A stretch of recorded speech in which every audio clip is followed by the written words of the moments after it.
How dare I threaten my senior? Clint laughed and said, I am merely stating facts, hoping you won't make a wrong decision. You should know that not all the experts from the ancient lineages of Zhangzhou went to Heavenly Peak or were poisoned. Each ancient lineage has kept some experts guarding their territories. Though he claimed he didn't dare to threaten, his words carried clear intimidation. If you insist on following Denny and acting recklessly, it might become difficult for you to return to Zhangzhou. The remaining experts from all clans could pose a serious threat to you. His tone grew more arrogant as he spoke, explicitly warning the old ancestor of the Nan clan about potential attacks from the remaining experts if he continued siding with Denny. Oh, so what are you waiting for? Wouldn't it be better to eliminate me now? The old ancestor of the Nan clan remained calm. We don't want things to go too far. I hope you understand this, Clint said, eliminating him ahead of time. They hadn't overlooked this option. However, they hesitated, not wanting to push things to an irreparable extent. If they attacked the old ancestor of the Nan clan, there would be no turning back. The Nan clan was deeply rooted in Yinzhou, growing stronger with the rise of the old ancestor. They feared the old ancestor might have left preparations in Yinzhou, making the situation uncontrollable. Therefore, unless absolutely necessary, they did not wish to provoke the Nan clan. Of course, if pushed to the brink, they would fight back, drawing their blades. You're quite interesting. It's evident you hold a high position in the Dayu sect and know quite a bit. The old ancestor of the Nan clan spoke calmly. If nothing unexpected happens, I will be the next patriarch of the Dayu sect. Clint's arrogance was blatant, showing no modesty. His position was indeed high. He had already been chosen as the next patriarch, and the ancient patriarch had shared everything with him. You're wrong. At this moment, Denny interrupted, saying, you won't be the next patriarch of the Dayu sect, and whether the Dayu sect can even have a next patriarch is questionable. Back at Heavenly Peak, he spared the leaders of various lineages, giving them a chance. Did they think he was soft-hearted, hesitant to commit acts of slaughter? He had never been a man of mercy or fear. Not killing them was because the Netherworld organization had emerged, predicting a future battle. He wanted these experts to contribute in the coming battles. Now, faced with such ungratefulness, he wouldn't show mercy. I originally intended to give you face, but if you don't appreciate it, don't blame me for being ruthless. All of you must swear allegiance to me, obeying my commands. He finally decided to spare their lives, albeit coldly. Future battles were already at a disadvantage. Eliminating these experts would only worsen the situation. Though he harbored intense murderous intent, he restrained it for the sake of future plans. You sure love to brag. Clint sneered, disdain visible on his face. In the Dayu sect's territory, what gives you the audacity? Lower your disgusting haughty attitude, or we will let you all die here. Translation completed. #### Chapter 401. Follow my command. Clint's words had barely fallen when the Dayu sect's formidable experts immediately summoned their magical weapons, pointing directly at Denny and his group. Come on, let me see how you plan to make us die here. The Joaquin of the Nan clan said coldly. You won't acknowledge your defeat until you hit rock bottom? Clint snorted. Arvin Zaire Malachi, please drive them away. They still harbored concerns, worried that the Joaquin of the Nan clan might have left intricate defenses in Yinzhou, fearing that the Nan clan in Yinzhou could launch an offensive against them with the Joaquin's support. Therefore, Clint only issued orders to expel, not to kill. Arvin Zaire and Malachi accepted the order and flew out from the mountain gate. Please forgive us. They bowed to the Joaquin of the Nan clan before unleashing their attacks towards him. The Joaquin of the Nan clan stretched out one hand, and a terrifying wave radiated from his body. Instantly, Arvin Zaire and Malachi were seized by an overwhelming force, unable to resist in the slightest. What? He has fully recovered. Clint and the other Isaias of the Dayu sect's faces changed drastically. The energy emanating from the Joaquin of the Nan clan was unnerving, undeniably showing that the poison within him had dissipated, and he was at peak condition. Their hearts shuddered, filled with immense dread. They had made a serious miscalculation this time. Plop, plop, plop. With a flick of his hand, the Joaquin of the Nan clan threw Arvin Zaire and Malachi to the side. They spat out blood continuously, their bodies emitting multiple fractures. Fully activate the protective sect formation. We must not let them in. Clint shouted loudly. At this point, they had no retreat. They had to fight tooth and nail to prevent them from entering. Otherwise, they would all become Denny's servants, swearing loyalty and obeying his commands. The protective sect formation was already activated, but upon Clint's command, the Isaias of the Dayu sect immediately intensified it to block the Joaquin of the Nan clan. The Joaquin of the Nan clan frowned. The Dayu sect had a long history, and its protective formation was incredibly powerful. Even though he had broken through to a higher realm, it was still very difficult for him to break this sect's formation. Do you have any trouble, senior? Denny asked. The Joaquin of the Nan clan nodded, saying, this is an ancient formation, likely set up by the forefathers of the Dayu sect. It's complex, making it hard to breach. As the environment deteriorated over time, cultivating became increasingly challenging for cultivators. In earlier times, the ancient clans still possessed incredibly powerful cultivators who far surpassed those of the present day. Formations set by such powerful cultivators were beyond even the Joaquin of the Nan clan. Seeing the Joaquin of the Nan clan hesitate, Clint gradually grew more confident. He sneered, did you really think you can bully us so easily? We've survived from ancient times till now for a reason. He continued with a look of condescension. Take this 700-year-old silver spirit ginseng and leave. That will be good for both sides, and you won't lose face. You guys keep that silver spirit ginseng, Denny replied coldly, not planning to let go easily. He took out piece after piece of high-grade magical weapons, even pulling out extraordinary items like the purple lane spear, the reincarnation bell, and the xuanhuan halberd. With these additional magical weapons, do you have the confidence to break through? He asked. Every weapon he pulled out was exceptional, all obtained from the Cathy. This guy's a habitual offender. Didn't he plunder ancient clan treasuries in other states beforehand? The Isaias of the Du sect gawked. Denny had taken out 2 mini magical weapons, each seemingly more potent than the last, leading them to seriously suspect he had raided ancient clan treasuries elsewhere. Even Clint was dumbstruck. He realized it was bad news. The rank and quantity of the magical weapons Denny brought out were too high. He feared the protective formation wouldn't hold. Let's settle for a 2,000-year-old medicinal herb, okay? He hastily revised his offer. Not settling. The Joaquin of the Nan clan snorted, angry at Clint's condescending tone. Without waiting for Denny's response, he replied. With a wave of his hand, several magical weapons followed his command, shooting out scorching light and covering the surrounding area with a terrifying aura. Boom, boom, boom. The magical weapons simultaneously attacked, landing on the protective formation of the Du sect, causing the entire structure to shake violently. Break through for me. The Joaquin of the Nan clan waved his hand again, sending the remaining magical weapons crashing forward together. Among them were the purple lane spear, the reincarnation bell, the xuanhuan halberd, and other superior weapons. This time, not only did the protective formation shake violently, but the entire territory of the Du sect trembled as if an earthquake had struck. It didn't take long for the protective formation's glow to dim, revealing many cracks. It was just moments away from being completely shattered. Bang! Finally, the protective formation exploded, thoroughly breached. These are rare treasures, the Joaquin of the Nan clan sighed. Breaking the Du sect's protective formation was entirely due to the power of the purple lane spear and other superlative magical weapons. He had merely amplified his strength into these artifacts. He knew the protective formation couldn't withstand it, but he hadn't expected it to be broken so quickly, exceeding his expectations. The purple lane spear and other superior magical weapons were even stronger than he imagined. I need to grow stronger quickly too. Denny clenched his fists tightly, his eyes glowing with fervent desire. The Joaquin of the Nan clan could unleash supreme power from the purple lane spear and other magical weapons without even refining them. If he had refined them, their power would be even greater. This realization stirred Denny greatly. There was a significant difference in the performance of these magical weapons between him and the Joaquin of the Nan clan. Hold your horses. The Isaias of the Du sect appeared. He had been in seclusion healing but rushed out due to the dire situation. Could he not come? The protective formation was already broken. If he didn't act, the entire Du sect might cease to exist. Clint and the Isaias of the Du sect lay on the ground, trembling in fear. With the protective formation breached, they were hit by a powerful shockwave, unable to even stand. Leave behind a pledge, follow my command, let me rule, and I may preserve your sect, Denny said coldly. The Isaias of the Du sect turned pale, his lips turning blue. He never imagined it would end like this. Originally, they were only going to lose some heavenly materials and resources. Now, they would lose their freedom. I follow orders. His head drooped listlessly. There was nothing more to say. With the protective formation breached, he had no choice but to swear allegiance to Denny. Otherwise, their sect faced total destruction. Soon, he led the way, pledging his loyalty to Denny. Following him were the Isaias of the Du sect, then the disciples. Clint's eyes were filled with resentment, but still pledged allegiance. He had once lost to Denny and was deeply unsatisfied, believing he wasn't weaker than Denny and that he could surpass him someday. But now, everything was ruined. He became Denny's servant, bound to obey his commands for life. He knew he could never surpass Denny again. Chapter 402. Unknown Individuals. After the Great Universe sect had everyone swear their allegiance, Denny and his party arrived at the sect's treasure vault. The ancient families with long traditions indeed possessed unfathomable depths. The treasures within were countless, such as 5,000-year-old medicinal herbs and rare minerals that had long disappeared from the world. There were also various divine techniques, cultivation methods, and magical weapons. Denny picked a few items, and then left the Great Universe sect along with the Nanzu clan's Arvin Joaquin. Since everyone in the Great Universe sect had sworn an oath to him, the sect's treasure vault was now equivalent to his personal vault. He didn't need to take everything. He could just come back anytime to retrieve anything he desired.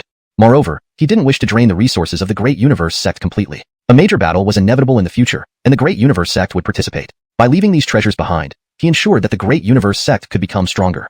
Do not be stingy with cultivation resources. Strive by all means to grow stronger as quickly as possible. Before leaving, Denny instructed the Isaias ancestor of the Great Universe sect. He made them open the treasure vault and focus on cultivating their disciples so they could be mobilized later. No sign of the Netherworld organization. During the journey, Denny communicated with the Nanzu clan's Arvin Joaquin. They both used the source tracing decision to probe every member of the Great Universe sect but found no members of the Netherworld organization. However, they did uncover some information. Several disciples of the Great Universe sect had already left the sect before this occurred. The events at Heavenly Peak have alerted the Netherworld organization. Those few disciples who left might well be members of the Netherworld organization, recalled for safety. The reappearance of the source tracing decision meant that the Netherworld organization knew about it and possibly withdrew its members to prevent any mishaps. They proceeded to the next ancient family. Similar events unfolded at this clan as they did at the Great Universe sect. However, under the combined attacks of numerous magical weapons driven by the Nanzu clan's Arvin Joaquin, the clan was also overpowered and forcibly breached. Denny similarly compelled this clan to swear allegiance to him for their future participation in battles. What is this? Denny discovered something unusual in this clan's treasure vault. In a jade box lay an ancient scroll made of animal skin, written in ancient script from prehistoric times. We don't know either. It was obtained by our ancient ancestor from a relic site. We've studied the writing thoroughly. It doesn't contain any transmission of divine arts or techniques. The clan's Isaias quickly responded, adding, if it weren't for the unique quality of the animal skin, suspected to be from an ancient fierce beast, we would have thrown it away long ago. Let me see. Mac picked up the ancient book, flipped through it, and shook his head, placing it down again. It seems like scattered records with no trace of any divine technique.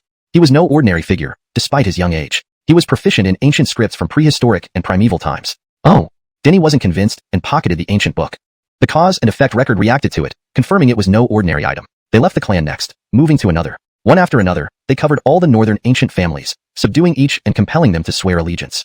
Zyariq the Great Universe sect, they didn't intend to keep their promises. They were not worthy of sympathy. How strange, the Netherworld organization hasn't attacked us.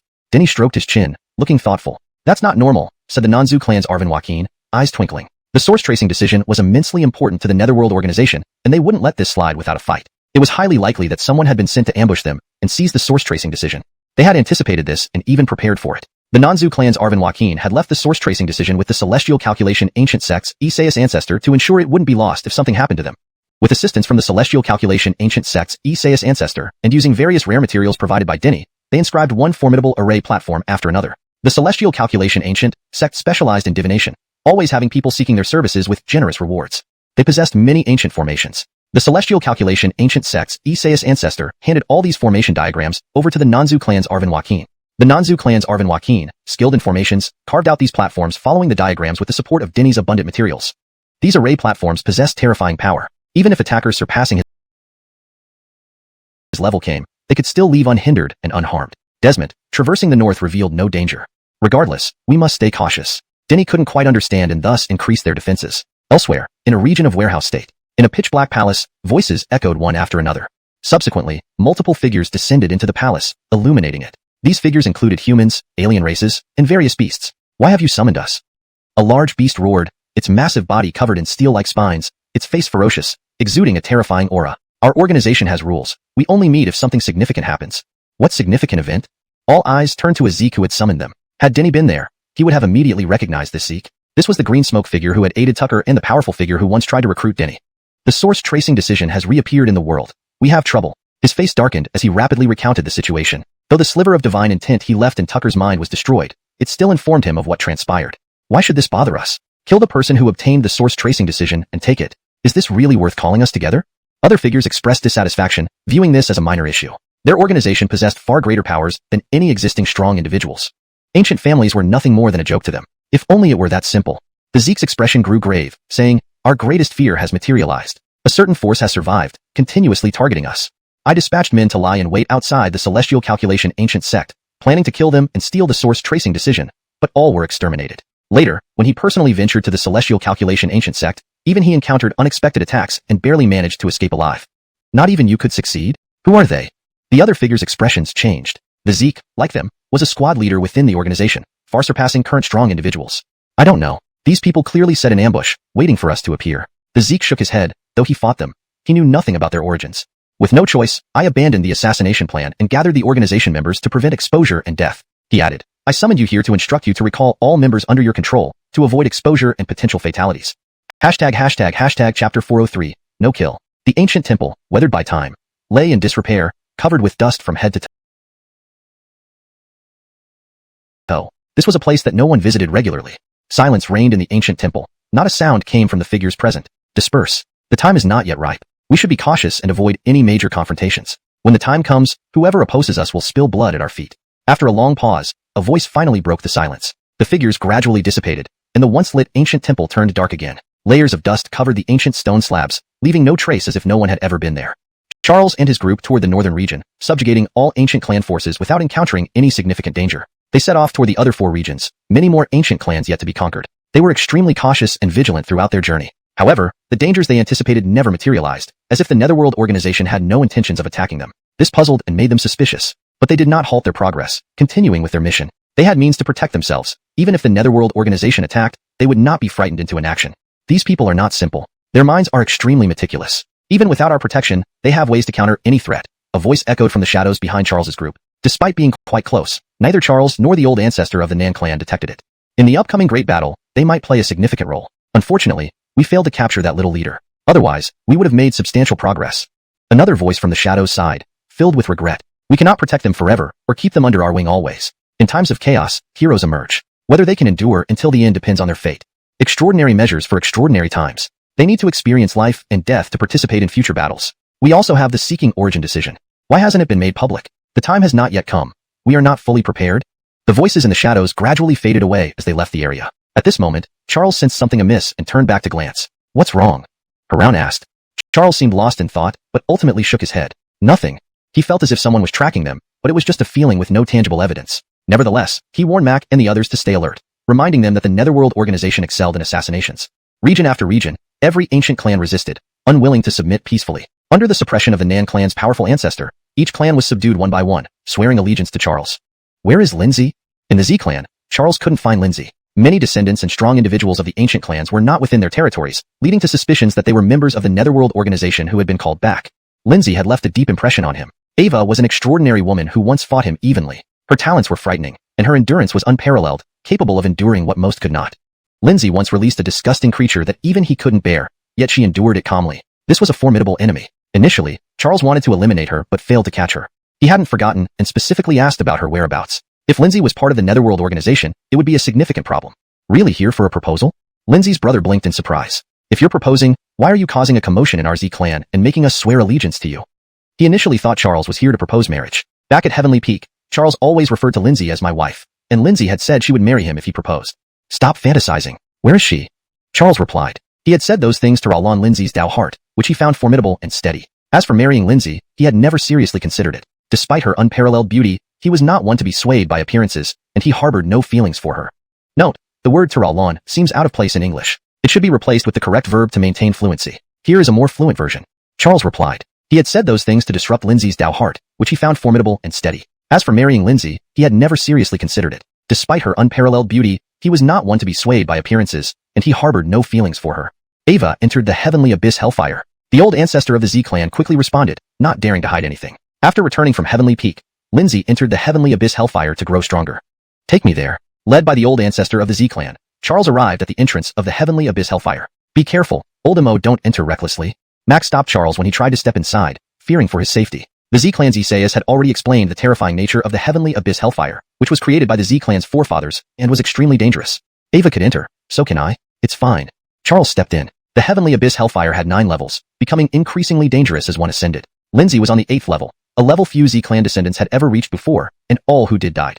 The forefathers of the Z clan were indeed formidable. Charles marveled. Each level contained uniquely powerful laws, offering excellent refinement for those who entered. Even he gained much from traversing each level. He breezed through 7 levels and arrived at the 8th. On the 8th level, he found Lindsay. Zyrekning continuously struck, turning the area into a realm of thunder. Even with his formidable physique, he couldn't ignore the lightning, which caused pain upon contact. Around him, the law of balance reduced the power of the lightning. Even at her peak, Lindsay faced immense pressure here. Without the law of balance reducing the thunder's force, anyone entering this level for the first time would be obliterated.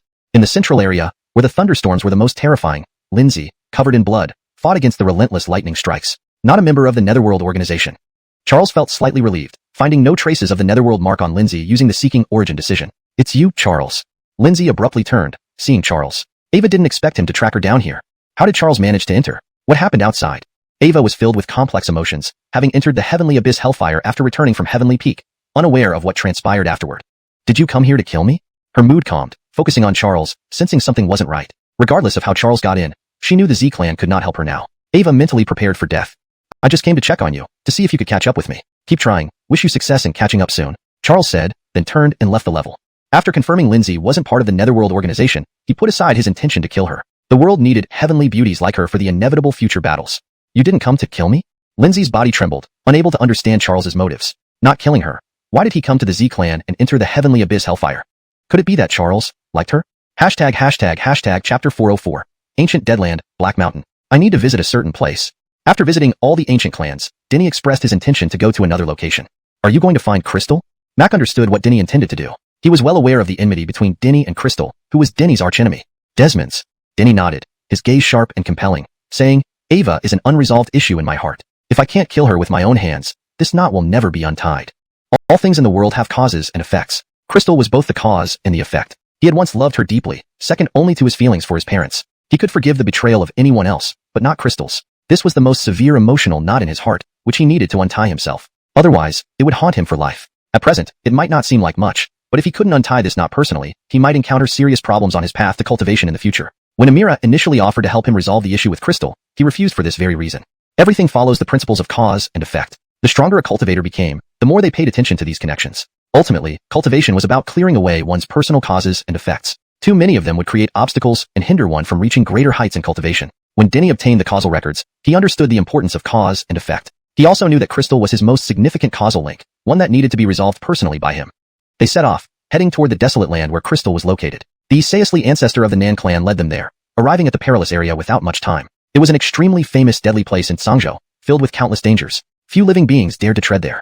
An endless range of mountains stretched as far as the eye could see. Countless towering peaks stood majestically, each exuding a sense of grandeur and dominance. Ancient trees soared skyward, and various shades of green vegetation dotted the landscape. Desmond, everything appeared eerily strange and unsettling. This was because the entire mountain range was pitch black, with black soil and black cliffs, creating a stark contrast against the vibrant green flora. This is Black Mountain, always as it has been since ancient times. Its entire body is black. It was considered a dead zone not just in the present era but even during the primordial and ancient times. The Sayasli ancestor of the Nan clan said gravely, the horrors of Black Mountain were not limited to the present day. It had always been a perilous place, rarely ventured by any living being due to the immense terrors within.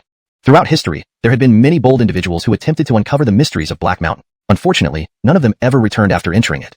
The mighty sword lord of the primordial era, the fearsome Ace, and the boundless Buddha, they all entered and never came out, Mac murmured. Having learned much about Black Mountain before their arrival, this truly was a horrifyingly dangerous place, even more terrifying than the 10,000 Peak Mountains. In comparison, the terrors of the 10,000 Peak Mountains paled in significance. Awa, are we really going in? Moira growled, its entire body trembling. Even before entering Black Mountain, it felt an overwhelming fear deep in its soul, something beyond its control. Crystal is truly ruthless, daring to enter such a perilous place. Mac was visibly intimidated, his hair standing on end. It was absolutely unprecedented for him. Beijing City was shrouded in mystery and had produced numerous sages and powerful entities in ancient times. He had visited countless ancient sites, practically venturing into places few dared. But here, even he felt afraid, his heart gripped with fear, unwilling to delve deeper. The ancient deadly land cannot be underestimated. Who exactly is Crystal? Ava has such a large amount of audacity. The Sayasli ancestor of the Nan clan couldn't help but mutter nervously. Even he, despite his power, couldn't remain calm, harboring fear within his heart. There she is, Denny spoke coldly. Ava knew she couldn't control everything without taking risks, so she chose to enter this deadly place. The Lan clan, supported by Nadine, was unimaginably powerful, making ancient clans seem like mere weeds in comparison. A single step from the Lan clan could obliterate countless ancient clans. Crystal had fled from Beijing City, too frightened to stay. However, Denny knew that Crystal would never give up. Ava would surely seek retribution against him. Without taking risks, Crystal could never achieve her goals. Ava was ruthless, not only towards others but especially towards herself. Senior Mac Moira, you don't have to enter. I'll go alone, Denny stated. Inside Black Mountain, he wasn't worried about being ambushed by members of the Desmond Spring Organization. From what he understood, even the Desmond Spring Organization held Black Mountain in great dread and wouldn't dare enter it easily. The Desmond Spring Organization had never failed or abandoned a mission, always delivering proof of completion. The victim's corpse, back to the task issuer. However, exceptions existed, and they all related to Black Mountain. There had been cases where targets, driven to desperation, escaped into Black Mountain, and the Desmond Spring Organization abandoned their pursuit rather than venture inside. Swordlord, Ace, Buddha, these were formidable figures, yet none of them survived after entering Black Mountain. Black Mountain represented death. It was both a deadly and perilous land. Denny didn't want Mac and the others to accompany him in risking their lives. He wished to enter Black Mountain alone. Why bother entering? Ava won't survive. Mac tried to dissuade him, knowing now how horrifically dangerous Black Mountain truly was. Feeling its terror firsthand, he didn't want Denny to enter, fearing for his safety. Desmond's, it's unnecessary. Not even figures like the Swordlord, Ace, and Buddha survived. How could Crystal? Moira shook its head in opposition. Even before entering, we can feel the boundless horror of Black Mountain. Do you think Crystal could possibly survive? Let's go back. You still have heavy responsibilities ahead, including ascending to the 9 heavens. The Sayasli ancestor of the Nan clan patted Denny's shoulder, also opposing his entry into Black Mountain. I can't rest easy until I see Crystal dead with my own eyes. Denny stared at Black Mountain, unwilling to give up and wanting to investigate Crystal's condition inside. I won't recklessly risk my life. If things get too difficult, I'll turn back. Denny reassured them. He understood his responsibilities, knowing he had to eventually enter the 9 heavens to rally support against the Desmond Spring Organization. However, having come this far, turning back without investigating would leave him with regret. All right, I respect your decision. The Sayasli ancestor of the Nan clan handed Denny several array platforms, each possessing formidable destructive power. Rest assured, I know my limits and won't act rashly. Denny guaranteed this multiple times before setting off into Black Mountain. Chapter 405, The Origin Sacred Land. Layer upon layer of mountain peaks loomed majestically and grandly, each mountain exuding a majestic aura. However, this originally impressive sight appeared eerily unsettling due to the mountain's ink-black surfaces. Carlo ventured in alone, entering the Black Mountains, an ancient land of death. Even his heart quivered with apprehension. Something terrifying seemed to press down on him from within the Black Mountains, making him feel as if he were walking through the gates of hell. Though he had been to perilous places before, he had never experienced anything as horrific and dreadful as this. He was shaken by fear and dread the moment he entered. Carefully, he proceeded forward without encountering any danger initially. The Black Mountains remained eerily quiet, devoid of sound. This is... Carlo stopped, arriving at a stone stele where several lines of modern script were engraved. The younger generation has no retreat, only to take a gamble in the Black Mountains. If successful, all grievances can be avenged. If not, my bones will rest here. The neat strokes gave Carlo an immediate clue that these words belonged to Allison. Her encounter with the Lon clan truly impacted her profoundly, Carlo said, squinting his eyes. From Allison's words, he sensed her determination to face certain death. It seemed Allison understood she couldn't confront the Lon clan unless she took a desperate risk. However, there was more to it than he knew. Allison carried within her a restriction left by the Cathy. Failure to fulfill its demands would mean her end, and she had almost concluded that Carlo was the one the Cathy sought. The appearance of the Lon clan had dashed all her hopes. Thus, she arrived in Sangzhou, ventured into the Black Mountains, ready to make a last stand, hoping for a glimmer of hope. Has the Netherrealm organization not yet contacted her? Carlo murmured under his breath. As far as he could tell, the Netherrealm organization hadn't reached out to Allison. Otherwise, Allison wouldn't have taken such a fatalistic approach by entering the Black Mountains. The divine inheritance in the supreme battlefield was orchestrated by the Netherrealm organization. Having changed her divine bone, Allison would fall under their control, inevitably becoming one of them. Even if she resisted their control, once found by the Netherrealm organization, Allison would likely join willingly. After all, the sheer power of the Netherrealm organization surpassed the Lon clan. Allison would undoubtedly join to use them against him. He knew Allison too well. She was someone who would do anything to achieve her goals. Ava left these words so as not to die anonymously, leaving some trace behind. Carlo sneered, continuing forward. To kill Allison, he was willing to take risks and enter this ancient land of death. His journey remained calm, with no signs of danger. Climbing another large mountain, he began to doubt whether this was truly an ancient land of death. How could it be so harmless? Desmond, he didn't relax for a moment. Instead, he became even more cautious, donning layers of protective armor and summoning the Purple Lane Spear. An ancient land of death couldn't be this simple. Peace must precede unimaginable terror. Have I come to the wrong place? Is this really the Black Mountains? Apart from the blackened rocks, everything else doesn't match what I've heard. Allison's words appeared again, expressing her confusion. Zaire Carlo, she felt suspicious because of the unnatural tranquility. Continuing onward, Carlo's expression suddenly changed after crossing another mountain. He saw a vast black river, seemingly dividing the realms of Een and Brenton. The side he stood on was Brenton, while the other side was Een. Does crossing this river mean truly entering the Black Mountains? Retreat leads to certain death. I can only venture deeper into the extreme danger for a sliver of hope. By the riverside, Allison's words reappeared. Ava had crossed the river. The Black River's waters were thick like ink, appearing extremely eerie and ominous. This? Carlo's expression changed again as he gazed into the distance. Something was slowly floating toward him. Closer, he realized what they were, corpse after corpse, fresh-looking skin that had not decayed or dried up. Ancient era attire. Carlo's pupils constricted. Zyreving with Germain, he learned much about ancient times. These corpses wore clothing from the ancient era. Truly bizarre. Carlo gritted his teeth. Corpses from the ancient era looked as if they had just died. This was too incomprehensible. No saint could preserve bodies like this for so long. The Black River was indeed strange. How can there still be a boat? Carlo felt a chill run down his spine. An ancient vessel floated along the river, somewhat broken, but radiating boundless antiquity. As the corpses approached the boat, they mysteriously avoided collision. Carlo froze. The drifting boat halted directly facing him. Young master, would you like to board? I'll take you into the Black Mountains, across the Black Marsh River. A voice echoed from the ancient boat. Carlo leapt back in shock. A living being on the ancient boat? He raised his Purple Lane Spear, wary of the unexpected presence of life in the ancient land of death. Young master, don't be alarmed. Don't you wish to enter the Black Mountains? Another voice rang out from the boat. Then, a beautiful girl appeared, stunning and enchanting, surpassing Alexa in beauty. Her gentle smile graced her face as she gazed at Carlo with lively eyes. Who are you? Carlo tightened his grip on the Purple Lane Spear, ready to activate the array platform given to him by the Isaias of the Nan clan. Ah, it's been too long. I've forgotten my name. Let me think. On the ancient boat, the girl furrowed her delicate brows, seemingly pondering her name. Carlo was astounded. How long must have passed for her to forget her own name? I remember now. My name is Madeline, yes, from the Origin Sacred Land. The girl smiled happily, recalling her name. Madeline, the Origin Sacred Land. Carlo gasped sharply. He recognized who she was, the holy Kira of the ancient Origin Sacred Land. In ancient times, the girl was renowned, often mentioned by Germain. Ava was the most Quinlan and possessed unparalleled talent. Sadly, she mysteriously disappeared, causing an uproar in the ancient world. Germain once said that had she not vanished, she would have become an invincible saint sovereign, a millennium-rare genius of extraordinary caliber. ##### Chapter 406, Black Dua River. In the sacred land of Wanchu, the brightest and most dazzling new star, a celestial daughter, was ferrying people across the Black River. Denny was profoundly shocked. Was all this real? He looked at the clothes Scarlet wore. Ava was dressed in a light green long skirt, her jet black hair neatly pinned with a gold hairpin, and she had crescent-shaped earrings dangling from her ears. Her entire being exuded an ethereal, holy aura. The style of the light green long dress was different from the contemporary fashion but identical to that of the ancient era. Still, it was hard for him to believe what Scarlet said was true. The ancient era was so distant that even the sages of old couldn't have lived such a long time. How could this violet be more powerful than the ancient sages? The clothes might belong to someone else Scarlet was wearing. Cause and effect record. He invoked the cause and effect record in his mind to investigate Scarlet's causes and effects. Fortunately, since he had reached the soul fusion realm, he could choose the time frame for his investigation. Otherwise, given Scarlet's mysterious nature, he wouldn't have gained any insight.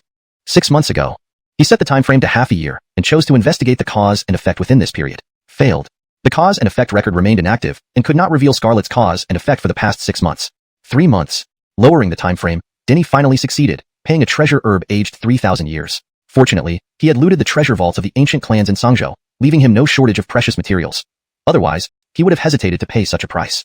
Cause. Ferryman on the Black River. Helping people cross, Crystal boarded the boat to cross. Effect. Crossing by boat is safer than the Black River. The cause and effect record provided very little information despite the heavy cost of the 3,000-year-old treasure herb. Denny was startled by how formidable and terrifying Scarlet truly was. This was the time he paid the highest price, but received the least information, which was vague and unclear. Once you cross the Black River, you can enter the Black Mountains. Do you wish to enter the Black Mountains? If so, boarding the boat is your only option, Scarlet said with a smile. Did you see the corpses in the river? They all tried crossing without boarding and ended up dead. Denny leaped onto the ancient boat, surprising Scarlet slightly with his unexpected move. I believe in your beauty, immortal maiden. He laughed confidently. You're decisive. Few are like you, Scarlet commented as the ancient boat drifted towards the opposite shore. What happened to the last person who boarded? How do you know she boarded my boat? If she hadn't, her body would be floating in the river. Why are you here? To find her. Come to the Black Mountains? Ava must be important to you. Very important. There is no me without her, no her without me. I hope you find what you seek, but the Black Mountains are not a place where wishes come true.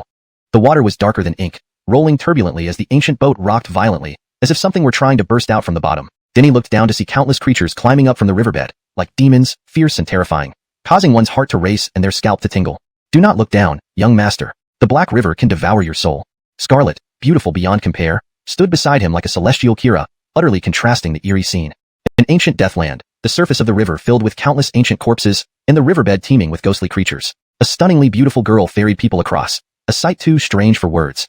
Suddenly, the river became turbulent, and a bone whale emerged from the depths, its body radiating a chilling glow as it collided fiercely with the ancient boat.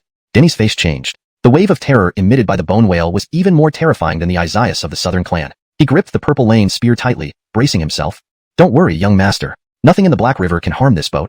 Scarlet remained calm. Strangely, the ancient boat seemed intangible as the bone whale passed through it without a trace. Various terrifying creatures continued to emerge from the river, attacking the ancient boat but failing each time. The boat remained unaffected. Denny watched in awe. Thank heavens he had boarded. Attempting to cross alone would have been fatal. A melodious flute sound echoed, enchanting to the core, as a shadow holding a short flute floated up from the riverbed, accompanying the ancient boat. Hugo Scarlet reached out to touch the shadow, eyes filled with longing, but her hand passed right through. In the ancient era, the first saint son of Jeremiah Hushan's sacred land possessed an unparalleled Tao body, sweeping through heaven and earth undefeated. Who could have thought?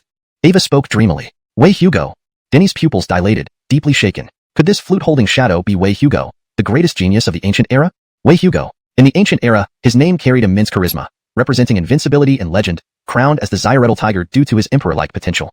Unfortunately, Wei Hugo vanished mysteriously. Wei Hugo and Scarlet were both celebrated figures in the ancient era, lovers considered the perfect match by the world. No one expected both unmatched geniuses to disappear together. At the time, the Wanchu Sacred Land and Jeremiah Hushan's Sacred Land were driven mad, believing the Netherworld organization responsible. They fiercely targeted it, setting the stage for a major battle against the Netherworld organization. We shouldn't have come to the Black Mountains. Becoming an emperor, it was too elusive. Even the emperors of ancient times were few and far between. Tears welled up in Scarlet's eyes. You died in the Black Mountains, your soul trapped in the Black River. To stay with you, I became a fairy woman, destined to remain here eternally, never dying. Denny was stunned. Two unmatched geniuses ended up so tragically. Wei Hugo, known as the Xyretl tiger, died in the Black Mountains, his soul trapped in the Black River, while the talented Scarlet became a fairy woman, bound to the river forever, unable to die. He felt a profound impact. The Black Mountains were indeed terrifying. The ancient boat continued drifting, nearing the opposite shore. Denny looked ahead, seeing the area shrouded in dark mist, once lush vegetation now emitting an endless aura of death. Black mountains rose like sharp weapons piercing the sky, exuding a terrifying aura of slaughter, sending shivers down one's spine. The wind blew, and ghostly cries echoed through the Black Mountains, genuinely horrifying. The Black Mountains, an ancient deathland. He was about to enter. In the holy land of Wanchu, the most brilliant and dazzling new star, a Heaven's Pride daughter, was ferrying people across a black river. Denny's mind was shaken to its core. Was all this real? He examined the attire of Roxy. Ava wore a clear light green long dress, with her raven black hair pinned by a golden hairpin, and crescent moon-shaped earrings dangling from her ears. Her entire being exuded an aura of divinity and sanctity. The light green dress was unlike any current fashion but rather resembled those from ancient times. However, Denny found it hard to believe what Roxy said was true. The era she spoke of was so distant that even the ancients could not live through such a long span of time. Could this violet be more powerful than those ancient sages? Perhaps the clothes were something Roxy borrowed from someone else. Karma record. He summoned the karma record in his mind to investigate Roxy's cause and effect. Fortunately, since he had advanced to the fusion spirit realm, he could choose the time frame for investigation. Otherwise, given Roxy's mysterious nature, he wouldn't have gotten any useful information. 6 months ago. He locked onto the time frame and chose to investigate the cause and effect within the last 6 months. Failed. The karma record remained silent, unable to uncover Roxy's cause and effect over the past 6 months. 3 months. Lowering the time frame, Denny finally succeeded, at the cost of a treasure herb that was 3,000 years old. Fortunately, he had raided the treasuries of several ancient clans in Sangzhou, thus wasn't short on precious resources. Otherwise, he would have hesitated. Cause. The ferryman of the Black Through River helped people cross the river, and Crystal boarded the boat to cross. Corrected for fluency and accuracy. The ferryman of the Black River assisted travelers in crossing, and Crystal boarded the boat to make the journey. Note: Zura seems out of place in English. I assume Black Through River is meant to be Black River. If Zura has specific significance, please clarify. Effect. Crossing the river via boat was safer than other methods. Only a few lines of text appeared, showing minimal information despite the 3,000-year-old treasure herb. Denny was startled by how formidable Roxy really was. This was the time when he paid the highest price yet gained the least amount of information. After crossing the Black Through River, one can enter Black Mountain. Young master, do you wish to enter Black Mountain? If you want to enter Black Mountain, boarding the boat is your only choice. For a more natural and fluent read in English, I would suggest, only after crossing the Black River can one enter Black Mountain. Would you like to enter Black Mountain? If so, boarding this boat is your only option.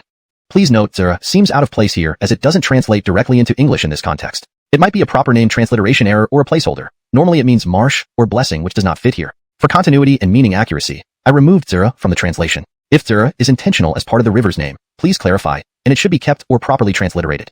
Roxy smiled gently. Did you see the corpses in the river? They didn't believe crossing by boat was safe, and tried to cross using their own strength, ultimately dying here. Denny leaped up, boarding the ancient boat, which slightly surprised Roxy. I believe in the fairy's beauty. He laughed lightly, looking very carefree. You are indeed decisive, few people are like you. The ancient boat began to move, heading toward the opposite shore. What happened to the last person who boarded? How do you know she boarded my boat? If she hadn't, her corpse would be floating in the river. Why are you here? To find her.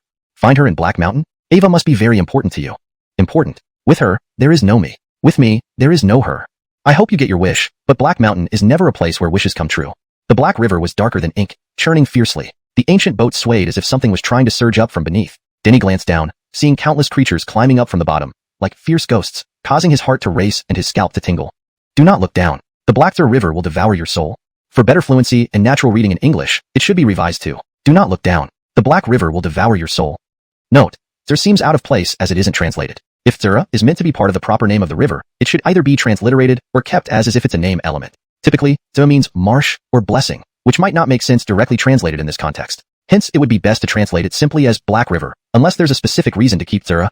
Beside him, Roxy, like a celestial Kira, looked incomparably beautiful, starkly contrasting with the eerie scene. This ancient deathland, with numerous ancient corpses floating on the surface and ghost-like creatures crawling from below, with a breathtakingly beautiful girl ferrying people across, it was an eerily surreal sight. Suddenly, the river became turbulent. A bone whale emerged from the depths, its body shimmering with a chilling aura, colliding straight into the ancient boat. Denny's face changed. The bone whale's power was terrifying, even surpassing that of the southern clan's Barak. He instinctively tightened his grip on the purple lane spear, his body tensing. Do not be tense. In the Black Through River, nothing can harm this boat. For better fluency and accuracy, it should be, do not be Jinjiang. In the Black Through River, nothing can harm this boat. Corrected for natural English reading and maintaining the context. Do not be Jinjiang should be do not be worried, or do not be anxious. Final edited translation. Do not be worried. In the Black River, nothing can harm this boat. Note: Zura is translated as river, for consistency with previous mentions like Black River. Roxy's expression remained calm. A bizarre scene unfolded as the ancient boat seemed intangible, and the bone whale passed right through it. The boat continued its journey, encountering various terrifying creatures crashing into it from the depths, none of which successfully harmed it. Denny watched in awe and horror, grateful that he chose to board the boat rather than attempt crossing alone. Otherwise, his fate would have been dire. A melodious flute sound played, and a shadow holding a short flute floated out from the depths, following the ancient boat. Hugo. Roxy stretched out her hand to touch the shadow, her eyes filled with emotion. Unfortunately, her hand passed right through it.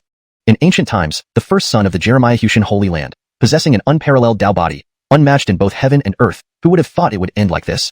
Ava spoke in a daze. Wei Hugo. Denny's pupils contracted sharply. Could this shadow holding the short flute be Wei Hugo, the greatest genius of ancient times? Wei Hugo. His name possessed great magic in ancient times, representing invincibility and legend, with imperial potential and dubbed Zioretal Tiger. Unfortunately, Wei Hugo also mysteriously disappeared. Both Wei Hugo and Roxy were celebrated figures in ancient times, considered the perfect couple. No one could have predicted that both these exceptional individuals would vanish. At that time, Wanchu Holy Land and Jeremiah Hushan Holy Land went into a frenzy, believing it was the work of the Desmond Spring Organization. This incident triggered the entire world's conflict against the Desmond Spring Organization. We should not have come to Black Mountain. Becoming an emperor, it was too distant, too rare, just like the emperors of the ancient era. Tears welled in Roxy's eyes. You died in Black Mountain, and the remnant of your soul was trapped in Blackthorn River. To be with you, I became a ferryman, destined to ferry people eternally, neither living nor dying. Correction. Changed, doomed to ferry people eternally without life or death, to destined to ferry people eternally, neither living nor dying, for more natural and fluent English expression while accurately conveying the original meaning. Denny was shocked. These two unparalleled geniuses met such tragic ends. Wei Hugo, known as the Zyrettle Tiger, died in Black Mountain with his soul trapped in Blackthorn River, while Roxy became a ferrywoman, ferrying souls eternally in Blackthorn River, unable to find death. To improve the translation further and ensure it reads more naturally in English, Wei Hugo, known as the Zyrettle Tiger, met his end in Black Mountain, his soul entrapped in Black River. As for Roxy, she became a ferrywoman, doomed to eternally guide souls across Black River, unable to escape or find death. Note, Blackthorn River should be consistently translated as Black River to maintain consistency in terminology and style. His heart trembled. Black Mountain was truly terrifying. The ancient boat continued drifting closer to the opposite shore. Denny raised his gaze to see dense fog enveloping everything. The plants that once thrived now emitted boundless deathly energy.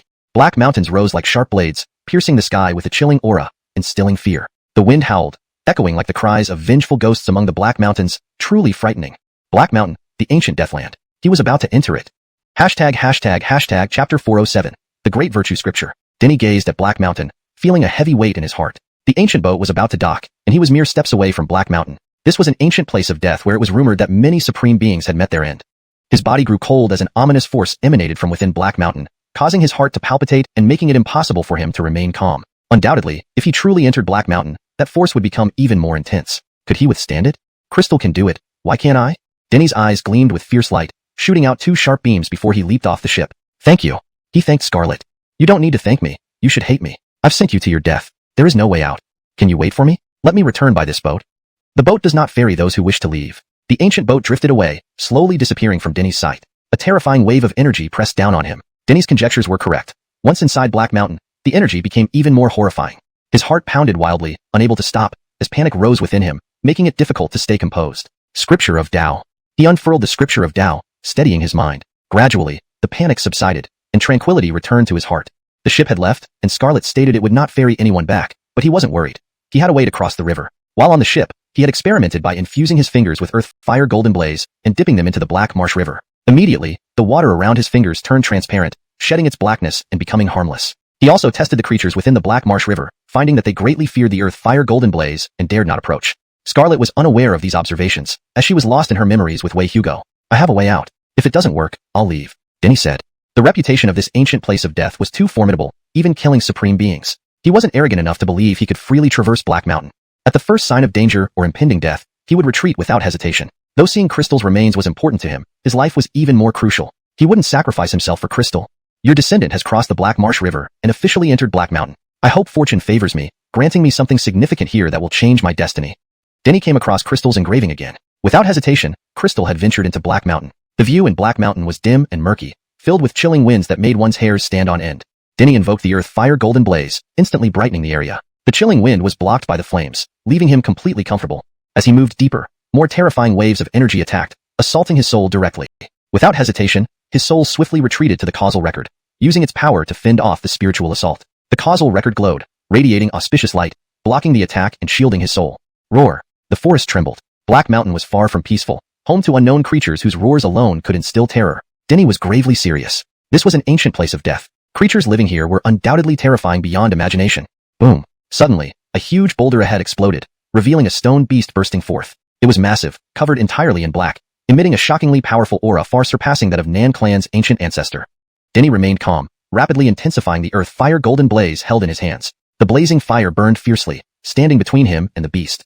The stone beast seemed wary of the earth fire golden blaze, turning away and running off. Denny breathed a sigh of relief. The earth fire golden blaze was his reliance. If it couldn't deter the stone beast, he would have retreated without hesitation.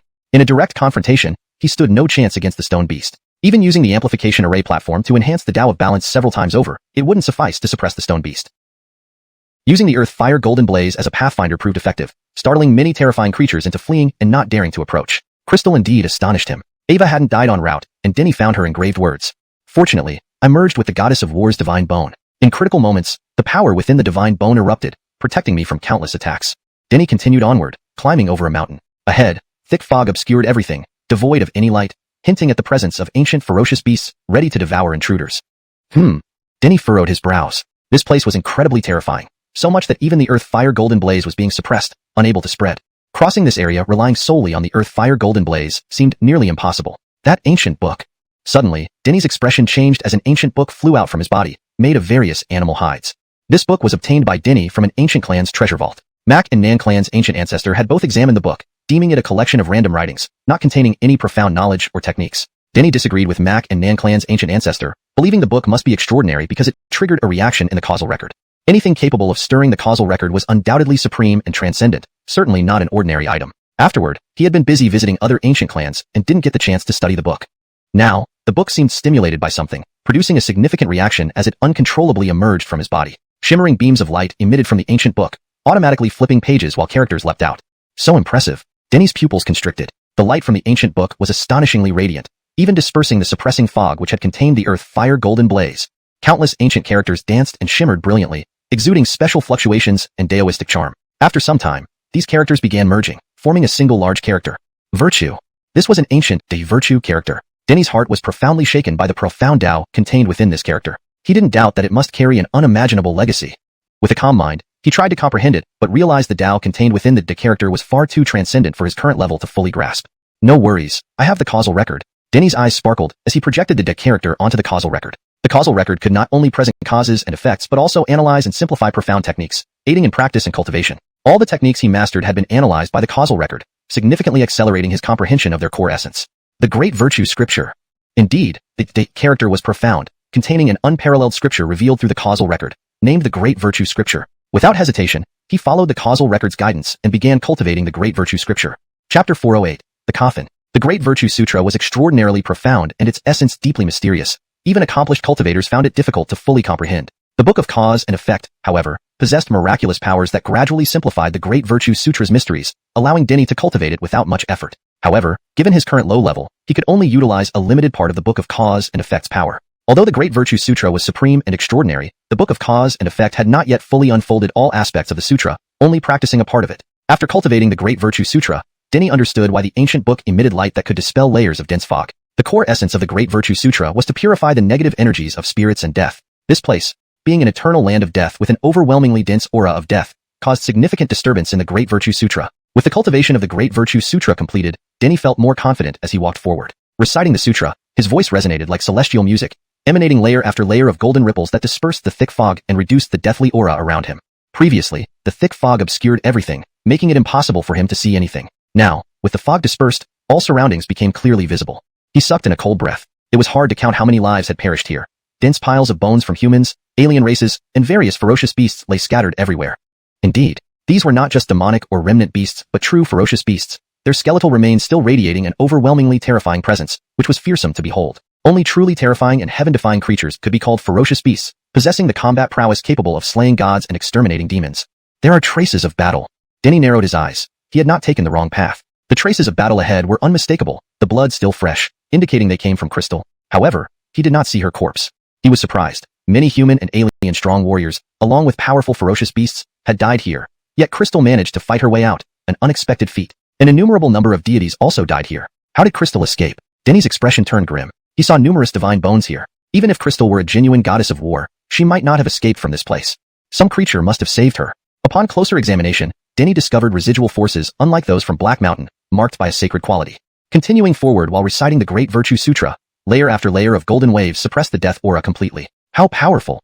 Denny couldn't help but marvel at the effectiveness of the Great Virtue Sutra. Unknown, terrifying beings appeared, radiating boundless death aura, extremely frightening. But under the effects of the Great Virtue Sutra, these beings were forced to retreat, not daring to come close. Those who died here, both human, alien, divine, and ferocious beasts, likely fell victim to these unknown, terrifying beings. Desmond, in front of the Great Virtue Sutra, these beings did not dare approach at all, a shocking revelation. More importantly, he had only cultivated a part of the Great Virtue Sutra, not mastering it completely. If he had mastered it entirely, how terrifying would that be? Would these unknown, terrifying beings be instantly obliterated? Denny continued moving forward, not knowing how far he had gone. Crystal seemed to have been rescued by another creature, since he did not find any carvings left behind by her. Fate seems to favor you. Denny sneered. Ahead, Crystal would never have made it through without rescue. It was fortunate for her that someone else appeared and saved her. Deep down, he was also greatly concerned. Who exactly saved Crystal? Given the terrifying nature of this place, that creature must possess remarkable strength. This complicates things. Denny frowned. Black Mountain was vast, and while following Crystal's trail had allowed him to track her gradually, losing her trail meant it would be extremely difficult to find her again. Nevertheless, he did not give up and continued searching within Black Mountain. With the Great Virtue Sutra, he should be safe from major issues. This is... Denny's pupils dilated as he searched in Black Mountain. Though he didn't find Crystal, he stumbled upon a peculiar place. Ahead, on a flat area stood a platform, atop which lay a black stone coffin, eerie and intimidating. Is this his burial ground? Denny's heart pounded with a bold hypothesis. Creatures entering Black Mountain wouldn't bring coffins. Would they bury themselves here if they couldn't survive? Impossible. The owner of the coffin was very likely the master of Black Mountain, and Black Mountain was his burial site. This thought sent shivers down his spine. No one, not Sword Lord, Ace, Buddha, or any other invincible strong figures, had ever emerged from Black Mountain alive. How terrifying and fearsome must the master of Black Mountain be? Whistling winds chilled Denny to the bone, causing him to leap back rapidly as the power of the Great Virtue Sutra was restrained here, unable to fend off the death aura. After fleeing a considerable distance, he stopped panting heavily, having barely escaped with his life, drenched in cold sweat. After regaining his composure, he resumed searching Black Mountain. A glacier valley. Denny's expression grew solemn as he arrived at another peculiar place. Snowflakes as large as goose feathers drifted down, covering the area in black snow. He summoned the earth fire golden ash flame to dispel the cold as he ventured deeper into the glacier valley. Despite the flame, he still felt the penetrating cold. The deeper he went, the colder it became. His formidable physical constitution and earth fire golden ash flame allowed him to withstand it. Had it been another creature, they would have instantly frozen solid. It's too cold. Denny trembled from head to toe, nearly frozen solid from the bone-chilling cold. But he gritted his teeth and persevered. Another coffin. His heart skipped a beat as he noticed a coffin placed upright on a high platform made of black crystals. This was a crystal coffin, transparent and emitting special rule-like vibrations. Alive or dead? Inside the transparent crystal coffin lay a woman. Ava was breathtakingly beautiful, with silky black hair, a perfect figure, rosy skin, and luxurious attire, looking less like a corpse and more like a sleeping fairy. But if she wasn't dead, who would lie in a crystal coffin? Is this the invincible Buddha? Beneath the crystal coffin, a golden skeleton sat cross-legged on the ground, wearing a string of prayer beads around its neck, flanked by a Vajra scepter, and draped in a crimson golden threaded robe. Chapter 409, Calamity and Tribulation. A quinlan lay inside the crystal coffin, while beneath it, Buddha bones spiraled around. The scene was eerie and captivating. There are words.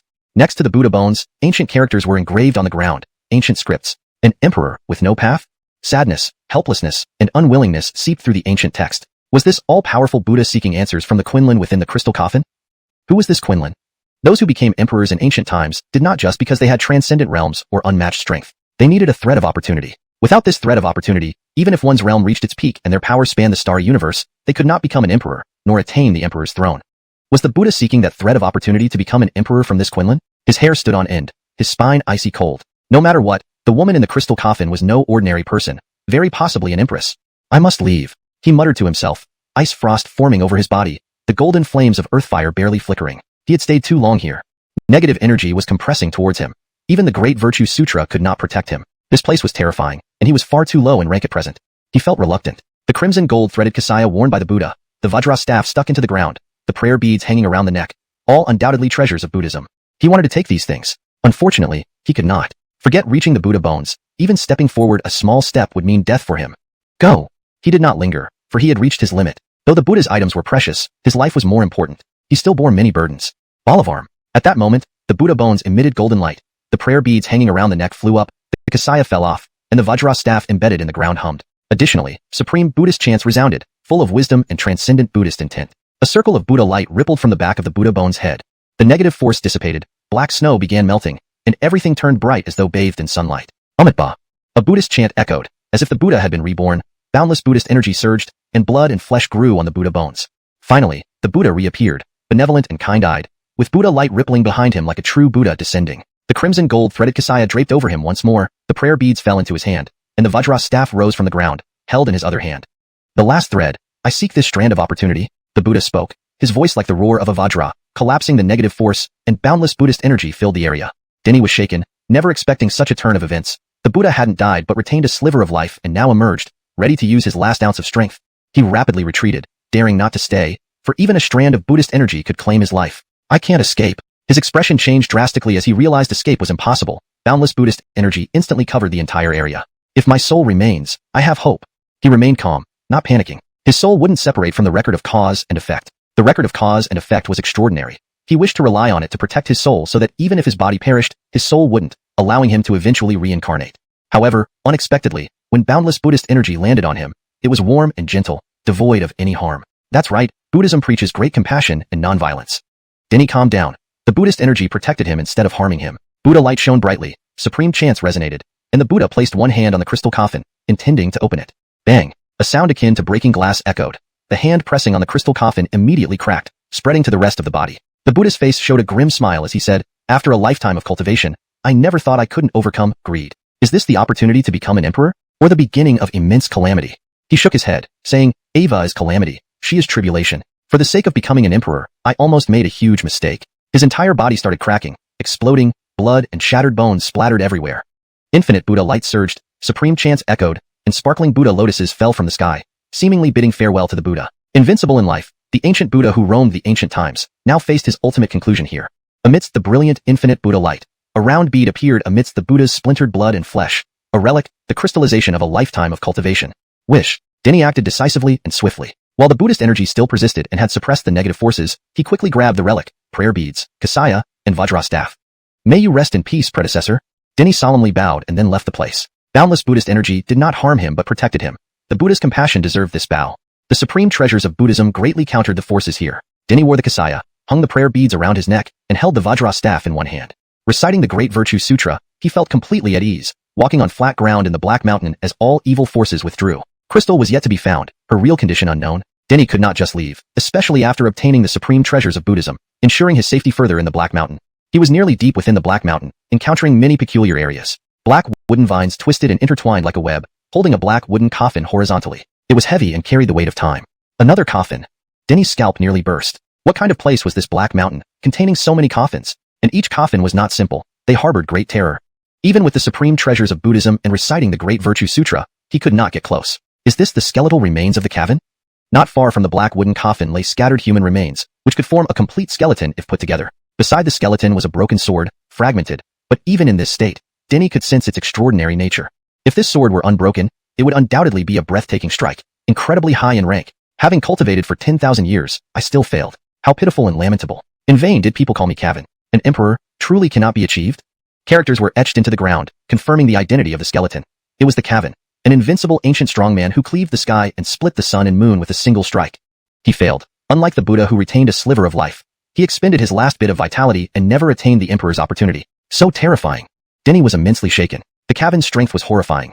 Yet the black wooden coffin was smooth as a mirror, not bearing even a scratch. This was alarming. The Cavan's carved words contain a certain transcendental sword intent. Denny stated seriously. Initially viewing the carved words left by the Cavan, he sensed a supreme sword intent. On reviewing them, he was certain this high-ranking sword intent startled and moved him. Rehearse. He hesitated no longer, quickly unfolding the record of cause and effect, projecting the Cavan's carved words onto it for rehearsal and analysis.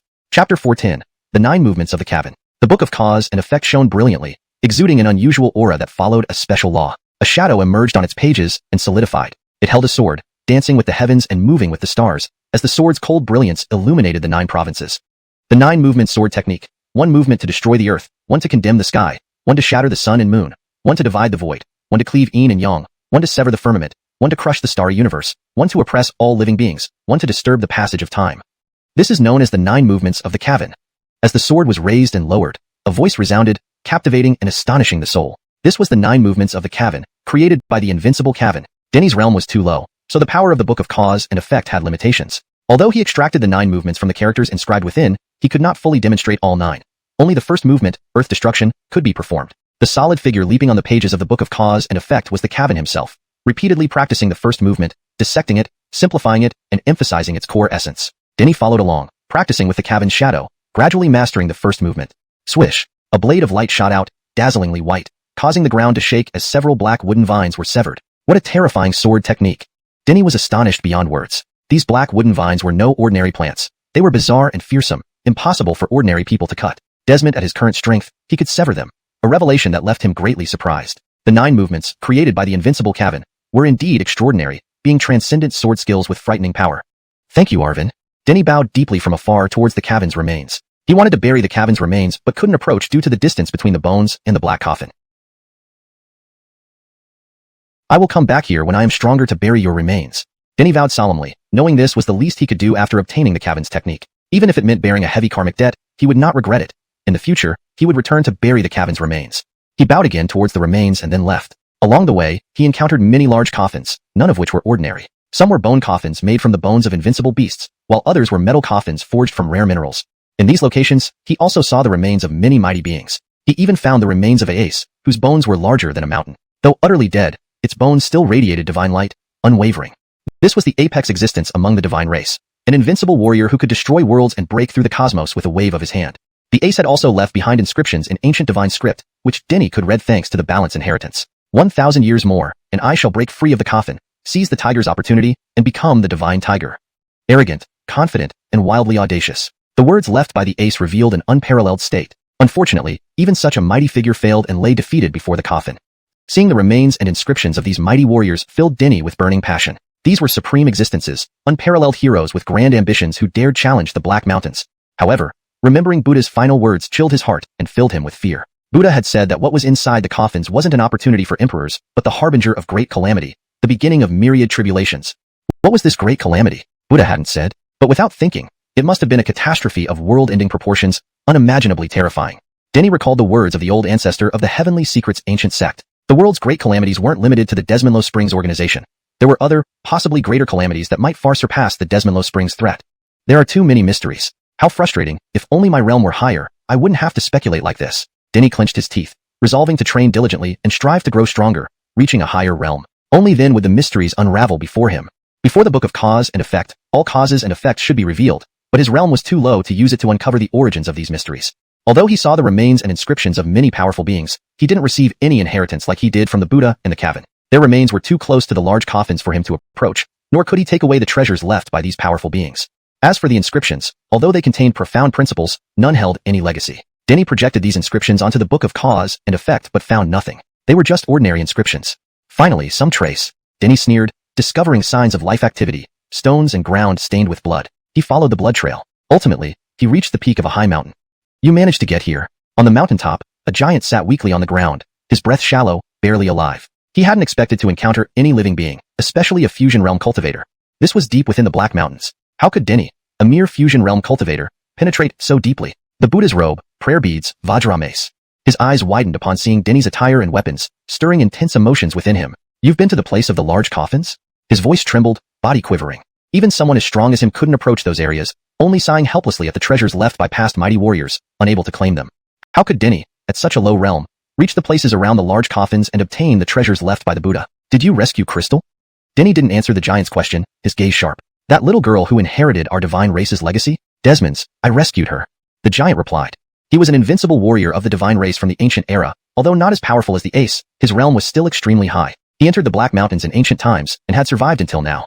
Of course, by his own power, he couldn't have lived so long. He obtained a longevity-increasing medicinal herb in the Black Mountains, allowing him to survive from ancient times to the present. However, given the vast time span, the life extension provided by the herb had run out, and his days were numbered.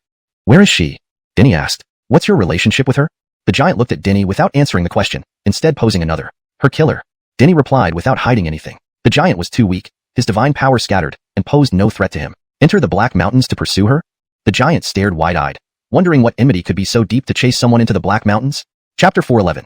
Ungratefulness is normal. Heishan is renowned as a place of ancient death, where countless invincible powerful beings have died. Crystal entering Heishan basically means she can't survive. However, I cannot rest easy without seeing her body with my own eyes.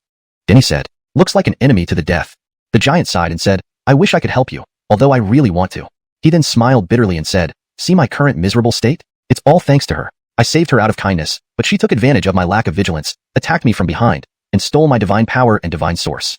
Crystal was ruthless enough. His lifespan was almost depleted, and the power he could use was not much. Desmond, when he saw that Crystal obtained the inheritance of the god race, he still acted to save her. Who knew she was ungrateful? To save Crystal, he was heavily injured, yet she didn't show any gratitude towards him. Instead, she attacked him from behind, stealing his divine power and snatching away his divine source. Ava is merciless, and it's also my fault for being too careless. Who let me stay in Heishan alone for such a long time, forgetting even the most basic caution?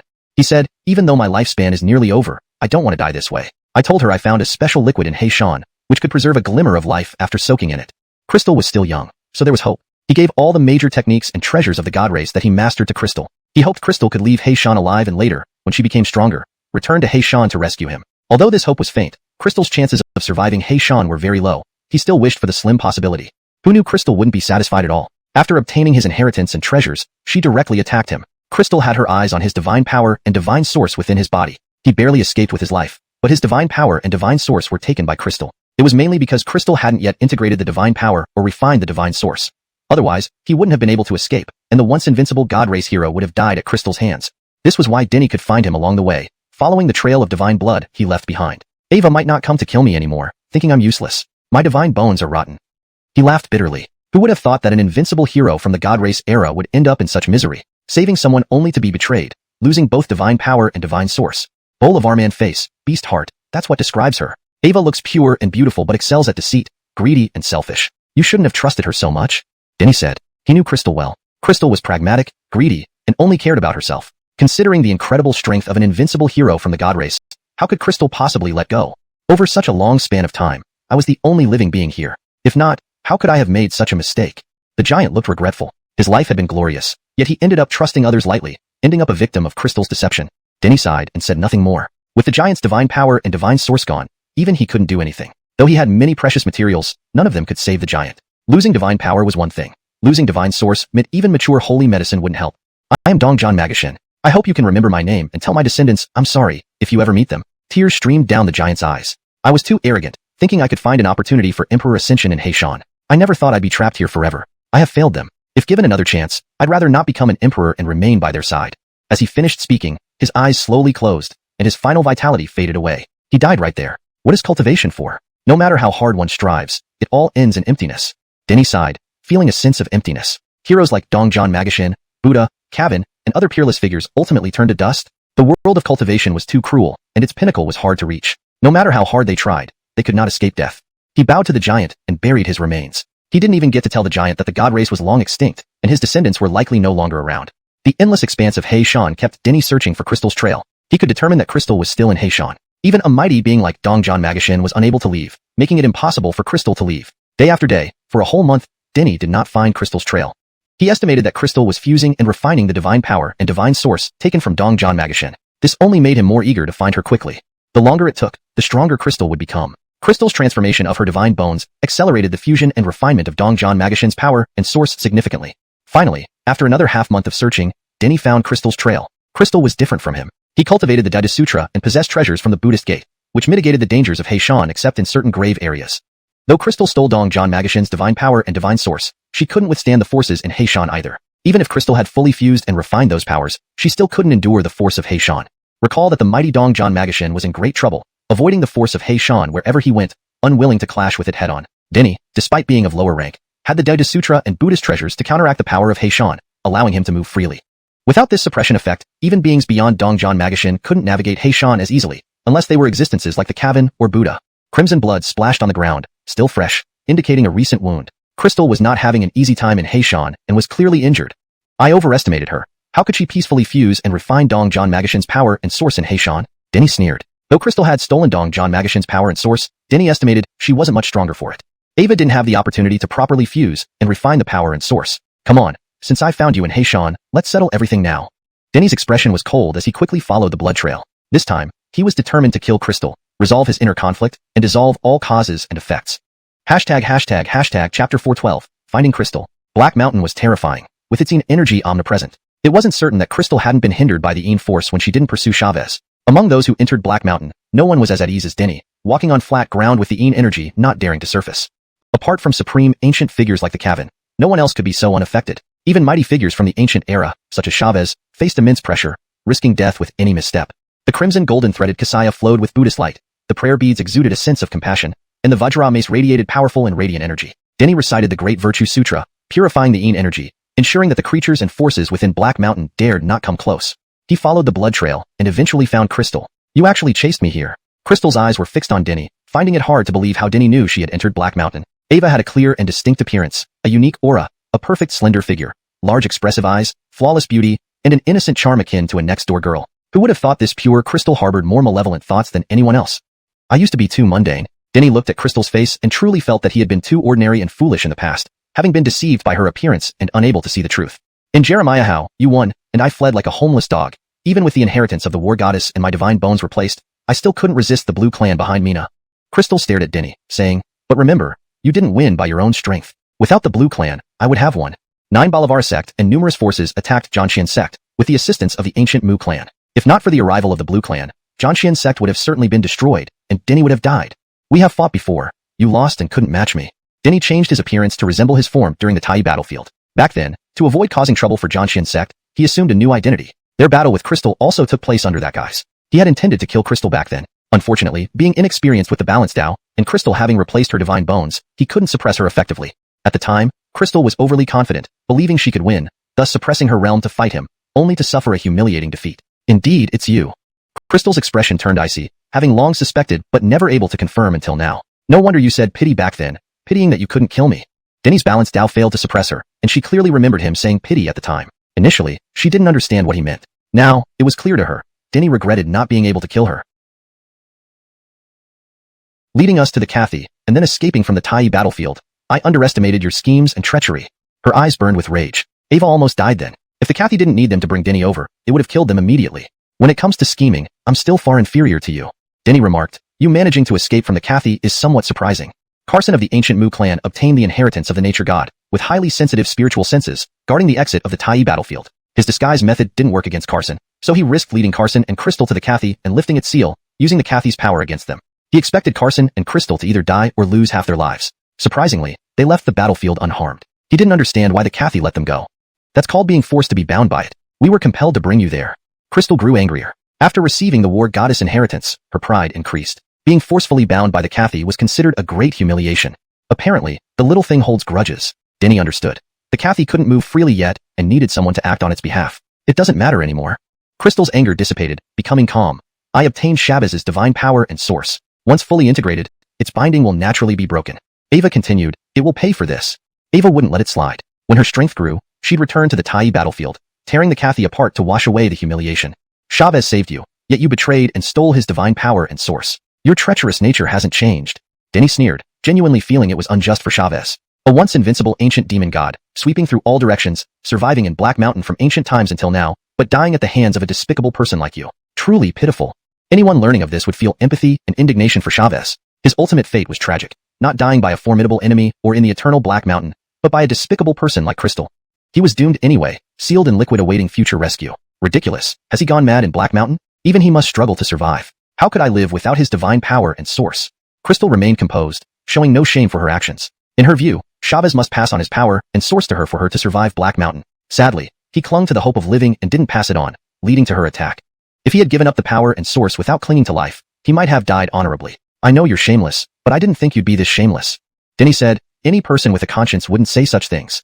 The world is cruel, survival of the fittest. Everything else is empty talk. One must ensure their own survival first. Crystal sneered, you had a chance to live out your days peacefully. I can't even guarantee if I can leave Black Mountain alive. Unfortunately, you sought death, chasing me into Black Mountain. Very well, die here, and save me some regret. Chapter 413. Invincibility comes in different forms. Crystal never expected that Denny would chase her all the way into Black Mountain, but oddly enough, this made her rather pleased.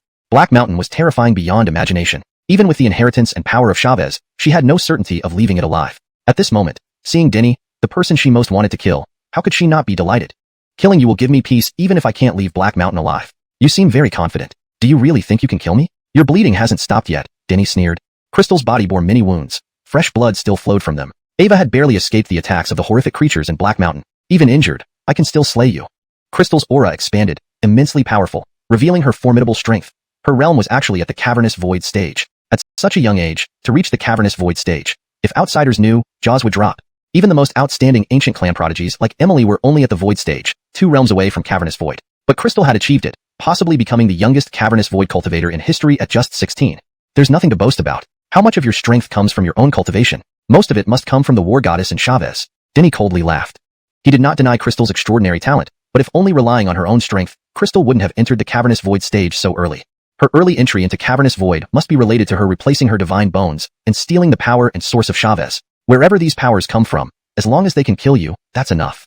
Crystal's gaze was haughty. As a cavernous void cultivator, she had already sensed Denny's level. It was merely the 7th rank spirit fusion stage. Spirit fusion, heaven integration, void, inner void, cavernous void. They differed by 5 entire realms. What did Denny have to fight with her? Even in less than peak condition, killing Denny would be easy. The items you carry are peculiar, but in front of the absolute realm disparity, they can't save your life. Crystal sneered, noticing the robes, prayer beads, and Vajra scepter Denny carried weren't ordinary. However, she wasn't worried. Denny's realm was too low. Even with supreme treasures, their effects would be limited. Realm is never an issue in front of me. Denny remained calm. I know you have ways to suppress others. Do you think you can suppress my realm like this? Humph. Why should you be able to? You couldn't do it back then. Crystal responded indifferently. Back then, she had voluntarily suppressed her realm to battle Denny, not because Denny suppressed her. With her divine bones, Denny's suppression methods were ineffective. Now, it was even more useless to consider. Ava was nearly halfway through integrating divine bones, obtained the power and source of Chavez, and even reached the cavernous void stage. It was impossible for Denny to suppress her now. What happened back then is past. This is now. Denny roared, immediately activating his amplification array platform. The Tao of Balance rippled like a vast ocean, revealing its profound mysteries. Order laws enveloped Crystal's body. When he first grasped the Tao of Balance, its effects were limited. Now, not only had he advanced further in the Tao of Balance, but he also had assistance from the ancient South Clan Barak's carefully crafted amplification array platform, far surpassing before. This new amplification array platform possessed stronger power, capable of pushing the essence of balance to its peak and enhancing it further. Of course, driving such an enhanced platform required immense power consumption.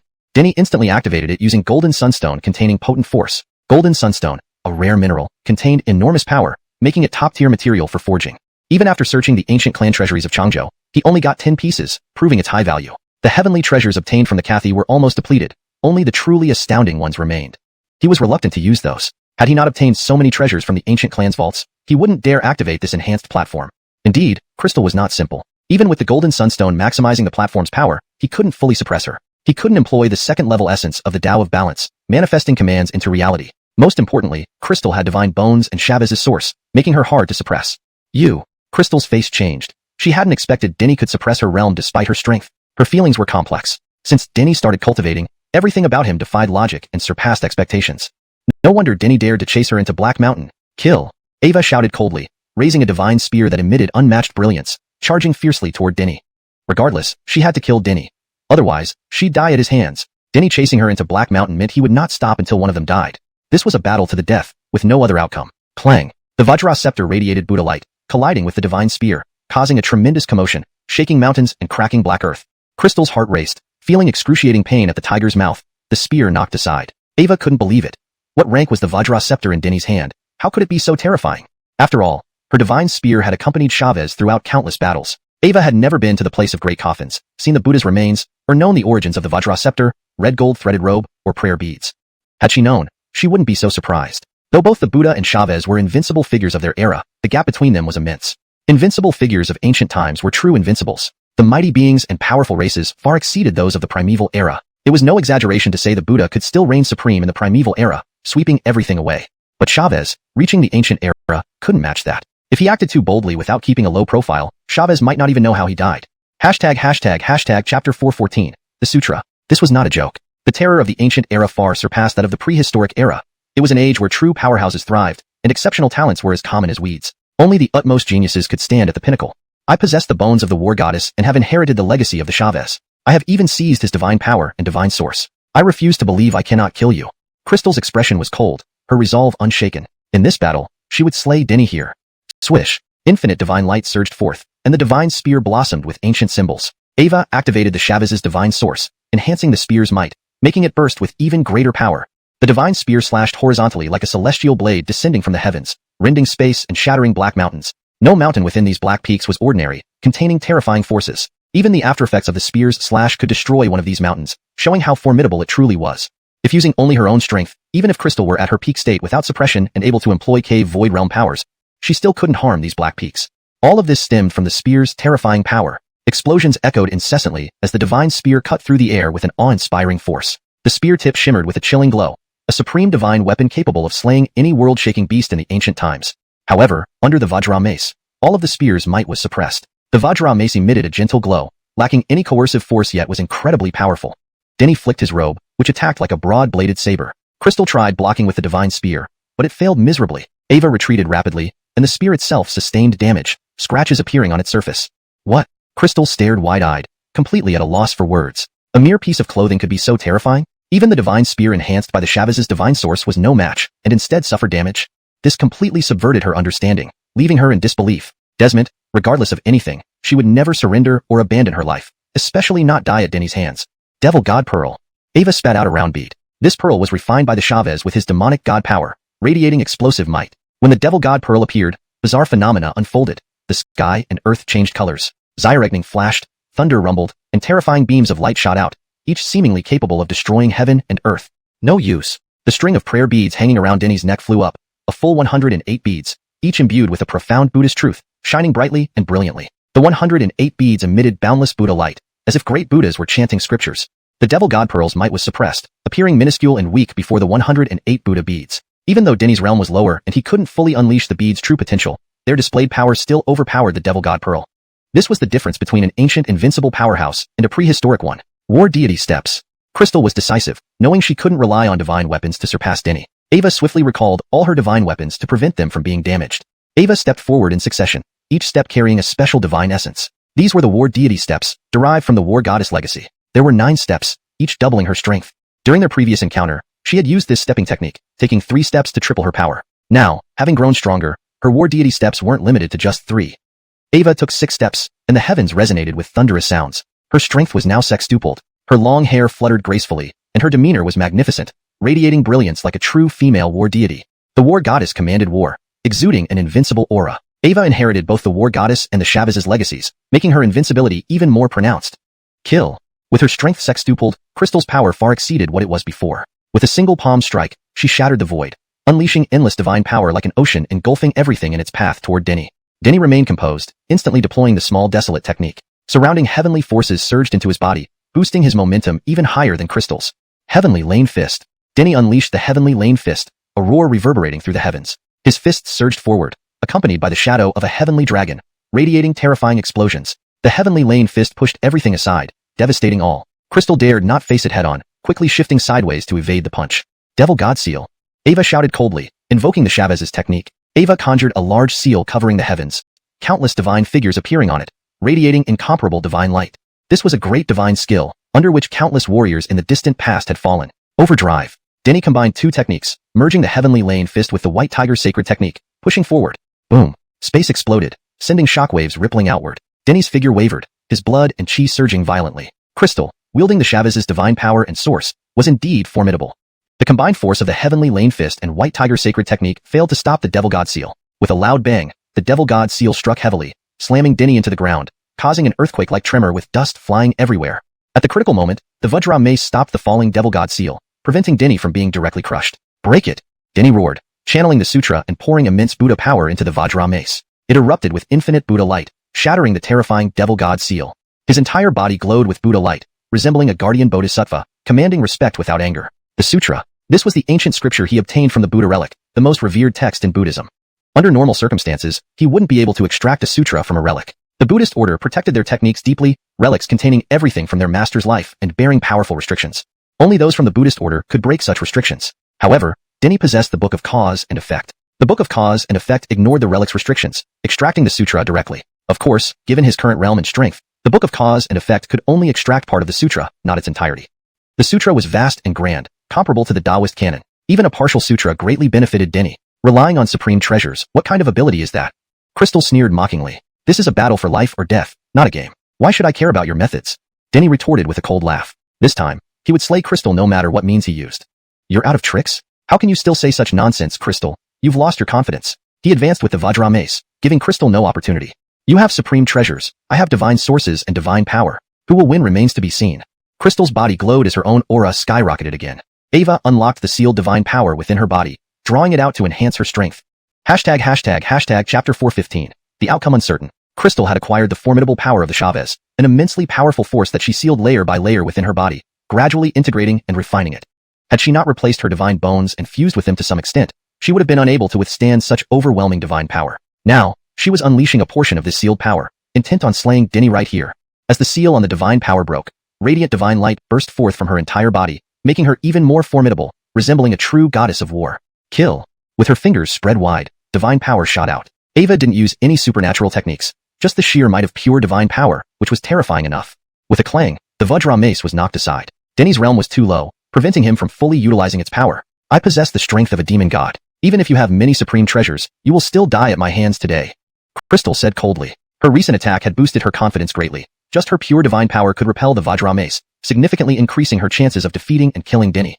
Ava advanced, casting powerful spells, great spells inherited from the Chavez. The heavens shook as rays of divine light soared into the sky, Immense divine power surged, and space continuously exploded. Divine slash.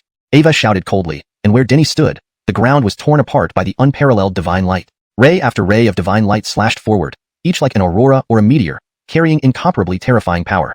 Denny tore off his Kasaya robe and hurled it out, imbuing it with potent Buddhist energy to resist the slashing divine light. However, these weren't ordinary divine lights but great spells devised by the Chavez, capable of maximizing the power of divine force. Initially, the Kasaya could hold off the divine light, but as the attacks continued, it gradually couldn't cope. The Buddhist glow began to dim. Without hesitation, Denny quickly cast 108 prayer beads to assist the Kasaya in resisting. Moreover, he glowed all over while holding the Vajra mace and attacked fiercely. Boom, boom, boom. The horrifying explosion reverberated through heaven and earth. Denny finally held back Crystal's attack. The divine power from the Chavez was truly formidable and incredibly terrifying. Only the combined efforts of the Kasaya, prayer beads, and the Vajra mace allowed him to withstand the assault. Heavenly divine chains. Crystal shouted coldly, unleashing another powerful spell. Massive chains appeared, radiating intimidating divine light, rapidly wrapping around Denny. Boom, boom, boom. Denny used the Vajra mace to smash the chains, but there were too many. His legs were quickly ensnared. Then, other chains wound around his arms via the Vajra mace. In no time, he was completely bound, unable to move. You see, I told you the outcome is uncertain. Crystal sneered coldly, decisive and unforgiving. Ava pointed straight at Denny's forehead, intending to utterly destroy him. Denny surprised her so much. Ava dared not give Denny any chance. Only by swiftly eliminating Denny could she feel secure. With the divine chains binding him, she aimed a point of divine light directly at him. Ava thought this would be the end for Denny, but she underestimated him. Denny suddenly vanished before her eyes, leaving her attack in vain. Void path. Crystal gritted her teeth, understanding why Denny disappeared. Brad mastered balance and void, and Denny, inheriting Brad's legacy, naturally cultivated the void path. What she hadn't anticipated was Denny dragging the chains along as he traversed the void. Come out. Ava stretched out a hand, and the end of a chain appeared instantly. Ava grabbed it and pulled hard, yanking Denny out of the void forcefully. Futile. Ava shouted coldly, enhancing the chains with powerful divine power. The chains entangling Denny instantly grew wildly, binding him to numerous black mountains. Now, let's see how you escape. Each black mountain contained immensely powerful forces. This time, Denny was doomed and couldn't traverse the void again. Ava flicked her fingers, and 5 brilliant rays of divine light shot towards Denny. Bound tightly, this time she was determined to take Denny's life. Wish to kill me? Not so easy. Denny's expression remained cold. Subsequently, his body seemed ablaze, fire soaring to the heavens. All the chains binding him quickly melted away, burned by the raging flames. What kind of fire is this? Crystal's face changed, feeling profoundly shocked. Those chains were condensed from the power of the Chavez, yet they were instantly burned to nothingness. This outcome caught her off guard. With the chains destroyed, Denny regained his freedom. He shifted sideways, evading the 5 rays of divine light. Flames enveloped his entire body, giving off a fearsome aura. The red flames shone with dazzling gold light, precisely the earthfire golden flame he wielded. Kill. Having freed himself, he immediately launched an attack on Crystal. His figure quickly dissolved, moving through the void, reappearing next to Crystal in an instant. He punched directly, the punch infused with the earthfire golden flame. If this punch struck Crystal's body, even her divine bones wouldn't withstand it, being consumed entirely by the flames. However, Crystal was no ordinary person and knew Denny possessed the void path. The moment Denny dissipated, she moved away from her original position. Thus, Denny's punch missed her. Though not hit by Denny's punch, the speed at which Denny traversed the void was unimaginable. Ava was still affected by the earthfire golden flame, burning severely. Black smoke rose from her body, emitting a smell like grilled meat. Damn it! Ava gnashed her teeth, still shaken. Fortunately, she dodged at the first sign of danger. Otherwise, she would have been burned to ashes. The power of the earthfire golden flame was indeed terrifying and formidable. Even being partially affected by its flames caused severe burns. If the flame had fully engulfed her, her divine bones wouldn't have survived either. Denny's expression remained cold, denying Crystal any breathing room. He frequently utilized the void path, moving through the void to deliver lethal strikes. Whoosh! Relentless divine light shot out. Crystal forcibly unleashed a demonic god field, protecting herself and keeping Denny outside. Each deity had their own divine field. Crystal received this from both the war goddess and the Chavez. A demonic god field was even more formidable than a war field. However, her realm was suppressed, making it difficult to manifest the demonic god field. Without unveiling part of the sealed divine power within her, she would not have been able to do so. Kill. Supporting the demonic god field, Crystal once again launched a fierce assault on Denny. Everything Denny possessed was beyond expectation. Ava dared not delay further, and wanted to swiftly kill Denny to end this battle. Chapter 416, The Demon God Strike. Crystal came with the demon god realm, blocking Denny outside and preventing him from getting close, using powerful divine spells to obliterate him. In fact, the demon god realm wasn't used for defense but for killing enemies. Once an enemy was ensnared within the demon god realm, the power inside would ruthlessly slaughter them. It was an absolutely terrifying and formidable force. Regrettably, Crystal didn't dare. She didn't dare to trap Denny within the demon god realm. Denny was astonishingly formidable. Ava feared that the demon god realm couldn't subdue him, and he might turn it against her, dismantling the realm from within.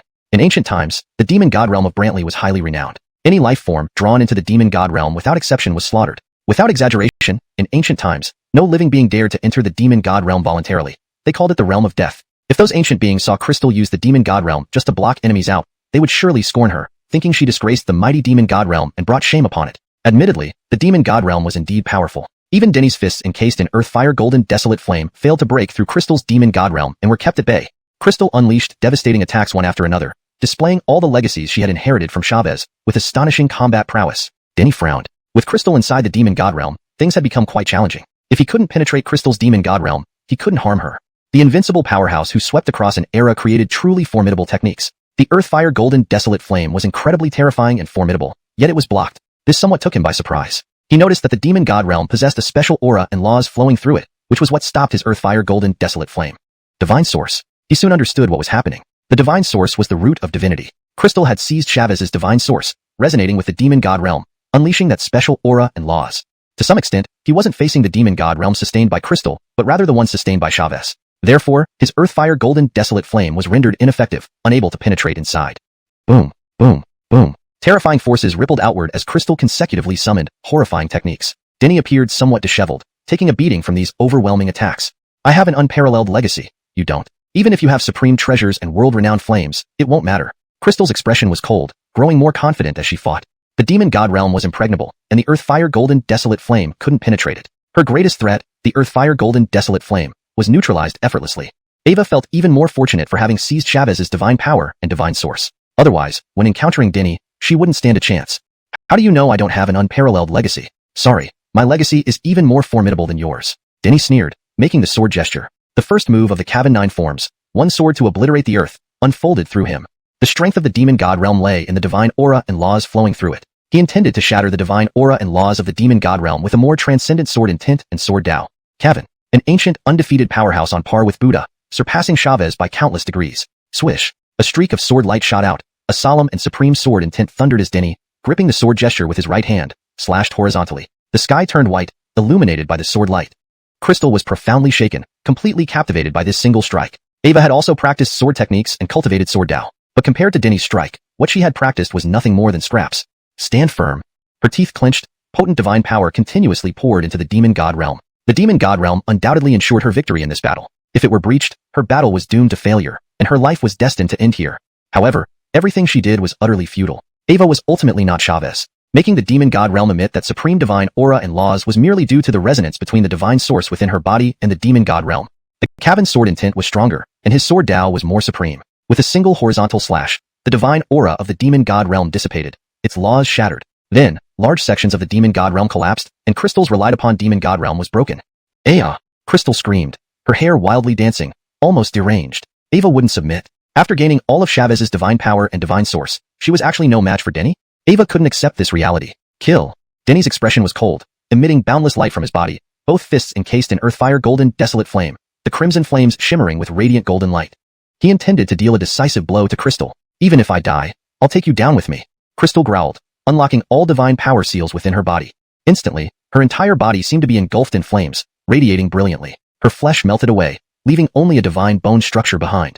Ava was going all out, with no intention of living, determined to take Denny down with her. Chavez's divine power, once fully unlocked, was overwhelmingly terrifying and immense. Her flesh couldn't withstand it, only her divine bones could endure.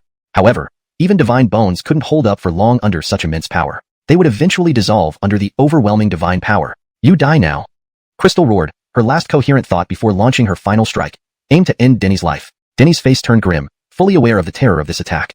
Without hesitation, he quickly summoned the Violet Lane Spear, the Cycle Bell, and other supreme treasures. His soul rapidly sought refuge within the Book of Cause and Effect. This attack, he knew, he couldn't withstand with his own strength. His only hope rested on these supreme treasures. He had prepared for the worst. If these treasures couldn't defend him, he wouldn't cease to exist. He trusted the Book of Cause and Effect, believing it could protect his soul. As long as his soul remained unextinguished, he could later reincarnate, creating a new body. However, if that happened, he'd undoubtedly suffer great damage, and reconstructing a new body wouldn't be easy. He had no idea when he could recreate one. Boom, boom, boom. Frightening explosions echoed as Crystal's final strike was immensely terrifying. The Violet Lane Spear was knocked aside, and the Cycle Bell fell. The treasures he obtained from the Black Phoenix and various ancient clan treasuries exploded in succession, shattered into fragments. Crystal, unlocking all divine power within her body, unleashed an attack comparable to Chavez's full might. Undoubtedly, Crystal was truly his nemesis. Engaging to this degree, Crystal still managed to threaten his life. His physical body was breaking apart, blood gushing out. Even his exceptionally strong physique, which opened many critical acupoints, proved fragile like an ordinary human's under this assault, extremely weak. Chapter 417. The Mysterious Buddhist Sect. The path to balance collapsed, unable to contain the force any longer, and the ultra-amplified enhancement array exploded.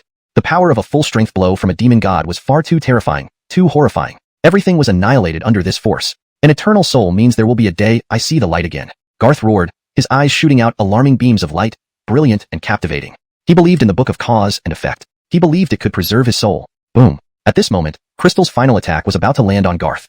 Terror filled the air, vast and frightening. Large swaths of flesh on Garth's body melted away, with even blood not having time to flow before it too was consumed. That kind of force was just too terrifying. Amitabha. At that very moment, a voice, carrying an aura of antiquity and ancient wisdom, rang out, announcing the Buddha's name.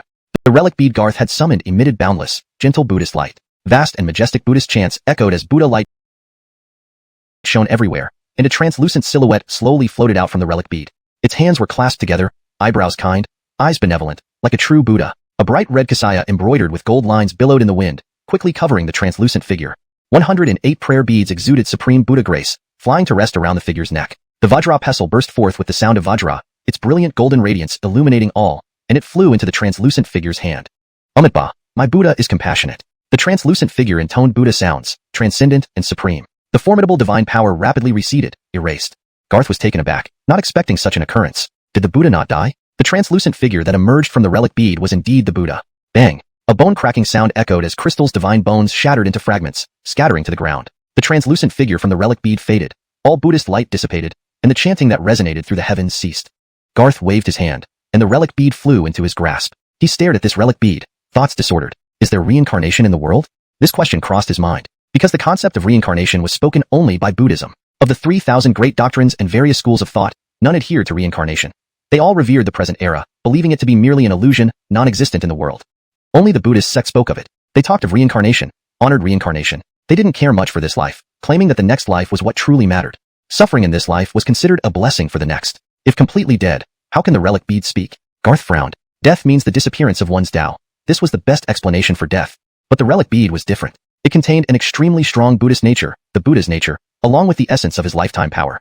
This contradicted the notion of complete disappearance upon death. Such a strong Buddhist nature, how could it be considered disappeared? There were very powerful seals on the relic bead, accessible only by the Buddhist sect? What did this mean? What would happen if the Buddhist sect truly unlocked the relic bead? The more he thought, the more startled he became. The Buddhist sect has always been enigmatic and unfathomable, known little by outsiders, yet they were incredibly powerful. In the 18 states of Hindu, each state had a legacy of the Buddhist sect, and it was rumored that the other 9 lands also harbored traditions of the Buddhist sect. Such a grand and thriving Buddhist sect, how did outsiders know so little about them? In reality, outsiders' understanding of the Buddhist sect was limited to surface-level knowledge. The Buddhist sect was astonishing. Let's just take Hindu for example. In the 18 states of Hindu, each state was powerful, with countless cultivation sects and numerous doctrines like stars. Of the 3,000 great doctrines, people cultivated all kinds of paths. However, one state was an exception. Inside, no other doctrines existed. Only the Dharma was cultivated. That place was the Buddhist state. How did they achieve this? No one knew. Ancient sages once entered the Buddhist state to preach their doctrines, hoping to establish a lineage there. And strangely, these ancient sages who went to the Buddhist state to preach doctrines not only failed to establish a lineage, but instead converted to Buddhism, becoming protectors of the Buddhist sect. Since then, no one dared to go to the Buddhist state to preach doctrines, or even enter casually. The Buddhist sect was mysterious and terrifying. Garth straightened up, feeling that cultivating the Buddhist scriptures was somewhat rash. Events surrounding the relic bead made him recall the mystery and terror of the Buddhist sect. He had cultivated the Buddhist scriptures, the highest scripture of the Buddhist sect. Would he have to become a monk in the future? Bald head, knocking wood fish, strict rules, vegetarianism, abstinence? Garth felt uneasy even thinking about it. He didn't want to become a monk. The book of cause and effect won't harm me. He clenched his teeth, believing the situation wasn't as severe as he imagined. He didn't cultivate directly from the relic bead. The Buddhist scriptures were extracted by the book of cause and effect from the relic bead. He trusted the book of cause and effect. Even if there were issues with the Buddhist scriptures, the book of cause and effect would eliminate them. In the future, when I meet someone from the Buddhist sect, I must thoroughly compare them. Garth resolved that if he ever encountered someone from the Buddhist sect, he would make sure to compare his cultivated scriptures with theirs. The events with the relic bead were too sudden and bizarre, making him unable to settle down. He didn't even have time to celebrate defeating Crystal. As he looked at the pile of shattered remains on the ground that used to be Crystal, he froze. What's going on? His expression turned grave. The fragmented remains of Crystal's corpse were gradually flying away, turned into ashes entirely. Without hesitation, he quickly summoned the earth fire golden flame to burn the remains of Crystal's corpse. Although he didn't know what was happening, he was sure this wouldn't be good. He wanted to destroy Crystal's corpse completely. However, to his surprise, some force was protecting Crystal's corpse, preventing the earth fire golden flame from burning it. Damn! He swung the Vajra pestle and even invoked treasures like the purple lane spear to bombard it. But that force was terrifying, and despite all his attacks, he couldn't harm Crystal's skeletal remains. Causality record.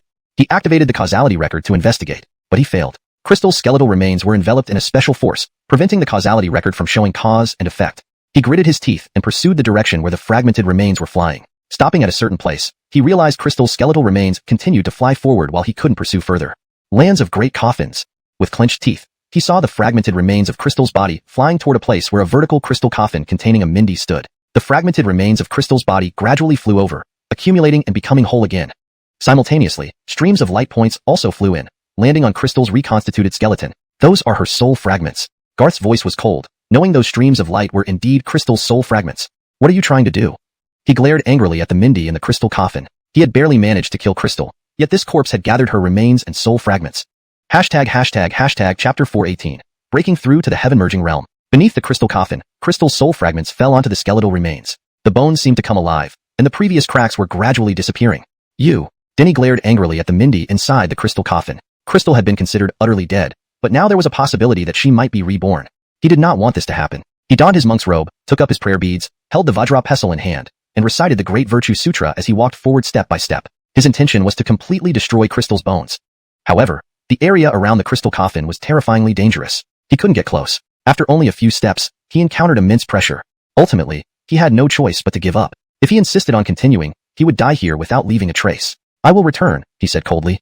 In the future, no matter what, he would come back and thoroughly destroy Crystal. Additionally, he wouldn't let it rest like this. Regardless of why the Mindy in the crystal coffin acted this way, he intended to demand an explanation from her.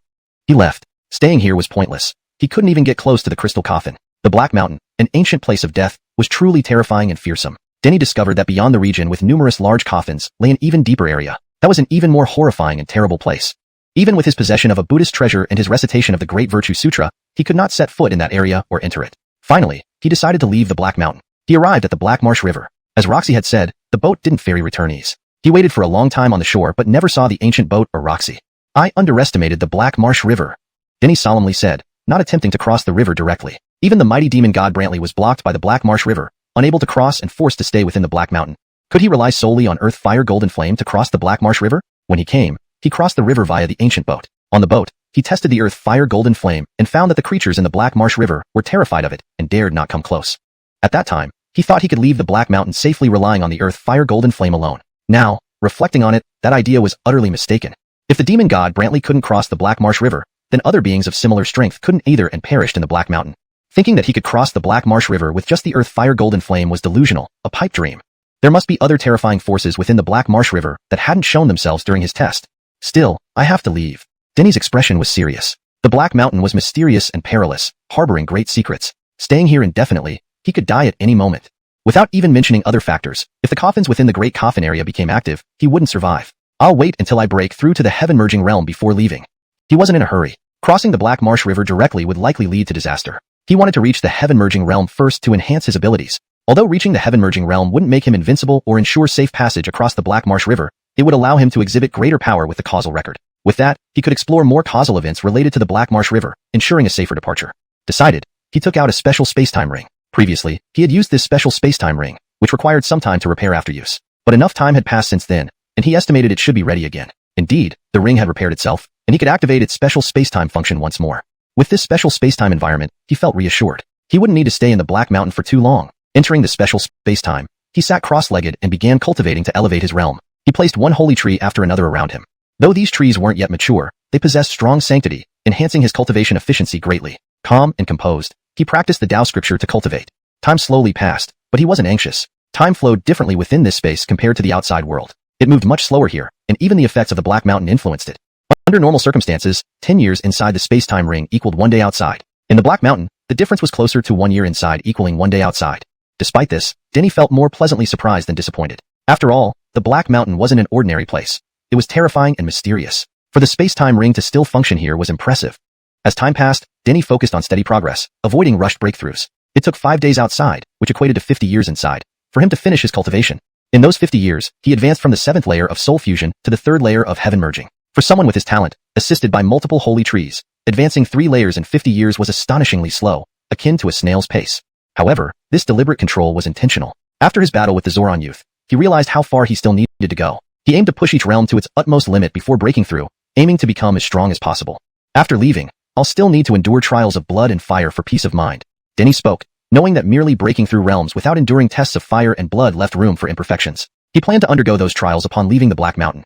Indeed, upon reaching the heaven-merging realm, Denny used the causal record again, finding it significantly more powerful than before. Probing the Black Marsh River for recent causal events, a sequence of causes and effects emerged. As he suspected, the Black Marsh River was far more terrifying and complex than he had imagined. The demon god Brantley had attempted to cross recently, almost dying. Only his quick escape saved him from immediate death in the Black Marsh River. Brantley, who was originally not so weakened, would have lasted longer. Due to the attempt to force a crossing, his lifespan drastically shortened, facing imminent demise. Denny felt a tremor in his heart, realizing the hidden causal connection. Desmond, he was slightly reassured as the causal record revealed a method to cross the river.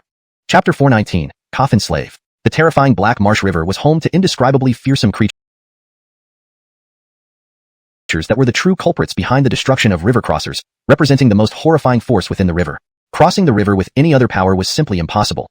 Only a supreme Buddhist treasure could suffice. The Book of Cause and Effect presented a method capable of activating the light of Buddhas within the 108 prayer beads. He could rely on the light of these Buddhas to suppress the terrifying creatures and forces lurking beneath the Black Marsh River. Alas, I can't get away from this. Denny scratched his head. This method required Buddhist power for support, and his current level of attained Buddhist power was insufficient. He needed to further cultivate Buddhist scriptures to enhance his abilities and obtain stronger Buddhist power. Previously, he had considered the mystery and dread associated with Buddhism, which created an inner resistance towards continuing to cultivate the scriptures. He did not want to cultivate them further, or have anything more to do with the Buddhist realm. However, now, he had no choice but to cultivate again. To cross the river, he would need to depend solely on the light of Buddhas within the 108 prayer beads to succeed. Denny was never one to be indecisive. Once he determined that only the prayer beads could help him cross the river, he immediately began cultivating the Buddhist scriptures. He had already exhausted the special time-space power and could not enter it to practice anymore. Hence, he had to cultivate in the outside world. Black Mountain's terror became apparent over the 5 days it took to exhaust the power within the time-space, something that would have been impossible elsewhere. After some time, he successfully advanced further in the cultivation of the Buddhist scriptures, greatly increasing his Buddhist power. Next, he practiced the method to activate the prayer beads. Each of the 108 beads required activation. None could be missing, or the Buddha's light wouldn't form. The Book of Cause and Effect demonstrated the method's profound principles, simplifying them to aid Denny's cultivation. He mastered this technique in no time. He began to activate the 108 prayer beads, one by one, releasing boundless Buddhist light, bright and immense. Finally, he succeeded in fully activating all 108 prayer beads. These 108 beads hung above his head, shedding down their light. This was the light of the Buddhas, invincible against all evil. Upon closer inspection, each of the 108 prayer beads displayed a different Buddha image, with varying rays of light falling from them. He began his journey across the river. As soon as Denny stepped onto the pitch-black Black Marsh River, it instantly turned tumultuous, surging with wave after wave. However, under the influence of the light emitted from the 108 prayer beads, the Black Marsh River gradually calmed down. Denny's tense heart also relaxed somewhat. He could feel a deeply terrifying force stirring at the bottom of the Black Marsh River, but under the influence of the light from the 108 prayer beads, the area below slowly quieted down. In ancient times, swordsmen, Buddhas, and other powerful beings weren't unable to leave Black Mountain. They just didn't want to. They desired imperial opportunities within Black Mountain, which ultimately led to their deaths there. You actually came out of Black Mountain. Amidst the calm Black Marsh River, an ancient boat sailed towards them. Roxy, beautiful like a celestial Kira, exclaimed with wide eyes as she stared at Denny. I know my limits, Denny smiled. A rare self-awareness indeed. Roxy sighed. Throughout history, few have achieved this level of self-awareness. How many beings entered Black Mountain without knowing their own limits? Intent on gaining something from Black Mountain, they ended up losing their lives there and could never return. Hadn't she been the same? Without realizing her limitations, she had followed Wei Hugo deeper into Black Mountain, resulting in his death and her transformation into a ferryman. Did you get what you wanted? Ava asked. Recalling when she had asked why Denny entered Black Mountain, he had answered that he pursued his enemies there. Not entirely. Denny couldn't let go. Despite Crystal being shattered into pieces, she was recreated under the crystal coffin, even reuniting her soul essence. How can it be not entirely? It's either fulfilled or unfulfilled, Roxy questioned. Ava was dead, yet? Denny clenched his teeth, filled with resentment, and decided to speak his mind since he had no ill feelings towards Roxy. Do you remember what I once said? Black Mountain has never been a place that fulfills wishes. Roxy shook her head gently.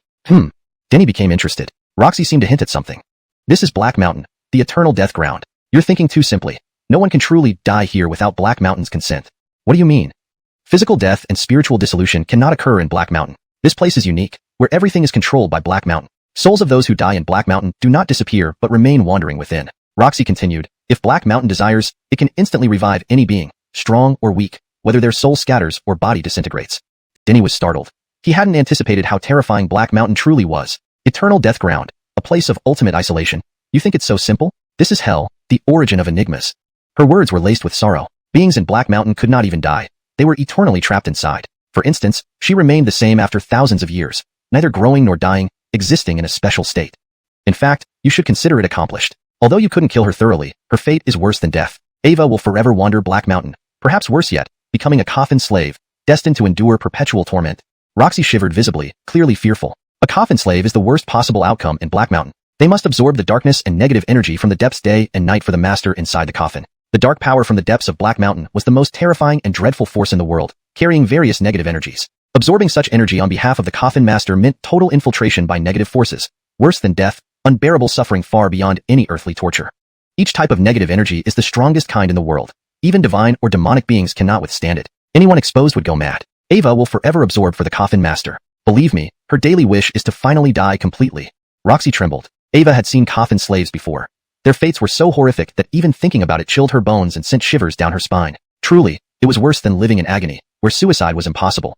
Dying would only bring her back to continue absorbing underground darkness. Wow. Denny drew in a sharp breath. Had he wrongly blamed the corpse in the crystal coffin? Was it aiming for Crystal to endure eternal torment? This chapter captures the eerie atmosphere surrounding Black Mountain and the terrifying fates that await those who dare to challenge its depths. It portrays Denny's internal struggle and reveals the unimaginable horrors of becoming a coffin slave. Chapter 420. Leaving Black Mountain. This truly took Denny by surprise, catching him off guard. However, it also led him into deep contemplation. According to Roxy, creatures that died in Black Mountain did not truly perish. Instead, their souls remained and drifted around in the mountain. What about the Kavin? The Buddha? The demon god of Brantley? Did they not fully die either? Could the reflection of the Buddha in the relic be from the Buddha's soul floating within Black Mountain, rather than originating from the relic itself? I can't figure it out. He was getting a headache from all this thinking. His realm being too low, he didn't understand many things and couldn't grasp the reasoning. Forget it. I'll come back to Black Mountain again in the future. Grateful for the Kavin's beneficence and having received his legacy, Denny had promised to help bury the Kavin's remains. When he grew stronger, he would surely return to Black Mountain. Do you know the origin of those coffin lords? Denny asked, wanting to understand their identity and background. Clearly, these coffin lords were major terrors within Black Mountain. If disturbances occurred in the future, the entire world would be plunged into chaos and disaster. Black Mountain is enigmatic and many things remain unknown. I do not know where those coffin lords came from. They have always existed here, and there are rumors that within the coffins lie opportunities for becoming an emperor. Roxy shook her head. Becoming an emperor, such a concept is too elusive. Numerous invincible warriors have come here seeking that opportunity, but alas, no one has ever succeeded, and the coffins have never been opened. The 108 Buddhist beads emitted boundless light, each with a different Buddha image. The Heezy River was utterly calm, its depths suppressed. You should be the first person to leave Black Mountain alive. Roxy looked at Denny, envy filling her eyes. The astonishing Buddha light emanating from the 108 beads meant Denny could safely leave the Heezy River under their protection. Alas, Denny sighed, saying nothing more. People's greed weighed heavily on him. Those who entered Black Mountain and managed to survive didn't want to leave. And those who couldn't leave Black Mountain alive left their lives behind in it. Is there anything you need me to help with? He asked Roxy. Ava was a devoted lover, willing to become a ferryman for Wei Hugo. Denny thought highly of Roxy and wanted to help if possible. Of course, any assistance would be limited to the outside world. He couldn't help her here. The thing I regret most is disappointing the Xuanhuan Holy Land that nurtured me. Roxy's expression was lost and sad. The Holy Land spared no effort to cultivate me, hoping I would make it more glorious. Unfortunately, I disappointed them, forever trapped in Black Mountain. Ava took out a magical artifact, a pot, pure and holy, radiating an ancient saintly aura. This powerful holiness undeniably marked it as a supreme saintly artifact far surpassing others. This is the alchemy pot, my Xuanhuan Holy Land's greatest treasure. To explore Black Mountain with Brother Hugo, I stole it from the Holy Land. Tears welled up in her eyes, filled with sorrow. I hope you can return the alchemy pot to the Holy Land and tell them this disobedient disciple has learned her lesson. In ancient times, the entire world and the Nether organization engaged in a fierce battle. Countless saints and sages perished, and numerous lineages vanished. Denny inwardly sighed. Xuanhuan Holy Land likely met the same fate during the ancient era. However, he did not voice this, accepting the alchemy pot. The Holy Land is peerless, but I wonder if someone like me can enter. Denny laughed. But I will try my best to return the alchemy pot to the Holy Land. He wanted to give Roxy some hope, not letting her feel utterly hopeless. Thank you. Roxy thanked Denny. Surviving such calamity, you must have great fortune ahead. Being able to leave Black Mountain alive, you're destined to become a top-tier powerhouse. Thanks, I hope so. Denny smiled as he crossed the river to the other side. On the ancient boat, Roxy waved goodbye to him. Along with the boat, she disappeared from his sight. Denny climbed over mountains until he met Mac and others. Aowu, you made Tiger Grandpa miss you so much? Amanita leaped onto Denny happily. It had been worried sick because that place was ancient death ground where even supreme beings couldn't escape. Get lost. Denny grabbed the kitten by the tail and tossed it aside. You still think you're the little kitty from before? Pouncing like that nearly knocked me down. Amanita was now larger than other tigers. Charging suddenly, Denny almost fell. You ungrateful brat. Tiger Grandpa was so worried about you. Amanita bared its teeth, glaring at Denny. Next time, if I find you in danger, I'll bite you to death. Come on, don't deny yourself. Let me see you try. Denny rolled up his sleeve, revealing his muscular arm. Really think I won't bite? Amanita got mad and bit down hard. Ouch, my teeth. It rolled on the ground in pain. Its teeth almost chipped. Denny's body was harder than divine iron. Biting him now? Aren't you asking for it? Mac laughed uncontrollably. How was it? Did you kill anyone? The Perry asked calmly. Sort of. Denny recounted everything he encountered in Black Mountain. Of course, he kept silent about the cause and effect record. It wasn't that he didn't trust the Perry and others, but there were too many strong beings in the world. The Barak might inadvertently reveal everything. So terrifying. Amanita was startled, despite hearing various stories about Black Mountain's horrors before. Hearing Denny's personal experiences shook it deeply. We've got a tough road ahead. Mac sighed. In this life, we lack superior cultivation resources and amazing legacies, yet we face countless terrors. The current environment had worsened, causing various cultivation civilizations to break continuity. Desmond, major terrors and disasters awaited this generation, making everyone feel helpless and hopeless. There's no choice. We must press forward despite the odds. Not resisting will only lead to death. The Perry said, regardless of how slim the chances or difficult the future, they couldn't give up. Otherwise, death would await them. Chapter 421. The Powerful Jeff Tinsleo Sect. No one had anticipated that such a turn of events would occur in Sangzhou. All the ancient clans were subdued and controlled by Denny, marking the first time in history for this to happen. Previously, it had never occurred. The Isaias powerhouses from the ancient clans expelled the toxins from their bodies and returned to the peak of their strength. But even now, they had no means to resist. They had sworn oaths to Denny, making it impossible for them to make a move against him. The outcome was set in stone. Amidst the buzzing discussions amongst the ancient clan members about Denny, he and his companions prepared to leave Sangzhou and return to Yenzhou. At this moment, a ripple appeared in the void, and several figures emerged from it. Please wait a moment, young Master Denny. A Zeke with a smile halted Denny and his group. Who are you? Denny furrowed his brow. He didn't recognize these people. We are from the Jeff Tinsleo sect. The Zeke revealed their identity with a grin. They came from the Jeff Tinsleo sect specifically to deliver a message to Denny. What kind of message? The situation at Zhangxian sect is not looking good. Zhangxian sect? Denny's pupils constricted, as he hadn't expected the news to pertain to Zhangxian sect. The Nine Bolivar sect and various other forces gathered at Zhangxian sect, along with assistance from the ancient Mu clan, intending to destroy the entire sect. Later on, the Holy Clan intervened and quelled the disturbance, the Zeke recounted. Since then, Zhangxian sect has become unparalleled in Jeremiah, receiving overtures of friendship not only from its allied ancient clans, but also from those previously unaffiliated. He continued, however, things seem to have changed recently. For some reason, the Mu clan has become restless, showing signs of targeting Zhangxian sect. So audacious. Denny sneered. With the Holy Clan's deterrence still present, the Mu clan dared to harbor thoughts against Zhangxian sect. It was indeed courting death. He pondered for a while, lost in thought. Upon seeing Crystal, he knew both Crystal and Carson were under the Black Immortal Phoenix's curse, acting on its behalf. Crystal had long suspected that he might be the person the Black Immortal Phoenix sought, and likely conveyed this to Carson. The curse placed by the Black Immortal Phoenix had a time limit, making Carson take risks. The Mu clan wasn't foolish and wouldn't risk annihilation for just one person like Carson. Denny guessed that the Black Immortal Phoenix must have learned of this and was backing Carson from behind the scenes. Thank you very much. Denny thanked the Zeke. He maintained contact with the Zhangxian sect master through a communication device left intentionally, obtained from the Black Immortal Phoenix. Even over vast distances, they could stay connected via this method. The sect master hadn't contacted him, perhaps not wanting him to worry while he was away.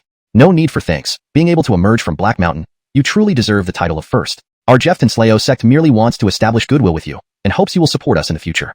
Said the Zeke. How did you know Denny came out of Black Mountain? The kitten exclaimed in surprise, eyes wide open. They hadn't seen anyone else in Black Mountain and hadn't told anyone about it afterward.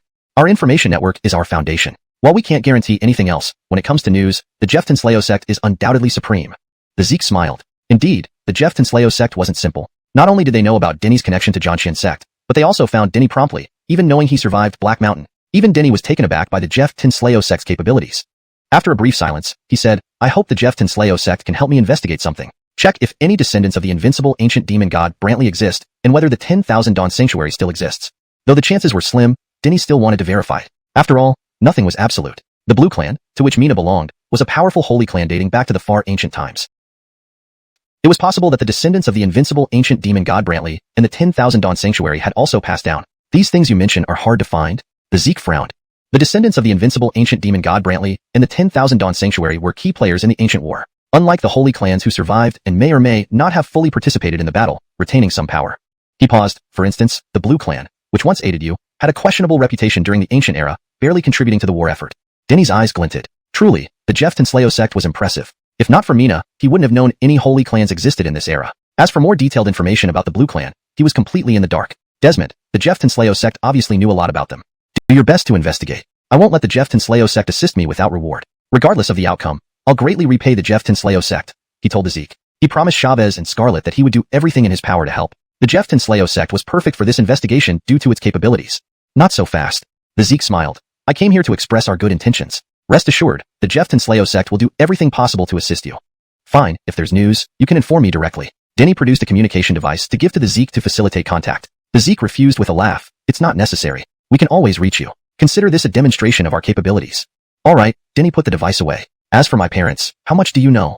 He looked at the Zeke and asked. The Jeff Tinsleo sect must have investigated him, and with their prowess, surely they knew something about his parents. Not much.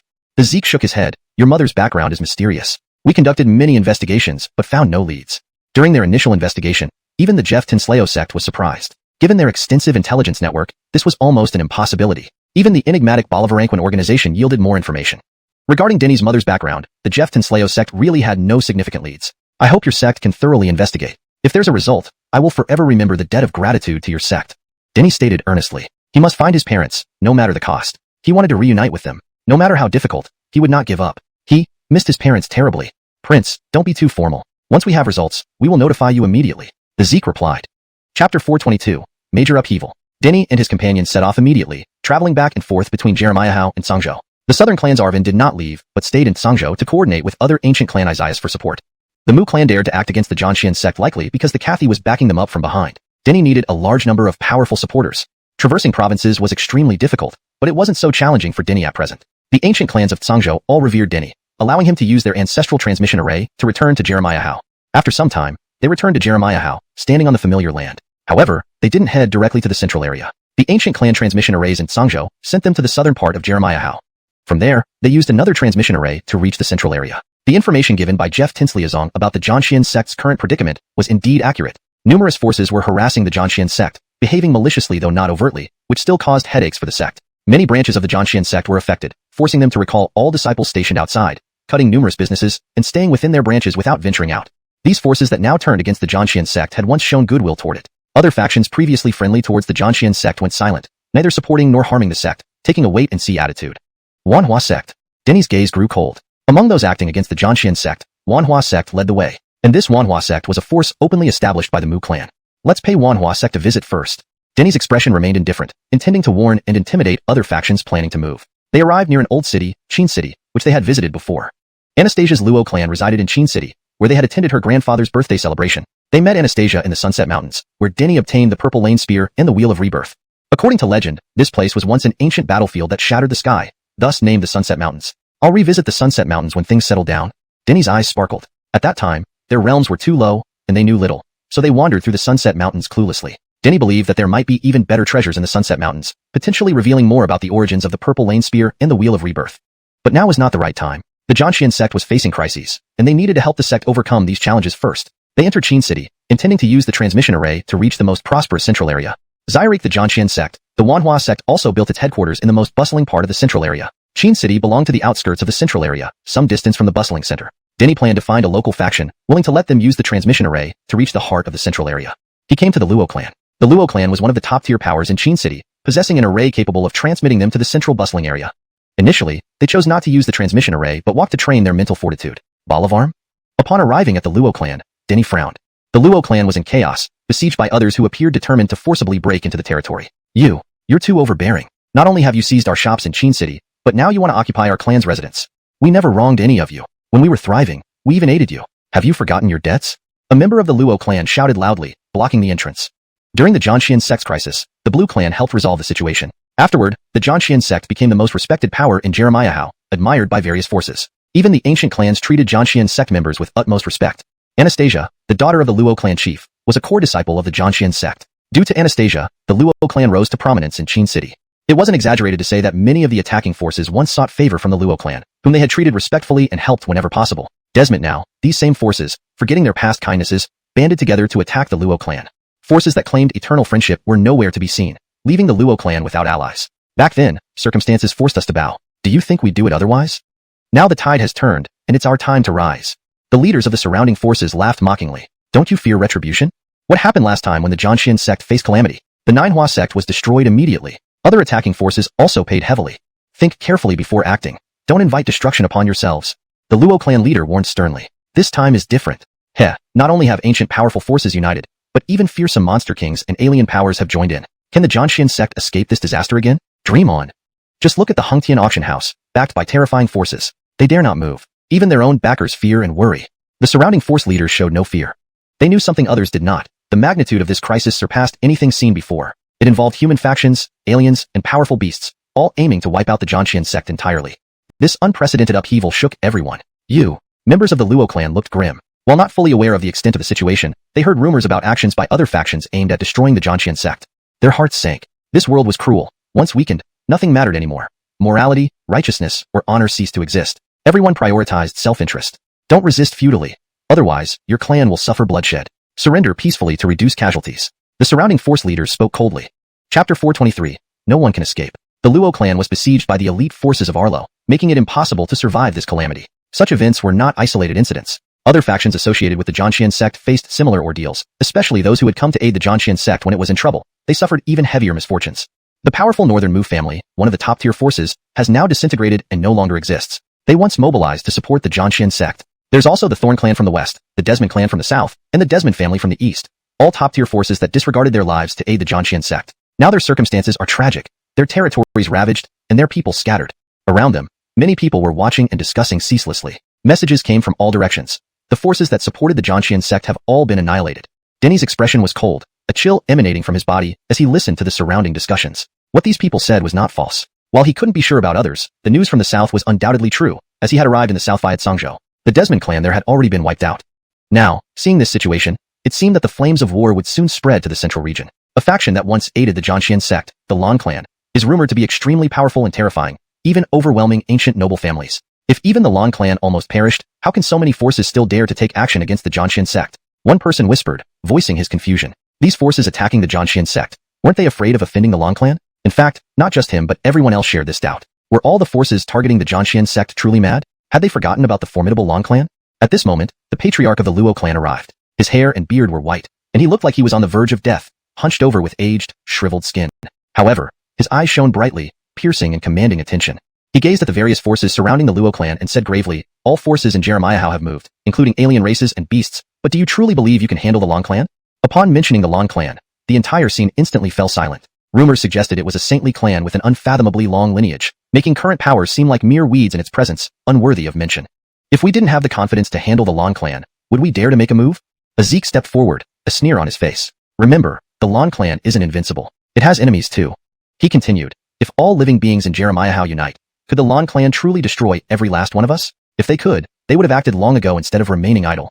This was the crux of the matter. Initially, only a few forces dared to target the Jianxian sect, fearing the Lan clan. But as events unfolded, more and more factions joined in. The Jianxian sect could not suppress this trend, retreating step by step. This made other factions believe that the relationship between the Jianxian sect and the Lan clan wasn't as close as imagined, leading them to join the opposing forces. In truth, there was another crucial reason. Powerful forces coerced them into choosing sides, either join them or stand with the Jianxian sect. Ultimately, they chose to oppose the Jianxian sect. This trend would gather more forces, leaving no time for hesitation. This was a massive storm sweeping through all of Jeremiah, where both human factions and alien races and beasts were drawn in, forced to choose. Even those who initially observed cautiously would eventually be compelled to make a decision. It was a bewildering and perplexing scenario. Was it really worth it to mobilize all forces just to counteract one sect? Historically, such unity against a single force had never occurred. We will surrender the Luo clan's residence. The patriarch sighed deeply, appearing much older in an instant, his bent frame more curved than ever. Mentioning the Lan clan had no effect on these forces. The Luo clan was doomed this time. He did not send a plea for help to the Jianxian sect because they were currently struggling to save themselves, attacked on multiple fronts with their strong disciples holding firm inside, unable to venture out. This attack on the Jianxian sect differed from the previous one. Instead of directly confronting the Jianxian sect, they first targeted associated forces before focusing on the Jianxian sect itself. They aimed to uproot the Jianxian sect entirely, ensuring its complete annihilation. Barak? Us. The Luo clan members' eyes were bloodshot with anger and humiliation. They preferred to die fighting, rather than surrender their ancestral home willingly. No more talking. Zairif is more important than anything else. The patriarch roared sternly, his voice filled with force. This was an unavoidable battle. If they insisted on fighting, not a single member of the Luo clan would survive. Haha, old age does indeed bring wisdom. You're right, Barak. The leaders of the various forces laughed. With the Luo clan's deep roots, occupying it would surely yield immense wealth. Without speaking, the patriarch led the Luo clan members away from their residence. Hold it. Barak, you may leave, but first, leave your possessions behind. I'm sure you carry many valuable items. The Zeke who spoke earlier stopped the patriarch, intending to search him. You dare. How can you humiliate our patriarch after we've already surrendered our home? The Luo clan members erupted in fury, forming a protective circle around the patriarch, refusing to let the man search him. They wouldn't tolerate any further humiliation of their leader. Don't push your luck if you want to live. The man snarled, his disdain evident. Letting you leave alive is our mercy. Don't know what's good for you. His tone became more aggressive. You don't want me to search you? Fine. Just strip off your clothes, then no need for a search. Strip completely, down to the last piece, or none of you leave. You. The Luo clan members trembled with rage. The man was clearly humiliating them, going too far. Even the onlookers felt uneasy. Killing someone should be enough without excessive cruelty. Forcing the Luo clan members and their patriarch to undress was simply beyond the pale. Chapter 424. Taught by you. The demands of the Zeke were outrageous. The onlookers couldn't bear to watch. Though angered, they did not dare step forward or say much more. They did not want to invite trouble. This was a fatal predicament. One could die if entangled. This is clearly an attempt to obliterate the Luo clan. Someone sighed heavily, believing that the Zeke's proposition to undress for life spared was merely an excuse. Primarily, he intended not to let the Luo clan off, and sought to wipe them out completely. Others soon realized this as well. It made sense. Such extreme demands, obviously meant to be rejected, indicated the Zeke never intended to spare the Luo clan. A sense of desolation rose within their hearts. This was the true brutality of this world. Once weakened, one couldn't even protect their own territory or their lives. Must it be like this? Surprisingly, the patriarch of the Luo clan remained calm. This world has no black and white, only survival. Barak, you must understand we cannot let you leave. Even ashes can reignite. How much more so humans? The Zeke's face was cold, having already decided on complete extermination. Understood. The Luo clan's old patriarch spoke, his hunched body straightening, eyes gleaming brightly. So, let's fight then. He roared with boundless fighting spirit. Any hint of an aged Isaias vanished. Fight! The Luo clan members shouted, none retreating, raising their mystical weapons at the powerful factions. Blame yourselves for standing on the wrong side. The Zeke sneered. Kill. He lunged first, his terrifying power revealing formidable strength. Who dares harm the old patriarch? At that moment, a shout erupted. Denny emerged. He activated the super amplification enhancement array platform, deploying the principle of equilibrium, enveloping the scene. Everyone's realm and strength were instantly suppressed. The super amplification enhancement array had been destroyed before. This was a brand new platform. Denny knew there would be endless battles upon returning to Jeremiah Howe. Thus, when parting from Nanzu's ancestor, he specially requested a new platform to be refined. Pooh, pooh, pooh. Blood splattered like rain. Bodies fell one after another. Denny shone brilliantly, holding the purple lane spear without a drop of blood on him, akin to a peerless battle god, awe-inspiring. A youthful warrior slaughtered mercilessly here.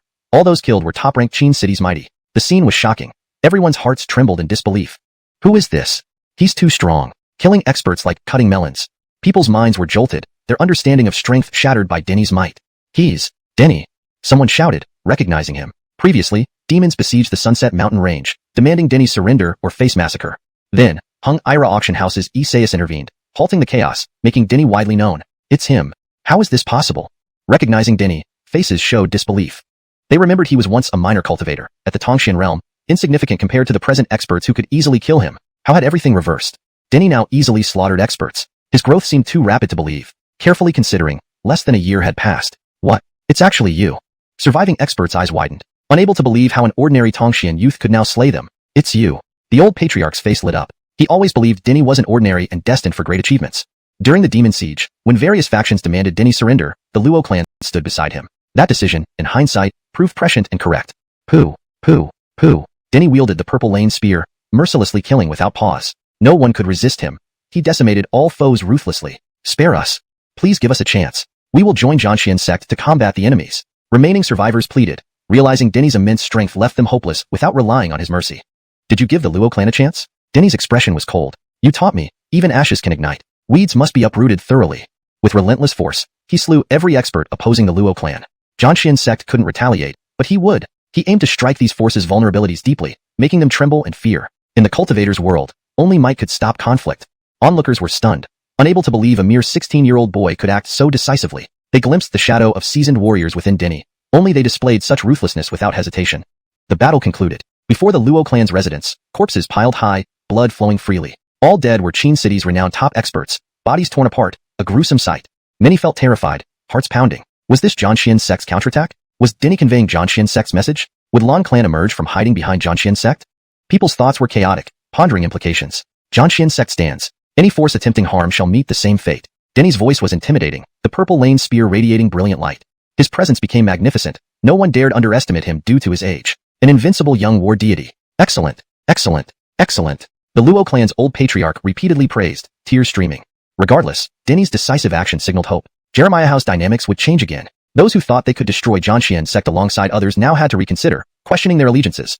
Chapter 425. Arrival at Juan Bolivar's sect. The atmosphere in Qin City was tense, with many factions choosing to remain indoors and refrain from any outward activities. The changing dynamics of Jeremiah Hao presented an undeniable opportunity, a chance to rise meteorically if seized correctly. However, the shock of Denny's decisive extermination of various strong forces had left them too frightened to entertain such thoughts.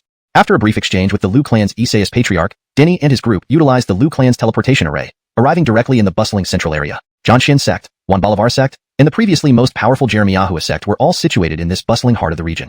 To Juan Bolivar sect first, Denny remained cold-faced, sticking to their original plan. Instead of returning to Zhanxian sect first, he headed straight to Juan Bolivar sect with Haroun and members of the Nan clan. His intention was to destroy Juan Bolivar sect and declare his return with unmatched strength, thereby intimidating other factions. In reality, there would be no greater display of power than annihilating the ancient Mu clan, which had orchestrated and led all these events. Destroying the Mu clan would certainly create an immense impact, but given their current strength, they were far from capable of taking down the Mu clan. Venturing there would only be courting death. Therefore, they planned to destroy Juan Bolivar sect, which the Mu clan had cultivated and supported. Juan Bolivar sect, one of the most flourishing powers in Jeremiah Hao, though it must be noted that this does not include the ancient families. Previously, Denny wouldn't have dared approach Juan Bolivar sect, let alone contemplate destroying it. It would have been a suicide mission. However, with the advanced array platform granted by the Nan clan's ancestor and the profound meaning of balance, the current Denny could single-handedly obliterate Juan Bolivar sect. Ultimo, we've received some good news from our ancestor, said Mac, smiling as he relayed the message passed on by the Nan clan's patriarch. The Nan clan's patriarch had united all ancient families in Sangzhou and even invited the powerful non-human clans and beast kings to join. With all ancient family leaders united, even the non-humans and beast kings felt compelled to participate, agreeing without hesitation. Additionally, the patriarch had returned to Yinzhou, uniting many more ancient families, non-humans, and beast kings there. Respected highly in Yinzhou, the patriarch brought along a formidable alliance from Sangzhou, ensuring that none in Yinzhou dared refuse his invitation. Now, the Nan clan's patriarch was leading them toward Jeremiah Hao. Excellent, Denny sneered, saying, whoever stands in my way will be destroyed. Once, he needed protection from various factions like the Murong clan initially, and later the Long clan. But now, he didn't require anyone's shelter. He could rely on himself. All the ancient families in Sangzhou had bowed to him. Long clan, truly unaware? Denny's eyes flickered, pondering deeply. The Zhanxian sect's leader hadn't contacted him, nor had he reached out to the Long clan. Could it be that the Long clan knew nothing about what was happening in Jeremiah Hao? Unlike himself, who was away, the Long clan maintained connections throughout Jeremiah Hao. Given the scale of recent events, it was surprising they hadn't made any statements. What did it mean? To some extent, Zhanxian sect represented the Long clan. Everyone in Jeremiah Hao knew about the Long clan's support for Zhanxian sect. Now, with all Jeremiah Hao factions moving against Zhanxian sect, including non-humans and beasts, the Long clan's reputation would suffer if Zhanxian sect fell. He remembered clearly how Cain, a Long clan member, valued the clan's honor. Was the Long clan hesitating over something? Once this matter is resolved, I need to visit the Long clan. He worried about Mina's well-being and wanted to check on her recent condition within the Long clan. Ava had faced numerous hardships, leaving deep emotional scars. Despite being among her kin, her closest family members were gone, making everyone feel like strangers to her. He also wanted to gauge the Long clan's stance on future conflicts involving Bolivar. Although he had some ideas, he still desired clarity. Powerful as the Long clan was, their participation could be significant. Sometime later, they arrived at Juan Bolivar sect. The sect was bustling with activity, welcoming many visitors, including non-human clans and beasts, clearly allies of Juan Bolivar sect. Denny. Seeing Denny, the Juan Bolivar sect disciples' faces turned pale. They remembered him vividly from Tai battlefield, where he slaughtered many of their distinguished disciples. Their hatred for him ran deep. Everyone, this is a disciple of Zhanxian sect, shouted a disciple, realizing the visitors were unresponsive due to unfamiliarity with Denny. What? A Zhanxian sect disciple here? Bolivarman and non-human factions, along with fierce beasts, immediately surrounded Denny, having come to discuss strategies against Zhanxian sect. Don't worry, I'm just here to send you all off. Denny's calm words carried a terrifying undertone. You're crazy or still asleep? A mere fusion realm practitioner talking big. The crowd dismissed his words, their murderous intent evident. Even though the fusion realm was not low tier, the presence of numerous void realms, initial void realms, and voidless realms made his challenge laughable. Note, the translation maintains the structure and style of the original text while ensuring clarity and fluency in English. Chapter 426, Charge in. Denny didn't say much. He raised his hand and summoned the purple lane spear. The purple lane spear pointed directly at all present, as he charged forward with his spear. Do you dare provoke us? Kill. A group of powerhouses from various factions, exotic races, and demonic beasts sneered as they surged forward. Don't kill him, leave him alive. A disciple of the Myriad Transformations sect shouted. The message from above was clear. If they encountered Denny, it would be best to capture him alive. Only if that was not possible were they to eliminate him. Got it. Though these beings did not understand why Denny's life needed to be spared, they still followed the Myriad Transformations sect's orders and attempted to capture him alive. But soon, their expressions turned grim, one uglier than the other. Denny was no ordinary heaven-merging realm cultivator. There were plenty of heaven-merging realm fighters on their side, some even higher in realm compared to Denny, one of the third layer and another from the fifth layer of the heaven-merging realm. Desmond before Denny. They were utterly helpless. With each swing of the purple lane spear, more bodies fell. Even those formidable exotic races and demonic beasts stood no chance. On this side of the sect gates, there wasn't any particularly strong fighting force that posed a threat to Denny. Therefore, Denny did not employ the principle of balance. Ayuyuyu. Amanita roared ferociously, its tiger aura intimidating, as it charged forward alongside Denny. Its realm was higher, standing at the 5th layer of the heaven-merging realm. As its realm continually improved, the speed at which it absorbed and activated its bloodline power also increased. It was a virtuous cycle. The stronger it became, the faster it could absorb bloodline power, and the faster it absorbed bloodline power, the stronger it grew. With a swat of its paw, several demonic beasts were smashed into bloody pulp right there. Simon wasn't simple, his background was extremely mysterious, and his growth rate was astonishingly fast. Unnoticed by many, he had long reached the heaven-merging realm, just one layer lower than the kitten, being at the 4th layer of the heaven-merging realm. He joined the battle, holding a golden seal and moving in a peculiar step, swift to the point of becoming a blur. Silently, he approached an exotic powerhouse from behind, smashing the golden seal out, scattering the alien's brains as the head burst open. Immediately, he came to another exotic powerhouse from behind, using the same method to smash open this alien's head. No one is as invincible as me. You can't even see my face before dying. I'm too strong. Simon grinned, extremely self-satisfied. Everyone was speechless, wanting to ask, don't you have any shame? Ambushing and smashing people's back heads, and you can still brag like this? You're useless, Tinsleo Detsi. Look how fierce I am. One slap overturns heaven and earth. Amanita shouted, slapping out with its paws, terrifying light shooting out, incredibly powerful. However, Simon chuckled aloud. You're no good either. He teased with a smile. Amanita was ferocious, swiping with a paw to instantly kill several demonic beasts. But one demonic beast remained particularly resilient, enduring the kitten's swipe. It was a large black bear, with thick skin and strong muscles, extremely powerful. How disrespectful. Amanita raged with embarrassment, having boasted only to falter immediately after. A serious loss of its tiger pride. I'll end your life. Bang bang bang. Amanita slapped continuously with its paws. Even a powerful black bear couldn't withstand it, its body exploding in all directions, blood and bone fragments flying everywhere. All the disciples of the Myriad Transformation sect were dumbfounded. The 3 of them were extraordinarily ferocious, and in no time, all human faction members, exotic powerhouses, and demonic beasts here were killed outright. They scrambled quickly to ring the alarm bell, notifying the sect of the arrival of formidable enemies. There's no need for such trouble.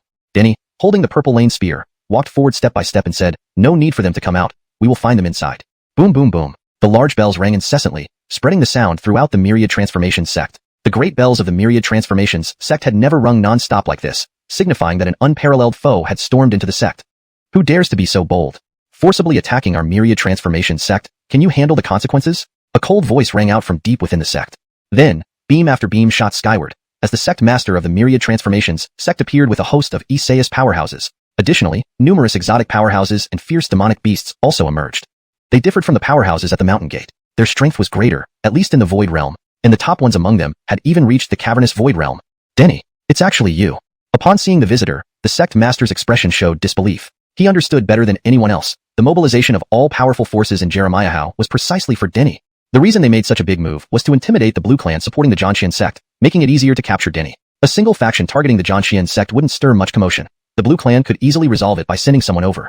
But when all the strong forces in Jeremiah united, the situation became complicated. Even the mighty Blue Clan couldn't handle it effortlessly and would think twice before acting to protect the Zhanxian sect. Thus, they orchestrated this grand operation, mobilizing all the strong forces in Jeremiah. Facts proved that their plan was very successful. The Blue Clan hadn't shown any signs or actions yet. However, what he didn't expect was that before they acted against the Zhanxian sect, Denny had come voluntarily. He laughed, laughing very happily. Denny appearing in his Myriad Transformation sect was like walking into a trap of his own making. Seizing Denny would undoubtedly be a great achievement, deserving significant rewards. Haha, do you know our intentions? Knowing that we are not mainly targeting the Zhanxian sect but targeting you, so you come voluntarily to resolve the crisis of the Zhanxian sect? He looked at Denny calmly and composed. Not to deal with the Zhanxian sect, but to deal with him? How special is he? Other human powerhouses, exotics, and demons all stared at Denny. They didn't realize that all this fuss was just to deal with a teenager like Denny. Unlike the sect master of the Myriad Transformation sect, they knew very little. They only knew they were dealing with the Zhanxian sect. Were you incited by the Mu clan? Denny squinted his eyes and said, given the strength of the Blue clan, how could the Mu clan dare to make such a huge move? Isn't it because the Cathy has emerged? Cathy? The sect master of the Myriad Transformations sect was silent. He did not know what the Cathy mentioned by Denny was. He only knew that many powerful beings suddenly appeared in the Mu clan, helping them secure many ancient clans and many powerful exotic and demonic kings. That's why such a major movement occurred in Jeremiah, with so many powerful forces aligning with them. Desmonds, what are you, a minor character, no? I guess you've never heard of the Cathy? Denny spoke calmly. Chapter 427, Suppressing Anger. Minor character. This term seriously offended the Barak of the 10,000 Transformation sect. He was the leader of the illustrious 10,000 Transformation sect in Jeremiah, a well-known powerhouse. Who dared to belittle him? However, he had no words to refute Carlo. Carlo was different from others. He knew much more. Despite his seemingly glorious position, he was nothing but a servant under the Mu clan, bound by their commands. Indeed, he didn't know about the Black Phoenix either. That was a higher level of classified information beyond his clearance. The Mu clan had never told him.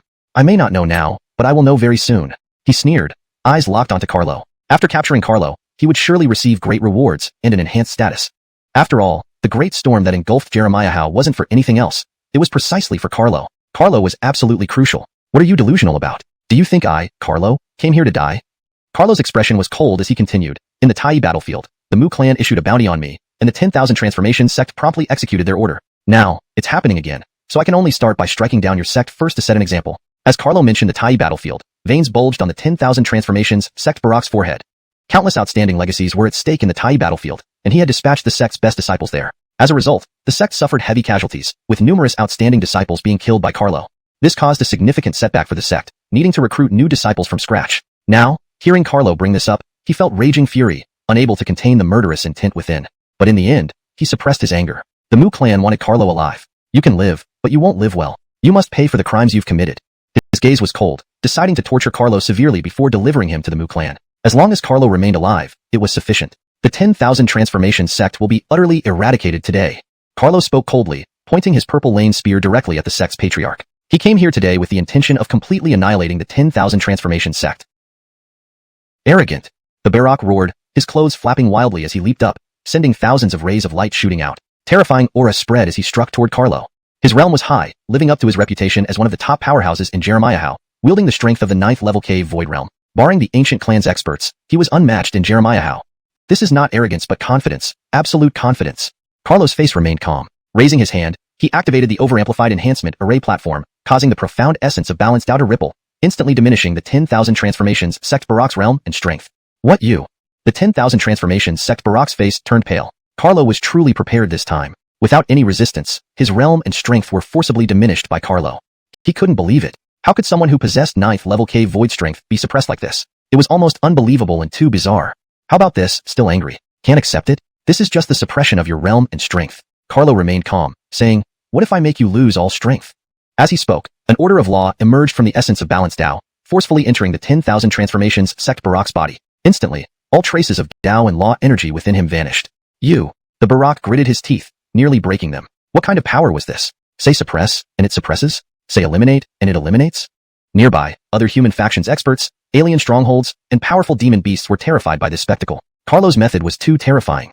Let us experience the most primitive state. Let your Tao and law be eliminated here. Carlo calmly said, the essence of balanced Tao rippling out, enveloping all nearby experts from human factions, alien races, and powerful demon beasts. Instantly, they were all subjected to realm suppression, and all Tao and law forces were eliminated. What? This can't be. They were alarmed, all their hairs standing on end. So strong. Even they were suppressed, losing all Tao and law. This was bizarre and defied nature. In truth, this was possible only because Carlo had reached the heaven fusion realm. Otherwise, he could only suppress their realms, not eliminate their Tao and law powers. Advancing to a higher realm, Carlo could wield the power of balanced Tao even stronger. Enhanced by the overamplified enhancement array platform, the power of balanced Tao became even more formidable and terrifying. Carlo put away his purple gold spear, smiling, showing white, shining teeth, and said, come, let's enjoy the purest form of combat, physical versus physical. His body glowed, devoid of any Tao or law energy but radiating boundless brilliance, a testament to the incredible might of his physical prowess. Jeremiah's cultivators hadn't entirely abandoned physical cultivation, combining it with Tao and law cultivation. But compared to Carlo, such dual cultivation was virtually non-existent. Carlo's fists pounded, unleashing pure physical power without using the heavenly body fist technique, killing human experts one by one, their corpses lying in pools of blood. Is he even human? Why does his physical body feel comparable to a treasure-grade weapon? Witnessing this, the Isaias and disciples of the 10,000 transformations sect were utterly terrified.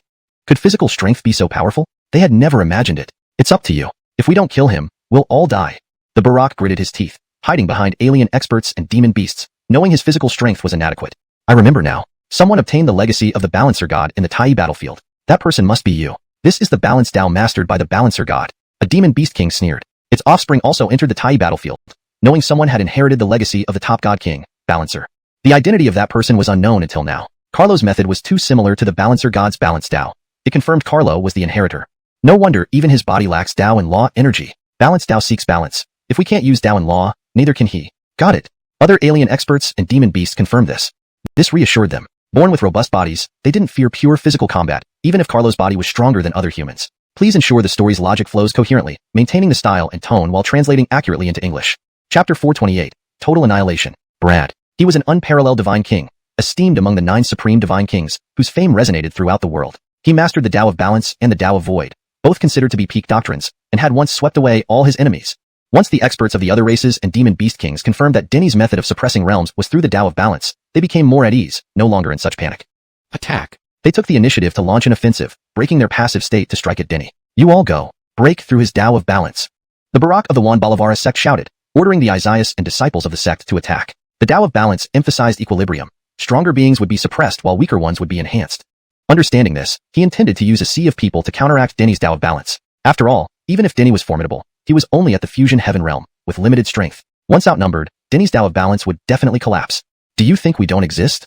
Max sneered, raising his hand to activate a massive killing array. This was an array platform created by the ancient Nan clan ancestor using archaic formations, possessing extraordinary power and shocking lethality. Initially, these array platforms were made to counter the powerful members of the Desmalo Springs organization, but since they never appeared, the Nan clan ancestor gave them all away just before parting ways.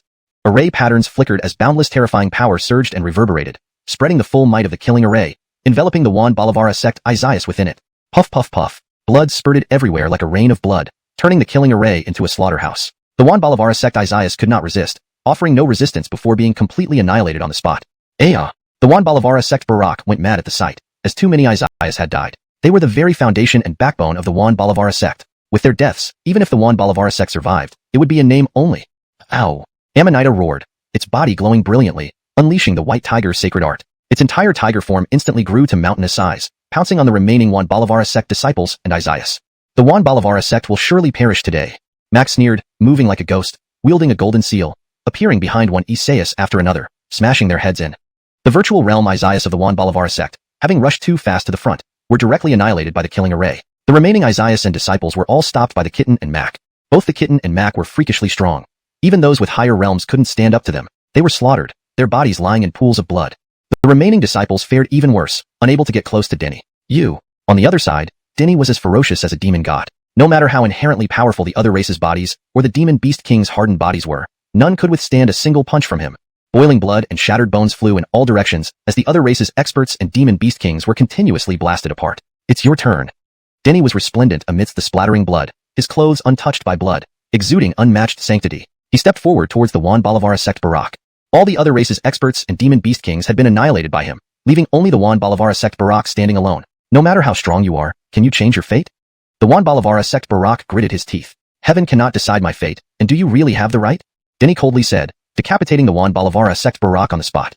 Barak! Aya! Juan Balavara sect disciples screamed in anguish, filled with resentment. Not long ago, they were revered, with various other races and demons paying homage to them, treating them with utmost respect. But now, they faced total annihilation. Their Isaias leaders were dead, even their Barak. This is what you taught me. Exterminate them utterly. You deserved this fate, hands drenched in too much blood.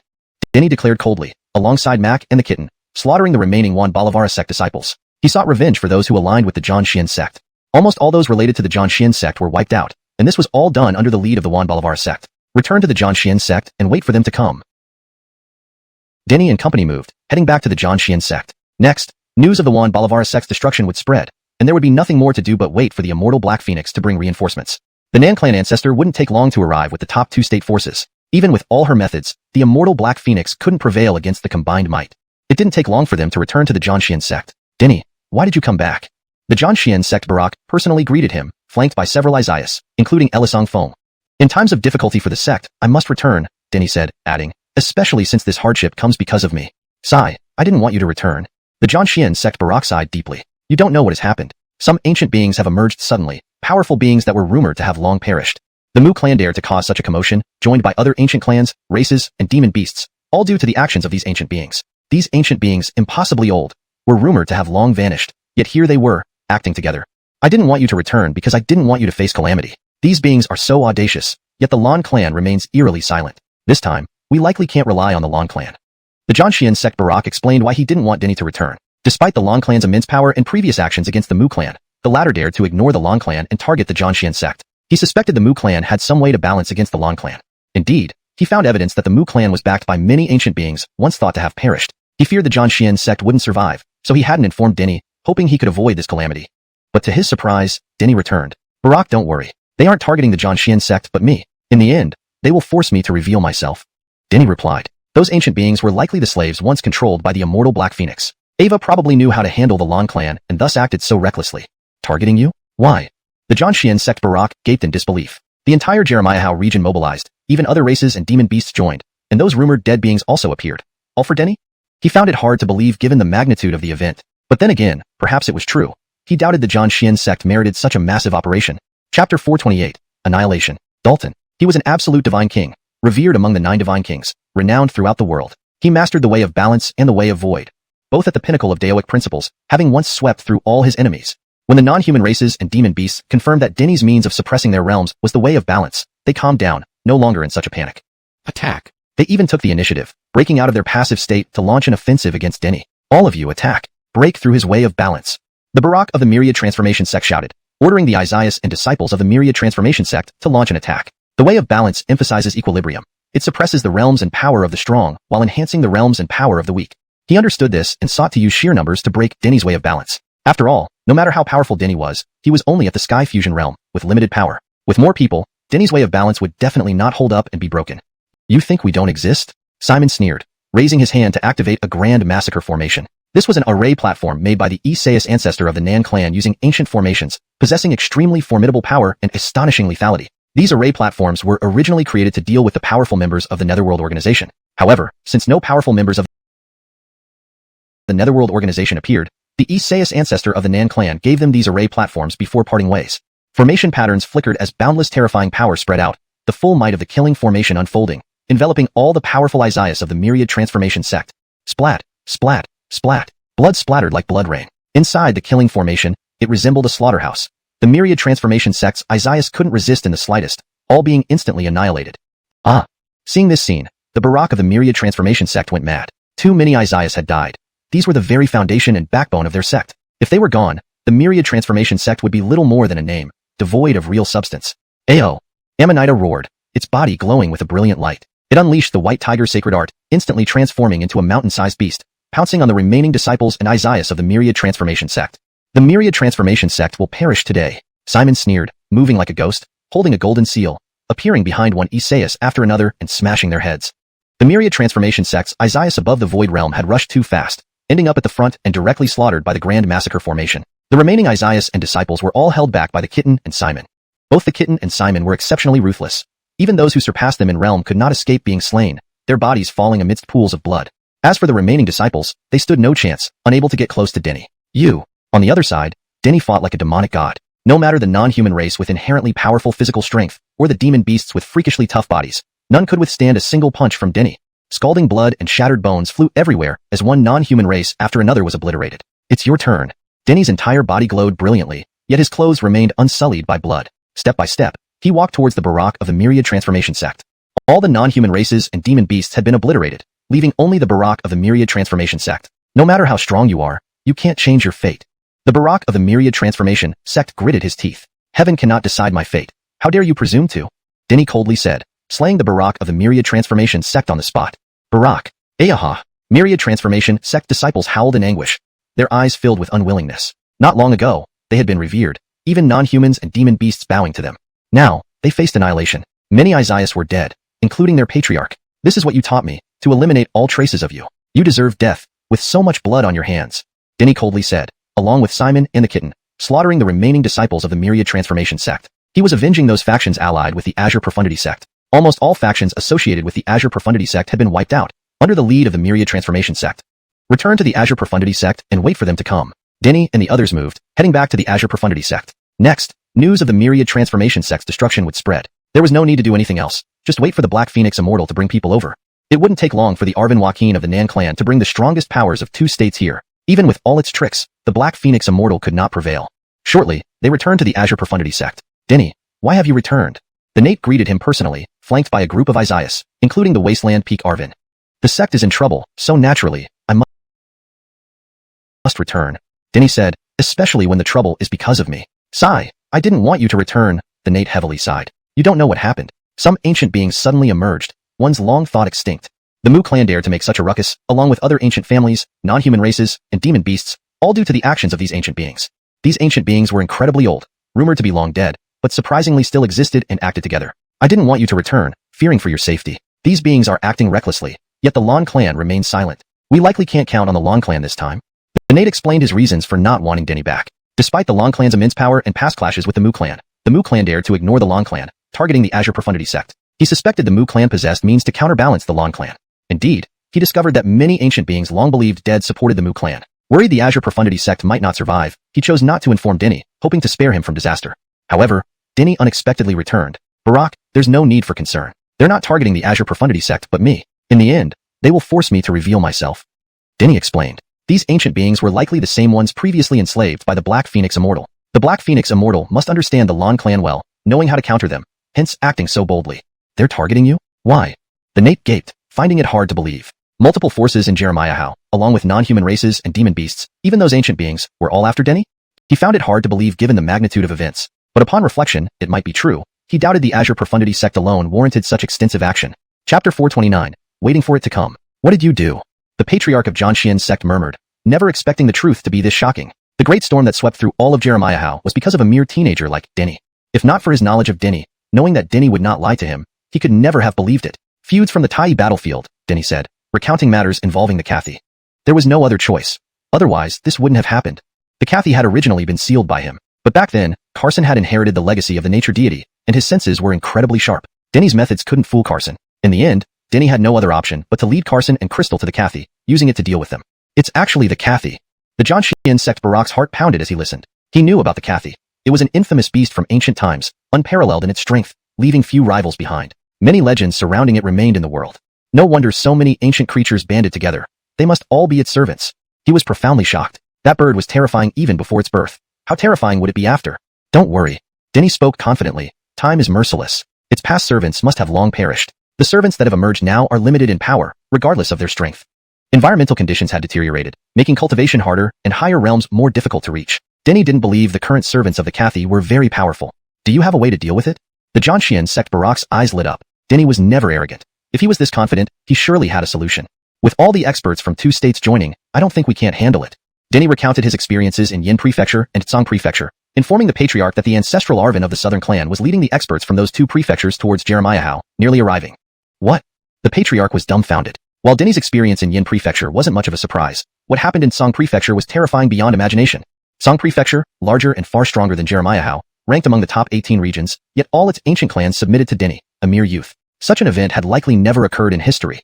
Haha, indeed worthy of being my Bolivar Long Peak disciple. Ellis Long Peak laughed proudly. Denny was a disciple of the Bolivar Long Peak lineage. You didn't take me along, missing out on so many interesting things. Clementine, present, stamped her foot angrily, pouting cutely and beautifully. I was worried something might happen to you. Denny smiled. Going out always involved risks, especially in another state. To ensure safety, he hadn't taken Clementine with him. Let's wait for everything outside to erupt, and then wait for the Cathy to come knocking itself dead. Denny chuckled. Before returning to the sect, we went to Xuanhuan sect and eradicated it completely. You wiped out Xuanhuan sect? The patriarch's voice trembled. Each piece of news from Denny was astonishing and unusual. Despite the presence of numerous human powers, alien races, and monster kings, Denny, Mac, and Megan had annihilated everyone at Xuanhuan sect. Too frightening. Denny recounted capturing the ancient clans of Tsang Prefecture, stating it was only possible with help from the southern clan Joaquin. He never expected Denny's strength to be so terrifyingly powerful that he alone could defeat the head of Xuanhuan sect and numerous experts. Well, am I not your match now? Ellis Along Peak squinted, saying with large eyes. Denny smiled. If there are no restrictions, probably. With his help, Ellis Along Peak was stronger than the head of Xuanhuan sect and the other experts. However, without restrictions, he truly couldn't compete. I'm just a fake master here. Ellis Along Peak chuckled bitterly. Since he took Denny as a disciple, he hadn't taught Denny anything but instead received guidance from him. In less than a year, Denny's strength far exceeded his own. Master, please don't say that. One day as a teacher is a lifetime as a father. I will respect you forever. Denny said earnestly. Respecting teachers was fundamental, and he wouldn't forget this. Hee, when you become strong, I'll brag that Denny is my disciple. Who would dare disrespect me? Ellis Along Peak grinned. Right, exactly. Anyone who disrespects Master will get beaten until they cry for their mommy and daddy. Outside, news spread that Xuanhuan sect had been destroyed and all human powerhouses visiting, aliens, and demon kings had died. Instantly, the entire central area of Jeremiah Howe erupted. Now, all creatures in Jeremiah Howe focused on the central region.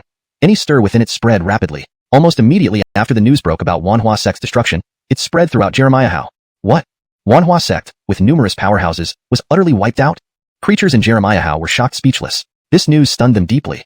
Terrifying, 2 teenagers and a tiger beast massacred everyone at Xuanhuan sect. Unstoppable. Someone remarked, having witnessed the battle at Xuanhuan sect.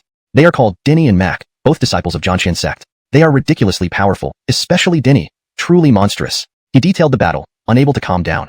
Denny commands spells effortlessly, suppressing the realms and power of xuanhuan sect's powerhouses while stripping away their Dao and spell energies.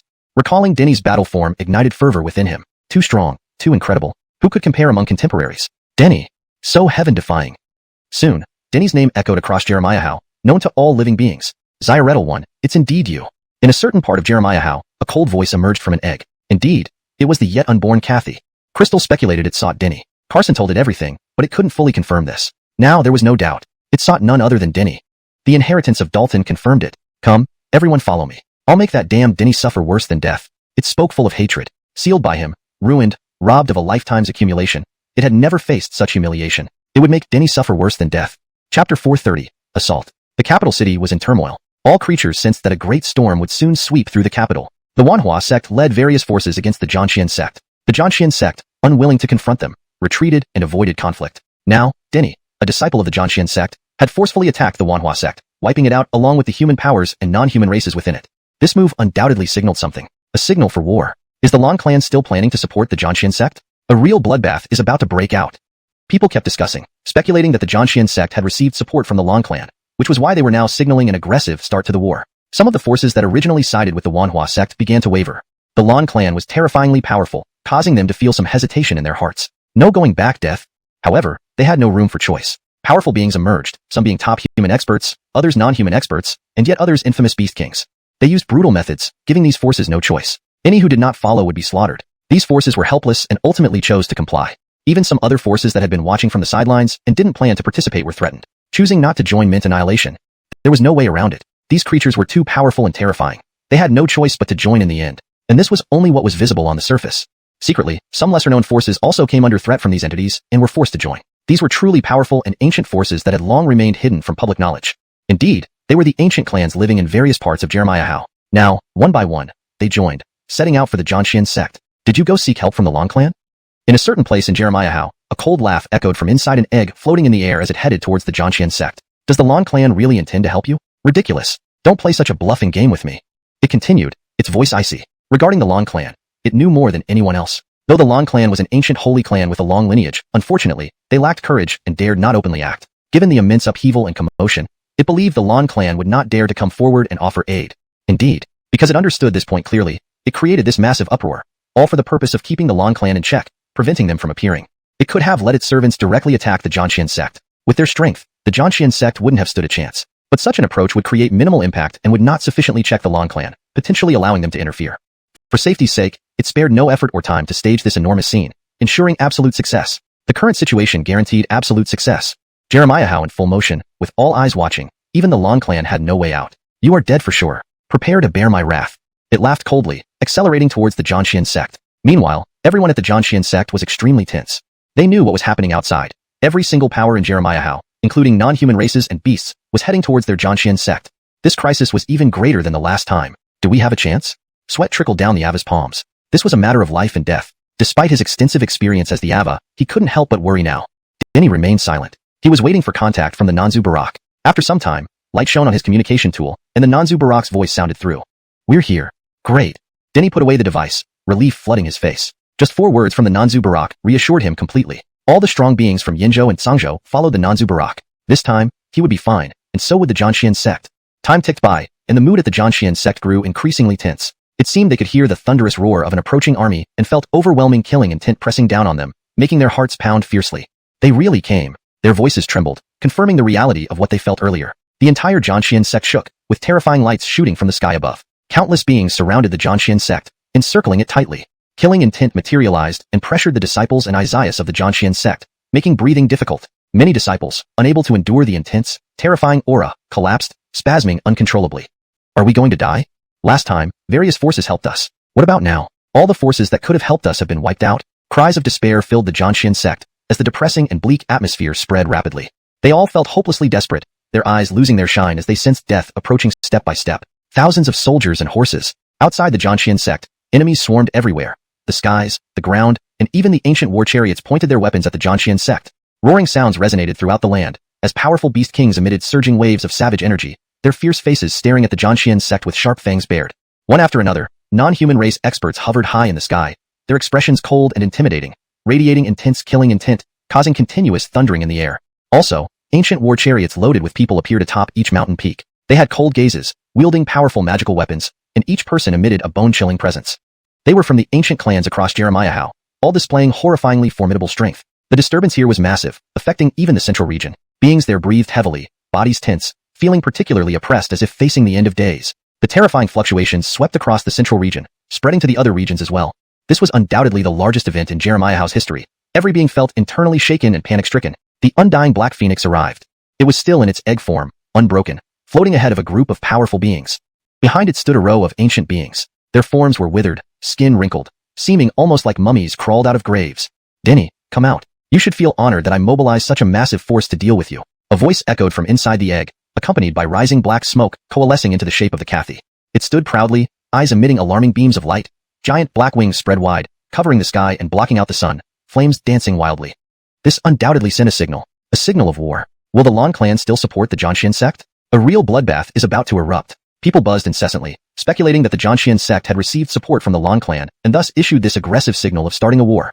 Some beings who originally sided with the xuanhuan sect were now wavering. The Lan clan was too terrifying and powerful. They harbored concerns in their hearts.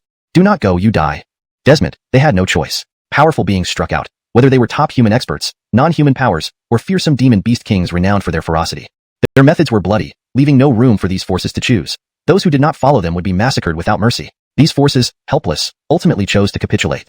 Even other observing forces that intended not to participate faced threats. Choosing not to join meant destruction. There was no way out. These beings were too powerful and horrifying. There was no choice but to join them all.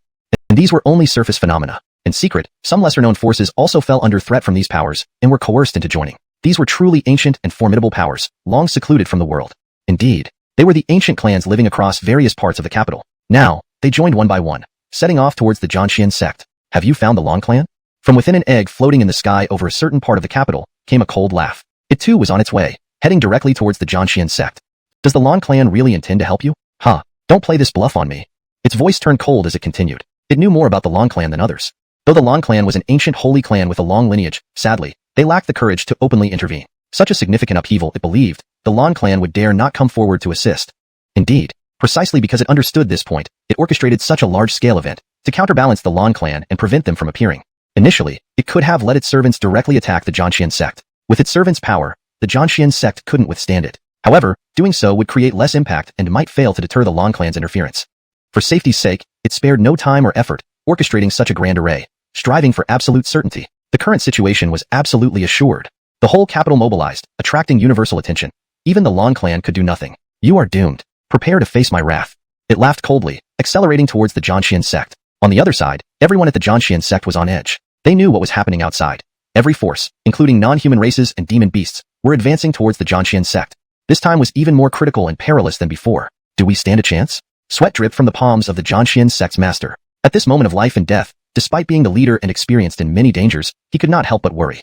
Denny remained silent. He was waiting for contact from Nan clan's ancestor. After some time, his communication device lit up, conveying the voice of Nan clan's ancestor.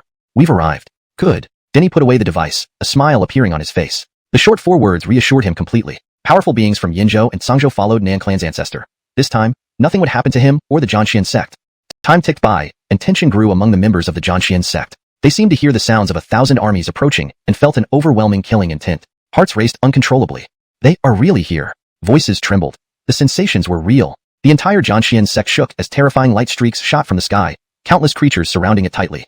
Killing intent pressed down upon the disciples and Isaias of Jianxian sect, almost suffocating them. Many collapsed, unable to bear the intense pressure, trembling violently. Are we going to die?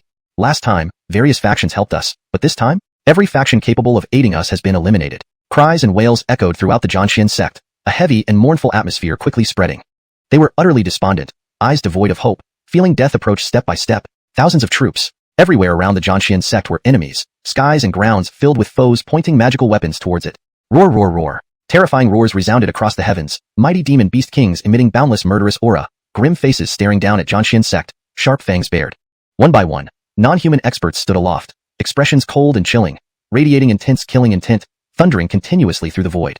Moreover, ancient war chariots appeared on hilltops, manned by fierce warriors, each exuding heart-stopping vibrations. They were from the ancient clans scattered across the capital, their powers overwhelmingly vast. The commotion here was massive, impacting even central regions where every creature panted and tensed, hearts weighed down as if doomsday was upon them. Trembling waves swept the entire central region, threatening to spread to the other 4 parts. This was undoubtedly the greatest event in the history of the capital, causing each being's heart to shudder in fear. The Cathy arrived. Still in its egg form, it floated ahead of a host of powerful beings. Behind it stood a row of ancient beings. Wizened bodies with wrinkled skin draped over skeletal frames, thin wisps of life overshadowed by death, resembling reanimated corpses rising from graves. Denny, come out. You should feel honored that I am dealing with you on such a grand scale. The egg spoke, black smoke rising and coalescing into the shape of the Cathy. Proudly, eyes glowing fiercely, it towered over heaven and earth, vast black wings spreading, blocking the sun, black flames dancing furiously. Chapter 431, Tainted Bloodline. For the sake of Denny? What? The entire Jianxian sect was in turmoil, never expecting that the great upheaval sweeping through Jeremiah was merely because of Denny. Moreover, the creatures in the central region were also dumbfounded, unable to believe what they heard. The undying Black Phoenix's voice was menacing and filled with formidable power, resonating across the entire central region. I thought such a huge commotion was to wage war on the Lan clan. Never did I think it was for a young man like Denny. Isn't it the same with you? The jaws of the creatures in the central region nearly dropped in shock. A massive storm swept across all of Jeremiah. They felt even the Jianxian sect wasn't worth causing such a big stir. They thought this was to declare war on the Lan clan. After all, only the terrifying Lan clan warranted such a significant disruption. But they were all wrong. This tremendous storm sweeping all of Jeremiah was neither about declaring war on the Lan clan nor about wiping out the Jianxian sect, but targeting a young man named Denny. It was truly unbelievable, even somewhat absurd. Indeed, they acknowledged Denny's monstrous nature, yet causing such a massive stir still seemed incomprehensible to them. At this moment, Denny's name echoed once again throughout Jeremiah, spreading even more widely than before. In front of the Jianxian sect mountain gate, Denny walked out calmly alongside the sect's master and other powerful figures. You, an unborn little bird, can't be well behaved? Denny looked at the Cathy and said, Zaya reaving from the ancient times to now is no easy feat, but you don't know how to cherish life. You insist on taking the path to your own demise. The ancient era was extremely distant. No one and no creature could easily survive from then until now. The Cathy survived from the ancient times, which Denny believed was due to its father, the invincible Cathy, a ferocious beast king dominating the world, who had made elaborate arrangements, allowing the Cathy to live till now. Indeed, Denny's guess was correct. The Cathy's father, the invincible undying Black Phoenix, seemed to foresee his fate and sealed the Phoenix away using immense power as he participated in that battle. Furthermore, he left behind many precious medicines to sustain its life force, thus enabling the Cathy to survive into the present day. Fortunately, the Cathy was still unhatched inside an egg. Otherwise, no matter how powerful its father was, it would have been impossible for the Cathy to survive till now. Time is ruthless, and no creature can resist its force. The more powerful a creature is, the harder it is for them to resist the ravages of time. Since the Cathy hadn't hatched and remained an egg, its power was minuscule, enough to withstand the passage of time and live until today. Had it hatched, even just recently, it wouldn't have been able to resist the ravages of time, regardless of how many layers of protection its father provided. Dead end? The Cathy sneered and said, You're talking nonsense. Look around. Who do you think will die? Fortunes change in the blink of an eye. Denny remained calm and said, You think you control everything, but everything is within my grasp. You're still counting on the Lan clan? The Cathy scoffed and said, No matter what promises you receive from the Lan clan, let me tell you, they won't come to your aid. It continued, The Lan clan excels at calculating risks and wouldn't risk their safety for someone like you. Looks like you really know a lot. Denny spoke, his eyes locked on the Cathy, saying, Then do you realize that you've already become someone else's prey? He already knew. The Tai battlefield had long been under the control of the Reincarnation organization. The Cathy was not the true controller of the Tai battlefield, and the various divine inheritances in the Tai battlefield had already been tampered with by the Reincarnation organization. The Cathy entering the Tai battlefield was also within the knowledge of the Reincarnation organization. He didn't think the Reincarnation organization would spare the Cathy. They likely had already targeted it. It seems you know more than I do.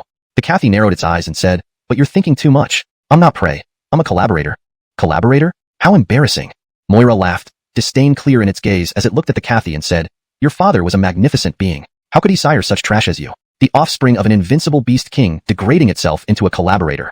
It mocked, If your father knew, he'd have erased you long ago to save face. The father of the Cathy. A truly unparalleled existence. Above and below, sweeping through the 8 extremities, looking down upon all heavens. Even during the peak of the Reincarnation organization, they dared not provoke the father of the Cathy. Now, such an invincible offspring of the beast king, compromising and submitting to others, truly made Moira feel sorrow for it. Zyrettle Tiger is right. Do you even deserve to carry your father's blood? His lifetime of glory has been tarnished by you. Simon spoke with disdain. He understood more about ancient times and prehistoric events, knowing clearly the status of the Cathy's father. During the prehistoric era, the father of the Cathy dominated with unyielding power, who dared not show respect. He was the emperor among ferocious beasts. Enough. The Cathy flew into a rage, unwilling to endure it. With imperial blood flowing through its veins, how honored it was. Unfortunately, it was unborn and hadn't grown up, completely unable to resist the Reincarnation organization, leaving it no choice but to comply. Non-compliance meant certain death. Kill them. Unable to bear it, it issued an execution order, intent on slaughtering the entire Jianxian sect. Kill. Roar. Overwhelming killing intent surged as the mighty beast kings began their attack, Alien powerhouses stepped forward, and ancient war chariots stationed on mountain peaks started moving. Terrifying ripples filled the sky and earth, signaling the impending outbreak of a major battle. Sorry. On the ancient war chariot, someone apologized, his expression pained. Is Amira all right? Denny glanced over and saw it was a powerhouse from the Moron clan. Ava's fine, detained within the clan. This battle isn't of our choosing. The Moron clan powerhouse apologized again. They had no choice. Refusing to participate would result in the complete annihilation of the Moron clan. Amira opposed it fiercely, even threatening suicide, but they couldn't sacrifice the entire Moron clan for her. Although they were unwilling to, they had no way out, so they imprisoned Amira and joined the battle. As long as she's safe, Denny smiled gently, saying, once this matter concludes, I'll visit her. And rest assured, your Moron clan will be fine. Denny, are you living in a dream? Do you really think you'll survive to see Amira? From another ancient war chariot, Carson sneered continuously. Hashtag chapter 432, submission. Roar, roar, roar. The demon beast king roared, its terrifying voice shaking the heavens and making one's heart tremble in fear. Powerful figures from other races arrived, their killing intent piercing through the sky, their eyes cold and intimidating. Ancient war chariots rumbled as they approached, causing the earth to shake violently. I want to see what's inside your head. The Cathy sneered, staring at Denny. It was very tempted by the treasures Denny possessed. However, what it desired most was the mysterious thing within Denny's mind.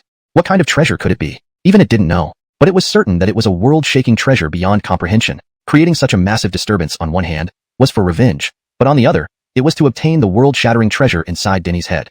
Birdie, this time I'm going to roast you and eat you. Denny smirked slightly. Attack. The shouts echoed across heaven and earth as the battle erupted. The demon beast king, powerful figures from other races, and ancient clans all launched their assault on Jianxian sect. The force was unimaginable, the skies changed color, and once this attack landed, there would be no doubt that the entire Jianxian sect would vanish completely. Inside Jianxian sect, the Isaias and disciples closed their eyes in despair. Under such power, they were as insignificant as dust, utterly powerless to resist. Who dares? At that moment, a cold shout echoed through the sky, dominating and unstoppable. A figure appeared, exuding an overwhelmingly terrifying aura. With a single palm strike, the heavens exploded, endless power surging out. Several demon beast kings, powerful figures from other races, and ancient clan elites were sent flying, spitting blood uncontrollably. Barak. Mac's face lit up with joy. His clan's patriarch had arrived. Not only Mac's patriarch, but behind him was a sea of incredibly powerful beings, each emitting a terrifying and chilling aura. All the strongest entities from Yinzhou and Sangzhou had gathered here. The Cathy's expression instantly changed, never expecting such a turn of events. It recalled Denny's earlier words. At the time, it assumed Denny had received a promise from the Long clan, but now it realized it was mistaken. Denny's trump card wasn't the Long clan. How can we fight this? Where did so many powerful beings come from? The faces of the Cathy's allies paled in fear. Not only were the opposing forces outnumbering them twofold, but each of them was also far more powerful. This was a battle destined to be lost, impossible to win. Birdie, do you still think I was joking when I said I'd roast you? Denny took a step forward, standing in midair, facing the Cathy. Cooked with some green onions would be even better. Mac shouted from below. Or stewed. The kitten grinned. You are ruthless. The Cathy stared at Denny, transforming into a wisp of black smoke and retreating back into its egg. We must retreat. With the overwhelming numbers of Denny's side, victory seemed unlikely. They wanted to leave this place. You won't escape. Denny shouted coldly, his gaze sweeping over the demon beast kings, the powerful figures from other races, and the ancient clan elites. Anyone who stands in my way will be killed without mercy. Subsequently, Mac's patriarch led a charge forward. The elites from the capital city, demon beast kings, powerful figures from other races, and ancient clan elites, dared not move, dared not obstruct. Powerful entities from the two states attacked en masse, their numbers so vast they nearly blocked the sky. Take me away. The Cathy cried desperately, ordering its followers to carry it away. These were its servants, bound by restrictions, following its commands blindly. Boom, boom, boom. Explosions resounded continuously as these dying beings fought with everything they had, blocking the advance of Mac's patriarch and the combined forces of the two states. They were immensely powerful, at the same realm as Mac's patriarch. However, their remaining lifespan was limited, each already past their prime, and their combat power couldn't match their peak times. The combined forces from the two states kept attacking, with Mac's patriarch leading from the front. Despite their desperate resistance, one by one they were cut down. In the end, only the Cathy remained. Get out of my way. The Cathy roared angrily, unleashing a special force. Nearby beings were immediately attacked at the soul level, controlled by it to turn against the two states' forces. Its soul power was extremely strong. Even Mac's patriarch couldn't withstand it, fearful of being controlled. I'll handle it. Denny leaped forward, facing the Cathy directly, ordering the others to retreat. He had the record of cause and effect and was immune to the Cathy's soul attacks. Seeing Denny fly towards it, the Cathy instantly withdrew its soul power, fearing to attack Denny. The item inside Denny's mind was too terrifying and powerful. If it unleashed its soul power, it would be completely absorbed by Denny's mysterious entity. Good. Denny extended his hand, grabbing the Cathy directly. Arg! The Cathy roared in defiance, filled with regret. It never expected this outcome. If it had known, it wouldn't have left the Tai battlefield. Had it stayed, Denny wouldn't have been able to reach it. Now, it was doomed, falling into Denny's hands. You can't kill me. Imperial blood flows through my veins. You can't break my shell. The Cathy snarled. Let's see. Denny summoned Earth Fire Golden Flame to burn the Cathy. However, the eggshell was impossibly hard and special, resisting even the terrifying power of the Earth Fire Golden Flame. I told you, you can't kill me. The Cathy laughed coldly, gradually calming down. With its shell protecting it, Denny had no way to harm it. No problem, we have plenty of time. Denny retracted the Earth Fire Golden Flame, sealing and storing the Cathy. Dealing with it required time, and Denny wasn't in a hurry. He approached the capital city's ancient clans, powerful figures from other races, and demon beast kings, stating, I don't want to talk much. Submit, swear allegiance, and serve me. He didn't want today's events to repeat. He wanted all the powerful beings in Jeremiah to submit to him, ensuring Zhongxian sect's eternal safety. We submit. Submit. The ancient clans, powerful figures from other races, and demon beast kings all swore allegiance, serving Denny as their master. With the combined forces from the two states under Denny's command, they dared not refuse. If they resisted, Denny wouldn't spare them. Very well, go. Train diligently and await my call in the future. Denny said. This was also part of his preparation for the impending battle with the Netherworld organization. ##### Chapter 433. A pleasant surprise. The matter came to a definitive end here. No one had expected such an outcome. The anticipated Lan clan never appeared. Instead, Denny called upon the supreme powerhouses of two states for assistance, an astounding feat. Goodness, the Cathy caused quite a stir, but who would have thought Denny would cause an even bigger one? The top powerhouses from two states all arrived. How did Denny manage that? Beijing state erupted into chaos, with all living beings discussing Denny. The arrival of supreme powerhouses from two states was incredibly shocking, something that had never happened before. Aggressively attacking the Xuanhuan sect, completely annihilating it, and calling upon the top powerhouses of two states for aid. How far behind are we compared to Denny? Recalling the past, we could still challenge him and compare ourselves to him. But now, we can't even touch his shadow. Many young men and women sighed, filled with emotion. They were people who once had encounters with Denny, yet now he stood at the pinnacle, beyond their reach.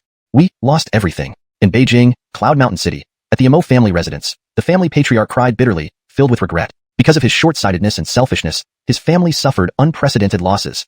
If he hadn't treated Denny so maliciously back then, how glorious would their Emo family be now? It was an unimaginable glory. The entire Beijing state would respect them. Even Yin state and Song state would revere the Emo family. Alas, everything had become fixed. There was no going back. At Zhongxian sect, Denny held a grand banquet to thank the powerhouses from the two states who had come to his aid. There's no need for this. For us, it's just a small matter. Young Master Mo is highly accomplished at a young age. Assisting you is our honor. You're destined for great achievements in the future. The powerhouses from the two states responded amiably, showing great respect for Denny. Once again, I thank everyone deeply. Denny raised his cup with a smile, drinking with the powerhouses from the two states. It was a joyous feast where the powerful conversed happily, feeling as if they had met too late. We will meet again in the future. At the end of the banquet, Denny saw off the powerhouses from the two states. The old ancestor of the Nan clan also left, returning to prepare and cultivate the young generation of the Nan clan, hoping they might be selected to enter the nine heavens. I'll go pay a visit to the Lan clan. Denny set out alone, not traveling with anyone else. The Lan clan cared greatly about their territory. Bringing too many people would cause displeasure. He didn't want any unpleasantness with the Lan clan, especially since Nadine was still there.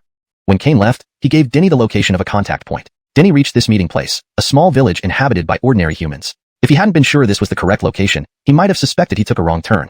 Sir, my name is Denny, and I'm looking for someone. Denny entered the village and approached a small tavern, speaking to the innkeeper. Kane told him to find the innkeeper, who would pass on the message. The tavern keeper was a white-haired hill with no trace of cultivation energy, only the frailty of an ordinary human. Looking for someone in a tavern? That's a first, young man. Who are you seeking? The hill smiled and asked. Someone with the surname Lon. Please wait, young man. Let me bring you some food. The hill walked to the back. Shortly after, a waiter emerged from the kitchen carrying wine and dishes. Denny knew the hill was relaying the message and quietly waited, eating the dishes. Stay here for a few days. The person you're looking for will come to find you soon. Sometime later, the hill returned. All right. Denny agreed, finishing his meal. The hill then led him to the courtyard and arranged for him to stay. Am I truly helpless against you? Denny released the Cathy and stared at it, deep in thought. He couldn't let the Cathy go. Now that he had time, he would act. Don't overthink it. You should release me, or when I break out of this shell, I'll definitely kill you. The Cathy roared defiantly, protected by its shell, no longer fearing Denny and even daring to threaten him. You're still in my hands. So what? What can you do? Really nothing? Denny sneered, unfolding the cause and effect record in his mind to probe the origins and effects of the Cathy. However, the record couldn't reveal anything due to a mysterious force shielding it. But, the dead egg symbol imprinted on the cause and effect record stirred. The patterns on the egg shone brightly, radiating a special Tao rhythm, casting a beam of light through his forehead onto the Cathy's shell. What is this? Inside the shell, the Cathy roared furiously, sensing its life essence being drained away by an unknown force. No, please don't. It became terrified, pleading. Spare me. I'll do whatever you ask. What kind of egg is this? Denny was astonished. The dead egg symbol on the cause and effect record seemed even more terrifying and formidable than he imagined. The Cathy, with imperial blood, had a terrifyingly dominant and formidable bloodline essence. Desmond, the dead egg absorbed it effortlessly. Absorb more, drain it dry, hatch an invincible monster. Denny said excitedly. As the dead egg continuously absorbed the Cathy's essence, the death aura gradually diminished, giving way to vibrant vitality. Continuing this process, Denny felt the dead egg might indeed hatch an invincible monster. However, soon enough, the dead egg withdrew the light beam and stopped absorbing. After all, with imperial blood, it's not easily digested. No worries, we'll continue next time. Denny grinned and stored the Cathy. This was indeed a pleasant surprise. He could not only eliminate the Cathy but also possibly gain an invincible monster. The beast hatched from a dead egg that fully absorbed the Cathy's essence would certainly be a heaven-defying creature. Physical refinement.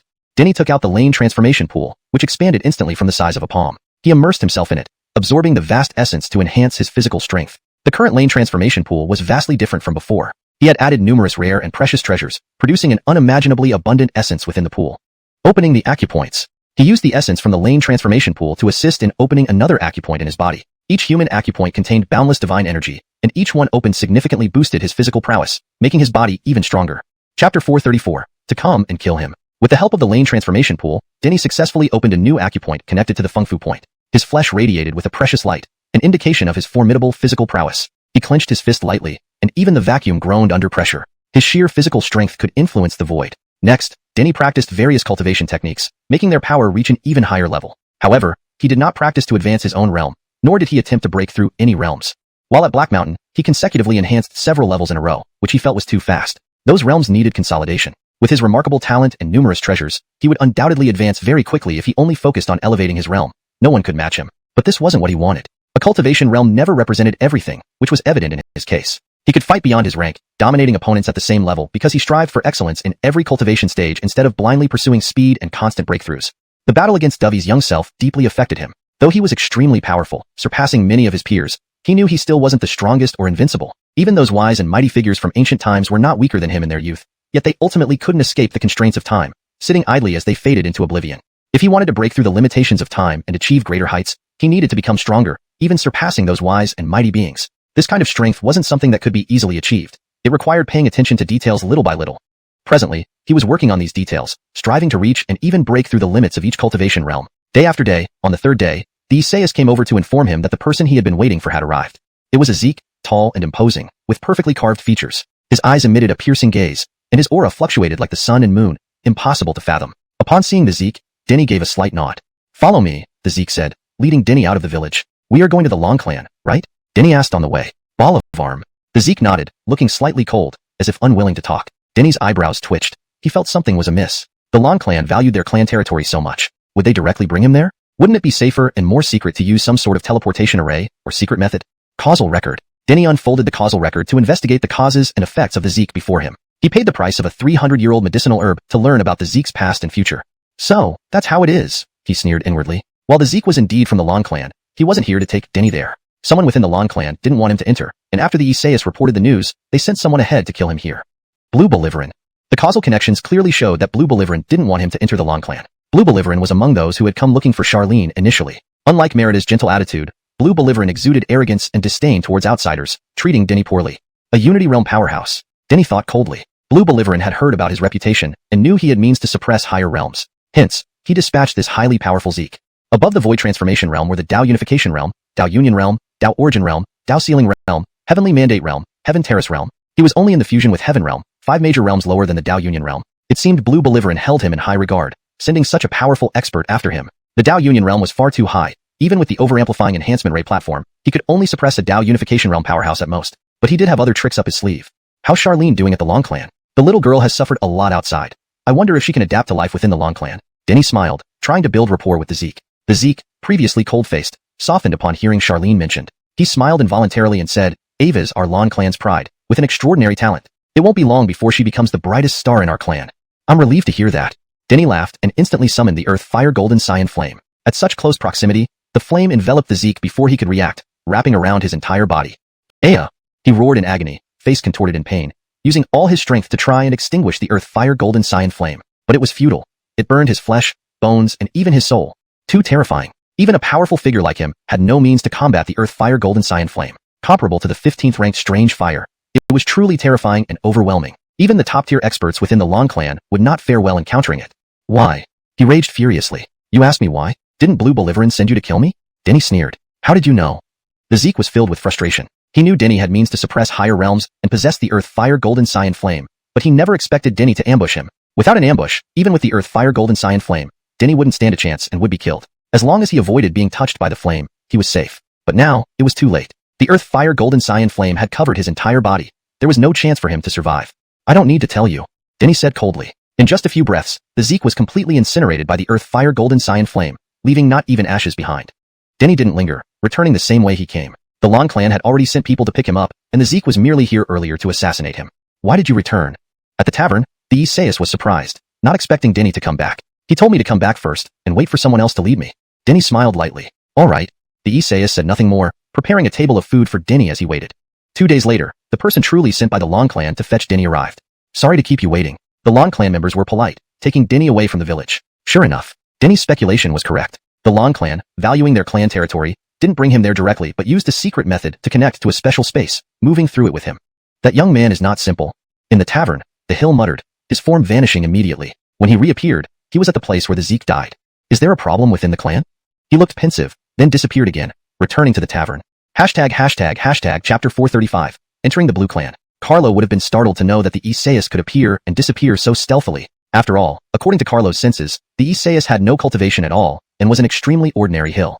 Passing through that special space, the Blue clan members led Carlo to step onto several more teleportation arrays consecutively. No wonder it took so long for the Blue clan to come and fetch Carlo. The Blue clan was very strict about protecting its territory, not allowing any information about it to leak out. Continuously using teleportation arrays, Carlo had no idea where he was now. Even the teleportation arrays are one-time use. They self-destruct after being used. Carlo felt a heavy heart. An ancient holy clan like this, why did it need to be so secretive? What were they afraid of, hiding their territory so deeply? Are they afraid of the Desmondlow Springs organization finding them? Carlo guessed. Apart from the Desmondlow Springs organization, he truly didn't know what kind of power in this era could threaten a holy clan like the Blue clan. Finally, after stepping onto the last teleportation array, he arrived at the location of the Blue clan. They actually live in a pocket dimension. Carlo was profoundly shocked. The Blue clan was indeed extraordinary, worthy of being called a holy clan, living within a small world.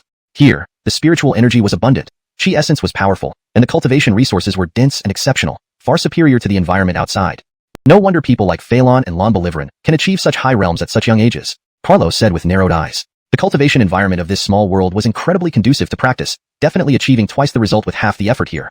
Not to mention, even ordinary people living here would automatically generate spirit power, living over 100 years without issue. Welcome. Phelan and others had clearly been waiting here for some time. When Carlo arrived, Phelan greeted him with a smile. Lon Bolivaran was also there. When he saw Carlo, his expression was clearly uncomfortable. He likely hadn't expected Carlo to still be alive and even come to the Blue clan. Thank you. Carlo laughed lightly. Where is Yenner? I came this time just to check on her. She has endured many hardships, and I'm worried she might not adapt well.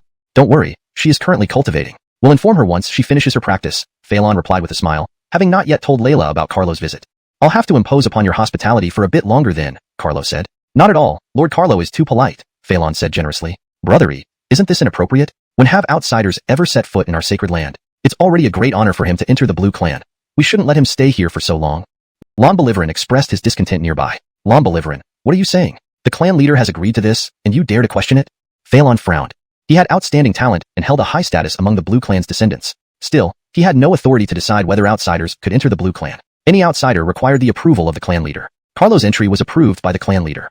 I'm just speaking frankly. Lon Bolivaran muttered quietly, not daring to say more. Lord Carlo, don't mind him. Lon Bolivaran tends to speak without thinking, but his intentions are not bad. Phelan smiled at Carlo. I understand, no problem. Carlo smiled. Good intentions? Carlo inwardly snorted. Lon Bolivaran was the worst one, having sent assassins beforehand to prevent Carlo from entering the Blue clan. Tired from your journey, Lord Carlo must be exhausted. Let me arrange accommodations for you first, so you can rest. Phelan brought Carlo to his lodging and bid farewell after letting him rest. Put away those chaotic thoughts in your head. He's just a youth who managed to subjugate 3 provinces worth of strong figures. He's not simple and has already caught the clan leader's attention, Phelan reprimanded Lon Bolivaran after leaving. What's so impressive? The so-called strong figures outside are weaker than ever. I could subjugate them too if I went out. Lon Bolivaran retorted. Can you really do that? Don't boast. Even I cannot do it. Phelan sighed in exasperation. We are a holy clan. Having pride is normal, but we shouldn't look down on others. He continued, initially, I managed to fight against the Mu clan mainly because they feared my identity. Their ancestors knew the Blue clan is a holy clan and didn't dare touch me. Otherwise, I wouldn't have been able to either. I needed to use the Isaias techniques to stay unscathed. You still subdued them. Lon Bolivaran persisted. Phelan sighed. Why don't you think? We are descendants of a holy clan. What about him? Without any background, he relies on himself and manages to make strong figures submit. He's far stronger than both of us. Lon Bolivaran remained silent, but still showed disdain on his face. You really don't understand at all. Removing the halo of being a holy clan descendant, neither of us can compare to him. To make half a province's strong figure submit, that would be considered good enough. Phelan was different from Lon Beliverin. He wasn't arrogant and saw things more clearly, willing to acknowledge those better than him. Also, you and I have the best cultivation environment and the strongest cultivation resources as holy clan descendants. But he doesn't have such good conditions. Desmond, he has achieved his current accomplishments, proving he is no ordinary person. Phelan patiently explained much, hoping to change Lon Beliverin's arrogance and contempt for outsiders. No matter what, we are descendants of a holy clan, not someone like him to compare with. Lon Beliverin coldly snorted, still unconvinced, obviously disregarding Phelan's words. Phelan sighed heavily, not wanting to say more and turned away. Did they not act or fail and get killed by him? After Phelan's figure disappeared, Lon Beliverin spoke with cold eyes. No matter what, you won't be comfortable in the Blue Clan. Our territory is not just anyone's stomping ground, especially not someone ominous. He sneered repeatedly. Although he couldn't outright kill Carlo now, he wouldn't let it go. He wouldn't allow Carlo to have it easy in the Blue Clan. The clan leader shouldn't have allowed him into the Blue Clan. He's a disaster, putting the Blue Clan at risk. He couldn't fathom why the clan leader agreed to let Carlo enter the Blue Clan. Carlo caused too much trouble. If they got too close to him, the Blue Clan might be dragged into trouble by Carlo. Just like the example earlier, Jeremiah House powers united against the Zhongxian sect, and some in the Blue Clan suggested helping. Fortunately, it didn't pass. Otherwise, we would have taken the path of no return, forever bound to danger. Lon Beliverin said coldly. ##### Chapter 436, accompanying to the end. In this sacred micro-world, the spiritual and vital energies were extraordinarily abundant, along with various exceptional cultivation materials. Denny did not rest. He cultivated in his room. This was a rare opportunity, and he didn't know when he would encounter such a transcendent cultivation environment again. Instead of attempting to break through to higher realms, he started cultivating from the very beginning, inspecting any flaws in each realm. The cultivation materials here were incredibly superior, and Denny believed that refining these transcendent materials would bring unexpected benefits, revealing any imperfections in previous realms. He began from the start, not neglecting even the smallest sub-realms, absorbing and refining the exceptional cultivation materials found here. Indeed, as he had suspected, differences in the environment and cultivation materials affected one's understanding of the realms and the combat power they could unleash. No wonder Senior Dovey's youthful body was so powerful. The environment of the ancient era was tens of thousands of times stronger than today, Denny remarked. He felt an even deeper awe for the sages and mighty figures of the ancient past. If the environment of the primordial age far surpassed the ancient era, how astonishingly powerful must the sages of that time have been? I really want to face the sages and heroes of the ancient era in their youth. Denny's eyes gleamed with fervor. Being a lover of battle, he yearned to challenge them and see just how much of a gap existed between him and those ancient sages. Time was precious, and he did not waste a moment. For the entire night, he spent it in cultivation, recultivating and strengthening each realm. Every realm still held flaws and was far from perfect as he imagined. The path is still long. He wanted to catch up to and surpass the ancient sages, but the journey was extremely arduous, requiring tremendous effort. Did the illustrious Denny from Jeremiah House come to our Long Clan? Hee, brother Denny, are you awake yet? Outside the courtyard, voices clamored with youthful energy. Denny opened the door, stepped out of the house, and approached the gate. He saw handsome boys and beautiful girls, all radiating exceptional prowess and extraordinary charm. Greetings. Denny greeted the group politely. Truly, as heirs of a lineage stretching back through the ages, these young men and women, despite looking only 15 or 16, exuded formidable aura. At least Void Realm. This was shocking. Even the most outstanding prodigies he knew, like Emily, had only reached the Void Realm. Such Void Realm prodigies were extremely rare, typically limited to one per ancient clan. But here in the Long Clan, there were 8 young men and women, all at least Void Realm, with 2 even in the initial Void Realm. And these were not even the top prodigies of the Long Clan. There were even more astonishing ones within the clan. Not to mention, Cain and Hal were significantly stronger than these youngsters. Cain, in particular, was inscrutable. Denny couldn't accurately gauge his realm but suspected he might have already entered the Dao Formation realm, or even the Dao Union realm. This was undoubtedly terrifying. No other ancient clan could cultivate so many remarkable talents. We've heard that Evan covered the entire 10,000 transformations sect and made the 3 continents powerhouses submit. We truly admire you, so we've taken the liberty to come and disturb you, a refined-looking boy said courteously. Desmond's, Evan is indeed impressive. The external environment is so poor, akin to living in a toxic zone, yet you achieved such heights. It's truly admirable and not easy, added a fair-skinned girl with light yellow hair. Toxic zone? Denny raised an eyebrow. How could this seemingly gentle girl speak like this? He sensed hostility from the group. Desmond's, the outside environment makes me feel sick. I wonder how those creatures outside can survive, another youth remarked. He glanced at Denny and laughed. Don't misunderstand. You're Nadine's friend, naturally different from outsiders. We mean no offense. Although the outside environment is harsh and the creatures living there weak, you managed to make the 3 continents submit. You're quite something, someone else added arrogantly. Why don't you speak your mind instead of beating around the bush?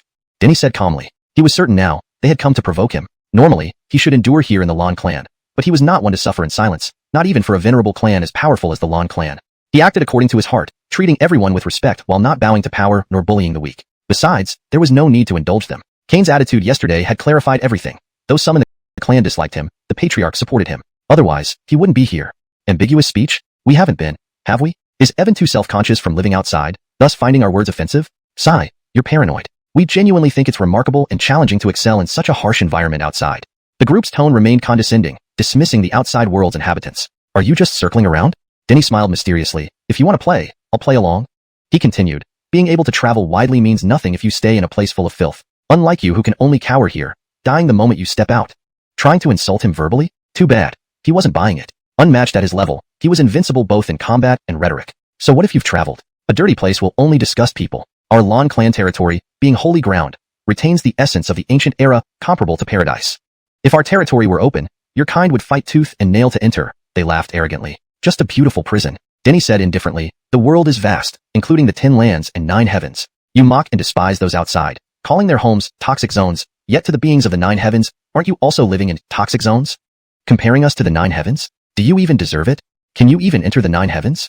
The Lan clan youths showed signs of anger. Despite their proud heritage, they acknowledged the 9 heavens' superiority. The best environments and resources belong to the 9 heavens, an indisputable fact. Even a powerful clan like theirs failed to secure a foothold there, remaining rooted in the 10 lands. Chapter 437. Unable to endure the storm. During the great wars of ancient times, heaven and earth were torn asunder, changing the world's terrain. Some areas rose, while others sank. The elevated regions contained ancient holy medicines, unbroken cultivation civilizations from primordial times, mighty races that dominated the heavens and earth, and supreme cultivation resources. The sunken regions were more miserable, mostly in ruins with fragmented civilizations, small tribes struggling to survive, and inferior low-tier cultivation resources. Indeed, the elevated regions became known as the 9 heavens. The sunken regions became known as the 10 earths. People tend to seek higher ground, just as water flows downhill. No one wanted to live in the wasteland like 10 earths. Everyone desired to live in the 9 heavens, which resembled a paradise or a utopia. Unfortunately, the 9 heavens had limited space and could not accommodate all the living beings of the entire world. Powerful creatures occupied the 9 heavens, while weaker ones were expelled. Thus, an initial formation of the life pattern emerged between the 9 heavens and the 10 earths. Later on, the inhabitants of the 9 heavens conducted further expulsions and refinement, even severing the connections to the 10 earths to preserve their superior environment and ensure its continuity for a longer period. Zyreving in the 10 earths, whether it was the Holy Blue Clan or other powerful exotic races or beasts, without any sugarcoating, they were all losers, all exiles. Mentioning the 9 heavens by Denny inevitably struck at the pain of these young Blue Clan members. Proudly claiming themselves as the Holy Clan, arrogant and condescending, they were actually failures, unable to stand firm in the 9 heavens, which was their greatest humiliation. Hence, they grew angry, their words charged with fury. Is this how quickly you get angry? Denny said calmly. I can't be clearer. You are like flowers growing in a greenhouse. With good conditions, you grow fast but would wither outside. On the contrary, the flowers outside, despite harsh environments and slow growth, will bloom brilliantly and beautifully when they finally mature, far surpassing you. He continued, do you plan to stay in this greenhouse for life? If so, your achievements will always be limited. You might have advantages now, but eventually, you will fall behind completely. Ultimately, to reach higher realms, one must undergo trials and tribulations in the outside world. Staying forever in this small world is impossible. Why should we be educated by you? Do you think that since you made the 3 continents submit, you can show off in front of us? The young men and women, furious and ashamed, yelled loudly, tearing off their masks and revealing their true faces. Denny was right. They had come looking for trouble. Hal had found them, informing them that Denny had arrived at their clan territory and proclaimed him an outsider who had desecrated their land. Hal also mentioned that Denny had sinister intentions for their Blue Clan, wanting to drag them into dangerous turmoil. Hal suggested that if Denny could be taught a lesson, it would make him realize his place and stop causing trouble for their clan. Thus, early that morning, they had come here to mock Denny. What they didn't expect was that instead of ridiculing Denny thoroughly, they were mocked in return, fueling their anger. You are children of the Holy Clan. Why would I dare to flaunt myself before you? However, remember this. I, Denny, cannot be insulted, even by you, even if this is your clan territory. Denny's tone was cold, arrogant, and forceful. You, how daring. The young men and women of the Blue Clan were enraged. Denny spoke such presumptuous words right in front of them, each one ready to confront him. You are the ones being bold. Denny shouted. I entered the Blue Clan with your chief's consent. Your rudeness and mockery towards me, do you not respect your chief's authority? The young men and women gritted their teeth, their faces turning red. They hadn't expected Denny to be so eloquent, leaving them speechless and unable to refute him. Will you dare to fight me? A young man roared, challenging Denny. Fight you lot. Denny glanced indifferently at the youths and said, you're not worthy. He had faced countless life and death situations in the outside world, unmatched by these youths. Even if they all attacked together, he could easily sweep them away. You really need to be taught a lesson. Unable to bear it, the challenging youth leaped up, his body emitting a bright light as he aimed a palm strike at Denny. You're the one needing a lesson. Denny barked, taking a step forward, activating the law of balance, instantly enveloping the youth. In an instant, the youth's realm was suppressed, dropping him down to the first stage of fusion realm. This was the benefit of refining each stage meticulously. His strength and the power of the law of balance in his hands had become stronger. Without even deploying an amplification array platform, he had suppressed the youth solely using the law of balance, something he couldn't have done before. After all, the youth had reached the void realm. Bang! Denny punched, his punch accompanied by the might of dragons and their roar, colliding with the youth's palm. Instantly, the youth was blasted away, his arm completely ruined, bones shattered, and spewing mouthfuls of blood. The other youths paled. They hadn't expected Denny to be so formidable. Denny's achievements in Jeremiah had long been known among the Blue Clan. They knew he possessed potent suppression abilities and was exceptionally abnormal in battles of equal rank. But they still looked down on him, considering themselves descendants of the Holy Clan, far superior to any outsiders. They had this confidence. Unfortunately, they underestimated Denny and overestimated themselves. Indeed, they were stronger than outsiders. Denny was even stronger, especially after refining each stage. Before Denny, they were no different from outsiders. He could suppress their realms and even strip away their Tao and power. You are indeed greenhouses flowers who have never experienced storms. Once faced with storms, you become utterly pathetic, Denny remarked. To me, you are mere children, far too inadequate, incapable of comparing to me. The young Blue Clan members blushed with rage. When had they ever endured such ridicule? Enraged beyond control, they attacked simultaneously, aiming to crush Denny. You can't even withstand one of my punches. Denny roared, his body glowing, radiantly and fiercely like an invincible war god, his presence overwhelming. Chapter 438, Exchange. Boom. Denny swung his fist, and its power exploded, the boundless fiery radiance illuminating the world. The terrifying force surged like an ocean, awe-inspiring and overwhelming. As Denny had said, the young men and women of the Lan clan couldn't even withstand one punch from him. Under this punch, all the young Lan clan members were blasted to the ground, the sound of broken bones echoing within their bodies, their faces deathly pale as blood spewed from their mouths. You, Erf. The young men and women roared in fury and frustration. They were proud descendants of the sacred clan, holding others outside their lineage in contempt. Now, they couldn't block a single punch from Denny together, suffering a significant blow that shattered their beliefs. The people I sent out can't be reached, there must be something wrong. Far away, on top of a high-rise building, Hal stood by the window, his gaze fixed on Denny, his face livid. He was also surprised by Denny's strength. He remembered when he first met Denny. Back then, Denny was almost insignificant compared to him. Now, Denny had become someone who demanded respect even from him. Since Denny arrived at the Lan clan, he had been trying to contact the person he had sent out, but without success. That person seemed to have vanished completely. He couldn't believe that person would fail or run into problems, but seeing how monstrous and astonishing Denny was changed his mind. Conflux realm, how could anything go wrong? Could he have been completely wiped out? He muttered to himself, feeling a heavy heart, speculating that it was likely true, yet unwilling to believe it. All 8 of the young men and women suffered defeat at the hands of Denny. Unable to withstand his punch, they supported each other, leaving this place dispirited. This can't end like this. The sacred clan cannot be belittled. They clenched their teeth, contacting other younger generations of the Lan clan, urging them to act and restore the glory of the Lan clan while crushing Denny's arrogance. This person is so arrogant, holding some skills over us, not taking us, the Lan clan, seriously, saying our offspring are like greenhouse flowers, unable to withstand storms. We argued with him a few sentences, and he immediately attacked us. They exaggerated the events, deliberately inciting the anger of the Lan clan's younger generation against Denny.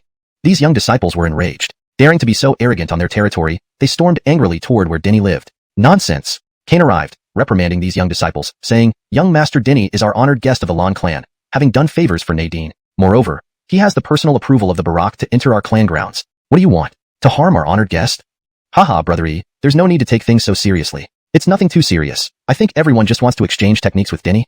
Hal also came, smiling lightly. After all, Denny is indeed extraordinary and incredibly strong. It's only natural for everyone to want to exchange techniques with him. He continued, adding, "Desmond's, brother E, don't overthink it. We're just here to challenge young Master Denny. What a rare chance to meet someone from the outside and another youth prodigy our age. Not exchanging techniques would truly be a regret." The young disciples quickly shifted their tone. Denny was, at least on the surface, still an honored guest of the Lan clan. Though they harbored resentment towards Denny, they couldn't overtly challenge him. Otherwise, it would embarrass the Barak and be hard to explain to Nadine. Nadine's parents had made great contributions to the Lan clan. Nadine held a significant position within the clan, highly revered. Moreover, Nadine's talent was astonishing. After the clan Isaias fully activated her Lan clan bloodline, Nadine soared higher than ever, catching up and surpassing them. Currently, Nadine was training in the holy mountain of the Lan clan, a supreme honor, granted to only a few. If it's merely an exchange, I have no objections, but anyone who disrespects young Master Denny or harbors ulterior motives will not be tolerated. Cain sternly warned, "Don't worry, brother E. We're here purely to exchange techniques, with no other intentions. We understand propriety and won't dishonor our guests or the Lan clan," the young disciples replied. "I'll ask young Master Denny. If he doesn't wish to exchange techniques, please let it rest. Don't come back." Cain entered the courtyard, knocking on the door. Denny opened the door, walked out, and looked at the gathered young disciples, smiling. "What's going on?" "There's nothing much. They heard of your feats, felt itchy, and wanted to challenge you." "Oh, all right then. Sure, exchanging techniques with the esteemed children of the sacred clan is an honor." Denny readily agreed. After breaking through to the integration heaven realm, he hadn't fought all out much and needed such exchanges to strengthen and solidify his abilities. This was an opportunity. "Thank you, sir, for giving them a chance." Cain smiled and suggested, "Let's head to the sacred martial square. It's where our clan disciples usually practice." "Sure." Denny followed Cain to the sacred martial square. On the way, he noticed the deep-seated hate in the eyes of the Lan clan's young disciples. He realized they weren't just here to exchange techniques. Clearly, it was related to the 8 young men and women he had knocked down earlier. Or possibly, they didn't like him to begin with. Well, let me feel the pressure and go all out. Denny thought, unbothered by their hatred. Since it's an exchange, there's no need to use higher realms to fight. Suppress your realms? Cain instructed, adding. Besides, young master Denny can suppress higher realms, rendering them useless. This will spare him the trouble. Okay, no problem. It's unnecessary to use realms for an exchange. The young disciples suppressed their realms, but remained unconvinced. Cain said Denny could suppress their realms, making their high realms ineffective. Ridiculous. They were so many levels above Denny, each with remarkable talent and formidable combat prowess. How could he suppress their realms? The exchange should be controlled. Remember not to lose your temper. Cain reiterated. No worries. Rest assured, brother E. The young disciples reassured him. Denny leaped onto a massive platform in the square, his clothes fluttering in the wind, emitting a crystalline glow, exuding an indescribable aura of superiority. Who goes first? Denny smiled lightly, extending his invitation to battle. I'll start. A tall, robust young man jumped onto the platform, with golden hair and eyes that shimmered with divine light, exuding a startling presence. Chapter 439. Zirang Du Su Kong. Baxter was extraordinary, his presence formidable. Standing on the sacred martial platform, he had an indescribable unique aura. 8 of the Blue Clan disciples could not withstand one punch from Denny. He dared to be the first one up on the platform, taking the lead without a doubt, and he was very confident in himself. In fact, he was indeed no ordinary individual. Among the young generation of the Blue Clan, he stood out, surpassing other young members. He was 16 years old, named Brennan, and at present, he was already at the 9th stage of the Void Entry Realm, just one step away from breaking through to the Cave Void Realm. Each of the Blue Clan's disciples was extraordinary, but only a few could achieve what he had, belonging to the minority. The towering sacred martial platform was made of a certain special stone material, incomparably hard. This was a platform passed down from ancient times, enduring the vicissitudes of time, yet remaining intact. Esteemed guest, please. Brennan clasped his fists and bowed. Then an overwhelming, powerful force radiated from him like a fierce tiger descending from the mountain, ferocious and imposing. With hatred in his heart, he held nothing back as he aimed to decisively defeat Denny and glorify the Blue Clan's might. Despite suppressing his cultivation level, his understanding of the great Tao and spells far surpassed that of someone at the heaven-merging realm. He erupted with full power, unleashing a massive surge of strength that was much greater than what a heaven-merging realm fighter could display. However, to everyone's shock, this fiercely dominant figure was directly punched off the sacred martial platform by Denny. This sudden scene left everyone dumbfounded, like a song playing perfectly well coming to an abrupt stop, causing their hearts to tremble involuntarily. Zirang Du Su Kong. A strange light flickered in Cain's eyes. Denny vanished instantly and reappeared behind Brennan, leaving Brennan utterly unprepared. Throughout, Denny had always been renowned for his balance Tao, leading people to overlook another astonishing ability he possessed. Balance, Void. These were the 2 divine paths mastered by the deity of balance. Having inherited the legacy of the deity of balance, Denny naturally learned these 2 divine paths. Previously, Denny did not often use the Void Tao, causing people to underestimate it. Void Tao, a divine path not inferior to balance Tao, saw countless strong figures die under its influence during the era of the deity of balance. Indeed, Denny had not used the Void Tao much before due to his shallow mastery, which limited its effectiveness. He could only hide within the void, able to do very limited things while in it. But now, things were different. After advancing to the heaven-merging realm, Denny didn't focus on realm advancement, but instead continuously cultivated various mystic arts and enhanced his physical body.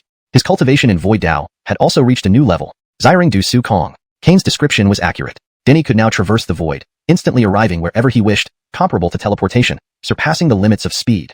Such an enhancement undoubtedly greatly benefited him in combat, allowing him to catch opponents off guard, as seen in the previous battle. He traversed the void and appeared instantly behind Brennan, who couldn't react in time. Erf, I refuse to accept this. Below the platform, Brennan collapsed on the ground, eyes bloodshot with resentment. He felt he was ambushed by Denny and hadn't fully utilized his abilities. Don't accept? What don't you accept? In a fight to the death, you'd already be a corpse. How could you still cry I refuse? Cain said, defeat is not terrible. What's terrifying is being unable to accept failure. The crowd of young Blue Clan disciples fell silent, their former arrogance waning, no longer underestimating Denny. Initially, they thought Denny was nothing compared to them, believing they were stronger. But now, all those thoughts were gone. Leaving aside other matters, Denny's Zirang Du Su Kong's skill alone was giving them headaches, difficult to counter. Originally, many vied to challenge Denny on the sacred martial platform, but now, none spoke up, too afraid to step forward. Is there no one else? Hal snorted coldly, saying, I told you to diligently cultivate, but you didn't listen. Now, just one outsider scares you into losing your courage. Aren't you ashamed inside? He berated the Blue Clan disciples while also mocking Denny. What does it mean by an outsider who randomly comes? Was Denny merely an ordinary person? Ultimately, he still looked down upon Denny, disdaining outsiders. The young disciples blushed with rage at Hal's reprimand. I will go. A girl stepped forward, exuding valor surpassing even Brennan, having already entered the cave void realm. Ava leaped onto the platform, immediately unleashing a potent art, enveloping the entire area, aiming to finish Denny in a swift strike. Unfortunately, she wasn't faster than Denny's Zirang Du Su Kong. Before she could unleash her spell, Denny slapped her off the platform, causing her to crash down. The Blue Clan disciples felt humiliation and frustration. They had intended to suppress Denny's arrogance, but ended up failing miserably, each one falling worse than the last. However, this ignited their fighting spirit. This was the territory of their blue clan, and they were the Holy Clan. As children of the Holy Clan, how could they let an outsider like Denny suppress them so wantonly? Desmond, they were not up to par, lacking immensely. No exception. All who stepped on the platform were pounded off by Denny. You are truly useless. The clan has wasted effort cultivating you. Hal's face darkened as he loudly reprimanded the defeated disciples. Initially intending to subdue Denny and glorify their clan's might, now it was doing the opposite, glorifying Denny's might. The young blue clan disciples felt utmost indignation, but they couldn't deny Denny's monstrous and powerful nature. Brennan's defeat was understandable, caught off guard by Denny's Zirang Du Su Kong. They knew about Denny's technique after seeing it used. They tried their best but simply couldn't match him, the gap being insurmountable, offering no hope of victory. What kind of freak is this? How can such a heaven-defying monster emerge in such a harsh environment outside? They muttered in disbelief. The environment outside was too harsh, making it incredibly difficult for prodigies to appear. I will go. Many young disciples took turns challenging Denny on the platform but were no match for his single attacks. With no choice, Hal decided to step up himself. He wouldn't allow Denny to continue gaining glory, intending to defeat and subdue Denny. Brother Hal is skilled. I must be cautious this time. Denny chuckled lightly. He wouldn't let Hal off easily for sending assassins after him. Though he couldn't kill Hal openly, he would take interest on the sacred martial platform. Hal sneered inwardly, a look of disdain flashing in his eyes. What identity or realm did Denny possess to call him brother? He was already at the Dao transformation realm. A mere heaven-merging realm cultivator had no right to address him as a fellow Daoist. Chapter 439. Zirang Du Su Kong. The young man was extraordinary, standing on the holy warrior platform with an indescribable unique aura. 8 members of the Blue Clan could not withstand one punch from Denny. He dared to be the first to step onto the platform, leading the charge. Undoubtedly, he had great confidence in himself.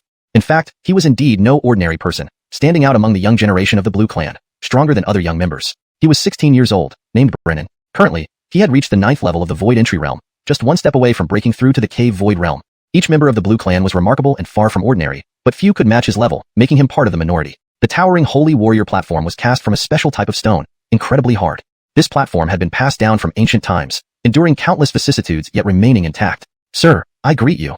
Brennan clasped his fists in salute, then exuded an overwhelming power like a fierce tiger descending from a mountain, ruthless and aggressive. Hatred burned within him, leaving no mercy as he aimed to defeat Denny in one blow, showcasing the might of the Blue Clan. Suppressing his true realm, he still possessed combat prowess far beyond that of someone at the Heaven Fusion realm due to his profound understanding of the Dao and spellcraft.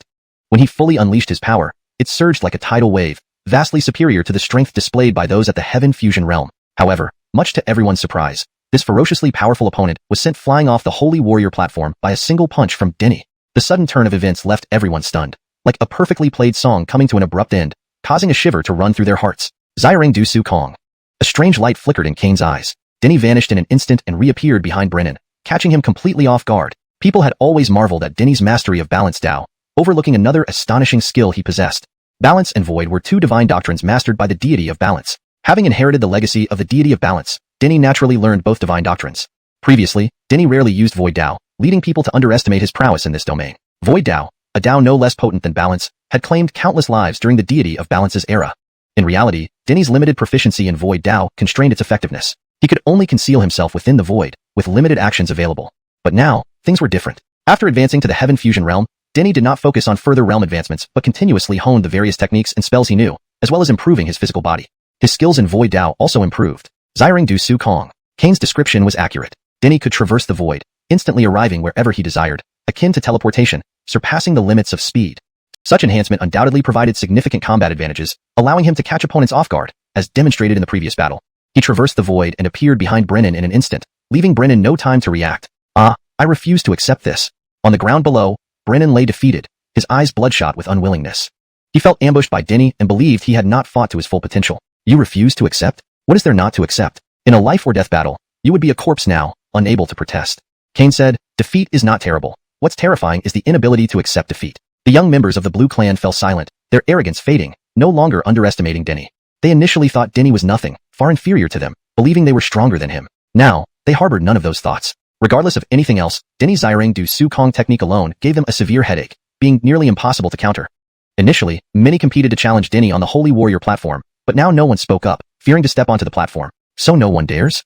Hal sneered. I told you all to practice diligently, but now a random outsider terrifies you. Aren't you ashamed? He scolded the young members of the Blue Clan, indirectly mocking Denny. What did he mean by random outsider? Was Denny merely a random person? Ultimately, he still looked down on Denny and anyone from outside. The young members flushed with anger, burning inside from his rebuke. I'll go. A young woman stepped forward, her presence more formidable than Brennan, already reaching the cave void realm. Ava leaped onto the platform and immediately summoned a powerful technique that enveloped the entire area, aiming to finish Denny with a swift strike. Unfortunately, she was no match for Denny's Zirang Du Su Kong. Before she could unleash her technique, Denny struck her with a palm, sending her crashing down. The young members of the Blue Clan felt humiliated. They had come to suppress Denny's arrogance, but ended up being utterly defeated one after another. However, this ignited their fighting spirit. This was their Blue Clan territory, and they were the Holy Clan. As descendants of the Holy Clan, how could they allow an outsider like Denny to oppress them so freely? Desmond, they were far too weak. Each contestant who stepped onto the platform met a miserable defeat at Denny's hands. Completely useless. Your cultivation within the clan has been for nothing. Hal's face darkened as he loudly berated the defeated members. Initially meant to suppress Denny's arrogance and elevate the Blue Clan's prestige, it backfired, enhancing Denny's glory instead. The young members of the Blue Clan felt extremely oppressed, but they had to admit Denny's monstrous strength. Brennan's defeat was understandable given Denny's unexpected use of Zirang Du Su Kong, catching him unprepared. The subsequent challengers were fully aware of Denny's Zirang Du Su Kong ability. They tried their best but truly lacked the capability, the gap between them being too vast, leaving no hope for victory. What kind of freak is this? How can such a heavenly monster exist in such a harsh environment outside? They wondered incredulously. The external environment was extremely harsh, making it difficult for exceptional talents to emerge. I'll go. Several young members took turns challenging Denny on the platform, but none could withstand even one hit from him. With no other choice, Hal decided to step up personally. He would not let Denny continue to dominate, intending to defeat Denny and restore the Blue Clan's pride. Hal, you are formidable. I must be cautious this time. Denny chuckled lightly. Hal had sent assassins against him, and Denny was not about to let this go unpunished. Though he couldn't openly kill Hal, he intended to make him pay on the Holy Warrior platform, preventing Hal from stepping down easily. A cold smirk spread across Hal's face, disdain flashing in his eyes. What position and realm was Denny? How dare he call Hal a fellow cultivator? He had already reached the Dao transformation realm. Someone at the Heaven Fusion realm was not qualified to address him as a fellow cultivator. Hashtag chapter 440. A model for our generation. Go, Brother Bolivarin. Brother Bolivarin will definitely win. As Hal stepped onto the platform, cheers erupted from the audience. Hal was one of the outstanding prodigies among the Lan clan, his reputation widespread. Void Dao, is it? Before me, it's just a minor art. Hal exuded confidence as he looked down upon Denny with disdain, radiating an air of self-assurance. Is that so? Denny's figure dissipated and reappeared instantly behind Hal, striking out fiercely. His movements through the void were divine and unpredictable. Bolivar? But in the next moment, Denny's expression changed. When his palm struck Hal, it didn't feel like hitting flesh, but rather like it passed through emptiness. Indeed, it passed through empty space. Hal's physical body transformed into streams of light, flowing along the ground into his shadow. Bang! The shadow rapidly coalesced back into flesh and struck Denny's back, causing him to stagger and pale. This blow contained immense power. If not for Denny's monstrous physique, it would have obliterated him. Saint Shadow Art. Brother Bolivarin is Brother Bolivarin indeed, having mastered the Saint Shadow Art. Gasps echoed through the crowd. The Saint Shadow Art wasn't simple. It was a top-tier great technique within the Lan clan, allowing seamless integration between human and shadow, with countless wonders. It was extremely difficult to master, and even with their exceptional talents, only a few Lan clan members had managed to achieve it. The heritage of our clan isn't something you can imagine. Hal sneered, extending his hand as the world around him shifted color. He deployed another formidable skill, the void rumbling as one strange beast after another roared forth to attack Denny. Denny moved through the void, evading one beast after another at a speed surpassing limits. He charged toward Hal once more, striking out, but unexpectedly found himself immobilized mid-air.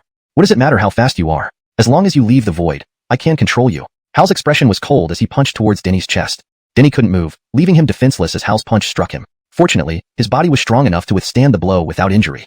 Shadow. Denny's eyes turned icy as he realized what force controlled him. His shadow was connected to Hal's, and it was his own shadow that held his physical form captive. Undoubtedly, this was a function of the Saint Shadow Art. Hal could integrate his body with his shadow and connect with other shadows, controlling them.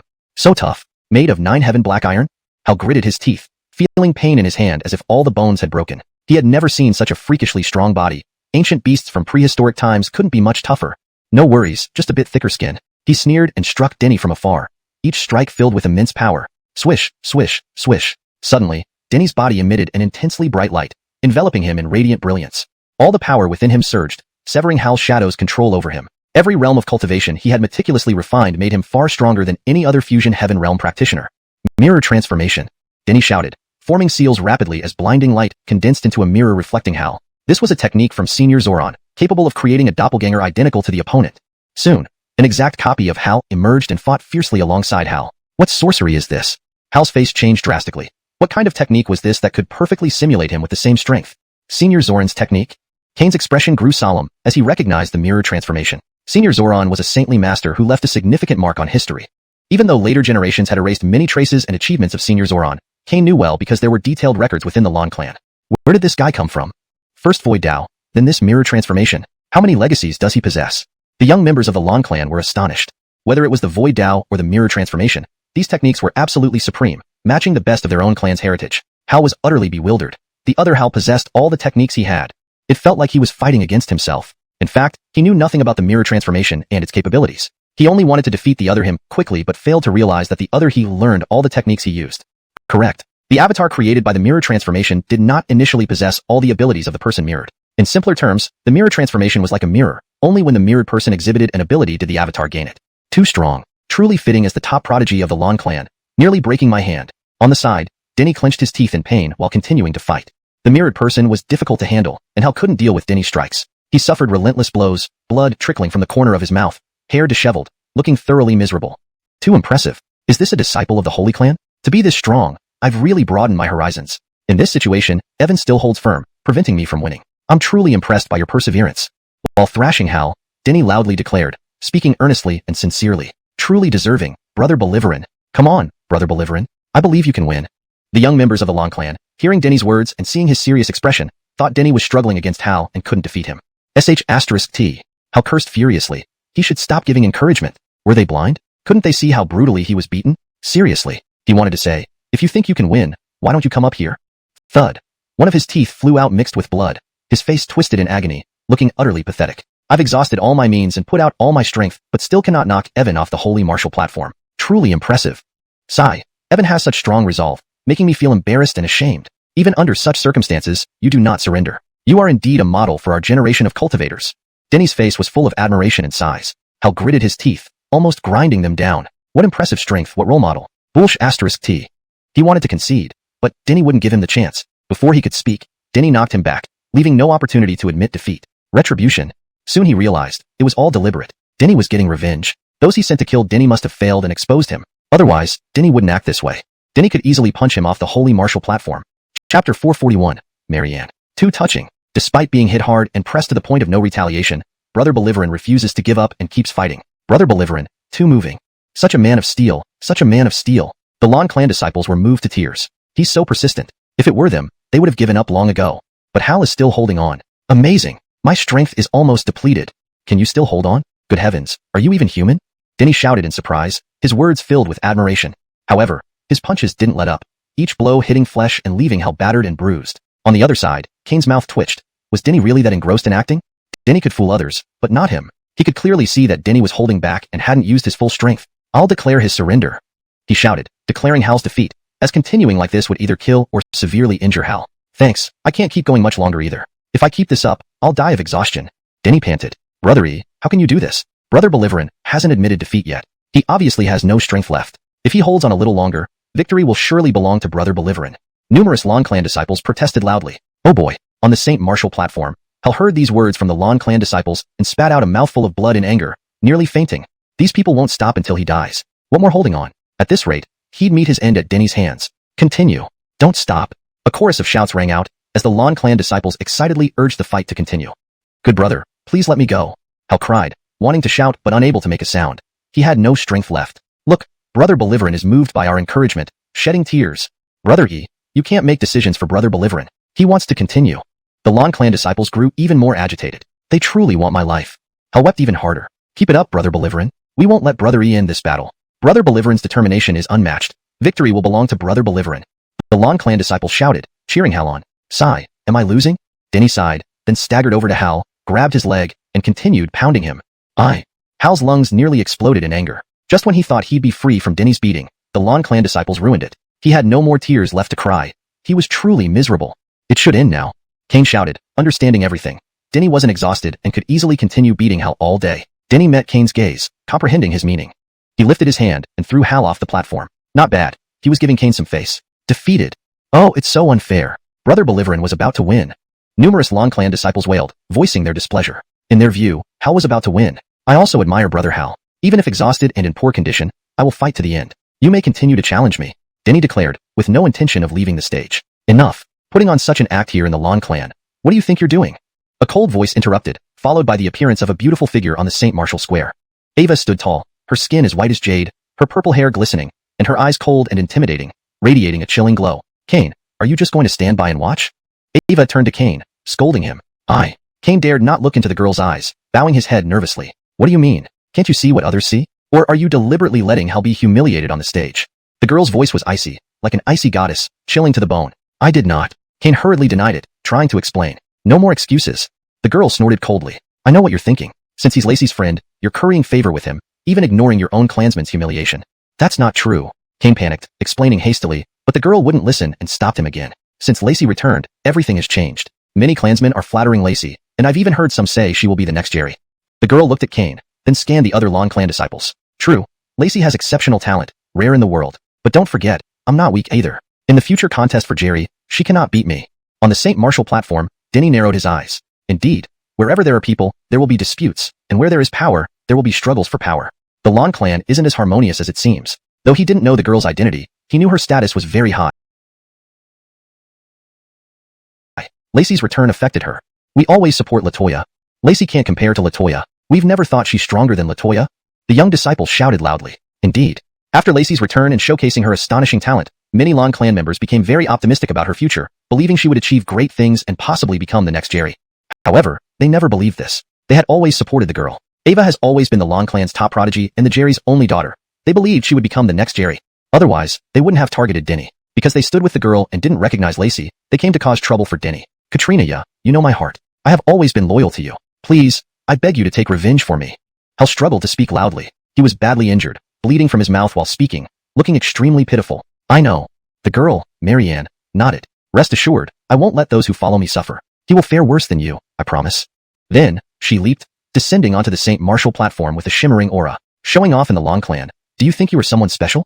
Ava smiled coldly. Those who stay close to someone tainted become tainted themselves. Zyreving with you for years, how good can Lacey be? Continuing, she added, pretending to be pitiful to gain sympathy from the clan.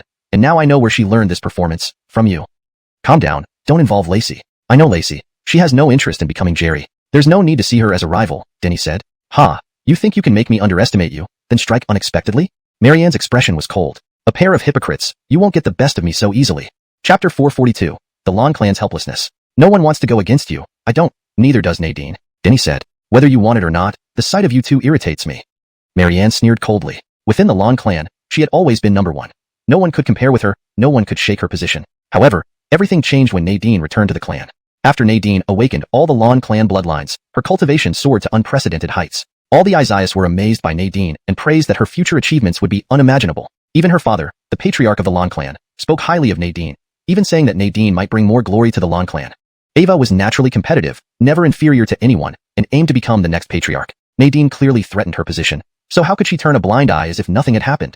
Ava couldn't. This time, after Nadine came out of her cultivation on Holy Mountain, she intended to challenge Nadine publicly, proving that she was stronger. In the distance, someone sighed deeply, his expression complex. Yair is excellent in every way, but she has too many distractions. Wanting to become the patriarch can be a good thing. However, we are ultimately cultivators, and cultivation should be our primary goal. He had advised Marianne multiple times, telling her not to take other matters too seriously, and that devoting herself fully to the path of cultivation was the right approach. Unfortunately, Marianne didn't listen, and the distractions in her heart persisted. Indeed, he was none other than Marianne's father, the patriarch of the Long clan. This is a threshold. If Latoya can cross over and achieve enlightenment, she will surely reach higher achievements. Beside him, an Isaiasly man with white hair and beard commented. He was the Grand Isaias of the Long clan, second only to the patriarch in status. When this sparring just started, they had already come here. In fact, since Denny entered the Long clan, they had been observing him closely. Ava is naturally wise and exceptionally talented. If not for the numerous distractions in her heart, her current realm would be much higher. The patriarch shook his head, somewhat frustrated that these distractions in Marianne's mind would ultimately harm her. The affairs within the clan are too numerous, which led to my lack of supervision over Yair. I cannot stand idly by as she steps into trouble. In the future, I need to intensify my guidance towards her. He reproached himself. As the patriarch, he needed to manage all clan matters, and rarely saw Marianne due to his busy schedule. If he had personally guided Marianne from childhood, her heart wouldn't harbor so many distractions. As a father, he felt somewhat negligent. Latoya is still young, and she has a long road ahead. These experiences will contribute to her growth. I believe Latoya will improve in the future. The Grand Isaias said. The patriarch nodded and asked, let's not talk about her. How do you think we should treat Denny? He definitely knows something, otherwise, he wouldn't have come knocking on our door. The Grand Isaias said, I also understand your intention, Barak. You don't want to remain uninvolved anymore, which is why you let Denny enter the Long clan. Previously, our Long clan always remained uninvolved, but this time, we cannot stay aloof any longer. The world's environment is terrible now. Strength pales in comparison to the ancient era. If even we do not act this time, this era may end completely. The patriarch shared his thoughts. I agree. The Grand Isaias smiled bitterly and continued, however, other Isaias and clan members do not share this view. They still believe we should remain uninvolved. Such discussions had occurred more than once. When the Cathy stirred up conflict and prepared to attack Zhanxian sect, similar debates took place. Some proposed rescuing the Zhanxian sect, while others argued for non-intervention. Everything traced back to the Desmond Springs organization. In the ancient era, they contributed little effort during battles against the Desmond Springs organization, letting other forces fight fiercely while preserving their own strength as much as possible. In the end, they survived that battle with minimal losses. Those who fought to the death were entirely wiped out, all things disappearing. They continued to thrive in Jeremiah How. To avoid bearing the blame, they chose to withdraw from the world, not appearing before the public, making people believe the Lan clan perished in that great battle. Many other holy clans and powerful races did the same. Fearing public condemnation, they retreated into seclusion. Over time, people gradually forgot that battle and knew little about the Desmond Springs organization. They decided to emerge from hiding, no longer remaining hidden. But as they prepared to reappear before the world, they discovered that the supposed obliteration of the Desmond Springs organization wasn't complete. Remnants still existed. They withdrew their plans, not daring to appear, fearing being pushed into confrontation and forced to deal with the Desmond Springs organization. People only knew that the Desmond Springs organization was terrifying, unaware of its true extent of terror. They experienced that era and knew the Desmond Springs organization's horror and dread well. Even if it was a remnant, they dared not oppose it. Other secluded holy clans and powerful races shared this sentiment and had not yet appeared before the public. When Cain went to find Nadine, they clashed with the Mu clan, causing quite a stir in Jeremiah How. However, this was ultimately a minor incident, not a major one. People did not know the true origins of Cain and company, nor did they know the Lan clan's background. As time passed, Jeremiah How residents would gradually forget this event. But if they were to step forward to aid Zhanxian sect this time, everything would change significantly. With the support of the Cathy, the ancient families, alien races, and demons all moving, the Lan clan must mobilize greatly to quell such chaos. To avoid exposure and being pushed into the limelight, many in the Lan clan opposed aiding Zhanxian sect, even at the cost of diminishing the clan's dignity. Compared to dignity, they valued their own safety more. Once exposed, they would inevitably be placed in the spotlight and could not escape the impending battle with the Desmond Springs organization. Ultimately, the Lan clan did not rescue the Zhanxian sect. So difficult. The patriarch sighed heavily, helpless. The clan members don't see the situation clearly, and even I, as the patriarch, am at a loss. Forcing them to comply would likely cause bigger problems. There will always be a turning point. The Grand Isaias remarked, Denny is a promising young talent with great potential. A turning point might appear through him. He expressed his viewpoint. Cain and company helped Zhanxian sect, so it's not surprising that Denny made a name for himself in Jeremiah How with this connection. What's crucial is that in the other two provinces, without any background or connections, he managed to create such a significant influence, making two provinces' strong forces submit to him.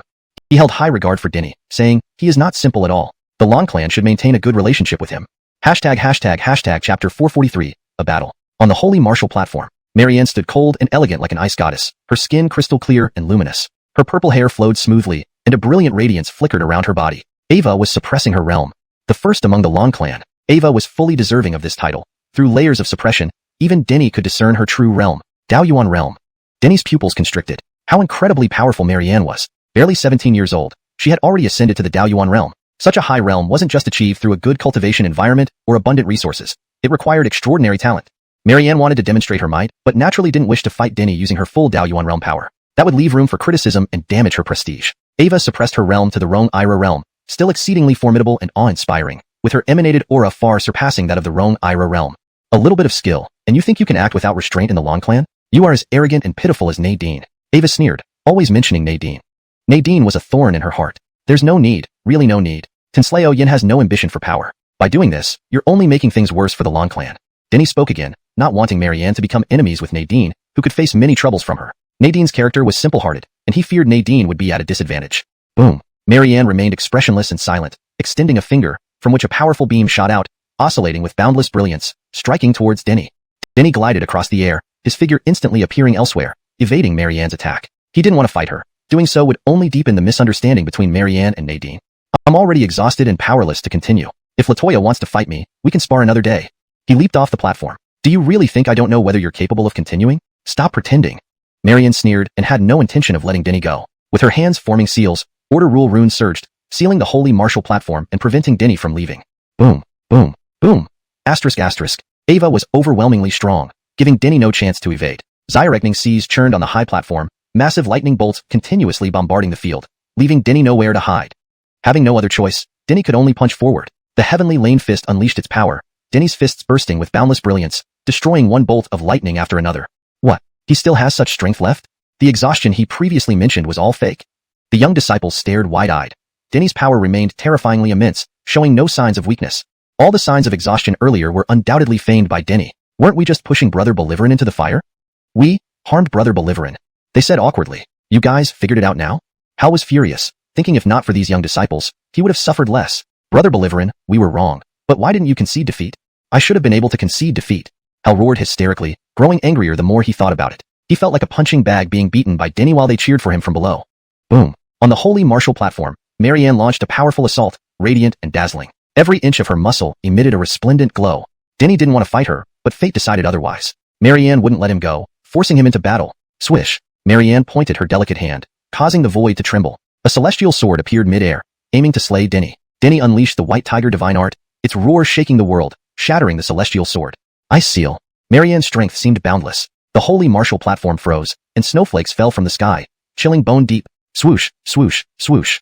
An uproar sounded in the void. Countless icy spears appeared, their tips gleaming ominously as they shot towards Denny en masse. Denny's body glowed, with bright spots where acupoints were activated. He unleashed his physical power, smashing the icy spears with punches. Under his punches, the spears shattered, including those that pierced his body. His physical prowess was unmatched, making the icy spears ineffective against him.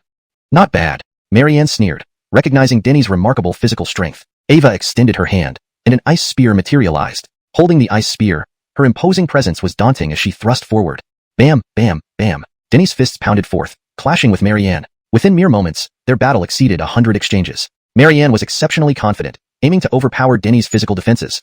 The ice spear was not a mystical weapon but formed from immensely cold energy. With her formidable power infusing it, the spear unleashed a shocking force.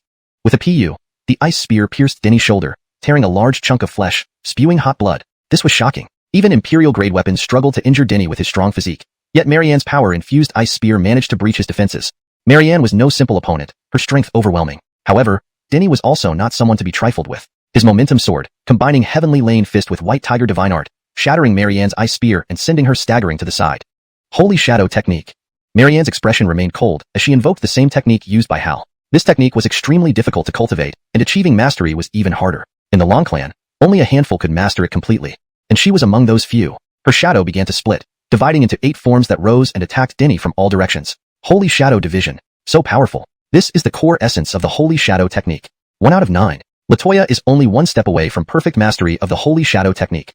The young disciple sighed. The difference in skill between Marianne and Hal in the holy shadow technique was akin to the disparity between heaven and earth. Thinking of bullying with numbers? Sorry, I have even more. Denny formed hand seals and unleashed the mirror reflection technique. A massive light mirror appeared, reflecting Marianne, and the mirrored Marianne also executed the holy shadow technique, splitting into 8 shadows. Ancient Master Zoran's mirror reflection technique? Marianne's pupils constricted. She hadn't expected Denny to possess such an invincible technique. Ava had arrived late and missed the battle between Hal and Denny, only witnessing Hal being utterly defeated by him at the end. How long can you last? Marianne remained calm, showing no panic. The mirror reflection technique was incredibly potent, able to replicate her image faithfully. However, she wasn't worried. Such a technique would consume a lot of power, and she doubted Denny could sustain it for long. Additionally, aware of the technique's nature, she refrained from using new attacks to give the reflection more options. Chance enough to win, Denny replied confidently. Chapter 444. The Sun and Moon share their Zyrect. The mirror transformation technique was incredibly powerful, capable of simulating an opponent's exact appearance. However, this technique consumed a massive amount of energy. The stronger the simulated opponent, the greater the consumption. Conversely, the weaker the simulated enemy, the less energy it consumed. Marianne was no ordinary opponent, her strength formidable and profound. Simulating Marianne with the mirror transformation technique required an enormous amount of energy. When Denny first unleashed it, he immediately felt a wave of exhaustion as his internal power was swiftly drained. You're the first person who dares to talk back to me so insolently. Marianne sneered, her composure unshaken. Ava refrained from engaging in all-out combat, conserving her strength while waiting for Denny to run out of stamina to sustain the mirror transformation technique. Desolate art. Denny barked, unleashing the desolate art, which caused the elemental forces around him to surge wildly, pouring into his body. Instantly, his aura surged, completely dispelling the fatigue he had just felt. This wasn't an ordinary place but a carefully crafted small world by the Lan clan, where the elemental forces were astonishingly potent, far surpassing those outside. If it were before, even using the desolate art would have been futile. Denny couldn't redirect the surrounding elemental forces. The elemental forces here were too strong, exceeding the range the desolate art could gather. However, Denny had refined his divine techniques, including the desolate art, significantly enhancing its power. Despite the incredible power of the elemental forces in this area, he could still harness them through the desolate art. A change came over Marianne's cold, beautiful face, revealing shock. Ava hadn't anticipated that Denny had such means at his disposal. Ava had miscalculated. The current Denny undoubtedly possessed enough strength to support the mirror transformation technique. This is the inheritance of the wasteland tiger? In the distance, there was a loud bang as the Sterling exclaimed, shattering the prayer beads in his hand. Beside him, the Kimball was breathing heavily, his face full of astonishment. Tiger unparalleled. people referred to as tigers were all unimaginably great figures, their talents astonishingly extraordinary. Throughout history, only a few people had ever achieved the rank of tiger, countable on one hand. In ancient times, an entire era passed without seeing a tiger emerge. The wasteland tiger. This was the emperor among emperors, one of the oldest and most ancient emperors. Denny's execution of the lesser desolate art emitted waves of wasteland, matching the recorded wasteland Tao cultivated by the wasteland tiger. It's impossible. The patriarch shook his head violently, saying, even during the ancient times, we could only hear tales of the wasteland tiger's invincible feats. How can his inheritance manifest in this era? The wasteland tiger had a world-renowned reputation, revered by many powerful sages who discarded their own cultivation paths to study the wasteland Tao. The Kimball explained, the inheritance he obtained might not be the true wasteland Tao but the path studied by those sages. The inheritance of the wasteland tiger. It was supreme and transcendent beyond comprehension. He also didn't believe Denny could possess the inheritance of the wasteland tiger. People revered the wasteland tiger immensely, and even accomplished sages admired him. They studied and practiced various interpretations of the wasteland Tao. The Kimball thought Denny might have obtained one of these non-canonical, non-true interpretations of the wasteland Tao. Even if it's not the true wasteland Tao, it's astonishing. Those sages who could practice the wasteland Tao were exceptionally powerful. Their insights should not be underestimated, the patriarch said solemnly. The wasteland Tao of the wasteland tiger was supreme, containing profound meanings. Even if a sage grasped just a bit of it, it was an astounding and transcendent art. He indeed has an impressive inheritance. Who knows what experiences this young man has undergone? The Kimball sighed in admiration. The inheritances Denny displayed were all incredibly powerful, belonging to ancient methods that couldn't be directly transmitted in this era. Without a doubt, Denny had ventured into numerous perilous places and emerged unscathed. A youth venturing into numerous dangerous places unharmed was indeed astonishing, beyond the reach of ordinary individuals. Boom, boom, boom. On the other side, Denny attacked, unleashing the greater desolate art. The heavens trembled as wasteland waves spread. A desolate and lonely atmosphere enveloped everything, causing immense pressure. Marianne's figure shook, being engulfed by this desolate and lonely feeling, as if she was standing in a bleak wasteland. Her strength seemed to dissipate gradually. "Begone!" she roared, a blazing light surging towards the sky as she regained her senses instantly. Denny's technique was terrifying. It made her feel as if she was fading away entirely into the wasteland. Her spine chilled. She truly underestimated Denny. He was much harder to deal with than she imagined. Boom, boom, boom. Ava burst forth with full force, unleashing the clan's ultimate technique. This was her final gambit, either succeed or perish. Because once she failed to thoroughly defeat Denny, the mirror transformation technique would reflect this skill, ensuring her certain defeat. The sun and moon share their zyrect, she shouted, one hand forming the sun seal and the other the moon seal. The sun seal blazed with heavenly fire, resembling a crimson sun held in her hand. The moon seal shimmered like water, pristine and sacred. Both the sun and moon seals harmonized, combining hardness and softness, each carrying unimaginable power. Lady Lan's talent is truly remarkable, the Kimball exclaimed. Just the sun and moon share their zyrect move could crush the younger generation of the Long clan. Even at her age, he couldn't have mastered it to this degree. Marianne flawlessly presented the essence of the sun and moon seals, a feat that was shocking for someone of her youth. Boom. With the sun seal, Marianne unleashed a barrage that seemed like a red sun approaching, illuminating the sky with a scarlet glow. The mirror reflection was pushed back, and the 8 standing shadows were destroyed outright. The mirror giant quivered vigorously, almost on the verge of dissolving. Boom. With her other hand, Marianne struck the moon seal, bathing the land in serene moonlight, pure and holy, contrasting sharply with the sun seal. The moon seal bombarded Denny, creating a spectacle of a full moon soaring high. People could almost see the moon palace and the celestial beings within. The moonlight was gentle like water, spreading in ripples, devoid of any terrifying fluctuations, yet it caused Denny's expression to turn especially grave.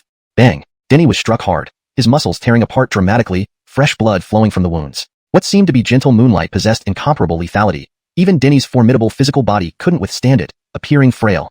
Insolence in my clan will not be tolerated. Marianne's expression was cold, her tensed nerves somewhat relaxed. Both the sun and moon seals erupted with tremendous power, severely wounding both Denny and the mirror reflection. With the next attack, she would surely finish off Denny. By demonstrating the strongest essence of the sun and moon share their zyrect, she combined both seals, releasing overwhelming radiant light, a sight both awe-inspiring and shocking to the world. Chapter 445. Latoying something. The sun seal and moon seal merged as one. The red sun intertwined with the full moon, a force unimaginable. The entire sacred martial platform shook violently. Carlo's expression turned grave, and he channeled all his strength. Boom. The unified twin seals struck, sending waves of power crashing across the entire sacred martial platform. Even those observing from below felt the terrifying power of the two united seals. They trembled in fear, their spines growing cold. This was only because Demi had sealed her realm. If she hadn't self-imposed this restriction and unleashed her full might, it would be unimaginably terrifying. Who still dares to say that Ambria is stronger than Latoya Demi? How ignorant. Latoya Demi is the strongest. They spoke in shaky voices, filled with relief for having chosen correctly. Their faith was in Demi. With such astonishing and heaven-defying prowess, Demi was sure to become the next clan leader. Though Ambria was impressive, she still fell short of Demi. Let you be arrogant. Let you lay your hands on me. Now, I want to see if you dare be so arrogant again. Lon Bolivaran gritted his teeth, his words dripping with malice. On the sacred martial platform, blinding light engulfed everything. The unity of sun and moon seals brought an overwhelming power, monstrous and incomparable. Swoosh. At that moment, a piercing sword beam shot skyward, its resounding metallic ring echoing like the mightiest sword, slicing through the twin seals. Undiminished in momentum or force, the sword beam slashed towards Demi. Demi's clothes shredded, revealing large patches of skin, her purple hair disheveled. The sword beam hovered before her eyes. You. Ava looked at Carlo, dazed and lost, unable to comprehend the taste of defeat. Ava had been utterly defeated. If Carlo hadn't held back, the sword beam would have severed her head directly. Why did I lose? Her question echoed, aimed at both Carlo and herself. Ava had never tasted defeat, but now, the experience was painful, more excruciating than being pierced by 1,000 arrows. Haha, I actually lost. I really lost. Ava laughed wildly, staggering off the platform and leaving the sacred martial square. Ava lost? Latoya Demi lost? The young members of the Lon clan couldn't believe it, their expressions dazed. Demi, who was like an invincible legend in their hearts, had actually lost to an outsider. Each of them felt a complex mix of emotions, more pain than they had ever imagined. Why? With such poor conditions outside and scarce cultivation resources, how could you possibly win against Latoya Demi? A Lon clan member roared loudly, more agitated than if he himself had lost. Given their significant advantages and Demi's astounding talent, how could Carlo have triumphed? Why? Because everything I've achieved was earned amidst mountains of blades and seas of fire, walking the edge of death, Carlo replied. He had not come easily to where he stood today. Every step involved countless brushes with death and traversing perilous paths. All of this wasn't obtained effortlessly but through blood and sweat. Descending from the platform, there was no need for further sparring. Having defeated Demi, the first person of the Lon clan, who else could match him? The Lon clan, despite its profound heritage and astonishingly talented descendants, lacked the crucible of blood and fire, missing something vital. Even someone as formidable as Demi was missing something essential, making her not truly strong. Otherwise, Carlo wouldn't have found victory so easy. News of this spread rapidly within the Lon clan, causing seismic shock. Carlo's name reverberated throughout the clan. He swept away our young elite members, even defeating Demi. How strong must he be? No wonder he commands loyalty from the 3 continents' powerhouses. He is indeed powerful, indeed capable. How could he be so transcendent? What has he experienced out there? The entire Lon clan buzzed about Carlo, all astonished by his extraordinary and heaven-defying prowess. In their previous understanding, outsiders were weak and lived in ruins. But now, Carlo shattered that perception. Before long, someone approached Carlo, inviting him to the Lon clan's council hall. The Jerry and Isaias wished to meet with young master. The man smiled warmly. Sure. Carlo nodded, following him to the council hall. Since arriving at the Lon clan, the Jerry hadn't sought him out yet. Initially, he planned to wait for Ambria to finish her training and ask her to introduce him. After all, he had another purpose for visiting, to probe the Lon clan stance on the Bolivaranquin organization. Now, the Jerry initiated contact. Carlo marveled internally. Indeed, actions always have consequences. His sparring sessions earlier were the cause, and now the Jerry seeking him out was the effect. In the spacious council hall, the Jerry sat centrally with the Isaias lining the sides. Upon seeing Carlo enter, the Jerry rose and greeted him warmly. Nephew has done much for Ambria, and your abilities are truly remarkable and heaven-defying. It's my fault I didn't welcome you upon your arrival. He patted Carlo's shoulder affectionately. Please don't blame me. I've just been too busy lately. Jerry speaks too humbly. To be so honored by you is a privilege, Carlo replied. Let's sit down and talk. The Jerry took his seat at the center, and Carlo followed suit. To have you care for Ambria is truly her good fortune. The Jerry continued. I imagine Ambria will be very happy to know you're here. Ava talks about you daily, quite concerned. Ava endured much hardship outside, and people she could trust were few. I'm sorry I didn't visit sooner, causing her worry. Carlo explained. He couldn't stop worrying about Ambria. After resolving the crisis with the xuanhuan sect, he rushed to the Lon clan, even skipping a visit to the Moron clan. Though he had promised to visit Freddy in the Moron clan, he couldn't wait to see Ambria, eager to know about her well-being. So, he came to the Lon clan first, planning to visit Freddy on his return. Since childhood, Ambria had been by his side, like a younger sister, his closest companion. I've already sent someone to inform Ambria. Once she finishes her training, she'll know of your arrival immediately. The Jerry assured him. Chapter 446, devotedly for his good. Jerry has given it thought. Denny spoke frankly without beating around the bush. Does the Lon clan know about the plight of the Zhangxian sect? The Jerry and the Isaias of the Lon clan must have known that he came to the Lon clan for more than just meeting Nadine. Otherwise, Hal wouldn't have sent people to assassinate him. He saw no need in being indirect as it would only waste time. So, you're here to question the Lon clan? And Isaias frowned with an unkind tone. He was the Caden of the Lon clan who had opposed Denny's arrival and was also among those who staunchly opposed the Lon clan aiding the Zhangxian sect initially. His stance was very clear. He didn't want to reveal the presence of the Lon clan, hoping they could remain hidden from the world forever. No, Arvin, you misunderstand me. How dare I question the Lon clan? Assistance is based on feelings, and it's understandable if you don't aid. I merely wish to understand the situation, Denny explained. We do know about the state of the Zhangxian sect. However, we also have our difficulties and couldn't come forward to help at the time. The Jerry replied apologetically, fortunately, all is well at the Zhangxian sect, thanks to your resolution of their crisis. Otherwise, we would feel quite guilty. Why should the Jerry explain so much to him? He himself said that helping or not doesn't matter. The Caden's attitude remained hostile, He did not wish for the Long clan to be too entangled with Denny. For the Long clan to stay out of trouble and keep themselves uninvolved, they needed to sever all connections with the outside world completely. If the Long clan were overly involved, staying uninvolved would become difficult. Whether you helped or not, that is now in the past. There's no point in revisiting it. You wanted to see Nadine, right? Fine. Meet her peacefully within the clan. Don't bring up other matters to avoid embarrassment for everyone. Several Isaiah spoke similarly, unfriendly towards Denny. Prince Denny merely wished to clarify things. There's no need for such hostility. He is a friend of our Long clan. We can't neglect our duty as hosts, the Jerry said. Our Long clan has an ancient lineage and is a sacred clan. Treating guests this way will harm our reputation. Mind your attitudes. The Jerry scanned the Isaiahs, warning them. The Long clan truly lacks harmony. Denny murmured inwardly, almost understanding the situation. Arvin's led by the Caden showed hostility towards him, disapproving his visit. But the Jerry were kind and close to him. Smiling, Denny said, "It was presumptuous of me." Then, he stopped mentioning these issues. They chatted casually before Denny bid farewell and left the meeting hall. It seems I need Nadine's help to see the Jerry alone. Time ticked by, and after several days, someone arrived at Denny's residence. Avon Gu. A warm and enthusiastic voice echoed through the courtyard. Moved, Denny opened the door. It was Nadine. The moment he stepped out, Nadine threw herself into his arms, tears in her eyes, softly saying, "Avon Gu, it really is you. I thought they were lying to me. It's me. I've come to see you." Denny felt a pang in his heart, pained and emotional. Nadine had missed him so much, and he'd only come to see her now. How hateful. This embrace lasted a long time. Nadine never loosened her grip. In her heart, Denny was the most important person, incomparable to anyone else. Ava remained silent, soaking in Denny's familiar scent, her face filled with bliss. Ava wished this moment could last forever, spending her life in Denny's embrace. She could give up everything for it. Only after a long while did Nadine end the embrace. Her face was tear-streaked, her lashes still damp with droplets. "Why are you always crying? Has someone been bullying you?" Denny affectionately flicked Nadine's nose. "Of course, someone bullied me." "Who?" Denny's eyebrows shot up with icy energy rippling around him. Nadine had endured too much suffering in the past. He had sworn then that she would never suffer again.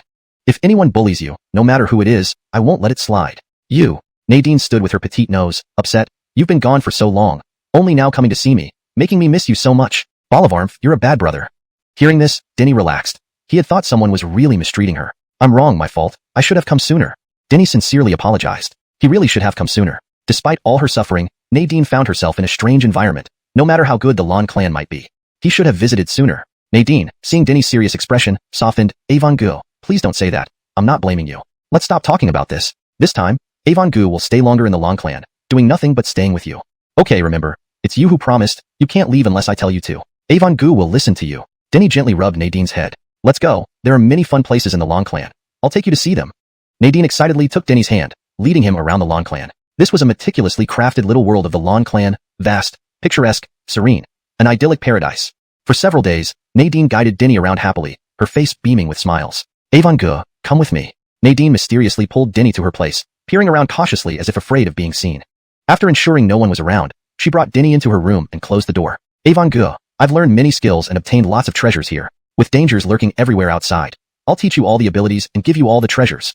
Nadine took out many items, intending to impart all the spells she learned in the Long clan to Denny. Touched, Denny couldn't help but shed tears, moved by Nadine's unwavering care for him at all times. From the Jeremiahu Bolivara sect to now, her devotion remained constant. Yen air. He pulled Nadine into a tight embrace, warmth and gratitude filling his heart. "Ah, Avon Gu, the things fell." Due to Denny's embrace, many items dropped from Nadine's hands. But sensing Denny's emotion, she stayed in his embrace, ignoring the dropped items. Chapter 447, A Threat, and He Shall Be Slain. "You laughed at me." Brother Avon, a grown man, actually shed tears. After a long time had passed, Denny finally released Nadine. "Exactly, men don't cry unless it's for good reason. Brother Avon must not weep easily in the future." Nadine picked up everything that had fallen to the ground. "Brother Avon, you should quickly put these away. It'll be troublesome if someone sees them." These were all treasures of the Long clan. If the Long clan members knew about this, they certainly wouldn't agree. "Your brother Avon has great skills. You should hurry up and store them properly." Denny took out several holy medicines and some extremely high-grade magical artifacts and said, "Brother Avon will pass down a few supreme abilities to you. If anyone dares to bully you again, regardless of who it is, kill them directly. Brother Avon will back you up." Holy medicine. Nadine's large eyes widened in shock. Even in the powerful Long clan, there was no holy medicine, but Denny handed over several of them, which truly shocked her. Moreover, the magical artifacts Denny presented all carried an ancient aura, being even stronger than the ancient artifacts she had seen within the Long clan.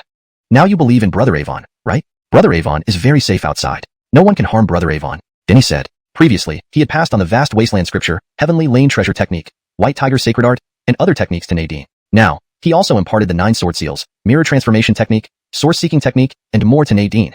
The term Huangjing is specifically translated as vast wasteland scripture to maintain consistency and provide a clearer meaning in English. The source-seeking technique is crucial. You must cultivate it well. Denny sternly instructed, explaining the reasons. While the source-seeking technique didn't have any damage effects, it was very important as it could identify members of the Nether organization. Currently, it seemed that the Nether organization members had vanished, but without doubt, they would reappear in the future. He hoped Nadine could cultivate the source-seeking technique well so she wouldn't fall prey to their schemes. Nether organization?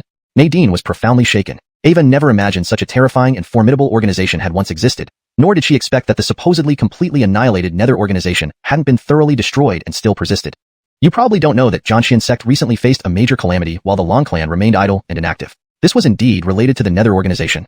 Denny explained everything in clear detail. I really didn't know. Not one person told me anything. How could they? Nadine was furious that none of the Isaias informed her about something so significant. In ancient times, the Long clan contributed effort but held back strength, thus managing to survive through the ages. I think their current attitude is still like that. They are unwilling to engage in battle with the Nether organization, Denny remarked. However, the situation of this era differed from ancient times. The current environment was harsh, and cultivators could achieve only limited success. In ancient times, the Long clan could get by with contributing effort while holding back because there were too many powerful creatures and races. They stood at the forefront, battling the Nether organization to the death without fear, giving clans like the Long clan opportunities to benefit indirectly.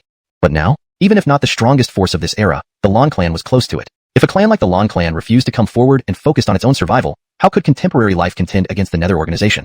Undoubtedly, the current world would become a slaughterhouse for the Nether organization, allowing them to butcher everyone as they pleased. If the entire world perishes, can the Long clan still remain aloof? Denny shook his head. This thought is utterly unrealistic. The Long clan will ultimately share the same fate as everyone else. I will talk to the clan leader, Nadine declared, and was about to leave. Don't rush. Denny held back Nadine and said, I think not everyone in the Long clan wants to remain aloof. Neither the clan leader nor the Grand Isaias want to. They seem willing to take action. Their attitudes in the meeting hall already spoke volumes. If the clan leader and Grand Isaias had no intentions, they wouldn't express such friendliness towards him. Moreover, the clan leader wouldn't have agreed to let him into the Long clan. I need to have a private conversation with the clan leader, he told Nadine. All right, I'll arrange it for Brother Avon. Nadine nodded and asked, when Brother Avon came to the Long clan, did you encounter anything? Her intelligent heart sensed certain issues. The Long clan wanting to remain aloof meant severing ties with outsiders, and Denny was the only outsider linked to the Long clan. Ava felt sure Denny must have encountered something when coming here. No, Denny smiled, not wanting Nadine to worry. After all, the matter had passed, and he concealed the fact that Hal had sent people to kill him. Brother Avon, I know you too well. Smoke can see whether you're lying, or not just with one glance. Nadine looked at Denny seriously. Don't lie to Smoke. Don't hide anything from Smoke. You are Smoke's closest and most important person. Looking at Nadine's earnest expression, Denny couldn't bear to withhold anything and told her everything. Some people didn't want Brother Avon to come to the Long clan, but Brother Avon has already dealt with it. Who is he? Nadine was persistent, wanting to know who this person was. Denny reluctantly mentioned Hal's name. Nadine laughed, dropping the topic. Wait here, Brother Avon. I'll arrange the meeting with the clan leader for you. Okay. Denny nodded. Then, Nadine left the room. Ava didn't go straight to the clan leader, but headed to Hal's residence instead. Hal wasn't there. The room was empty. Do you know where Hal is? Ava asked other Long clan members, and eventually found out where Hal was. Hal was recuperating under an Isaias. Ellis. Lately Smoke has taken a liking to alchemy, and specially came to seek Ellis's guidance. Nadine smiled as she approached Ellis. An alchemy master. She entered and saw Hal. Hal was heavily injured, unable to fully recover over several days. He sought medicine here to cure his wounds. Even he, being so powerful, couldn't fully recover in a few days, showing how severely Denny had beaten him. Haha, sure. I would have come to find you if you hadn't come to me first. With your cultivation talent, I'm sure you'll be excellent at alchemy. Learning alchemy will greatly assist you. Ellis laughed. But the next moment, his smile froze as blood splattered onto his face. Beside him, Hal's severed head rolled to the floor, his neck gushing blood, his eyes wide in disbelief, clearly not expecting Nadine to cut off his head with one stroke. Whoever threatens my brother Avon shall be slain. Nadine's expression was cold, her long knife dripping with blood. Turning around, she left. Her sole purpose was to kill Hal. The event unfolded too suddenly. Ellis didn't react until Nadine had already vanished before his eyes. They've gone too far, killing their kin so boldly. What dignity does our clan law hold? He rushed out furiously, livid with rage. Chapter 448, Exoneration. Ellis had gone mad. Nadine had beheaded Hal right in front of him, his face still splattered with Hal's blood. He was furious and was out to find Nadine. The news spread like wildfire, causing uproar among the Long clan. No one had expected that Nadine would kill Hal. Ava has relied on her natural talent and the clan's favor to act so recklessly without giving a thought to the clan's rules. I've been saying she's not fit for it. After living outside for so long, she did not unite with us upon returning. I even feel that she doesn't see herself as part of the Long clan. Many were extremely angry and demanded severe punishment for Nadine. They were from the Marianne faction, not related to Nadine's line. After this incident happened, they quickly seized the opportunity to attack Nadine, intending to expel her from the Long clan. Why are you drawing hasty conclusions when the matter isn't clear? How could Nadine kill Hal without reason? There must be something behind it, right? Those who supported Nadine countered, causing chaos within the Long clan. You killed Hal? In the chief's courtyard, the Harry looked at Nadine and asked, why?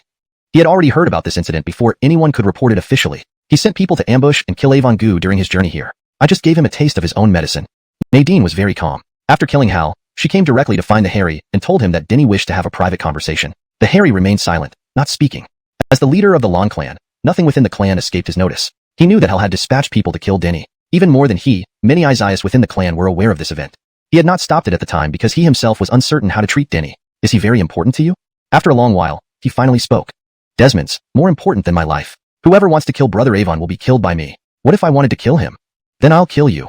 Nadine's gaze was unwavering and resolute. The Harry sighed. Alas, many things in the world happen beyond our control and against our will. I don't have many thoughts. I only have one. Anyone who tries to kill Brother Avon, I'll kill them. Nadine replied. The Harry glanced deeply at Nadine for a long time before turning away. Let's go. This matter needs closure. I'll arrange a secret meeting and take care of it then. He led Nadine out of the courtyard. Outside the courtyard, many Isaiahs awaited to report this incident to the Harry. Before they could enter, they saw the Harry and Nadine walking out together. There's no need to explain further. I'm already aware of the matter. Call all the clansmen to the square. I will address this issue there. The Harry waved and led Nadine to the square. At Nadine's residence, Denny heard the commotion outside. Yenner killed Hal? He was taken aback, not expecting it either. Ah, my poor girl. He sighed, understanding why Nadine had killed Hal. After all, Hal was still a member of the Long clan, and Denny couldn't kill him, which would create enmity with the entire Long clan and make his departure difficult. Nadine's action avenged him and eliminated a threat. On his way to the Long clan, Hal had tried to kill him. This was not personal. Hal's attempt represented a segment of the Long clan's attitude towards Denny. Clearly, Nadine understood this. By killing Hal, she also aimed to set an example for others in the clan. Foolish sister, I said I'm strong enough. No one can hurt me. Desmond, you bear everything for me. Denny felt deeply moved by Nadine's actions. Ava wanted to take all responsibility upon herself. He opened the door, left the place, and followed the Long clan members to the square. Disregarding the clan rules, beheading Hal in front of Ellis, such ruthless means cannot be tolerated. Kill her. Kill her. The square was filled with clamor as numerous clansmen called for Nadine's death. There were supporters for Nadine too, but their voices were fewer and easily drowned out. Initially, quite a number supported Nadine. Otherwise, Marianne wouldn't have reacted so fiercely, considering Nadine a threat. However, given the severity of the situation, many chose to remain neutral, watching the events unfold. Marianne didn't show up. Obviously, her loss to Denny affected her greatly. Otherwise, she would never miss such an opportunity. Nadine is utterly ruthless and unworthy of being our clansman. What was she trying to do by cutting off Hal's head in public? Has she forgotten our clan rules? Does she not consider other clansmen as kin? Ellis, still with Hal's blood splattered on his face, was agitated. I gathered everyone here to discuss this. The Harry spoke. Nadine did nothing wrong. Ava acted on my orders to kill Hal. What? On your orders, Harry? The crowd was stunned. They had not expected the Harry to say this. It was Hal who disrespected the clan rules. The Harry's voice was stern. Denny is an honored guest of the Long clan. When we contacted him, Hal attempted to assassinate him. Such behavior is intolerable and worthy of execution. The hearts of the Long clan members trembled. They hadn't expected this revelation. They also realized why Denny hadn't let Hal off during their fight, but instead beat him brutally on stage. So there was history between Denny and Hal. Our external contact sought friendship with the Long clan, yet faced extermination. Who will dare to befriend us now? The Harry continued. His actions were despicable. Hence, I ordered Nadine to eliminate him. Brother Avon's judgment was correct. Nadine murmured to herself, realizing that Denny's prediction about the Harry's intentions was spot on. No one else knew better than she did. The Harry had never issued an order to kill Hal. Ava had made that decision herself. And the Harry was clearly defending her actions. While Hal's actions were inappropriate, they didn't warrant death. Also, why not publicly announce his crimes and execute him openly? Caden stepped forward, looking at the Harry. I find this suspicious. It might not be your intention to kill Hal. Chapter 449. Ancestral Teachings. In front of all the Blue clan members, the Caden dared to directly contradict the Jerry's words, a bold move that shocked many clan members into silence. Caden is right. The Jerry must abide by clan rules if he wants to execute Hal. Executing someone without publicizing their crimes first does not conform to our clan rules. Moreover, why should Nadine be responsible for the execution? Does she have the qualifications for that? Clan members' misconduct should be handled by the law enforcement Arvins. Any execution should also be carried out by them. Several Isaiahs stood up to strongly support the Caden and refused to let this matter rest. They respected the Caden as their leader and had guessed his intentions, thus fully backing him. Nadine is one of us, with Blue clan blood flowing in her veins. I believe Nadine wouldn't randomly kill her own kin. I think she must have been influenced by outsiders, the Caden said. Nadine is young and has always been wandering outside under the care of others, which makes it understandable that she was influenced. However, the outsiders who influenced her must not go unpunished. His gaze turned cold, locking onto Denny among the crowd, clearly referring to him as the outsider. He can influence Nadine to kill Hal today. Tomorrow, he might influence her to kill us. So, he cannot be left alive. He must die here. He pointed at Denny, demanding his execution. Indeed, that was precisely his intention. He wanted to use this incident to eliminate Denny. Actually, killing Denny was secondary. He mainly aimed to quash the Jerry's desire to participate in the conflict. The Jerry was restless, wanting to lead the Blue clan from obscurity into the open to face off against the Netherworld organization once and for all. But he did not want that, nor did many other Isaiahs. They knew how terrifying the Netherworld organization was. They did not want to confront it, and preferred to remain hidden. Killing Denny would also send a strong message of their resolve to the Jerry. If the Jerry agreed, it would mean he conceded to them, and would not raise the idea of participating in the war again. The other Isaiahs understood this clearly, which is why they supported him so strongly. Denny sneered. He had expected this would ultimately come down to him. Hal was just an ordinary member of the clan, far from being crucial. Why would the Caden persistently pressure Nadine over this? Nadine's value far exceeded Hal's in every aspect. There was no comparison. Even if the Caden and others wanted Marianne to be the Jerry, they wouldn't dare let anything happen to Nadine. Nadine's future accomplishments were unimaginable. The Blue Clan could very well shine even brighter because of her. The Caden and others couldn't possibly overlook this fact. However, he wasn't afraid. Coming to the Blue Clan required courage, and he wasn't afraid even if the relationship between the Blue Clan and himself deteriorated. Caden, you are truly formidable, the Jerry shouted coldly. You dare to contradict the Jerry and speak such nonsense. What do you intend? He shared the same thoughts as the Jerry, believing the Blue Clan should join the battle instead of standing idly by. Why is it nonsense? The Caden retorted. If the Jerry wanted to kill Hal, why complicate things? And why have Nadine do it secretly? As Ella said, Nadine killed Hal when he was unaware. There was no mention of any order from the Jerry. Turning to the clan members, he continued, think about it. Does this make sense? With the Jerry's command, why would there need to be a secret execution? The clansmen remained silent, finding the Caden's argument compelling. There were indeed too many suspicious points in the matter, making it hard to reconcile. But they didn't dare voice their opinions. It would be suicidal to involve themselves in the dispute between the Isaiahs and the Jerry. Jerry, I know your thoughts. Nadine has astonishing talent. You treasure her and don't want to see her punished, hence you claimed you gave her the order. The Caden said, I understand your intentions, but I cannot agree with your actions. Clearly, Nadine was influenced by outsiders. This matter cannot be brushed aside, and the outsider must pay for it. Really going this route? The Jerry stared at the Caden, questioning him. He knew what the Caden was trying to achieve, to compel him to abandon the idea of joining the battle. I am doing this for the best of the Blue Clan, and for Nadine's good. Even if you resent me, Jerry, I will not regret it. The Caden declared loudly. Jerry, everything the Caden says comes from deep within his heart. Please don't be obstinate. Executing Denny and banning outsiders will ensure our eternal peace.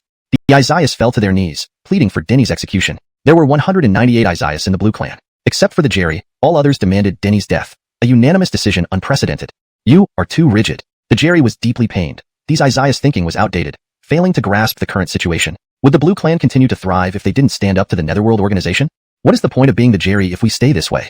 He laughed bitterly, feeling profoundly desolate. All the Isaiahs opposed him, making him realize his failure as a Jerry. Do you want a rebellion? The Jerry shouted. Who decides for the Blue Clan? You or the Jerry? We have no intention of rebelling. We only don't want the Jerry to act against the ancestral teachings. The Caden replied, have you forgotten the Blue Clan's ancestral teachings? According to the teachings, every Blue Clan member must prioritize the safety of the entire clan. Anything that could endanger the clan is forbidden. So many races stronger than us have vanished into history. The Blue Clan survives because we strictly adhere to the teachings. We cannot go against them. The Isaiahs echoed unanimously. They held no disrespect toward the Jerry nor intended to dethrone him. Their unity stemmed from adhering to the teachings and their reluctance to engage in war. Had they intended to overthrow the Jerry, they wouldn't be this united. Many Isaiahs were incredibly loyal to him. Unfortunately, these loyal Isaiahs failed to see the present situation, believing the Jerry made the wrong decision. They merely wished to correct him. If anyone threatened the Jerry, they would never allow it. If anyone tried to become the new Jerry through this, they would never permit it either. In their hearts, the Jerry would always be their Jerry. Initially, the Jerry looked dejected, but upon mentioning the teachings, his gloom dissipated. His eyes blazed with fierce determination. It is because I prioritize the ancestral teachings that I have made this choice. He roared sternly, refusing to concede. He could not stand idly by and watch the Blue Clan perish. Chapter 450. Unimaginable. If the Long Clan did not participate in this battle, they would surely be obliterated and cease to exist. The clan leader was fully aware of this. Therefore, this time, no matter what, he would not compromise. If you still regard me as your clan leader, then get up, he roared in a deep voice, his gaze sweeping over the kneeling Isaiahs. The Isaiahs shuddered, and many began to weep, but none stood up. Their resolve was just as unwavering. The Long Clan could not join the war. In the square, every Long Clan disciple felt their hearts race. Was an internal war about to break out within the Long Clan? Why? They couldn't understand. Just because of Charles? Was Charles worth it for the Long Clan to risk an internal conflict, with the Isaiahs confronting the clan leader? However, not all disciples were oblivious. Some understood the situation better, such as Cain and other important members who knew more. They realized that the confrontation between the Isaiahs and the clan leader wasn't solely due to Charles, but involved deeper issues. But even those who understood didn't dare speak out recklessly. The matter was too serious. Clan leader, are you really going to stubbornly insist on this path? Look at the kneeling Isaiahs. Do you still think you're right? Caden's eyes shimmered with tears. He too didn't want this to happen. Charles must die. I dare to make this decision on behalf of our clan, he said boldly. You dare, the clan leader bellowed. Whoever wants to harm Brother Avon will have to go through me first. Nadine drew her long knife, pointing it straight at Caden. No matter who tried to harm Charles, she wouldn't agree. Do you see how greatly influenced you've been by him? You dare threaten me with a knife. He cannot live. Caden shouted back. Don't talk nonsense. Charles leaped onto the platform from the crowd. Looking at Caden, he sneered, "Do you have any shame? You dare usurp the clan leader's authority and accuse Yin of raising her blade? You have no place here." Caden's eyes flashed with cold light. "Outsiders bring nothing but disaster to the Lan clan, and you will bring greater calamity." He raised one hand, and terrifying light surged forth. "This issue ends with your death. Outsiders will never enter the Lan clan again." "Stop!" the clan leader yelled, trying to prevent Caden. "Jerry, please let Caden kill him. Our clan should have no ties with the outside world." The Isaias rose, blocking the clan leader, preventing him from interfering. Even Kimball. They surrounded Kimball as well, stopping him from intervening. "Want to kill Brother Avon? Then kill me first." Nadine held her knife before Charles. "Yin, remember, your brother is very strong. No one can harm me." Charles stepped out from behind Nadine, pressing down her hand holding the knife. "Brother Avon, it's all my fault. If I hadn't acted rashly, this wouldn't have happened." Nadine sobbed. Ava had wanted to avenge Charles and warn others in the clan with Hal's death, but she underestimated the resolve of the clan members. Even the clan leader couldn't change their minds. "Silly Yin, how can this be your fault?" "It isn't." Charles stroked Nadine's nose gently. Looking into her eyes, he said earnestly, "Promise me you won't cry anymore. Seeing you cry hurts my heart." Nadine quickly wiped away her tears. "Okay, Yin promises. Ava'll never cry again." "Alas, you could have become a good friend to the Lan clan. But circumstances force us to do things we don't want to. Don't blame me. Blame your untimely arrival." Caden sighed. He harbored no hatred or animosity towards Charles. He only wished for the Lan clan's perpetual peace. "Circumstances forcing us? Are you sure you truly understand the current situation?" Charles spoke coldly. "No, you haven't grasped the present situation, let alone the bigger picture." "What are you implying?" "The three regions' strongest spirits bow to me. Are you certain killing me will ensure peace?" Charles laughed coldly. "I thought you'd say something like that." Caden chuckled. "You think you can use the three regions' beings to intimidate us into letting you go?" Continuing, he said, "You underestimate our Lan clan. Be it the three regions or even 10 states, their strength cannot threaten us. True, their strength can't match ours. Coming here means certain death." Charles laughed coldly. "But I didn't say they would attack the Lan clan." Caden's face changed, realizing something. "I know why you're so against me, and what you argue with the clan leader about." Charles continued, "You don't want the Lan clan to participate in the war. You don't want us in the limelight. You want us to remain hidden. How do you know?" Caden's pupils constricted. How did Charles know all this? He glanced at the clan leader. Could he have told Charles? "I practice mirror transformation and source-seeking technique." What does that imply? I believe Caden understands clearly. Charles said, "Predecessor Zoran's legacy? Mirror transformation was predecessor Zoran's invincible technique. As for the source-seeking technique, it was specifically created by predecessor Zoran to counter the Netherworld organization. It seems your visit to our clan isn't simple. You have other motives." Caden's smile turned cold, tinged with regret. "Had we known, we shouldn't have let you enter." Why did Charles mention predecessor Zoran's legacy? Undoubtedly, Charles was indicating he knew about the Netherworld organization. Possibly, Charles even knew it hadn't been entirely destroyed and still existed. How could he know? Caden found it unimaginable. The Netherworld organization was so secretive that even the powerful Lan clan only discovered some traces by chance, confirming its partial survival. And now, Charles, merely a fusion heaven realm practitioner, knew this great secret. It was astonishing. Elsewhere, the clan leader and Isaias exchanged glances, their eyes reflecting disbelief. They, too, hadn't expected Charles to know this secret. "I understand." The clan leader muttered softly, finally comprehending why Charles had requested a private meeting. Nadine had said Charles wanted to meet privately, but hadn't mentioned what for. Now, everything was clear. Charles wanted to discuss the Netherworld organization. Chapter 451. A waste of so many Desmondars. "We thought this was our internal affair, but now it seems we've become a laughingstock to outsiders." The patriarch chuckled bitterly. He had assumed Denny knew nothing about the Bolivaranquin organization and came to the Lan clan to establish relations in hopes of gaining their support. However, reality proved different from what he imagined. Not only did Denny know about the Bolivaranquin organization, but he also understood the Lan clan to some extent and did not come here seeking protection. "Caden, it's too late for talk now. I have already entered the Lan clan and even informed the three continents' powerhouses to come into the Lan clan."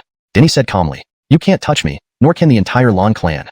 He continued, "If I don't leave here unharmed, everything about the Lan clan will be revealed to the world. You'll hear the cries of the people and the sounds of war." This was his trump card, his assurance of fearlessness in coming to the Lan clan. Before arriving, he wondered why the Lan clan remained indifferent to the Jianxian sect incident. Desmond, he clearly understood that the Lan clan wanted to remain hidden. The life forms of the three continents listened to his command, and he didn't fear the Lan clan. If they dared to harm him, he would expose the Lan clan completely with the help of the three continents' powerhouses. Upon entering the Lan clan and overhearing conversations among the Isaias and the patriarch, he realized that the Lan clan didn't want to participate in the conflict. The current life forms were unaware of the Lan clan's existence, and they wished to remain unknown, hidden from both the public and the Bolivaranquin organization. This way, they could avoid the condemnation of the world and the scrutiny of the Bolivaranquin organization. Unfortunately, their plans were naive. Could hiding truly fool the Bolivaranquin organization? They weren't so easily deceived. In ancient times, the Bolivaranquin organization specialized in hunting. They saw all life forms as prey. No one was safe. Only the bill couldn't be paid. Their indiscriminate killings eventually united the entire world against them. To hunt effectively, gathering intelligence was crucial. The Bolivaranquin organization had unparalleled intelligence capabilities. The Lan clan's attempts at secrecy couldn't escape their notice. Once prepared, the Bolivar organization would likely target the Long clan first, considering its significant influence. The patriarch clearly understood this risk, hence insisted on involving the Long clan in the conflict. Meanwhile, Caden and others apparently hadn't grasped the severity and even harbored Jiaoxing attitudes, unwilling to participate. Note, Jiaoxing is a Chinese term that implies Jiaoxing psyches or attitudes. It should be translated to Jiaoxing attitudes, or more contextually as held out hope, or lucky mentality, etc. Depending on the context, I translated it as harbored Jiaoxing attitudes here, but it can be further polished as harbored hopeful attitudes, or similar. For better fluency, it could read. The patriarch clearly understood this risk, which was why he insisted on involving the Long clan in the conflict. However, Caden and the other Isaiahs either didn't see it this way or harbored hopeful attitudes, preferring not to get involved. Caden raged, never expecting to be threatened by a young boy like Denny. As the respected second Isaias of a holy clan, powerful enough to reach heaven, Denny was insignificant to him, just a speck of dust. Desmond, he dared not act due to Denny's words, a real threat indeed. If the Long clan was exposed by the three continents' lifeforms, regardless of their participation, the Bolivar organization would surely target them. I don't want to force your decision. You are free to choose. Denny spoke again. I just want to remind you that if the entire world perishes, can you survive alone? Damn it. How did the Long clan get entangled with someone like you? Wanting to die, yet dragging us along. Caden gnashed his teeth, his face darkening. Wanting to die? Denny laughed coldly. Who doesn't want to live? But do we have the right to choose? We don't. None of us do. Disaster loomed over everyone, an unavoidable calamity requiring unity to survive. Denny knew the Bolivar organization wasn't the only threat. Other, even more terrifying dangers existed, poised to strike this world. A mere boy lecturing me on principles? Caden sneered. Leave, but watch your mouth. Speak out and we will destroy you before dying ourselves. My youth has seen through much, yet despite your long years, you understand nothing. You've wasted those years. Denny shook his head. Leave now. Caden roared, veins throbbing on his forehead, filled with murderous intent. What needed saying, I've said. What needed doing, I've done. Think well. Denny remarked. Forcing compliance from Caden and the others might result in desperate actions. In that case, he and the three continents' life forms wouldn't survive. Brother Avon, let's go. Such a Long clan isn't worth staying for. Mina said resolutely. Ava had lost faith in the Long clan after learning about their ancient legacy and the conservatism and selfishness of Caden and others. Don't care for such disciples. Caden raged. Barak. The patriarch was furious. He could tolerate defiance, but Mina leaving was unacceptable. Her extraordinary talent made her a precious asset to the Long clan. In his rage, he unleashed terrifying power, attempting to intervene. Unfortunately, surrounded by Isaias, he couldn't break through. Mina, the Long clan wrongs you, he growled, guilt visible in his eyes. Your parents were our pride. I failed to protect you. I'm unworthy of them, unworthy of you. How did my parents die? Mina stopped, turning to face the patriarch, eyes intense. After returning, they hadn't told her specifics, only claiming the time wasn't right. Chapter 452. Lon Hugoya. Nadine asked how her parents died. Kanal, tell her, the Jerry said coldly, instructing the Caden to explain the cause of Nadine's parents' death. The Caden's face showed signs of guilt, and he remained silent for a long time. Why, are you embarrassed to speak? Nadine's parents died for the Long clan. Now you're forcing Nadine to leave the clan. No wonder you're ashamed to say it. The Jerry glared at the Caden in anger. What exactly happened to my parents? Nadine shouted loudly. Let me tell you, the Jerry sighed. At that time, you were still very young, only 2 or 3 years old. Your parents took you out to play, and an accident happened. Someone was conducting a deep investigation into the Long clan, and Nadine's parents had accidentally discovered these people. To prevent the secrets of the Long clan from being leaked, they did not even have time to inform the Long clan. They attacked immediately. We hadn't been able to contact your parents for a long time, suspecting something might have happened to them. Then we sent people out to search, and eventually found your parents. When they arrived there, it was already a scene of carnage. Both Nadine's parents and those people were dead. They didn't find Nadine because she had been placed in hiding by her parents beforehand. They had also been searching for Nadine all this time, and it wasn't until recently that they found her and brought her back to the Long clan. Nadine's parents were holding on to fragments of information about the Long clan before they were destroyed. They sacrificed themselves and ensured that the information about the Long clan was obliterated. The Jerry glared at the Caden and said angrily, how could you dare? How could you force Nadine to leave the clan? The Caden lowered his head, unable to meet the Jerry's eyes, feeling deeply guilty. The other Arvins also lowered their heads, sharing the same guilt. If the Long clan's information had leaked, it would surely bring disaster upon them. Nadine's parents had done a great service to the Long clan. Who were those people? Nadine asked with red eyes. The Jerry sighed heavily but did not reveal the identity of those people, only saying, they came from an organization. Though the Jerry did not name the organization, Nadine knew what organization it was. What other organization could it be but the Netherworld organization? They have come to investigate, and you still think you can avoid them? Nadine roared in anger. No, it's just that a few of them suspected something and conducted an investigation. Your parents acted swiftly, killing all of them and destroying all the information. The Long clan remains a secret to this day, the Caden explained. After this incident, the entire Long clan was in chaos, even considering relocation. However, relocating was not a simple matter. Re-establishing such a secretive and secure small world would be extremely difficult. Fortunately, after thorough investigation and piecing together the fragments of information about the Long clan, they determined that only a few people had suspected something, and their findings about the Long clan had not yet been reported. They might suspect, but others won't. I've said before, you can't hide forever. The Jerry shouted. This event changed his perspective completely, leading him to consider taking the Lan clan members to join the war. Going out means death. Staying behind gives us hope. The Caden clenched his teeth. In ancient times, the entire world united and still failed to completely destroy the Netherworld organization. He was afraid, terrified, and dared not face the Netherworld organization in battle. If my parents knew that the Lan clan they sacrificed their lives to protect is like this, they would never have taken such risks. Nadine's voice was icy cold. Because it's not worth it, not at all. Ava felt like crying but remembered Denny's words to her and held back. I'm leaving, with no more attachment. Such a Lan clan makes me sick. Ava was even more disappointed and determined to leave the Lan clan. Damn it, let go of me right now. The Jerry roared at the Arvins surrounding him, trying to retain Nadine. We can't do that, Jerry. Once we engage in battle, we will have no retreat. The entire Lan clan will cease to exist. The Arvins cried out, blocking the Jerry firmly. They felt guilty for forcing Nadine to leave, but they feared the battle against the Netherworld organization even more. Don't forget the ancestral teachings. Our survival is most important at any time. The Caden shouted. To stay means certain death. Only by joining the battle can we have a sliver of hope. The Jerry roared, unleashing his full strength as he attempted to break through again. But there were too many Arvins holding him back. The Jerry was also trying desperately to break free, but similarly, numerous Arvins surrounded him, preventing him from moving. What a show. The Jerry trapped, the Jerry blocked. What a grand performance. I've never seen such a spectacle in my life. And Hill walked slowly into the square, unnoticed by anyone. His hair was white, his body hunched, his skin dry and wrinkled, with no trace of cultivator aura. He looked like an East man from the countryside. Denny was stunned. He recognized this Hill. He was the innkeeper of the tavern in the village where Denny had stayed during his mission. Hugoya. Arvin. The Caden looked at the Hill, first with confusion, then shock. Hugoya. Arvin. It's really you. You're alive. Then the entire assembly of Arvins burst into commotion, each one wearing an expression of astonishment. The once strongest Arvin of the Lan clan, thought to have perished, Lan Hugoya, was actually still alive. They couldn't believe their eyes, suspecting they had seen wrong.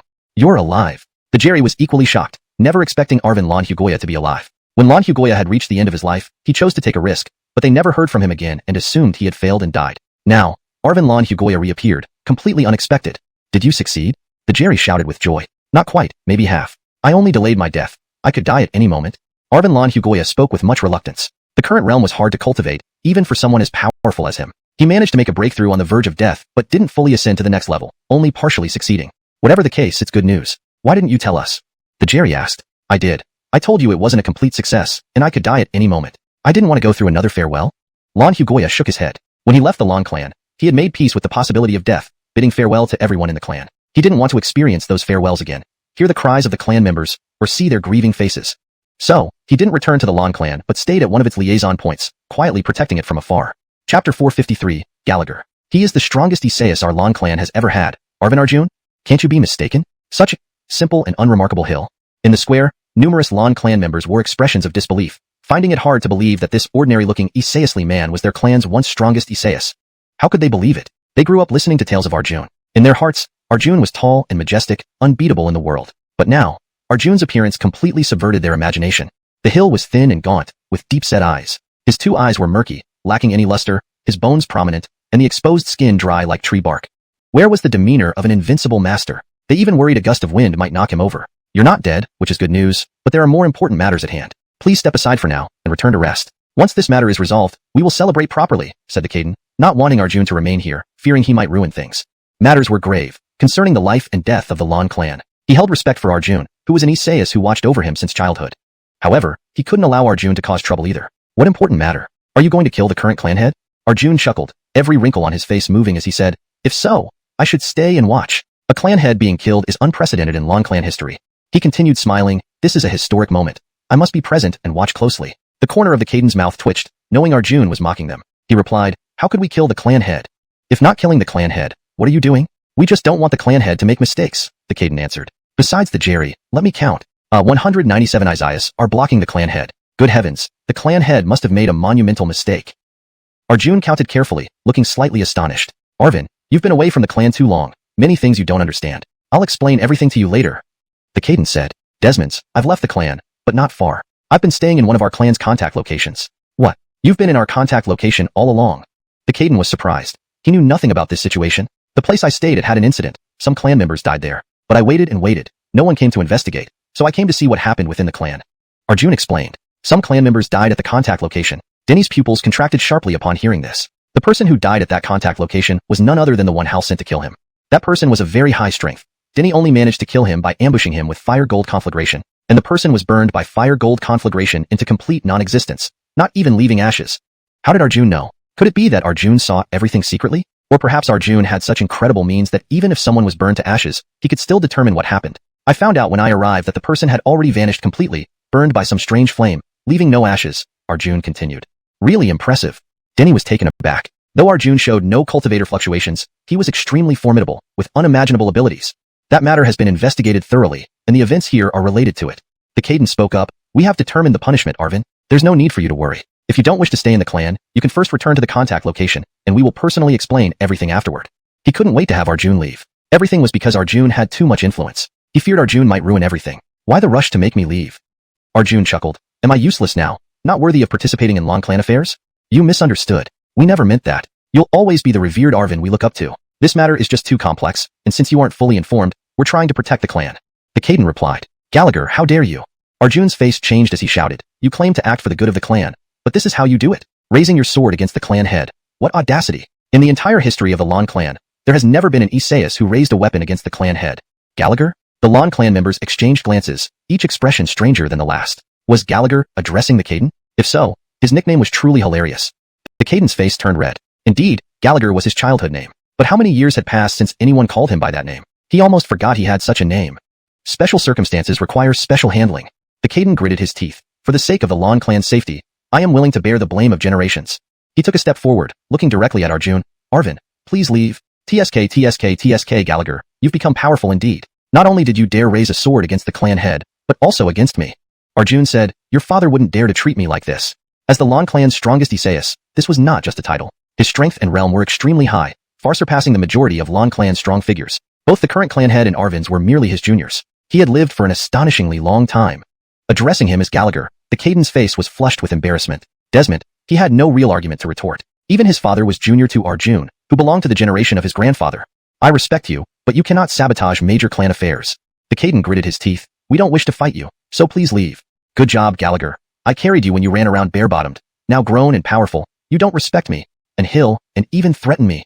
I don't dare. But as you said, your current condition is poor, and anything could happen at any time. Please leave. The Caden pleaded. If Arjun was at his peak, the Caden wouldn't dare do this, even with 100 lives. However, he sensed something wrong with Arjun, feeling no power emanating from him. He suspected that Arjun breaking through his lifespan limit to live till now probably cost him greatly. In this cruel world, breaking through realms was extraordinarily difficult. If unsuccessful, an immense price would undoubtedly be paid. Chapter 454. The Old Man Upholding Righteousness. Get lost, Braden. The more you live, the less respect you show. Today, no matter what reason there is, you dared to raise your weapon against the clan leader and threaten this hill. This hill will teach you a good lesson. Lan Hugoya raised his hand, instantly generating a tremendous suction force. The Caden was helplessly pulled over. Lan Hugoya stretched out his huge palm and started slapping the Caden's bottom with a slap slap slap. Arvin, you. The Caden was overwhelmed with shame. As the esteemed Caden of the Long Clan, he felt it was humiliating to be treated like a naughty child and slapped by Lan Hugoya. Your father and grandfather are not around anymore, so no one can discipline you. You've even forgotten the most basic form of respect. I'll educate you today and let you understand respect.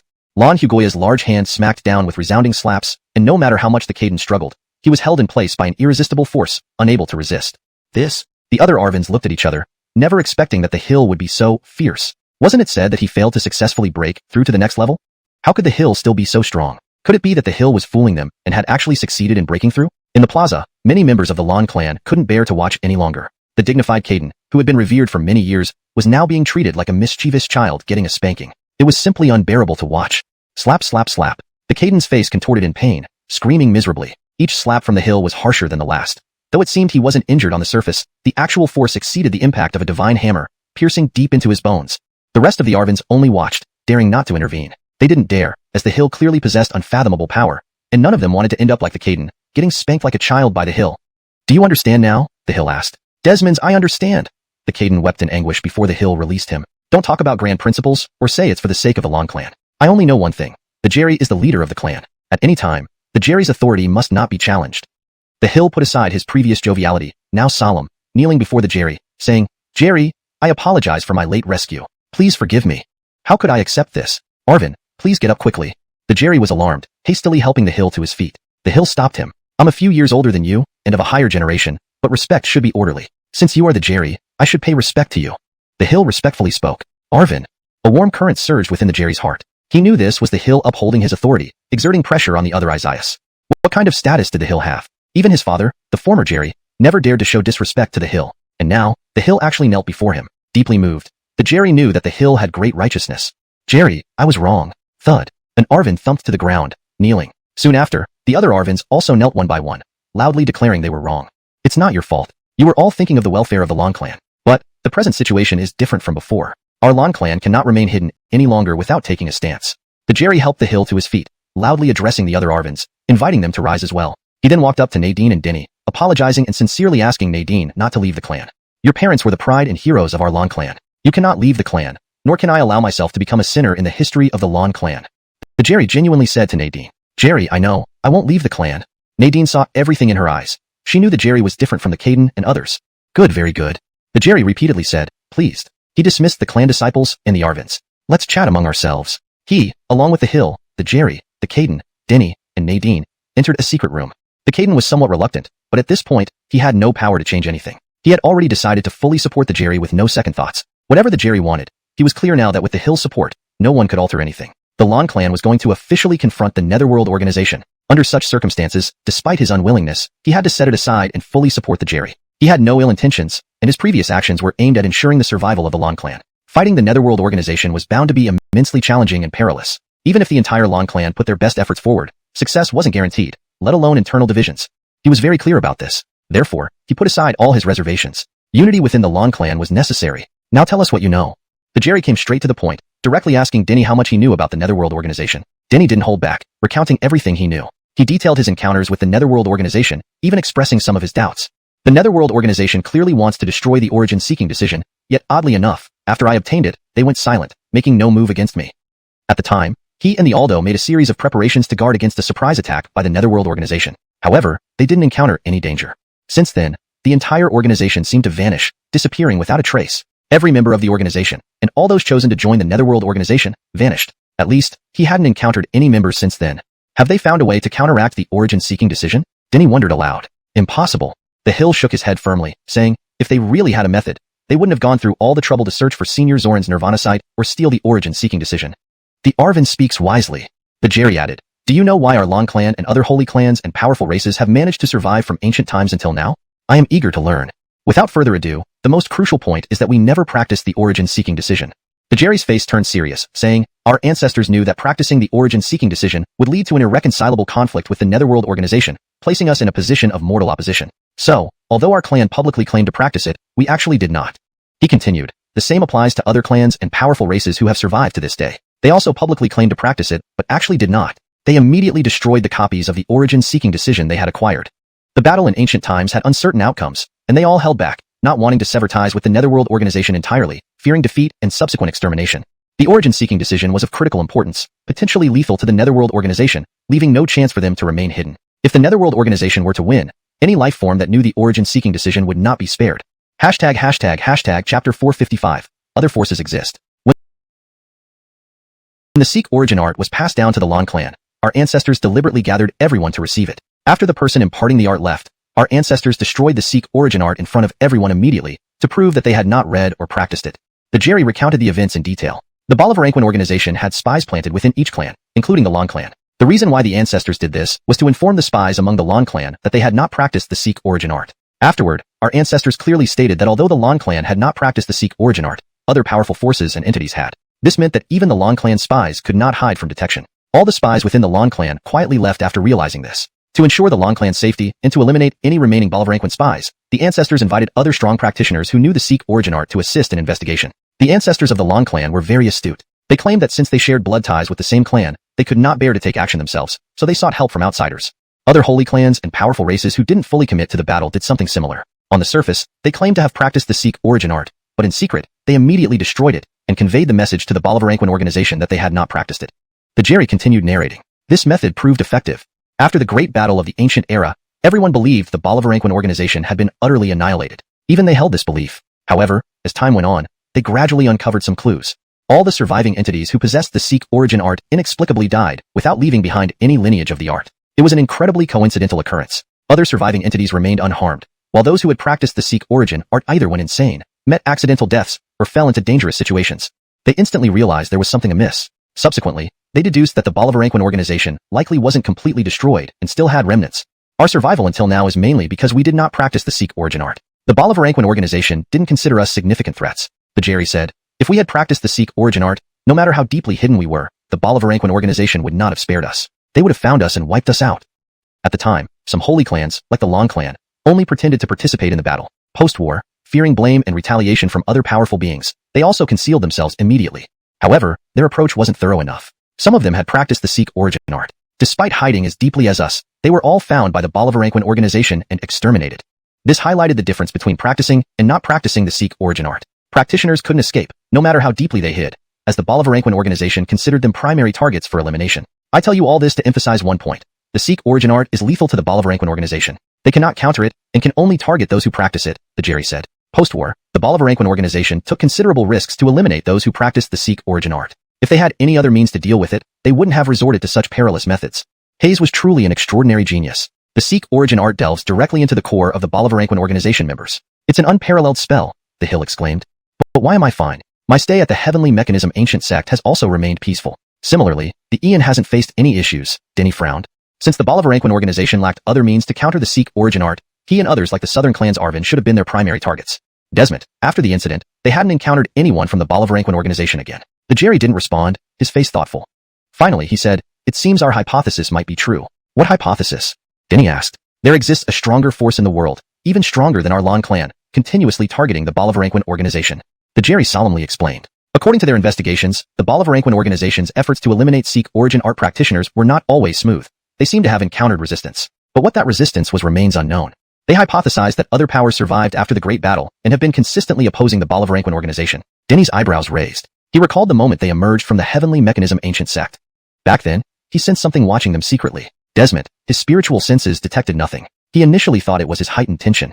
Now, reconsidering, it wasn't just paranoia. Perhaps something was indeed watching them. It could have been both the Bolivaranquin organization and the force opposing them monitoring them. That force might really exist. Otherwise, it's impossible that you've all remained safe until now. The Jerry became increasingly convinced. He grew somewhat excited and agitated. The current situation seemed less dire than feared, with forces capable of threatening the Bolivaranquin organization still present. If this force truly existed, there was no doubt it was incredibly formidable and terrifying. Otherwise, the Bolivaranquin organization wouldn't dare act against people like Denny. Don't be too optimistic. Whether that force is friend or foe remains uncertain, Denny sighed, recounting the calculations passed down by the Heavenly Mechanism Ancient Sect. The universe harbored not only the Bolivaranquin organization but also other grave calamities, more terrifying and formidable.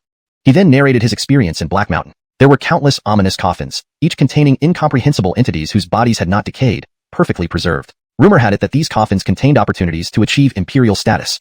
"You actually came out alive from Black Mountain," the Hill gaped. The Jerry and Arvins were equally stunned, looking at Denny with incredulity. Wasn't it terrifying enough? Black Mountain, known as the Eternal Death Zone, had never seen a living entity return. Denny breaking this pattern by surviving was astounding. "Just luck," Denny modestly replied. His survival mostly depended on luck. Black Mountain was enigmatic and horrific. Powerful beings who entered chose to stay rather than leave, risking everything for a chance. Weaker entities lacked the strength to leave. Under such circumstances, it was naturally challenging for anyone to come out alive. Denny managed it only due to receiving Buddha's legacy, which enabled him to survive. Without it, he would have been trapped inside forever. Translation notes asterisk. Names such as Denny are kept as is. Terms like Jerry are used instead of direct translations to maintain readability. Ensured natural language and coherence with the previous narrative. Chapter 456, The 9 Heavens and 10 Earths. The terror of Black Mountain still sent shivers down Ian's spine when he recalled it now. What kind of beings were buried in those coffins, one after another? Even invincible beings like Buddhas and swordsmen couldn't open the coffins or uncover the truth. They died in front of the coffins without being able to extinguish their souls, turning into lonely spirits that would forever be lost in Black Mountain.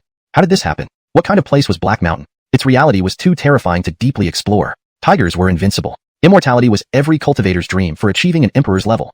However, even tigers could not defeat the ravages of time.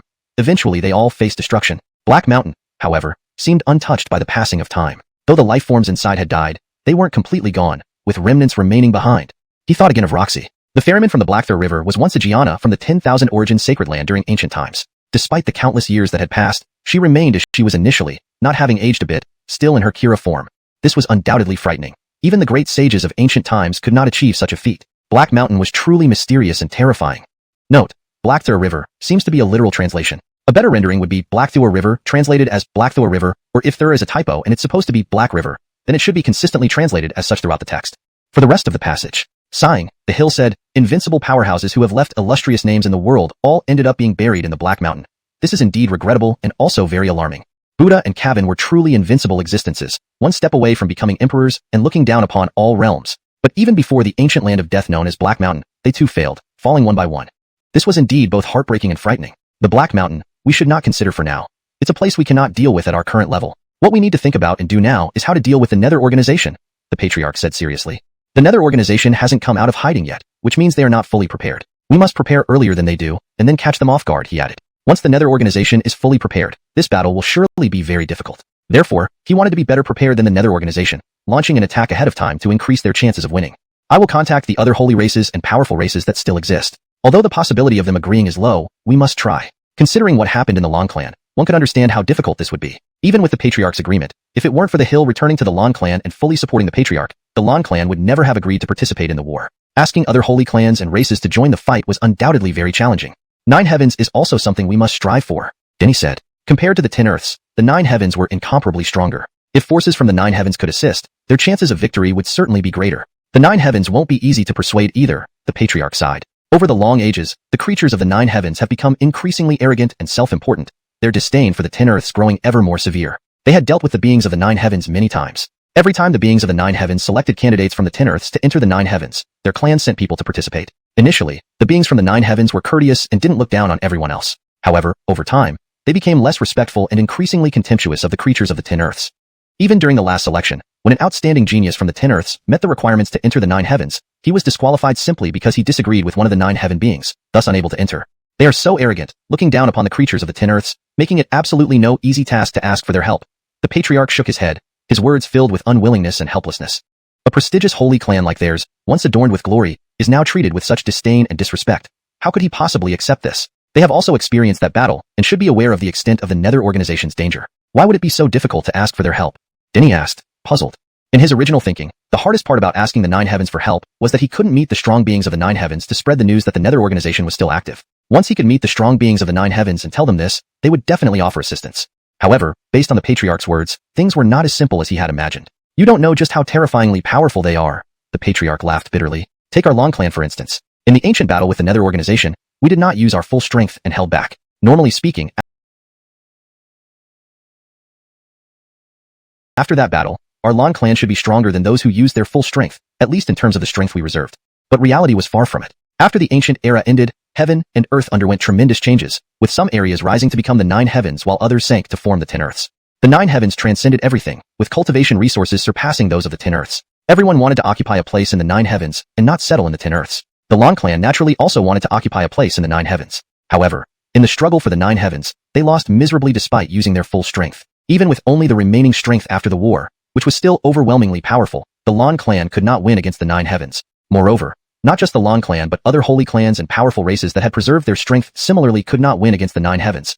That was an unknown contest. We, the Long Clan, initiated it secretly, but still suffered a total defeat. The Patriarch sighed deeply. In the battle against the Nether Organization, the Long Clan did not mobilize its full strength and held back. After the war, to avoid blame and retaliation, they deliberately showed themselves as suffering heavy losses. Later, when heaven and earth changed, forming the 9 Heavens and 10 Earths, they set their eyes on the 9 Heavens, wanting to occupy a place there. At that time, they launched a sneak attack, intending to secure a foothold in the 9 Heavens. However, they suffered a crushing defeat. Even though the beings occupying the 9 Heavens had been through bloody trials, they remained immensely powerful. The Long Clan could not match them and had to flee from the 9 Heavens back to the 10 Earths, completely hiding and not daring to expose themselves in any way. In the subsequent years, the powerful beings occupying the 9 Heavens continuously cleaned up the 9 Heavens, stabilizing the divide between the 9 Heavens and 10 Earths. The Patriarch continued. The powerful beings of the 9 Heavens closed the passages between the 9 Heavens and 10 Earths, but did not go to extremes. They would send people down every so often to bring beings from the 10 Earths into the 9 Heavens. At first, we dared not participate at all. It wasn't until much later that we finally dared to participate, the Patriarch concluded. This was undoubtedly shocking. Even the wise sages of old couldn't achieve this. Black Mountain was truly mysterious and terrifying. Alas, the unparalleled powerful figures who left renowned names in this world ended up being buried in Black Mountain. This is both lamentable and frightening, sighed the Isaias. Buddha, Kevin, these were truly invincible existences, just one step away from becoming emperors, overseeing myriad realms. Desmond, they also failed before the timeless grave that was Black Mountain, each one falling before it. This was truly heartbreaking and scary. For now, let's put aside our considerations about Black Mountain. Such a place is beyond what we can deal with at present. What we need to focus on now is how to counter the Nether Organization. The clan leader spoke earnestly. The Nether Organization hasn't emerged from hiding yet, which suggests they aren't fully prepared. We should get ready sooner than them, and then catch them off guard. If they waited until the Nether Organization was thoroughly prepared, the battle would inevitably be extremely difficult. So, he wanted to prepare earlier than the Nether Organization, launching a preemptive strike to increase their chances of victory. I'll reach out to other holy clans and powerful races still existing in this era. Although the possibility of them agreeing is low, we must try. Thinking about what had happened within the Blue Clan revealed just how challenging this task was. Even with the clan leader's agreement, if the Isaias hadn't returned to the Blue Clan and fully supported him, the Blue Clan would not have agreed to join the fight now. Getting other holy clans to agree to participate was undoubtedly very difficult. The 9 heavens are also something we must strive for, said Ian. Compared to the 10 earths, the 9 heavens were incomparably strong. If there was support from a power within the 9 heavens, their chances of victory would greatly increase. It won't be easy in the 9 heavens either, the clan leader sighed. Over long ages, the life forms in the 9 heavens have become increasingly arrogant and self-important. Their disdain for the life forms in the 10 earths has deepened. They had interacted many times with the 9 heavens. Every time beings from the 9 heavens descended to select life forms from the 10 earths, the Blue Clan always sent representatives to participate. Initially, the beings from the 9 heavens were courteous and didn't look down so arrogantly, but over time, they became less respectful and more disdainful towards the 10 earths life forms. During the last selection, despite an outstanding figure from the 10 earths meeting the criteria to enter the 9 heavens, they were excluded simply because of a disagreement with the 9 heavens representative, thus unable to enter. With such arrogance, it will certainly not be easy to ask for their help. The clan leader shook his head, his words filled with reluctance and powerlessness. A noble and glorious holy clan like theirs had now become despised and looked down upon. How could he possibly accept that? They have experienced that battle as well, and should clearly understand the severity of the Nether organization. Why should asking for their help be so difficult? Ian asked, puzzled. Originally, he thought that the hardest part of seeking help from the 9 heavens would be finding its powerful figures to spread the news that the Nether organization still existed. Once they met these powerful beings and conveyed the message, the 9 heavens life forms would definitely assist. But according to the clan leader, it wasn't that simple. You don't know how terrifyingly powerful they are.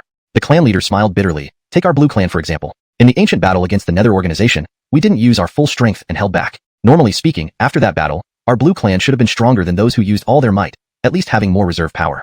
But reality was far from that. After the ancient era, the earth underwent significant changes, creating the 9 heavens above and the 10 earths below. The 9 heavens were transcendent in cultivation resources, far surpassing the 10 earths. Everyone wanted a foothold in the 9 heavens, rather than the 10 earths. The Blue Clan naturally desired a place in the 9 heavens.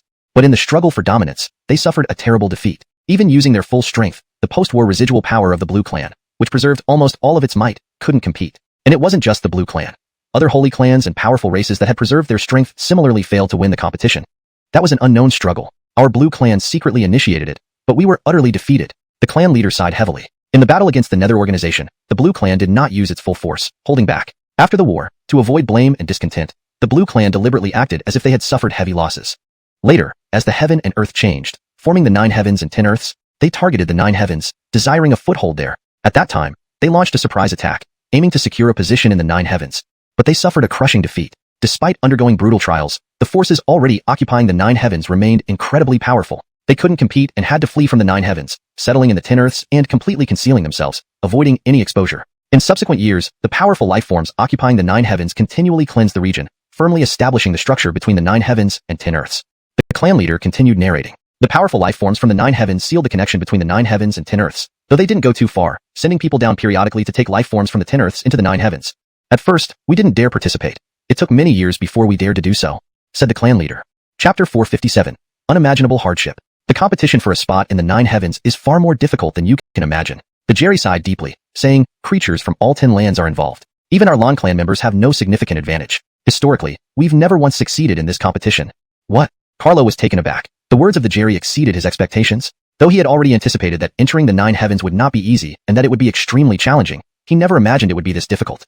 The Lon clan was immensely powerful, with deep roots, and its disciples were exceptionally talented, yet they had never succeeded. This truly startled him. Een territory alone has 18 states, and the other 9 territories are even larger than Een territory. The number of spots available in the 9 heavens is limited, reaching at most only 1,000, and sometimes as few as 600. Imagine how intense the competition is. The Jerry's face was filled with bitterness. Moreover, the 9 heavens continually reduced the number of spots. Last time, they cut it down to just 600. With such vast numbers across the 10 lands, only 600 could enter the 9 heavens. It was almost unimaginably competitive, akin to selecting one out of billions. This time, it's likely to be even harder. The 9 heavens keep reducing the number of spots, and this time will probably be no exception. The Jerry sighed again. Now, getting into the 9 heavens is almost like a dream. So hard. Carlo felt a sense of helplessness. Standing out among countless creatures from the 10 lands was indeed extraordinarily difficult. The 9 heavens are truly powerful and terrifying. They don't take the Nether organization seriously, even if they know it hasn't been completely wiped out. They wouldn't care much about it. The Jerry shook his head. Perhaps initially the creatures of the 9 heavens would have cared, but now, they definitely wouldn't. They were too proud, too arrogant, having forgotten the terror of the Nether organization, feeling as if they were above all else. I understand. Carlo finally realized that his journey to the Nine Heavens was far from what he imagined. If he wanted the help of the Nine Heavens creatures, he would face enormous resistance. However, even so, he wouldn't give up. He must enter the Nine Heavens and seek help there, or else he would be unable to resist the Nether organization, turning the 10 lands into a slaughterhouse. I hope you succeed, that you can enter the Nine Heavens and find help. Unfortunately, this hope is exceedingly slim, and I don't suggest harboring such faint hopes. The Jerry sighed. False hopes are the most harmful. As the leader of a holy clan, and an especially well-preserved one, he spoke with such despair, advising Carlo not to hold onto any hopes. How hopeless must he feel? The path I choose is based on my heart and efforts. Entering the Nine Heavens is like that, and seeking help is also like that. I won't worry about the final outcome. I'll do my utmost. Carlo said. Two paths divide, and success in either will provide great assistance. The Hill remarked, everything is possible until it's decided. Don't speak too absolutely. Compared to the Jerry, he was more optimistic and less desperate. Facing his imminent limit without hope of further breakthroughs, he hadn't given up. His last desperate attempt didn't fully succeed, but it changed his inevitable fate of death. So, he firmly believed that everything was possible as long as the outcome wasn't certain. How are things with Senior? Do you need any assistance? I have some heavenly treasures that might be helpful if you require them. Carlo asked, wanting to make the Hill stronger. After all, the Hill had an extremely high realm and strong power, making him a great asset. Carlo wanted to help him resolve his issues completely.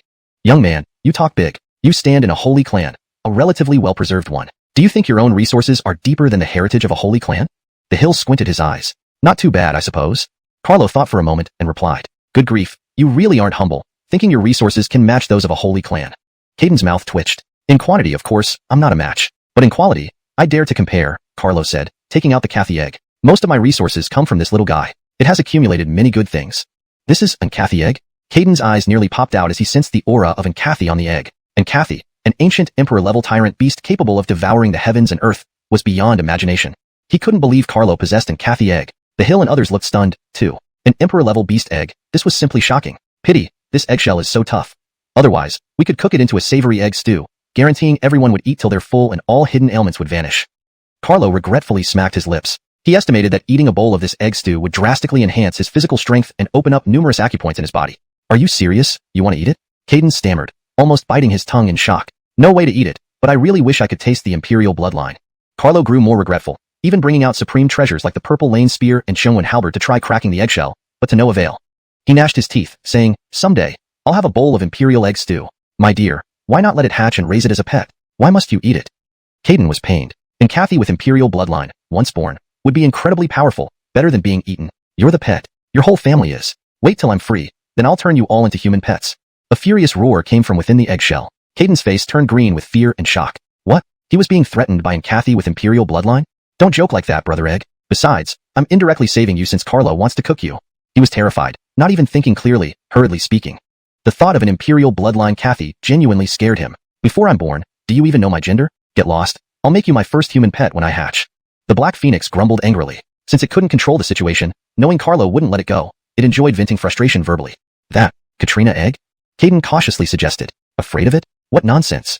Carlo put the egg away. It won't survive inside the egg. Please continue to ensure the story's continuity and logic are coherent with previous content, maintaining the same paragraph structure and line breaks as the original text. Hashtag chapter 458. Resolving the issue. Denny did not take out the Cathy egg to show off. He genuinely wanted to help the Hill resolve his problem, so he took out the egg to prove that he had the capability to assist. I understand your good intentions, but my problem cannot be solved by heavenly treasures. Otherwise, I would have returned to the Lon clan long ago. The Hill shook his head. His issue was related to his realm. Even if Denny had extraordinary treasures, they would hardly help him much. This problem ultimately needed to be resolved through his own enlightenment, until he fully understood it. Could you please explain it in detail, Senior? Denny said earnestly. Was there really no solution? He found it hard to believe. He possessed the causality record, and although the Hill's strength and realm were unfathomable, Denny believed the causality record could still probe into the cause and effect of the Hill's situation. If it didn't work, he would use the causality record. The Hill's contribution was enormous, and he truly wanted to solve the Hill's problem. All right. The Hill then detailed his situation. Although he had broken through a new realm, his position within it was unstable. His understanding of the Tao at this level was limited, and he had forced his way through. To firmly stand within this realm, he needed to comprehend deeper principles. Earlier, he mentioned the possibility of dying at any moment. He wasn't joking. His standing in this realm was unstable, and if he fell from it, he would die. Right now, he was barely holding on. The current environment is just too harsh. If it were during ancient times, with superior cultivation materials abundant and supreme Tao resonance permeating the world, how could Arvin not break through to higher realms? The clan leader sighed deeply. The current environment was severe, with high realm cultivation materials scarce and less Tao resonance remaining in the universe, making it difficult to accumulate more profound power or understand deeper Tao principles. Otherwise, with the Hill's astonishing prowess, such a situation would not have arisen. So it's a lack of comprehension of the realm. Denny thought for a moment, then smiled slightly, saying, "It's not a big problem. I have kept Senior Zoran's notes, and I believe you will gain something from them." "What? Senior Zoran's notes?" The hill was initially startled, then overwhelmed with joy, saying, "Haha, with Senior Zoran's notes, I am confident I can resolve my issues and possibly advance further." The notes recorded Senior Zoran's various cultivation insights. Due to Denny's low realm, these insights were currently unusable to him. But for the hill, it was different. With his extremely high realm, the hill would definitely gain some enlightenment after reviewing Senior Zoran's cultivation insights. Denny was generous and trusted the hill's character. He took out Senior Zoran's notes and handed them over. The hill's hands trembled with excitement as he continuously thanked Denny. This was an immense favor, one impossible to repay. "Make a copy and keep it in the Long Clan for other Isaiahs and experts to study," Denny suggested. Thank you so much." The hill sincerely thanked Denny. The clan leader also expressed deep gratitude. Senior Zoran, a true sage and mighty being, leaving behind such valuable notes was undoubtedly precious beyond measure. Without exaggeration, all the resources of the Long Clan combined would not equal the value of such notes. "I'm sorry for how I treated you before, yet you still unreservedly helped the Long Clan. I feel utterly ashamed." Kanal sobbed. "It's okay," Denny grinned, saying, "Yenner is part of the Long Clan, so I will naturally do everything I can to help. I hope you can take good care of her and not let her suffer in the Long Clan. Rest assured, no one will disrespect Nadine again." The clan leader immediately made assurances, with Kanal joining in repeatedly. "All right, go make the copies while I spend time with Yenner." Denny left with Nadine. "Big brother Avon, Yenner wants to go out and train with you." After leaving, Nadine looked at Denny with pleading eyes, unwilling to separate from him. Denny smiled and stroked Nadine's hair, saying, "I already know your situation from the clan leader. It's better for you to stay in the Long Clan for now. Your cultivation in Sacred Mountain has not finished, which will help develop your body comprehensively." Nadine had a rare primordial Dao body, one of the most powerful physiques in history, immensely strong. However, it hadn't been fully developed yet. The clan leader was helping Nadine to develop it. Sacred Mountain was the most extraordinary place in the Long Clan, gathering the essence of the entire small world. According to the clan leader, after cultivating further in Sacred Mountain, Nadine's primordial Dao body would be fully activated. "But I don't want to be separated from Big Brother Avon," Nadine whispered, fidgeting with Denny's clothing corner. "It's all right, we'll meet soon. Big Brother Avon gave you many treasures, and using those along with the power of Sacred Mountain, you'll develop your primordial Dao body faster." Denny smiled and added, "Once your primordial Dao body is fully activated, come find Big Brother Avon, okay?" I.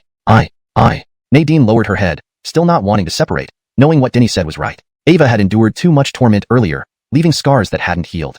Meeting Denny again, her emotions burst out, and she didn't want to be apart from him for a moment. Ava depended on Denny very much. Seeing Nadine like this, Denny felt heartache.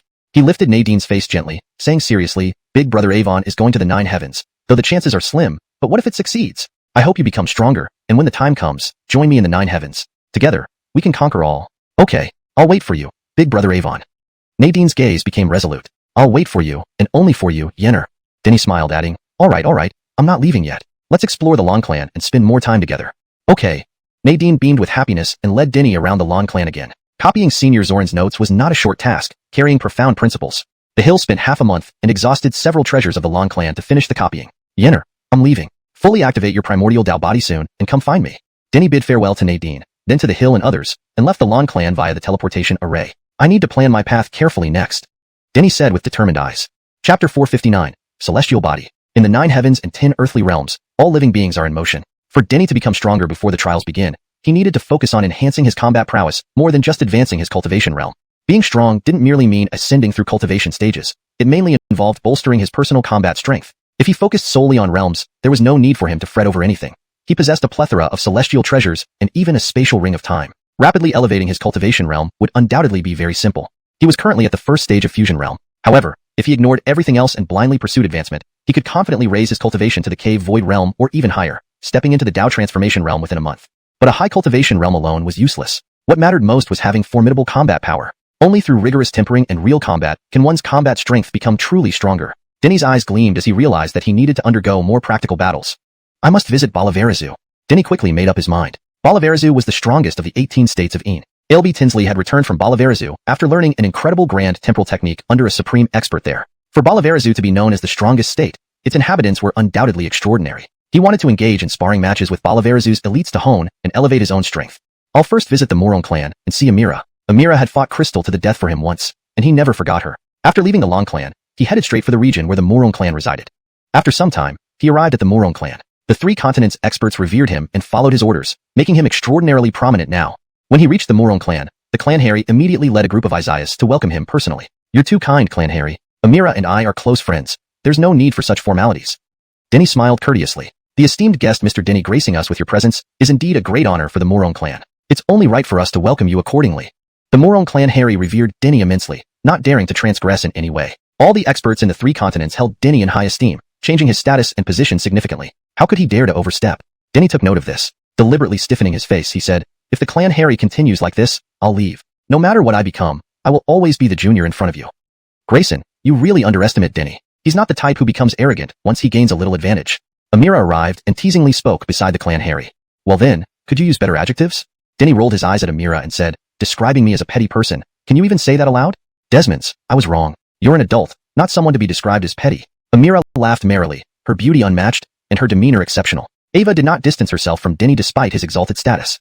Beside them, the Morong clan Isaias were frightened, their hearts nearly stopping. Was Amira being too bold? Was she still daring to speak to Denny like this now? "Since you know I'm an adult, shouldn't you hurry and pay your respects? When I'm in a good mood, I might just take you as my attendant." Amira gracefully walked over, bent down, and bowed to Denny, saying, "Is this bow good enough?" "Good, very nice, quite excellent. You can be the head attendant and help manage the other attendants in the future." You actually dared to agree. Amira raised her hand as if to playfully strike Denny, her gaze full of charm and stunning beauty. "Haha, let's stop fooling around. Come, let's talk." Denny laughed, leading Amira into a guest room. "You really did it. You made everyone fear you by your own strength." Amira looked at Denny, filled with emotion. Ava remembered when Denny visited the Morong clan last time. The crisis caused by the Zhanxian sect was resolved thanks to the aid from the Lan clan. Back then, Denny also received courteous treatment from the Morong clan, but their respect wasn't directed at him. It was because of the Lan clan.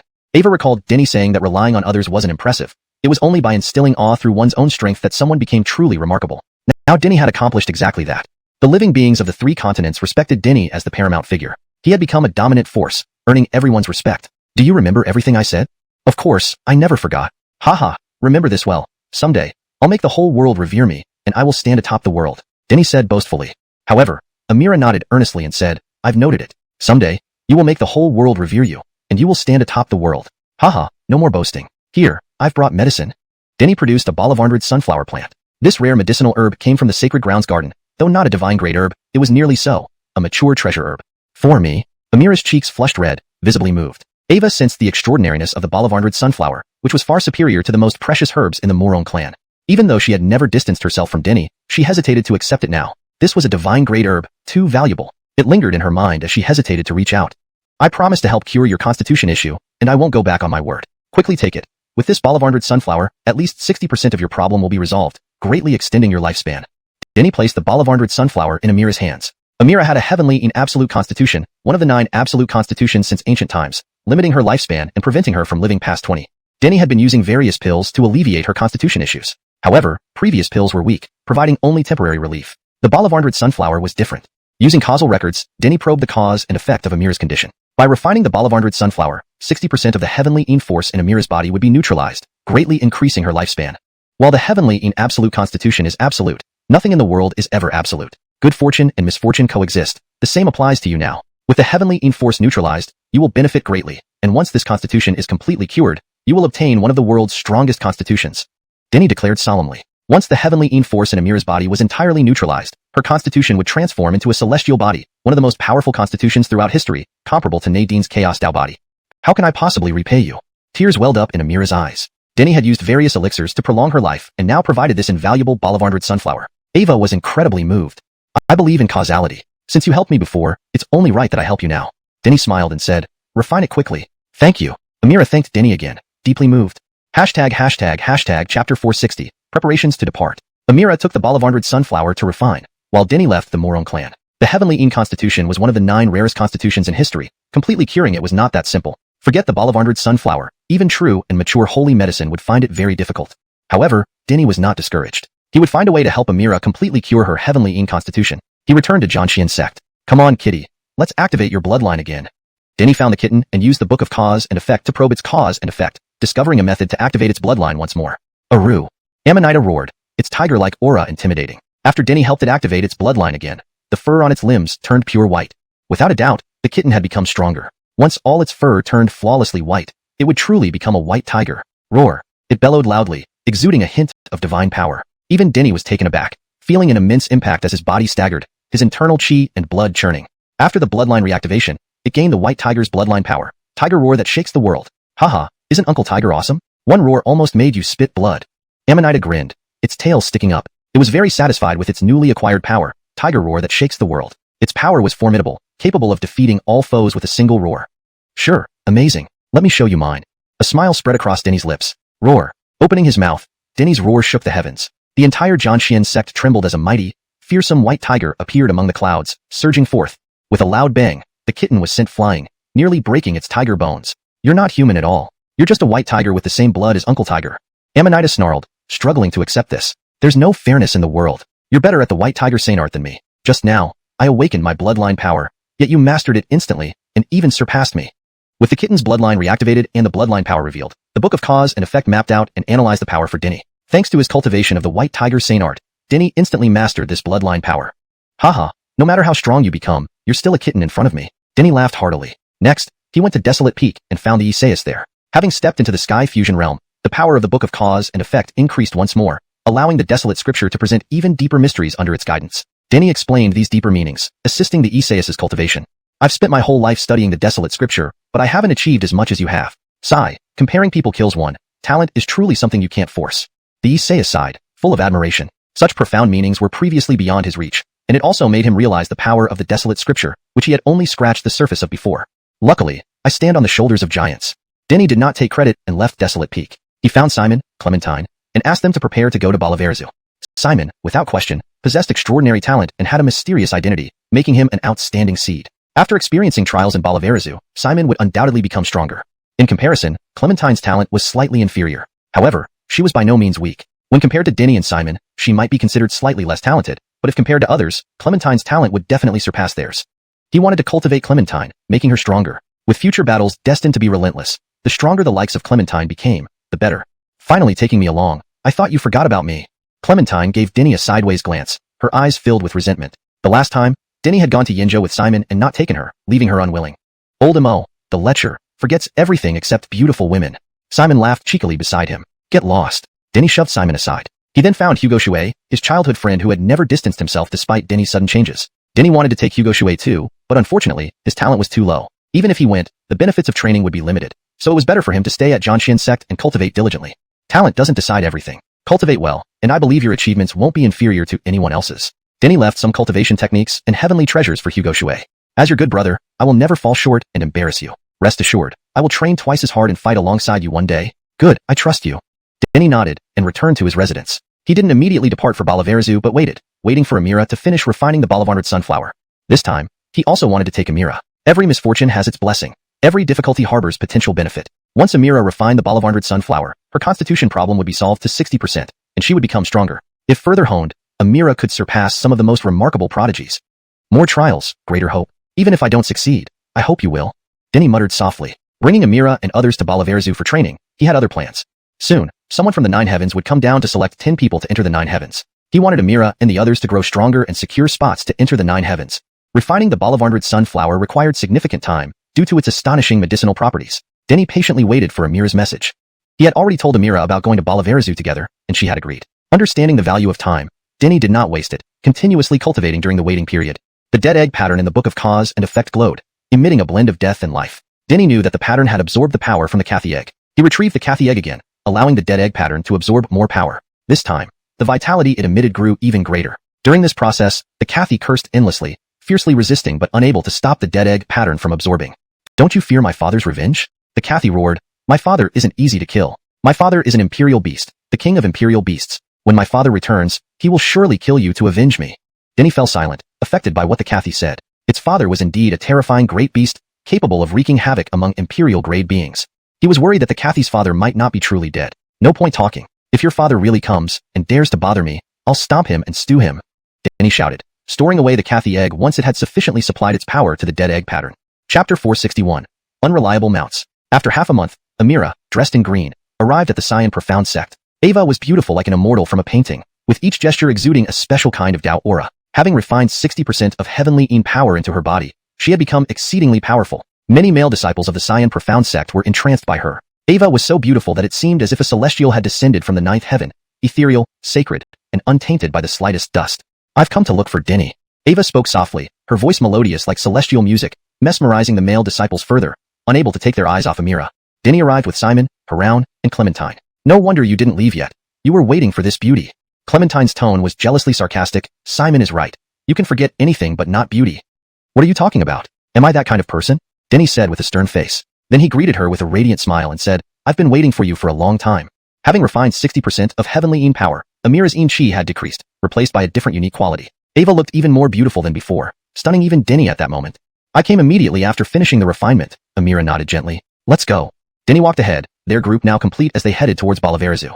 Crossing between provinces was extremely challenging, even among some ancient families who did not possess such interprovincial teleportation arrays. Moreover, even if they had one, they were not all the same. The Indi realm had 18 provinces, and some ancient families only had arrays that could teleport to 1 or 2 provinces. Roaring cries echoed through the heavens as several giant flying beasts landed and crouched beneath Denny and his companions.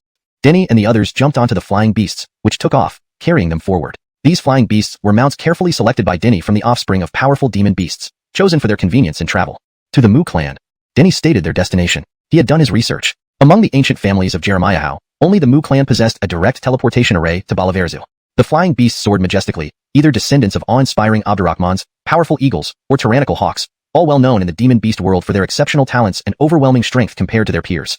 One of the flying beasts was uncooperative, intentionally rolling to nearly throw Clementine off its back. Haha, hold on tight. Flying isn't as smooth as the ground. It teased. Other flying beasts weren't much better, causing small disruptions during flight, making everyone sway and bounce around. Despite submitting to Denny, they still held disdain in their hearts. Ah! A flying beast shrieked in pain as Denny pulled a tuft of feathers from its head. Sorry, I didn't notice. You were flying so erratically that I pulled too hard. Denny said with a smile. In pain, the beast hastily put away its schemes, daring not to cause trouble again. Additionally, it was astonished. Was Denny really this strong now? Its strength was formidable, few enemies existed among its generation, and it was close to the Void Realm at the 9th Fusion Heaven stage. It knew Denny possessed means to suppress cultivation levels. However, Denny hadn't suppressed its level, but had directly pulled the precious feather from its head. This feather contained the essence of its entire body. Denny hadn't suppressed its level yet managed to easily pull it out, leaving the beast shocked. Indeed, previously Denny couldn't have done this. But the current Denny no longer needed the balanced Tao to achieve this. Previously, Denny had meticulously strengthened and refined his levels, but now he could focus on advancing to higher realms. The solid foundation had greatly assisted him. While waiting for Amira to refine the Bolivarnard Brenton flower, Denny had advanced to the 5th Fusion Heaven stage. Currently, he could contend with the top geniuses of ancient families without relying on the balanced Tao. Roar. At this moment, a startling tiger roar resounded, causing the flying beast carrying her around to wildly flail, nearly falling from the sky. My ears. I am deaf. The flying beast screamed in pain, its ears buzzing, suspecting it had gone deaf. Just now scared Gerardo half to death. Couldn't help but let out a roar. Are you alright? Fly steadily, don't scare Gerardo again. Haroun clung to the flying beast's back, a paw clutching its feathers. It won't happen again. Absolutely no issues. The flying beast replied in fear. That roar had been terrifying. Its eardrums nearly burst. Another roar, and it would certainly become deaf. What are you doing? On another beast, the flying mount angrily glared at Simon. Oh sorry, just now, I got scared and accidentally dropped my spear into your body. Truly sorry. What? Dropped a spear into its body accidentally. The spear wasn't in his hands. It was in a storage device. Could a spear in a storage device just fall out? And it happened to stab its rear end? The flying beast was seething. Simon was truly despicable, stabbing it in the butt. With a puff, Simon pulled out the spear, wiping the blood on the bird's feathers. Fly cautiously. Next time who knows what might drop and where it will land. How? Getting heavier and heavier? The flying beast carrying Amira flew lower, feeling like it was carrying mountains, almost suffocating under the weight. Even mobilizing all its strength, it couldn't resist such gravity, its bones almost crushed. Sorry, I've been practicing, inadvertently leaking power. Let me retract it. Amira chuckled, withdrawing her power. Instantly relieved, the flying beast soared to the same height as the others. It was terrified. Amira was frighteningly strong. It sensed a void realm fluctuation from her. Indeed, having refined 60% of heavenly Yin power into her body, Amira advanced rapidly, entering the void realm. At least I didn't carry someone so powerful or wicked. The flying beast carrying Clementine sighed in relief. Denny, Haroun, Simon, Amira, one fiercer than the other, had all caused trouble for their mounts. Thankfully, Clementine wasn't as powerful. Annoying. Clementine pouted angrily, upset that everyone else could subdue their mounts while she couldn't, feeling frustrated and jealous. Who says I can't? Ava smiled, devising a plan. Ava wasn't that weak. Chapter 462. The group's Jung cannot be provoked. Swish, swish, swish. Heavy snowflakes fell like goose feathers, cutting through the bone-chilling wind that turned the world into an icy realm once more. Anastasia's body began to freeze, divine light flickering as if she were a goddess of ice. Ava inherited the legacy of the ice goddess and now unleashed it fully. Unconvinced, she aimed to suppress the bird beneath her using this legacy. The freezing spread rapidly, turning the bird under Anastasia instantly into an icicle. Done. Anastasia proudly showed off to Denny and the others, saying, I can do it too. Boom, boom, boom. However, just as her words faded, explosions came from the frozen bird, shattering its ice prison. Oh, I failed. Anastasia felt dejected. She thought she could suppress the bird with the ice goddess legacy. Desmond, due to her low cultivation level, No matter how much she pushed the legacy, she couldn't suppress the bird. The bird flapped its wings, sending shards of ice falling everywhere. It was happy, feeling extremely lucky for choosing a human who wasn't as powerful as itself. However, its joy was short-lived. Anastasia, what are you doing? If this guy isn't afraid of freezing, then use fire. See? Isn't it working? Amanita bared its teeth, spewing a thread of flame from its mouth. The flames burned the bird under Anastasia. Immediately thick black smoke rose from the bird, accompanied by the smell of roasted meat. Ah, it's cooked, it's cooked. The bird struggled desperately, trying its hardest to put out the fire on its body. But it couldn't. This was Earth Fire Cyan Flame, a unique heavenly fire, far beyond what it could extinguish. I'm wrong. It cried out for mercy, knowing it would be burnt alive if this continued. Amanita inhaled, drawing back the Earth Fire Cyan Flame, saying, "See, I told you it's afraid of fire." The bird wanted to cry but couldn't. Most of its feathers were burnt away, leaving only charred remains. It was worse off than any other bird. However, this wasn't over yet. Desmond's, you just didn't use the right method. Look how fragile its bottom is. Attack there. Mac held a spear and jabbed at the bird's rear, nearly turning it into a sieve. The bird wept bitterly. What had happened to its butt? Mac is right. When dealing with anything, you need the right method. Otherwise, even hard work won't suffice, said Denny, reaching out and plucking the most important feather from the top of the bird's head. This is its most important feather. As you can see, it behaves much better after it's plucked. Every beast has its vital part, and for the bird, it was the feather on its head, where its essence resided. Oh yes, you can also touch its heart with love. Amira spoke up, look at me. Ava extended her jade-like hand and stroked the bird's feathers, saying, Bolivart, huh? It's okay. The pain will ease soon. The bird was terrified by Amira's hand. It could feel the terrifying power in her touch. There was no doubt. If Amira wanted to, she could crush it instantly. Too scary. Why had it never known Amira was so terrifying and powerful? Do you still hurt? Asked Amira gently. No, not at all really. I feel like I've been reborn. Not only am I not in pain, but my body feels healthier than ever. The bird forced a smile. Inside, though, it cursed vehemently. Could it not hurt? First being set on fire, then getting its butt stabbed, followed by having its most important feather plucked. It was suffering worse than death. Earlier, it had been glad it chose someone less powerful, thinking it wouldn't suffer. Now, forget it. It was the unluckiest one. Its rider was the group's darling, the person who cannot be provoked. Any slight grievance and everyone else couldn't stand it. It was ganged up on. See, love can soften everything, even pain. Amira smiled, retracting her hand. Thank you, I learned a lot. Anastasia giggled at Denny and company. Other birds watched, their spines tingling. Heaven, these people were ruthless. None of them were to be messed with. They didn't dare think otherwise, carrying Denny and the others to the Mu clan. The Mu clan was a major force opposing the Jianxian sect twice before. Denny had dealt the heaviest blow to them, executing Carson and several key Isaiahs to teach them a lesson. Greetings, young Master Denny. The Mu clan's chief welcomed Denny with a group of powerful Mu clan members. They had received Denny's notice long ago, waiting here respectfully, not daring to be impolite in the slightest. Bolivarm. Denny nodded and entered the Mu clan with Mac and the others. The Mu clan had prepared the teleportation array, and without delay, Denny and his party stepped onto it. The birds also joined the array, following Denny to Bolivarzu. The Mu clan activated the array, ancient runes shimmered, and they gradually vanished. After some time, they reappeared on Bolivarzu's land. These cross-state teleportation arrays were ancient constructions. Each use consumed tremendous energy, making the Mu clan hesitant to activate them easily. They didn't know where they arrived exactly, only that they reached Bolivarzu. Let's go. Denny and the others leaped onto the birds' backs, flying in search of nearby cities to gather information. Is this Bolivarzu? The strongest of India's 18 states. Anastasia looked around curiously. This was her first trip outside Jeremiah, filled with fascination for foreign lands, especially Bolivarzu, the strongest state. The birds soared among the clouds, surrounded by towering mountains cloaked in mist, as the setting sun painted the sky in twilight. A scene both ethereal and dreamlike, breathtakingly beautiful. Whoosh! Suddenly, a large arrow shot through the clouds like a dragon rising from the sea, streaked with blinding brilliance, rushing toward them. With a thud, a bird was hit, splashing blood and shedding feathers. Pain-stricken, it crashed into a mountain, breaking the peak, sending rocks tumbling and dust flying. Haha, how about my archery skills? From afar, a youth laughed.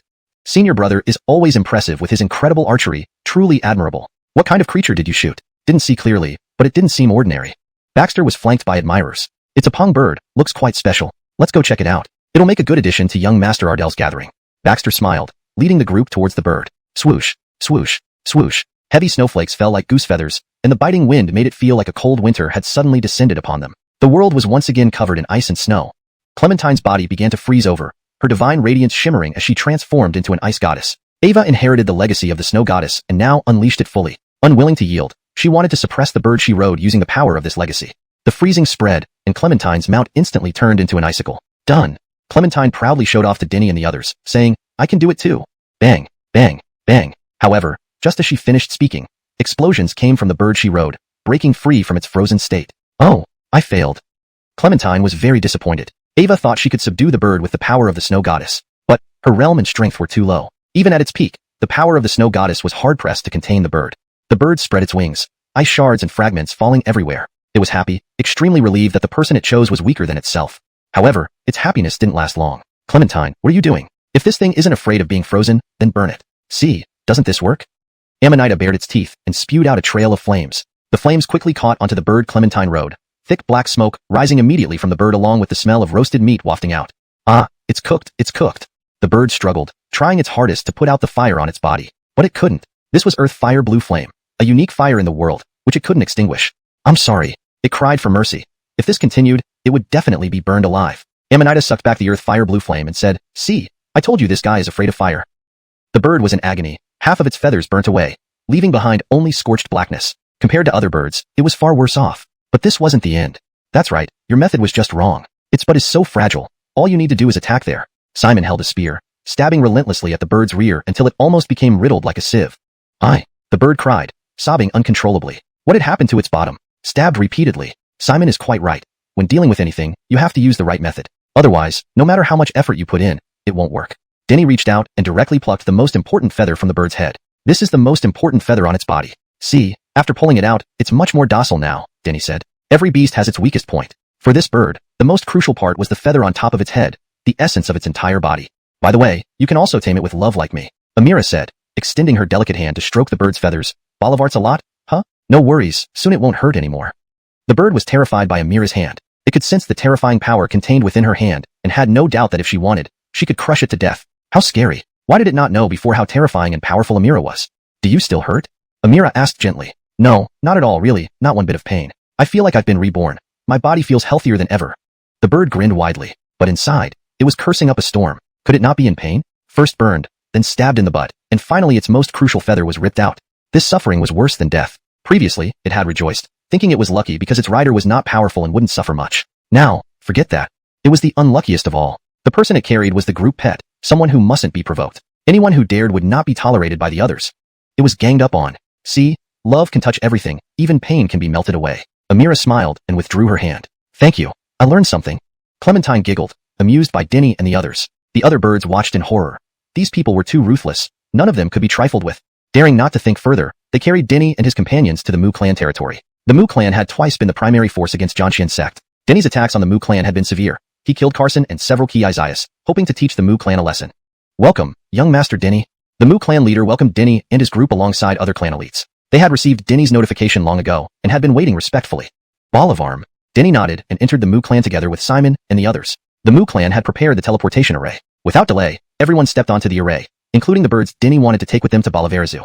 The Mu clan activated the array, and their figures gradually disappeared amid the ancient ruins' glow. After some time, they reappeared, having arrived in Bolivarizu. These inter-province teleportation arrays were ancient constructions, consuming immense energy each time they were used. The Mu clan seldom risked activating them lightly. They didn't know exactly where they teleported, but knew it was somewhere in Bolivarizu. Let's go. Denny and the others leaped onto the backs of the birds, instructing them to fly, seeking nearby cities for information. Is this Bolivarizu? The strongest province among the 18 provinces of Land. Clementine looked around curiously. This was her first time leaving Jeremiah, and she was fascinated by the outside provinces, especially Bolivarizu, the mightiest province. The birds soared through the clouds, mountains towering all around, shrouded in light mist. The setting sun cast golden rays, making the scene look like a paradise or a dream, absolutely beautiful. Whoosh! At that moment, a giant arrow shot through the sky like a dragon emerging from the sea, glowing intensely as it flew across. Thud! A bird was struck, blood splattering everywhere, feathers falling all over. Pain-stricken, it collided with a mountain, splitting it in two. Rocks rolled down amidst dust. Haha, how about my archery? A young man laughed from afar. Senior brother is indeed senior brother. Your archery is truly divine, causing us great admiration. What kind of beast did you shoot? I didn't see clearly, but I felt it wasn't an ordinary creature. Baxter's companions praised him. It's a Abdurrahman. From its appearance, it seems quite remarkable. Let's go check out my prey. It'll be perfect for Lord Ardell's gathering. Baxter chuckled and led the group towards the fallen bird. Hashtag chapter 463, Zyring Mountain. Damn it! The injured Abdurrahman roared in anger, blood still flowing from its chest where the large arrow had pierced through, almost costing it its life. The passenger on the Abdurrahman was Clementine. Ava was in a terrible state, her hair disheveled, her clothes tattered, blood trickling from the corner of her mouth, and her face deathly pale. All this happened too suddenly for her to react. Ava had been admiring the scenery around her and hadn't anticipated such an unexpected event. Ava had strayed from the group, and at that moment, Denny and the others were not by her side. They had initially traveled together, but she wanted to enjoy the view along the way, so she asked the Abdurrahman to slow down, which ultimately led to them being attacked. These aren't wild beasts, but domesticated creatures, mounts raised by people. In a single step, the youth covered 1,000 miles. In the next moment, he arrived at their location. He looked at the fallen Abderrahman and Clementine with some surprise, as he hadn't noticed Clementine on the bird earlier. A flock of flying creatures had soared through the sky, piquing his interest. He drew his bow and shot an arrow, hitting the last bird in the group. Initially, he thought they were a pack of wild beasts flying together, but now it seemed otherwise. The Abderrahmans were owned by someone and carried passengers. Presumably, the other birds also carried people. This woman is quite beautiful. Clear eyes, white teeth, cherry red lips, exquisite and enchanting figure, her beauty unmatched. Even if I have seen 3,000 beauties, none can compare to her. A group followed shortly after, staring at Clementine with bold and unrestrained gazes, commenting audaciously. Who are you? The Abderrahman glared at them angrily. It had been flying peacefully when these people attacked it with arrows. It was outrageous. Haha, Lord Hiroshi enjoys eating and women. This turn of events suits him perfectly. The youth laughed without a care, completely disregarding the Abderrahman's glare. Let's go. With his powerful strength, he raised his hand, conjuring a whirlwind that swept up both the Abderrahman and Clementine. Next, he and the others vanished, leaving the area. Roaring sounds filled the air as several more flying creatures blocked out the sky, circling overhead. Several figures leaped down from them, their faces anxious. Where is Clementine? Denny's expression turned grim. All that remained at the scene was blood. No trace of the Abderrahman or Clementine could be found. Everything had happened too suddenly. Though they rushed over immediately, they were still too late. Clementine and the Abderrahman had disappeared. If anything happens to Clementine, I'll kill every one of them. Her round growled, her eyes blazing red, a murderous aura surrounding her. Calm down. The priority now is to find out who did this. Simon said. That's right. There must be clues. Let's search for them. Amira carefully examined the surroundings, looking for any sign or trace to uncover what happened. Xiring Mountain. Denny's expression turned cold, already piecing together the sequence of events. He unfolded the causal record and projected it onto the ground, revealing a connection. Someone had taken the Abderrahman and Clementine to Xiring Mountain. Go. He leaped onto a flying creature and ordered it to fly rapidly towards Xiring Mountain. Simon and the others quickly followed suit, riding their own creatures. Along the way, they encountered cultivators heading to Xiring Mountain and learned about the general situation there. Xiring Mountain was a famous mountain in the western part of Baliverizu. The gathering of young geniuses from the west at Xiring Mountain was for Hiroshi's alchemy conference. Hiroshi was the most outstanding and remarkable genius in the heavenly alchemy ancient sect, highly accomplished in alchemy. He had invited all the geniuses skilled in alchemy from the west to discuss and improve together. This was an unprecedented grand event, attracting many powerful figures from the west to participate. In the world of cultivators, alchemy was essential. Elixirs could heal injuries, increase cultivation, aid in breaking through realms, boost combat power, and offer countless other extraordinary benefits. However, not just anyone could master the art of alchemy. It was even harder than cultivation itself. Out of 1,000 people, few could succeed. Thus, alchemists held extremely high status and were greatly revered. Don't you know about these things, and yet still come to Xiring Mountain? The young man was astonished to find out that Denny and the others knew nothing about the event at Xiring Mountain. He was en route to attend the alchemy conference and had met Denny and company along the way. Not really. We've just heard a lot of discussions about Xiring Mountain recently, so we got curious and decided to check it out. Denny smiled and thanked him for the information. I see.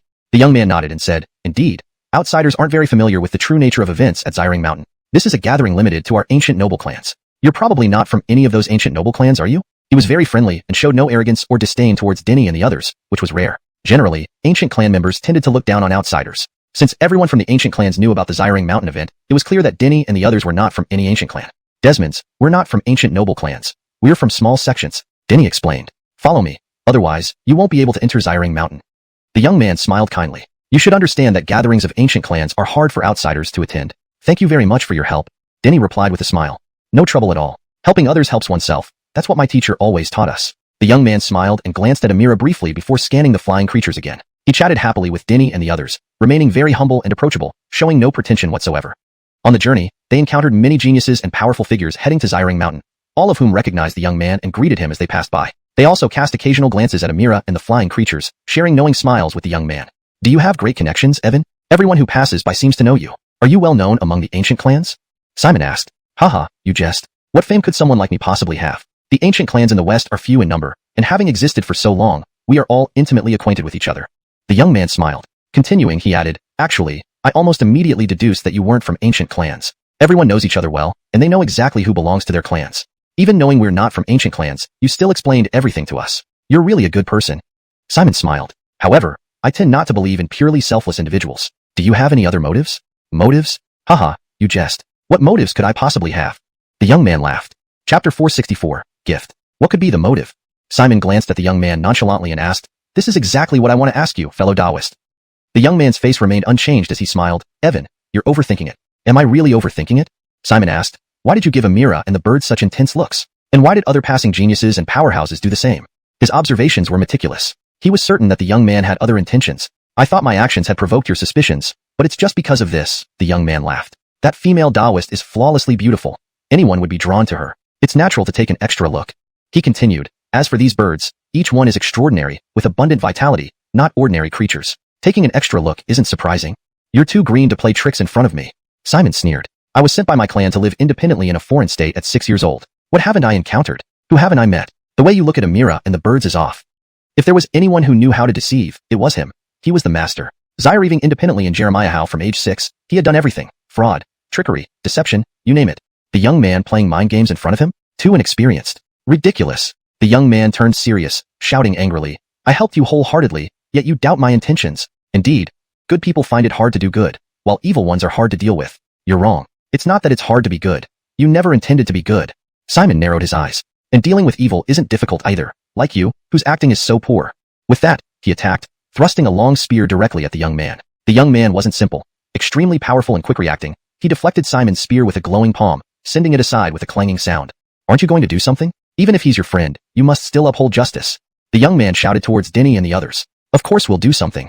Denny smiled, disappearing from his spot, only to reappear behind the young man, punching fiercely.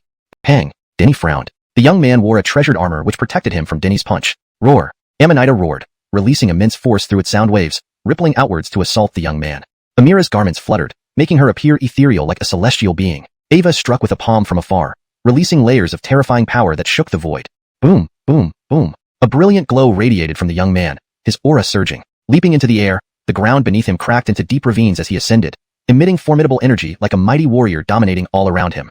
Why did I encounter a bunch of biased fools like you who defend their friends blindly without considering right or wrong? He scolded coldly, furious. Dare you say you didn't have ulterior motives? Simon sneered, questioning the young man. Zyreving alone in Jeremiah, he'd seen countless people. He wouldn't be mistaken. Otherwise, these years would have been meaningless. What do you have that's worth me plotting against? The young man scoffed, pride in his eyes. I am from an ancient noble family. Earlier, I heard you discussing gifts with passers-by. Weren't you planning to gift Amira and our mounts? Simon said with narrowed eyes. Well done, Simon. Denny praised. Simon truly excelled, deducing the truth from subtle observations and words. He activated the causality record, uncovering the young man's motives. Indeed, the young man wasn't any good person. His help was merely a ploy to lure them to Zyrang Mountain and present Amira and the birds as gifts. Ardell enjoys eating fresh flesh. The young man aimed to bribe Ardell, just like those who abducted the Luo River and Pong Bird. You're really inventive with excuses. The young man spat. I initially planned to leave you be and go my separate way, but now you accuse me wrongly, assuming baseless intentions on my part. If I don't teach you a lesson, you'll think I'm easily deceived. Spitting out a thunder bead, it expanded rapidly, dark clouds gathered, and the heavens changed color. Thunder roared across the sky as thick lightning bolts, fierce and terrifying like venomous dragons, struck down. Stop spouting nonsense. Clearly, you can't deceive us anymore, so you resort to brute force. Simon sneered, summoning a bone umbrella to deflect the lightning strikes. This was no ordinary bone umbrella. Every bone shone brightly, emitting sanctity, untainted by death. To dare plan to gift Amira and our mounts, Tiger will tear you apart. Amanita bared its fangs, enlarging its body and dashing with wind-like speed, aiming to bite the young man. A kitten dares defy me? The young man roared, unleashing a grand skill with powerful order laws striking the kitten. However, the kitten unexpectedly broke through and bit his arm. Ah!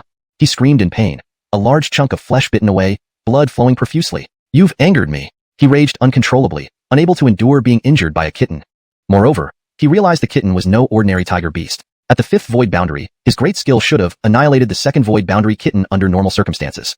Indeed, after the kitten's bloodline awakened, its power skyrocketed to the second void boundary. The accursed beast. If not for Ardell enjoying fresh meat, I'd slaughter you alive. He dropped all pretenses, abandoning any facade. Initially, he wanted to save effort by luring Amira to Zyrang Mountain first, but Simon uncovered his plan definitively. With no choice, he acted now. An alchemist held a high status, especially Ardell, a top-notch practitioner. Attending cultivators usually prepared lavish gifts for Ardell and other alchemy prodigies. He too prepared extravagant gifts. However, encountering Amira, the kitten, and the birds changed his plans. Amira's beauty was unparalleled, the kitten and birds exceptional, far superior gifts than what he originally prepared for Ardell. Chapter 465, Biting Back. Go to hell. You actually want to send Gerardo as an ingredient? Amanita was furious. It maximized the white tiger's sacred art and lunged with its gaping bloody mouth at the youth. To be devoured by young Master Hiroshi is your great honor. Baxter sneered, saying, young Master Hiroshi possesses extraordinary talent and will surely become the patriarch of Heavenly Dan ancient sect. How honored are you? And yet you dare to resist? Go to hell with your honor. Amanita snarled, your Gerardo will be the tiger one day. You should come over and let Gerardo eat you properly. How conceited. Baxter shouted coldly, today, I'll show you just how formidable an ancient clan can be. He raised his hand. A blinding light shot out, Terrifying power rippled through the air and heavily pressed towards the kitten. And I'll show you just how formidable the Lord can be. If there were competitions for exploiting chaos or taking advantage, Mac would undoubtedly win first place.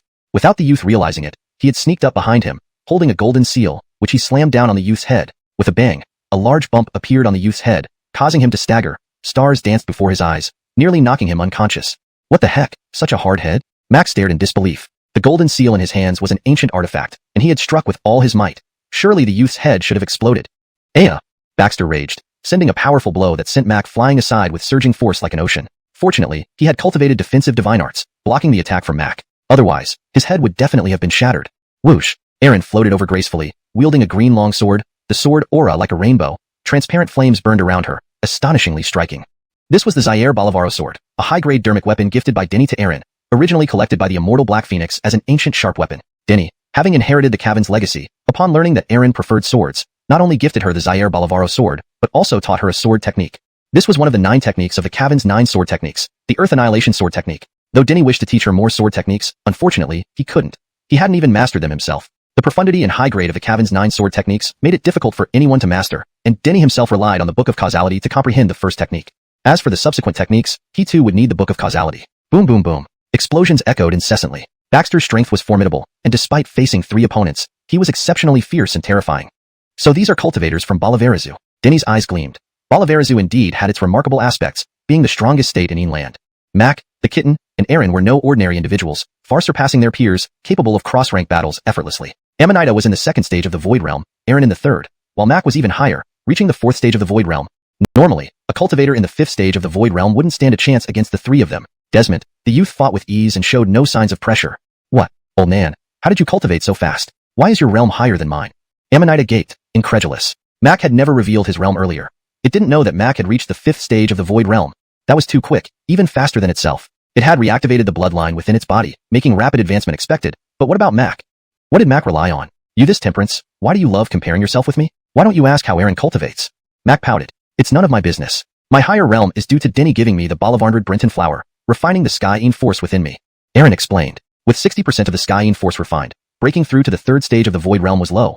Without restraint, she would have advanced even further. Ava still had much unrefined Skyene force stored away, planning to refine it bit by bit. Did you hear that? Aaron became strong because of her unique constitution. What about you? What do you have? Amanita shouted. I originally wanted to interact with you as a commoner, but since you insisted on digging into everything, fine, I'll reveal it. Actually, I'm the reincarnation of an emperor, capable of rapidly advancing realms without cultivation, even faster if I focus on cultivating. Mac shook his head, sighing dramatically. Hey kitty, you've gone mad. Why are you biting me? Mac screamed in pain as the damned kitten bit into his leg. I'm biting you. Amanita roared, utterly exasperated by Mac's pretentiousness. Tiger indeed. Mac was truly putting on airs. Crazy tiger, we're on the same team. Go bite him if you must. Mac grimaced, pointing at the youth. The kitten was genuinely biting, right down to the bone. Aaron's lips twitched. What was going on? Just biting randomly? Meanwhile, the youth raged, his face pale with anger. Were they treating him as nothing more than an object to ignore? Damn it, they were battling fiercely and now Mac and the kitten were fighting each other? You're useless, die first. Enraged, feeling disrespected, he unsheathed a scimitar and aimed directly at Mac. Clang. A clanging sound rang out as Aaron deflected the strike with her sword. Her ethereal form utilized a profound sword technique acquired in the depths of the Tai battlefield, numerous sword shadows materializing, all aiming to cut the youth. Baxter's terrifying blade glinted menacingly, slashing horizontally and vertically, shattering sword shadows one after another, pushing Aaron aside. Roar.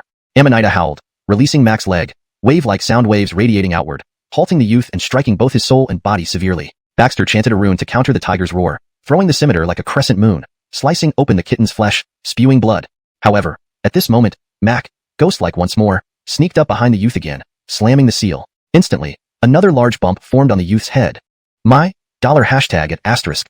Baxter cursed violently. That despicable Mac kept using underhanded tactics. Moreover, he was amazed by Mac's ghostly movements. He had clearly seen Mac in front of him, yet suddenly, he was behind. Too fast, even the youth couldn't track Mac's movements. Bang! A punch aimed backward hit empty air. Mac had anticipated this and fled after landing the seal. Why didn't you break his leg? He cursed hatefully, unethical behavior, targeting his head continuously. Simultaneously, the kitten and Aaron attacked together. Amanita maximized the white tiger's sacred art, emitting heaven-shaking ferocity, resembling a divine tiger descending from heaven, incredibly terrifying. Aaron displayed her sword technique, looking like a female sword immortal, graceful and unmatched in beauty. Chapter 466, Hamilton. Amanita and Amira launched a direct assault on the young man, while Simon waited for an opportunity to strike from behind. Ahaha! Baxter roared in anger, his heart nearly bursting with rage. He had never encountered such despicable and lowly individuals. Every time he was even slightly off guard, Simon would appear behind him, the hard golden seal platform smashing down onto his head. Now his head was covered in blisters, looking just like ancient Buddhas. Swish! A beam of sword light illuminated the sky, terrifyingly overwhelming as it split the earth apart. Amira's expression remained cold as she unleashed the sword technique given to her by Denny, delivering a powerful blow that could obliterate the ground. The young man's face changed drastically, never expecting Amira to possess such a terrifying sword technique. Daring not to be careless, he mobilized all his inner strength to defend against her sword strike. However, this strike was incredibly powerful, and combined with his earlier significant losses, he failed to block it. Spurt! Blood splattered everywhere, leaving a deep sword scar on his chest as his protective aura was breached. If not for his protective aura, this sword would have cleaved him in two. All woof! Amanita charged in, mouth agape with sharp, intimidating fangs. It bit into the young man's arm, tearing off a large piece of flesh. Boom! Simon appeared like a phantom, emerging behind the young man once more. The golden seal platform glowed fiercely, smashing directly towards the youth's head. With a spurt of blood, half of the youth's head exploded. Despite his shocking strength, losing half his head didn't kill him. But he no longer dared to continue fighting. He was smart enough to realize direct escape was impossible. His figure flickered as he darted straight toward Denny. Denny's realm was merely the 5th level of Fusion Heaven realm, and he hadn't participated in the earlier fight. The young man believed Denny would be easy to handle and could be taken hostage. Why did you think this way? Even if you fought us to the death now, it'd be better than going to Old Imo, Simon sighed, standing still as he watched the youth rush towards Denny. Young, you are truly too young. Amanita shook its head, eyeing the youth as if he were a fool. Amira remained silent, but wore a radiant smile on her exquisite face. What is going on? This wasn't how he imagined it at all. The young man looked back, his face green with fear. Could taking Denny as a hostage be the wrong decision? Is Denny the strongest one here? A bunch of liars, always tricking others. What's scary about the Fusion Heaven realm? Even in my less than optimal state, I can take him down instantly. He scoffed, trying to encourage himself. He couldn't believe Denny was that monstrous. In a flash, he sped up, fearing being ambushed by Simon and the others, intending to grab Denny first. Soon, he reached close to Denny, who smiled warmly at him, even laughter in his eyes. Hello there. Denny grinned, showing off his dazzling white teeth. He crouched, then launched a powerful punch. Bang! Baxter was sent flying, half his body blasted away, blood spraying out, bones shattering. I was really wrong. His face filled with terror, he felt utterly bleak. No wonder Simon and the others had looked at him like he was a fool. Denny was indeed the most monstrous of them all. As soon as he approached Denny, he was enveloped by a special force, suppressing his realm on the spot. Even if he were at his peak, he couldn't resist this kind of special suppression. This force was too transcendent and supreme. Denny suppressed his realm effortlessly during conversation, not out of fear or lack of power, but because he never intended to fight, believing Simon and the others could handle it. If Denny had acted, he wouldn't last a moment. Terror overwhelmed him. Where did such monsters come from? Previously, he received no news and provoked people he shouldn't have. Swish! A beam of light shot from Denny's forehead, entering the youth's soul. Soon, the youth's expression turned blank. Denny was extracting information from the youth's soul. Not long after, the process ended. Understanding everything about the youth, Denny lifted his hand and severed the youth's head. Hamilton! Denny's body shimmered, radiating intense light as his form changed, becoming identical to the youth. Hamilton was indeed the youth's name, from the Yuan clan in the western region of Bolivarizu. Denny took the youth's storage bag and summoned Earth Fire Golden Flame to burn the corpse completely. Let's go. Afterward, they headed for Xiring Mountain. This alchemy conference was an unprecedented grand event, attracting numerous attendees. According to Hamilton, not only were all ancient clans from the western region invited, but also some top geniuses from other regions came. Storming Xiring Mountain to forcefully rescue Clementine and Pong Bird was highly impractical. Xiring Mountain not only hosted strong figures from the Araji ancient sect, but also other powerful individuals. These were genuine elites from ancient clans, extremely formidable in both strength and realms. Even if Denny used enhanced array platforms to amplify balance principles, he would find it challenging to overpower them. They needed another plan to rescue Clementine and Pong Bird. On their journey, Denny and company encountered many top geniuses and powerful figures. Denny greeted these geniuses warmly, ensuring nothing suspicious revealed itself. The Tao Jeremiah cultivated all aspects, body, Tao, and soul. Presently, Denny's soul power was exceptionally strong. He had practiced the shape-shifting technique taught by Simon using causality records, grasping its true essence.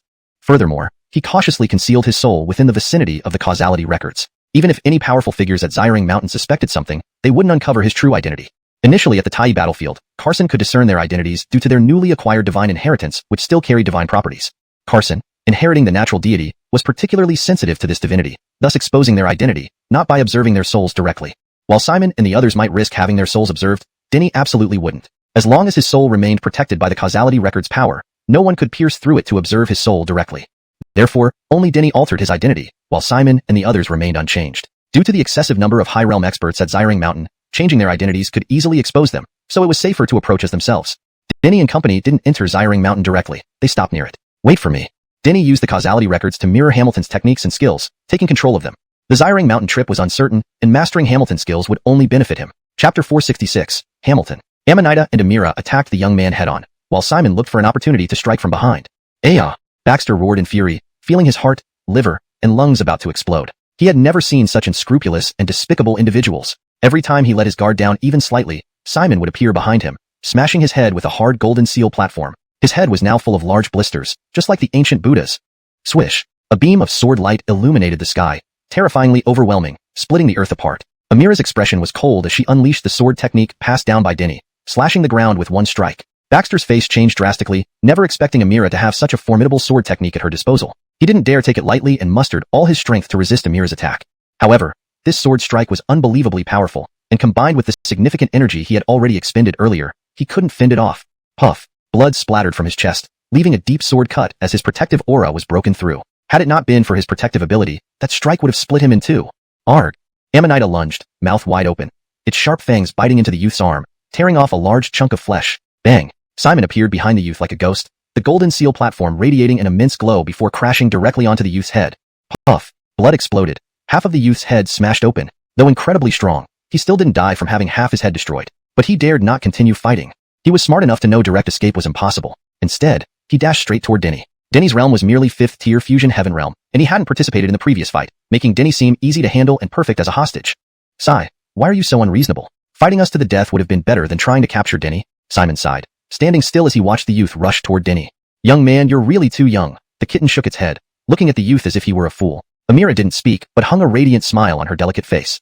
What's going on? This wasn't what he expected. Baxter glanced back, his face turning green. Could taking Denny as a hostage be a wrong decision? Is Denny the strongest here? A bunch of liars. All you do is cheat and deceive. What's so scary about the fusion heaven realm? Even in poor condition, I can overpower them instantly. He snorted, trying to bolster his confidence, refusing to believe Denny could be that monstrous. Swish! He accelerated, fearing an ambush by Simon and the others, determined to capture Denny first. Soon, he reached Denny, who greeted him with a brilliant smile. Hello there. Denny grinned, showing his white teeth. Bending slightly, he then threw a powerful punch. Bang! Baxter was blasted away, half his body shattered, blood spattering everywhere, bones flying. I was wrong. His face filled with horror and despair. Now he understood why Simon and the others looked at him like a fool. Denny was indeed the most monstrous among them. As soon as he approached Denny, a special force enveloped him, suppressing his cultivation instantly. Even if he were at peak condition, he wouldn't be able to withstand this pressure. That special force was too transcendent and supreme. Denny suppressed his cultivation effortlessly in conversation, not participating because he didn't think it necessary, believing Simon and the others could handle it. If Denny fought, he wouldn't last a moment. Terror gripped him.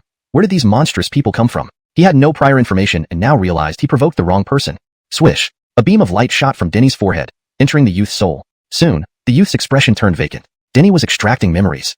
After a short while, he finished, learned everything about the youth, and beheaded him. Hamilton. Denny's body glowed, his form changing until he resembled the youth identically. Hamilton was the youth's name, from the Yuan clan in western Bolivarizu. He took the youth's storage bag, then summoned Earthfire Golden Songyan to burn the corpse to ashes. Let's go. They headed for Xiring Mountain. This alchemy conference was unprecedented, attracting numerous attendees. According to Hamilton, not only were all Western ancient families invited, but other regional prodigies also attended. Raising havoc at Xiring Mountain and rescuing Clementine and Pong Bird was unrealistic due to the presence of Heavenly Opportunity Ancient Sect's elite forces and many other formidable cultivators, making such a mission almost impossible. These ancient families had genuine powerhouses with extremely high realms. Even with enhanced array platforms and balanced Dao, Denny found it difficult to suppress all of them. They needed another plan to rescue Clementine and Pong Bird. On the way, they encountered several prodigies and powerful cultivators. Denny greeted them warmly, without any slip-ups. Dao Jeremying was an all-encompassing cultivation method, strengthening body, Dao, and soul. Denny's soul power was now very strong, and practicing the transformation technique given by Simon within Causality Record revealed its true essence. Moreover, he concealed his soul around Causality Record, making it nearly impossible for anyone to detect his true identity. Initially, Carson and Tai Battlefield identified them due to the divine nature flowing within their bodies from their newly acquired divine inheritance. Carson, inheriting the power of nature's god, was sensitive to divine traits, which allowed him to recognize them, not by observing their souls. While others might directly observe someone's soul, Denny wouldn't be exposed. As long as his soul remained around Causality Record, protected by its power, no one could penetrate it. Therefore, only Denny changed his identity. Simon and the others remained unchanged due to the high risk of being exposed among the many strong cultivators at Xiring Mountain. Upon nearing Xiring Mountain, Denny stopped. Wait a moment. Denny used Causality Record to mirror the techniques practiced by Hamilton and mastered them. Given the unpredictability of events at Xiring Mountain, mastering these skills would be beneficial.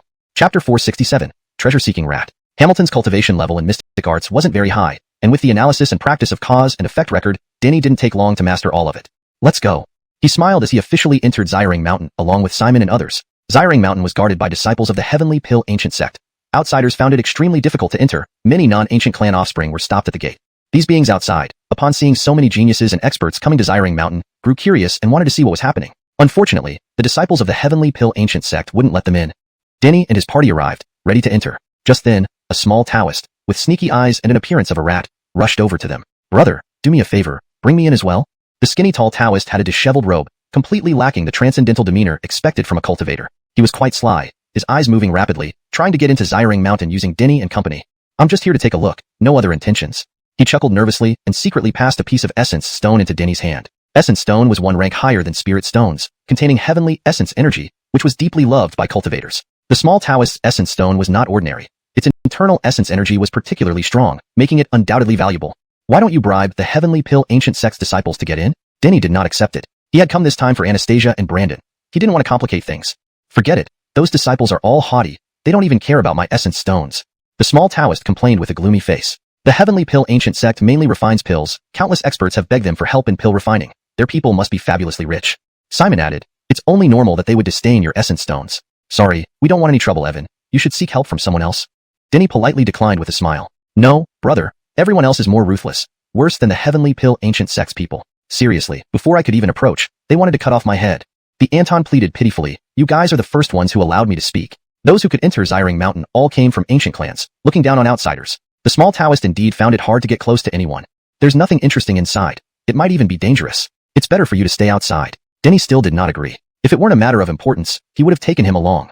But concerning Anastasia's safety, he couldn't afford to be careless. The Anton looked around and then whispered into Denny's ear, "Brother, we're both cultivators. There's no need to be so harsh." Denny stared intently at the small Taoist, asking, "What do you mean?" "You have impressive concealment skills. Though you're only at the 5th level Sky Fusion realm, you can simulate the aura of the 5th level Void realm." The Anton smiled, delivering these words through divine consciousness rather than speaking aloud. "Discovered?" Denny looked at the Anton without saying a word. The transformation technique that Simon taught him was an ancient art with astonishing power. Not only could it perfectly mimic a person's appearance, but it could also replicate their realm aura. To avoid exposing himself, he even consumed an ancient pill that temporarily raised his strength to the 5th level Void realm. This was an ancient pill collected by the Cathy, which significantly enhanced one's inner strength. He controlled it to stay around the 5th level Void realm. With the protection of cause and effect record over his soul, under normal circumstances, no one should have been able to penetrate his disguise. Desmond, the Anton saw through it immediately. So, that's how it is. He disliked being passive and used the cause and effect record to investigate the small Taoist's cause and effect. Quite shocking. The Anton was not human but a rare creature called a treasure-seeking rat, whose sense of smell was incredibly sharp, helping him detect Denny's true realm. Treasure-seeking rats were extremely rare. Whenever they appeared, they were usually captured by powerful figures to seek treasures across the world. He never expected to encounter one here. "Since you've discovered me, there's nothing more to say. Come on, I'll bring you in," Denny said with a smile. With a treasure-seeking rat, even the world's most precious treasures were hard to hide. Denny was very interested in this creature. "Sure, you're dependable. Rest assured, whatever you plan to do inside, I won't interfere." The Anton laughed. Denny actually agreed to bring the small Taoist in. Simon wore a strange expression but said nothing. Though he hadn't figured out the small Taoist's true form, he sensed that he wasn't a good character. He didn't approve of bringing him along. However, he trusted Denny. Denny wasn't easily deceived and wouldn't overlook anything. Since he made this decision, there must have been some reasoning behind it. He didn't want to ruin Denny's plans. "Let's go." Denny walked at the front. "Master Hamilton." The Heavenly Pill Ancient Sect's guard saluted Denny respectfully. The Yuan clan was a super major clan, ranked very high among ancient clans, within the top 5. Bolivarm. Denny nodded slightly and led Simon and others into Xiring Mountain. "You guys, remember me? Just now when I tried to get in with an essence stone, you refused. Now look, you still had to let me in without getting a single stone." The Anton arrogantly bragged to the guards of the Heavenly Pill Ancient Sect. "You." The guards gritted their teeth, finding the Anton's self-satisfied attitude irritating. Still, they held back. They didn't want to upset the Yuan clan because of him, though the Heavenly Pill Ancient Sect didn't fear the Yuan clan. Ultimately, they were just ordinary disciples and couldn't compare to a genius like Hamilton. If things got serious, they would be the ones to suffer. "Can you tone it down a bit?" Denny gave the small Taoist a stern look. "All right, no problem."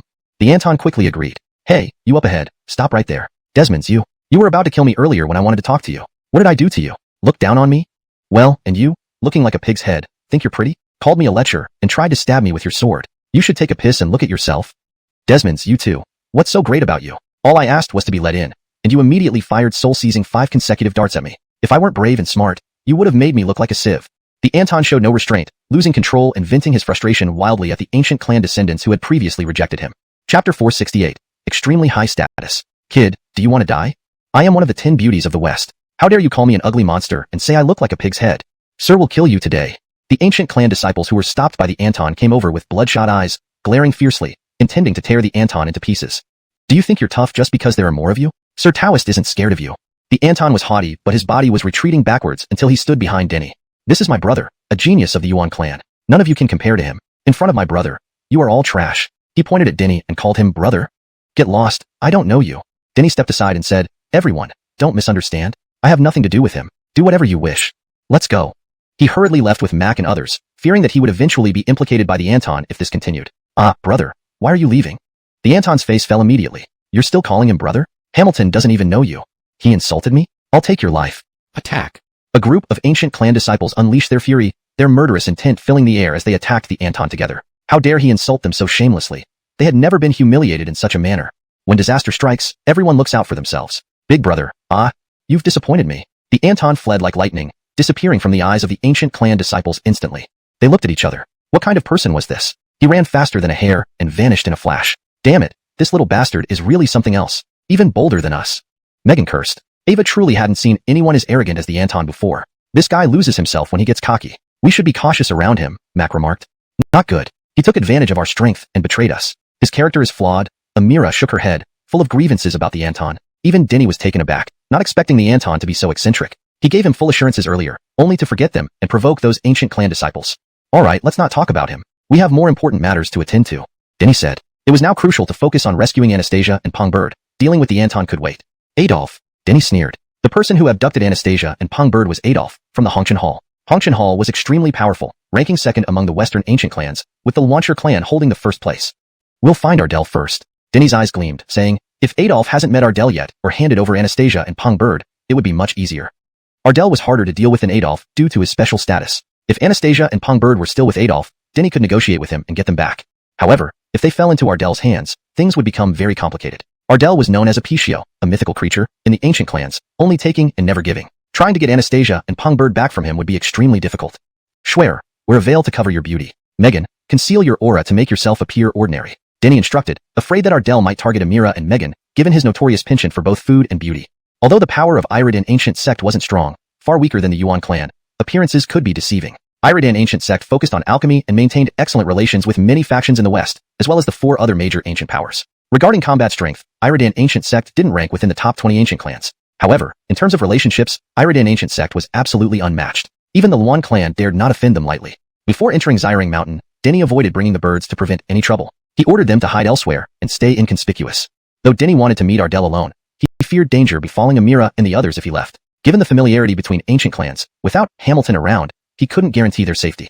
A veil won't hide your beauty completely. Denny sighed. Indeed, it was hard to hide Amira's beauty with just a veil. He could teach Amira disguise techniques, but couldn't allow her to change her identity or appearance. Unlike him, she lacked the protection of the cause and effect record for her soul.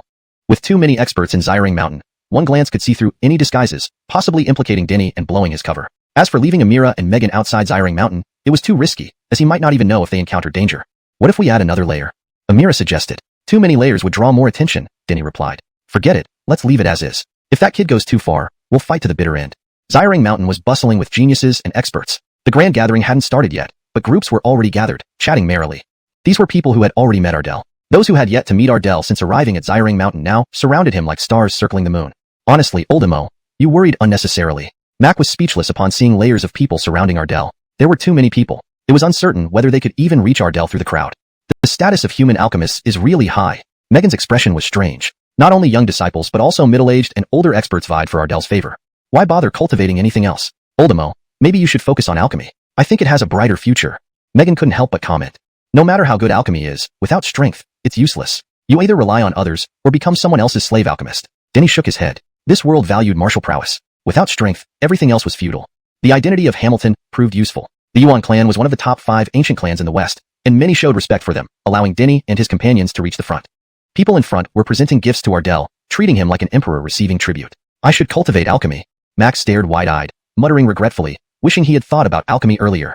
Chapter 469, Certain Death. Master Hiroshi, this is a 600-year-old Antarctic fruit wood. It's simply the best material for barbecuing, lamb and beef to feast on, and 100 cups of wine to enjoy. These are the words of sages, enough to prove the deliciousness of lamb. I have caught a Qian Xiring sheep from Master Hiroshi, considered the finest among sheep beasts, specially sent to Master Hiroshi to taste. Beauty that can be feasted upon. Isn't that exactly what one would say about the beautiful lady beside me? Sir, take a look at her. Ava has long admired you and hopes to serve by your side. Various ingredients for cooking and barbecuing, all kinds of succulent monster meats, and ladies who were as beautiful as celestial beings in paintings. Everyone was well prepared, catering to his preferences, all relating to food and beauty. Ancient sages once said that practitioners should clear their hearts and reduce desires, not having too many distractions. Forgive my boldness, but I respectfully disagree, said Master Hiroshi with a light laugh. Zyreving alongside these myriad distractions is another form of cultivation. Remaining unpolluted amidst temptations, that's true strength. Master Hiroshi indeed stands out from ordinary people. These can be regarded as wise words. Some flattered him. Besides, these are the sentiments of everyone present. If I do not accept them, wouldn't it chill your hearts? Master Hiroshi smiled. I, Hiroshi, am not the type to dishearten friends. Then, he had someone collect all the gifts, including the beauties. Amanita's mouth twitched, wanting to retort, go to hell. You've got some nerve turning greed into something grandiose like this. Haha, let me introduce to everyone my best friend, someone you should all know, but I still wish to formally introduce him. Hiroshi smiled and said, he is Adolf from the Red Dust Hall. My lord is too kind.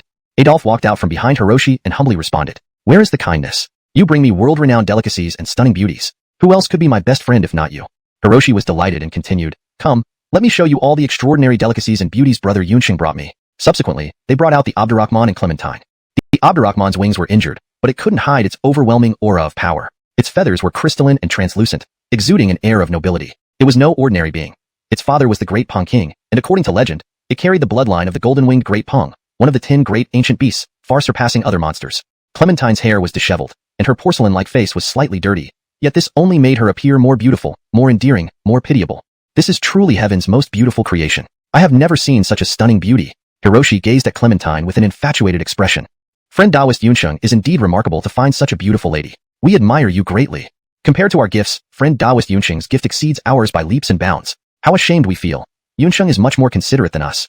Many exclaimed, feeling they could not compete with Adolf. Hee, I just did my best. As long as Master Hiroshi is satisfied. Adolf replied with a faint smile. Do you still have any sense of shame or conscience? A bunch of hypocrites, truly disgusting. Clementine's voice was icy cold. Ava could not believe how wicked people could be.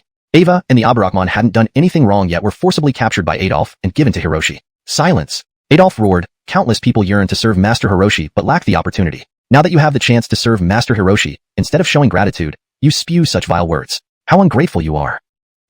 Such a good opportunity. Why don't you leave it for your family members? Why don't you send your sisters to serve here? Clementine sneered, not submitting. Presumptuous wench.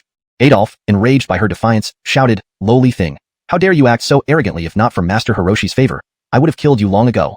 Charles's gaze turned frigid, his heart filled with murderous intent. Adolf was dead. No one could save him. Simon, the kitten, and Amira felt the same rage and determination. They would not easily let Adolf off.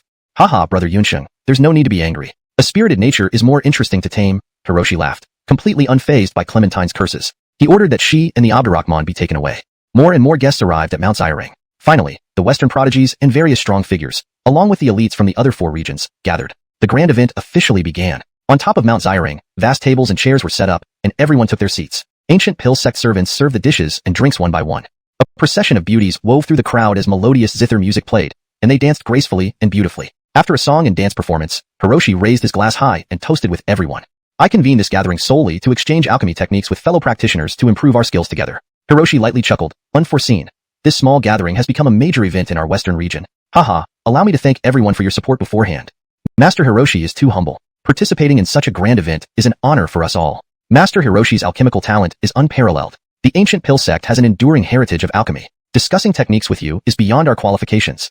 Many laughed, complimenting Hiroshi profusely. Even those with innate alchemical talents remained modest and restrained. Hiroshi's achievements in alchemy were evident. Few of his peers could claim to surpass him. He was indeed a genius in alchemy. Please, everyone, don't say such things. Alchemy skills vary widely. Each sect focuses on different areas. For example, the Bright Fire sect's flame control is exquisite and awe-inspiring. And the Luan clan's method of condensing pills achieves a success rate of 100%, which is truly astounding. Hiroshi added, it's very necessary for everyone to gather and discuss our techniques, beneficial for all. The ancient Pill sect, with its long-standing heritage in alchemy, faced competition from other ancient clans and forces, each possessing impressive alchemy legacies. Although overall they might not match the ancient Pill sect, they had unique strengths. Hiroshi was currently facing a bottleneck, and hoped this gathering would help him break through. He invited not only the Western alchemy geniuses, but also renowned alchemists from the other 4 regions. The Bright Fire sect, for instance, wasn't a Western clan but hailed from the northern region. Chapter 470. 9 Transmutation Zyringlong Pill. We will let the senior experts deliberate on what pill to refine, then we younger generation will refine them one by one to see how each person does, Ardell said with a smile. Agreed. Fine. The group of young alchemy prodigies responded in unison. They were also extremely famous alchemy prodigies, with pride in their hearts. Despite Ardell's illustrious reputation, they were not entirely convinced and wanted to compare their skills.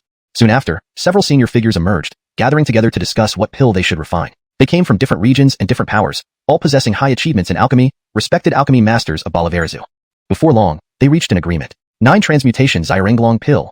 They announced the name of the pill along with its formula. Then, the Isaias of the Celestial Alchemy Ancient Sect brought over the materials for the 9 Transmutation Xirenglong Pill. Truly befitting the Celestial Alchemy Ancient Sect, the foundation is indeed profound. This is a pill decided upon at short notice, yet the Celestial Alchemy Ancient Sect can instantly produce so many sets of ingredients. It's truly commendable. Can't help but admire it. Many were astonished by the depth of the Celestial Alchemy Ancient Sect's resources. Notably, this was not a predetermined pill, but rather one decided upon spontaneously. The Celestial Alchemy Ancient Sect could still quickly provide nearly 100 sets of ingredients, which was truly impressive. Especially since these ingredients were not ordinary materials, but very rare herbs. For other ancient clans, even producing 2 or 3 sets would be challenging. The 9 Transmutation Xirenglong Pill, a grade 7 elixir, is exceedingly difficult to refine, hence it is very rare, even more precious than some grade 8 elixirs. To think they're refining such an elixir, haha, we have an eye-opening treat today. Grade 7 elixirs are extremely rare. Even ancient clans don't have many within their reserves. Moreover, the 9 Transmutation Xirenglong Pill is the hardest of the grade 7 elixirs to refine, making its value incalculable.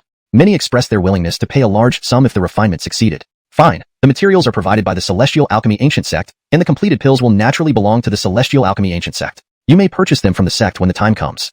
Several alchemy masters laughed and said, though the materials are precious, once the pills are successfully refined, their value is unimaginable, far exceeding that of the materials. An alchemy master of the Celestial Alchemy Ancient Sect added, 3 pills roughly equate to the value of all the materials. If more than 3 are refined successfully, the Celestial Alchemy Ancient Sect will take only 3, and the rest will be divided equally among those who succeeded.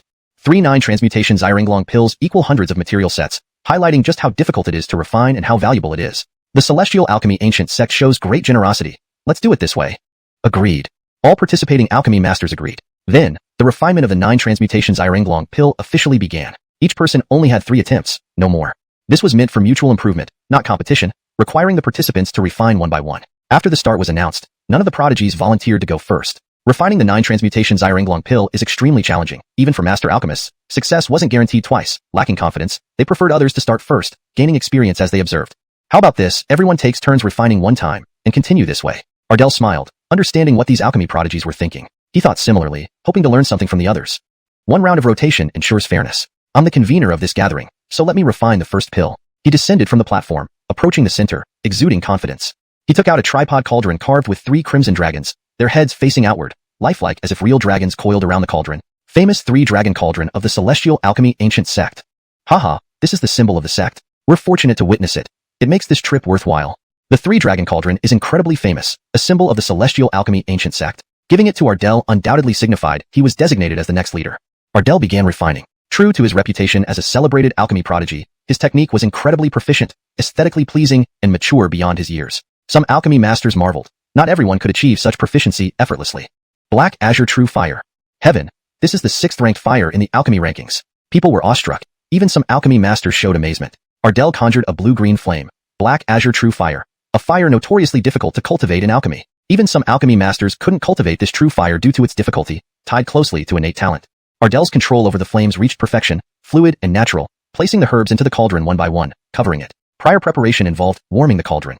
The 9 Transmutation Xirenglong Pill's greatest challenge lies in the 9 transmutations, requiring 9 changes in alchemy techniques and temperature. Any mistake in any change leads to failure. Ardell performed astonishingly well, perfectly timing the first 7 changes, with impeccable alchemy techniques and precise temperature adjustments. Even a refreshing aroma floated from the 3-dragon cauldron. Unfortunately, he failed during the 8th change, unable to grasp the timing. Refinement failed, all the aroma dissipated, and the liquid inside the cauldron poured out, failing to form a pill. The first 7 changes laid the foundation, but the 8th and 9th changes were crucial. Let's switch to you. Ardell chuckled, putting away the 3-dragon cauldron without much disappointment. Refining pills is extremely challenging. Few succeed on their first attempt, especially with the 9 Transmutation Xirenglong Pill, where failure is normal. He didn't expect success in one attempt. Succeeding in 3 tries would be considered good. I'll give it a try. The alchemy prodigy from the Luan clan stepped forward, taking over as the second refiner. The Luan clan's condensing method was remarkable, almost achieving a 100% success rate. If he could establish a solid foundation reaching the 8th and 9th changes, he stood a significant chance of success. He took a deep breath, calmed himself, then extracted his cauldron and began refining. The Luan clan is an ancient family from the west, the top ancient clan in the region, enjoying immense fame there, second only to Ardell. He always wanted to surpass Ardell, becoming the #1 alchemy prodigy of the west. Now, he aimed to refine the 9 transmutation Xiringlong pill in one continuous attempt. Chapter 471, Superior Quality. Carlton, a pill refinement prodigy of the Xuan clan, displayed exceptionally high talent in his techniques and refining flames. 1 transformation, 2 transformations, 3 transformations.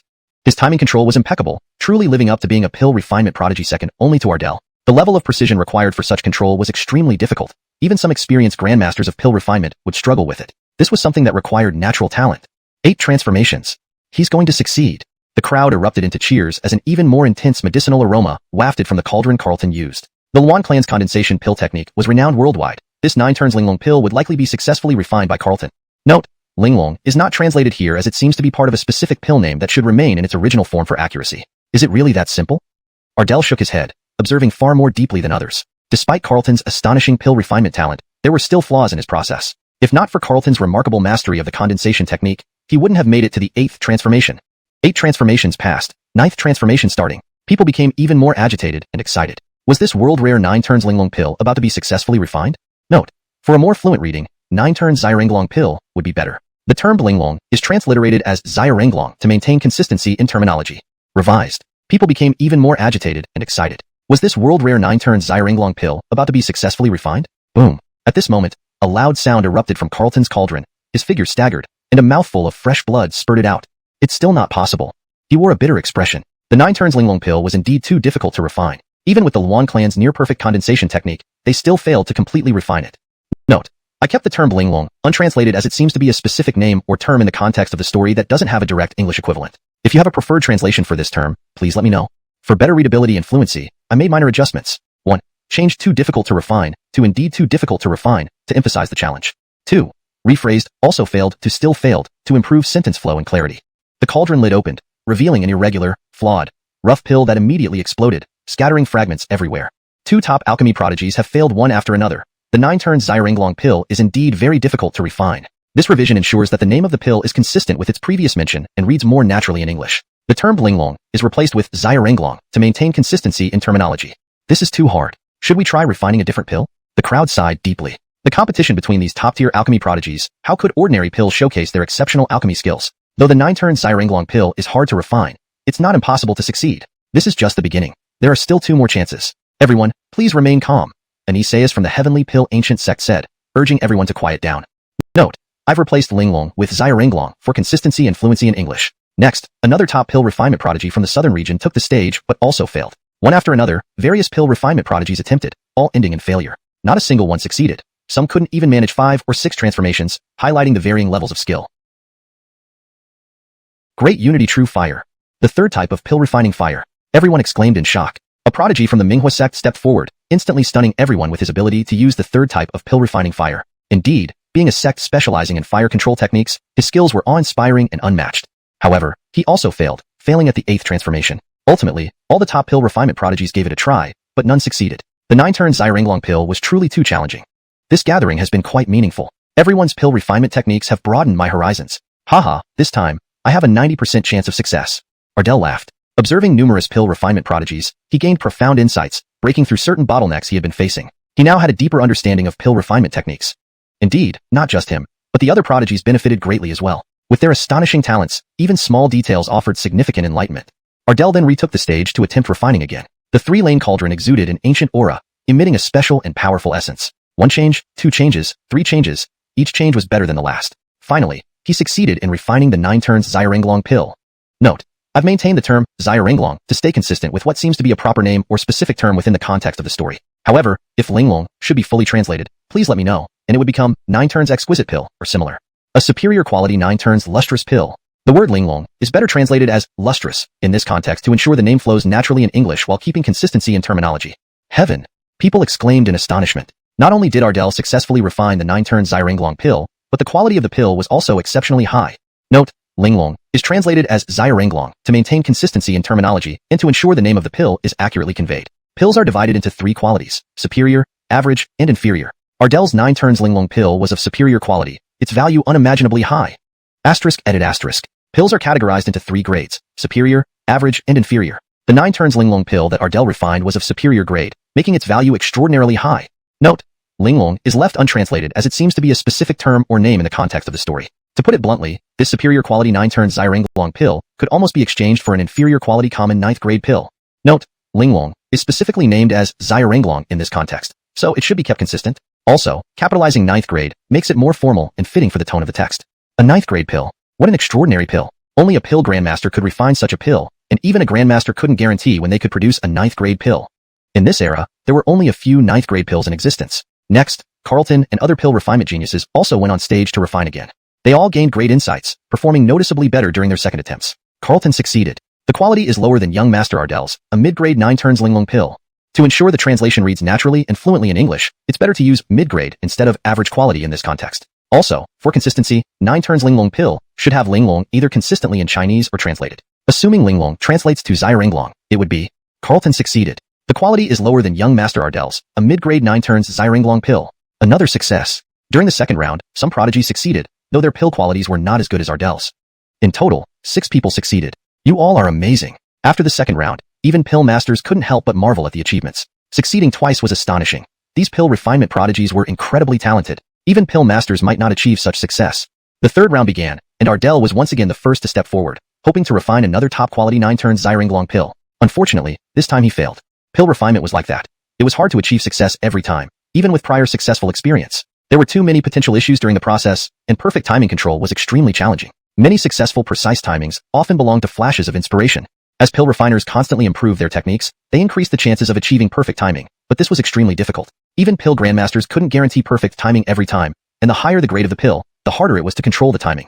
During the third round, those who succeeded in the second round all failed. 2 who didn't succeed in the second round succeeded in the third. 8 9-turn Zairanglong pills, 1 superior, 3 medium, 4 inferior. Haha, this greatly exceeded my expectations. The phrase Linglong pills is better translated as Zairanglong pills to maintain consistency in terminology. Also, changing average to medium matches the grading terminology typically used in such contexts. The heavenly pill ancient sect Isaias laughed heartily. Desmonds, these children truly amazed us. We never thought so many would succeed. Other pill masters also laughed. I originally thought that even if someone succeeded, it would only yield a low-quality 9-turn Linglong pill, so I asked for 3. But everyone did incredibly well, yielding 3 medium quality and 1 superior quality pill.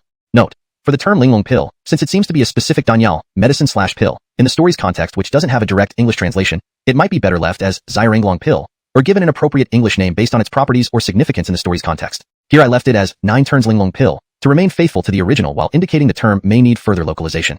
Isaias continued, I take back my request for 3 pills. The superior quality 9-turn Zairanglong pill refined by Ardell already exceeds the value of all materials several times over. The remaining 9-turn Zairanglong pills can be kept by those who successfully refine them. Everyone clearly understood the value of a superior quality 9-turn Zairanglong pill. He was very smart, withdrawing his initial request for 3 pills, despite wanting them. But he was also very clear. If he insisted, those who succeeded would definitely not agree. No one is foolish. Chapter 471, Superior Quality. Carlton, the Luan clan's alchemy genius, possessed extraordinary talent. His alchemy techniques and cultivated alchemy flames were equally astonishing. 1 transformation, 2 transformations, 3 transformations. He had an incredibly precise grasp of timing, living up to his reputation as an alchemy genius second only to Ardell. It must be understood that such timing was extremely difficult to control. Even some experienced master alchemists found it hard to achieve this level of precision. It required a natural gift. 8 transformations. He's going to succeed. The crowd buzzed with excitement. The more potent medicinal aroma wafting from the tripod Carlton had offered indicated that the Luan clan's renowned solidification technique might indeed produce the 9-turn Linglong pill this time. How could it be so simple? Ardell shook his head, seeing far more clearly than others. Although Carlton's alchemy talent was astonishing, there were still minor flaws in his earlier process. If not for Carlton's exceptional mastery of the solidification technique, he would never have reached the 8th transformation. Past 8 transformations, now on the 9th transformation, the crowd became even more frenzied and excited. Would the world-renowned 9-turn Linglong pill finally be successfully refined? Bang! At that moment, a loud noise erupted from Carlton's tripod. Carlton staggered, spitting out a mouthful of blood. It's still not possible. His face was filled with bitterness. The 9-turn Linglong pill was too difficult to refine, and even the Luan clan's near-perfect solidification technique failed, unable to fully form the 9-turn Linglong pill. The tripod lid opened, revealing a misshapen, flawed, and rough pill that flew out and then exploded, scattering fragments everywhere. 2 great alchemy geniuses have failed one after another. The 9-turn Linglong pill truly is very difficult to refine. Isn't it too difficult? Should we try refining a different pill? People sighed in agreement. The clash of top alchemy geniuses can't be demonstrated through ordinary pills. Although the 9-turn Linglong pill is difficult to refine, success isn't impossible. This is just the beginning. There are still 2 more chances. Please be patient. An Isaias of the Celestial Pill Ancient sect called for everyone to quiet down. Next, another top alchemy genius entered the competition. He came from the south and began the refinement. However, he also failed. One alchemy genius after another entered the competition, but none succeeded. Some couldn't even reach the 5th or 6th transformation, showcasing the disparity in their alchemy skills. The Great Unity True Flame. The third flame in alchemy flames. Everyone exclaimed in surprise as the genius from the Minghua sect took the stage, immediately stunning everyone by wielding the third flame in alchemy flames. Zyreeving up to their focus on fire control, the Minghua sect's mastery over fire control was unparalleled, astonishing everyone and making others feel inadequate. However, he also failed, faltering at the 8th transformation. Ultimately, all alchemy geniuses attempted the refinement but failed, proving how incredibly challenging the 9 turns Linglong pill was. This gathering has been very meaningful. Everyone's alchemy skills have greatly broadened my horizons. Haha, for the next attempt, I am 90% confident I will succeed. Ardell laughed. Observing the various geniuses, he gained significant insights, breaking through bottlenecks that previously held him back and achieving a higher understanding of alchemy. In fact, everyone benefited immensely from this experience. Their talents were remarkable, and they could grasp profound insights from even minute details. With that said, Ardell entered the competition again to refine the pill. The 3 lanes tripod exuded ancient charm and flowed with a unique and astonishing Dao Yun aura. 1 transformation, 2 transformations, 3 transformations. Each transformation was better than the last. Finally, he succeeded in refining the 9 turns Linglong pill, a superior quality 9 turns Linglong pill. Wow! People gasped in astonishment. Not only did Ardell successfully refine the 9 turns Linglong pill, but its quality was exceptionally high. Pills were divided into 3 grades: superior, medium, and inferior. The 9 turns Linglong pill Ardell refined was of superior quality, making its value unimaginably high. To put it bluntly, this superior quality 9 turns Linglong pill could almost be exchanged for an inferior quality ordinary 9th grade pill. A 9th grade pill? What kind of extraordinary pill was that? Only master alchemists could refine such pills, and even they couldn't guarantee when they could produce a single 9th grade pill. In the current world, there were only a few 9th grade pills. Following this, Carlton and other alchemy geniuses also tried refining the pill again. They indeed made significant improvements, performing noticeably better during the second refinement compared to the first. Carlton succeeded. Although his quality is lower than Master Ardell's, it's still a medium grade 9 turns Linglong pill. Another one succeeded. During the second round of refinements, several geniuses succeeded, though none achieved the same high quality as Ardell. A total of 6 people successfully refined the pill. You guys are amazing. After the second round ended, even master alchemists couldn't help but marvel at these young geniuses' incredible talent. Achieving success within 2 attempts was no small feat. For the third round, Ardell once again took the lead, aiming to refine another superior quality 9 turns Linglong pill. Unfortunately, he failed this time. Alchemy was like this. Success was never guaranteed, even with prior successful experience. There were too many potential issues during the refinement process, and perfect timing was hard to achieve. Accurate timing often came from fleeting moments of inspiration. Alchemists constantly improved their skills to increase the probability of grasping the right moment, but mastering this was extremely difficult. Even master alchemists couldn't always achieve perfect timing, especially with higher grade pills. During the third round, those who succeeded in the second round failed, while 2 who failed in the second round succeeded in the third. 8 9 turns Linglong pills, 1 superior, 3 medium, and 4 inferior. Haha, this exceeded my expectations. The Celestial Pill Ancient sect laughed heartily. Desmonds, these kids are truly amazing. We didn't expect so many to succeed. Other master alchemists also burst into laughter. I originally thought that if anyone succeeded, it would only be an inferior quality 9 turns Linglong pill. So, I said 3, but you all are so skilled. There are 3 medium grade and 1 superior grade pill. The Isaias of the Celestial Pill Ancient sect added. I'll take back the request for 3 9 turns Linglong pills. Ardell's superior quality 9 turns Linglong pill already exceeds all materials several times over. The remaining 9 turns Linglong pills go to whoever successfully refined them. Everyone knew the value of a superior quality 9 turns Linglong pill. He was clever enough to retract his demand, even though he very much wanted them. However, he also knew that if he insisted, the successful refiners would never agree. None of them were fools. Chapter 472. I am stronger than you. Breaking things openly wouldn't benefit anyone. The Heavenly Pill Ancient sect couldn't possibly overpower so many factions. Therefore, the Isaias of the Heavenly Pill Ancient sect preemptively withdrew his request for 3 pills. This made them appear generous and righteous. The Heavenly Pill Ancient sect is indeed benevolent and righteous. We can't just take without giving something in return. After this, we will prepare 5 sets of ingredients for the 9 turns Iringlong pill to be delivered to the Heavenly Pill Ancient sect. The Isaias behind the 7 successful alchemists smiled and said. In the venue, many powerful figures approached the Isaias of the Heavenly Pill Ancient sect, wanting to purchase that superior grade 9 turns Iringlong pill.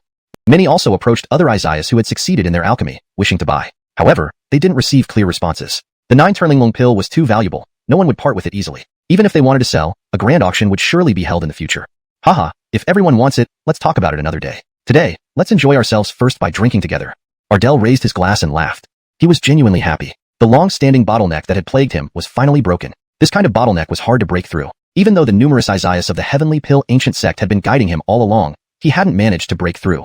Gathering all the talented alchemists from Baliverizu was his idea, as well as that of the Heavenly Pill Ancient sect's Isaias. They had already provided all the guidance they could. To break through further, what was needed was something beyond their grasp. Everyone raised their glasses to drink with Ardell. The alchemy skills displayed by each genius broadened their horizons. They felt the trip was worthwhile and were similarly pleased. Mr. Ardell, haha, I feel we are kindred spirits. Mr. Ardell enjoys eating. So do I. Mr. Ardell likes beautiful ladies. So do I. Denny chuckled, raising his glass and walking forward to speak. Hamilton, you're wrong. How can only the two of us be kindred spirits? Who doesn't love delicious food and beautiful ladies? Everyone does, right? Ardell laughed heartily and said, all of us here are kindred spirits. Mr. Ardell is correct. Everyone loves fine food and beautiful women. Absolutely, absolutely. Many people responded with laughter. These two may not count much, but add another point. Denny smirked. Add what?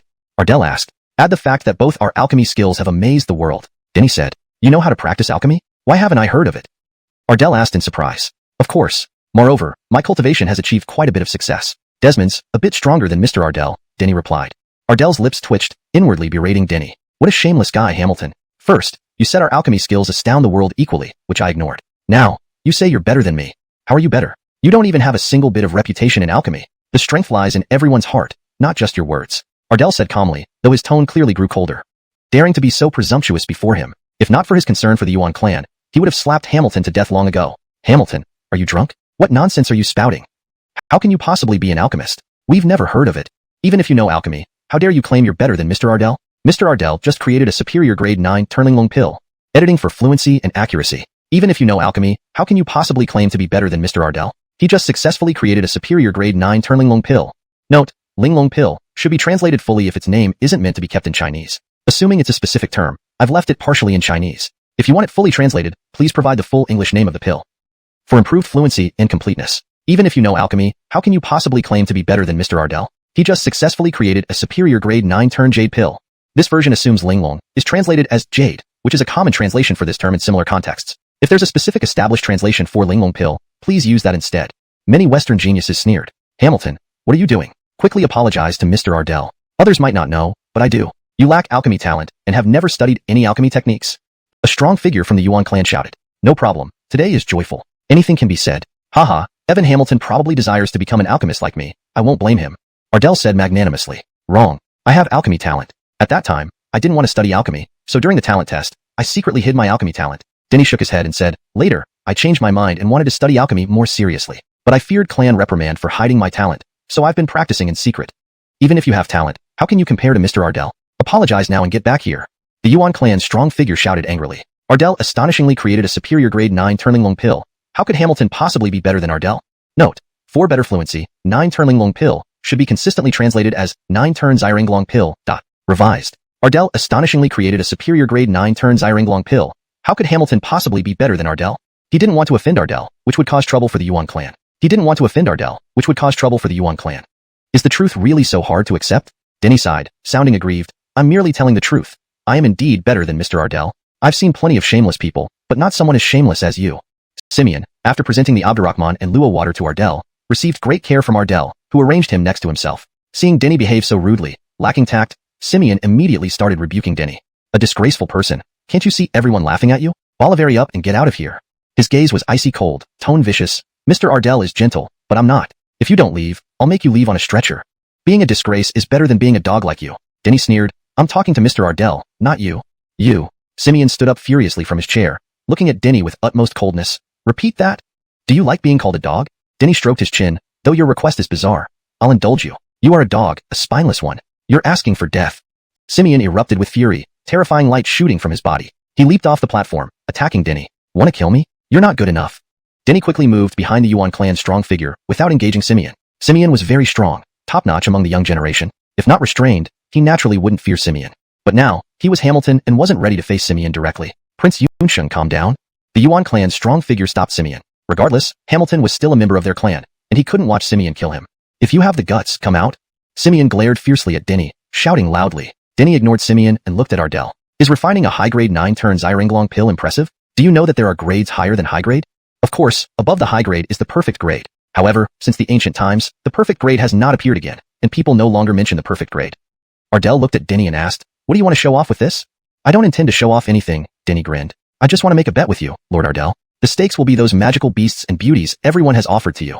Of course, there are perfect grades above superior. However, since the ancient era, perfect grades haven't appeared, and people no longer mention perfect grades. Ardell looked at Denny. What are you trying to show off? Not showing off anything. Denny grinned. I just want to place a bet with you, Mr. Ardell. The wager is the monsters and beauties everyone offered you. Chapter 473. True skill doesn't rely on a fine cauldron. So, you're coveting the beast and beauties everyone gifted me. Ardell glanced at Denny with a mocking laugh. If you want to bet with me, what can you offer as stakes? Would my life do? Denny said. What would I do with your life? Ardell laughed, saying, not interested. Let's forget it. Hee. I know Mr. Ardell isn't interested in my life, but perhaps you'll be quite intrigued by them. Denny smiled and turned to Amira and Megan. Schwerer, unveil your face. Tinsley-oho, unleash all your bloodline power. What's going on? Amira and Megan were both stunned.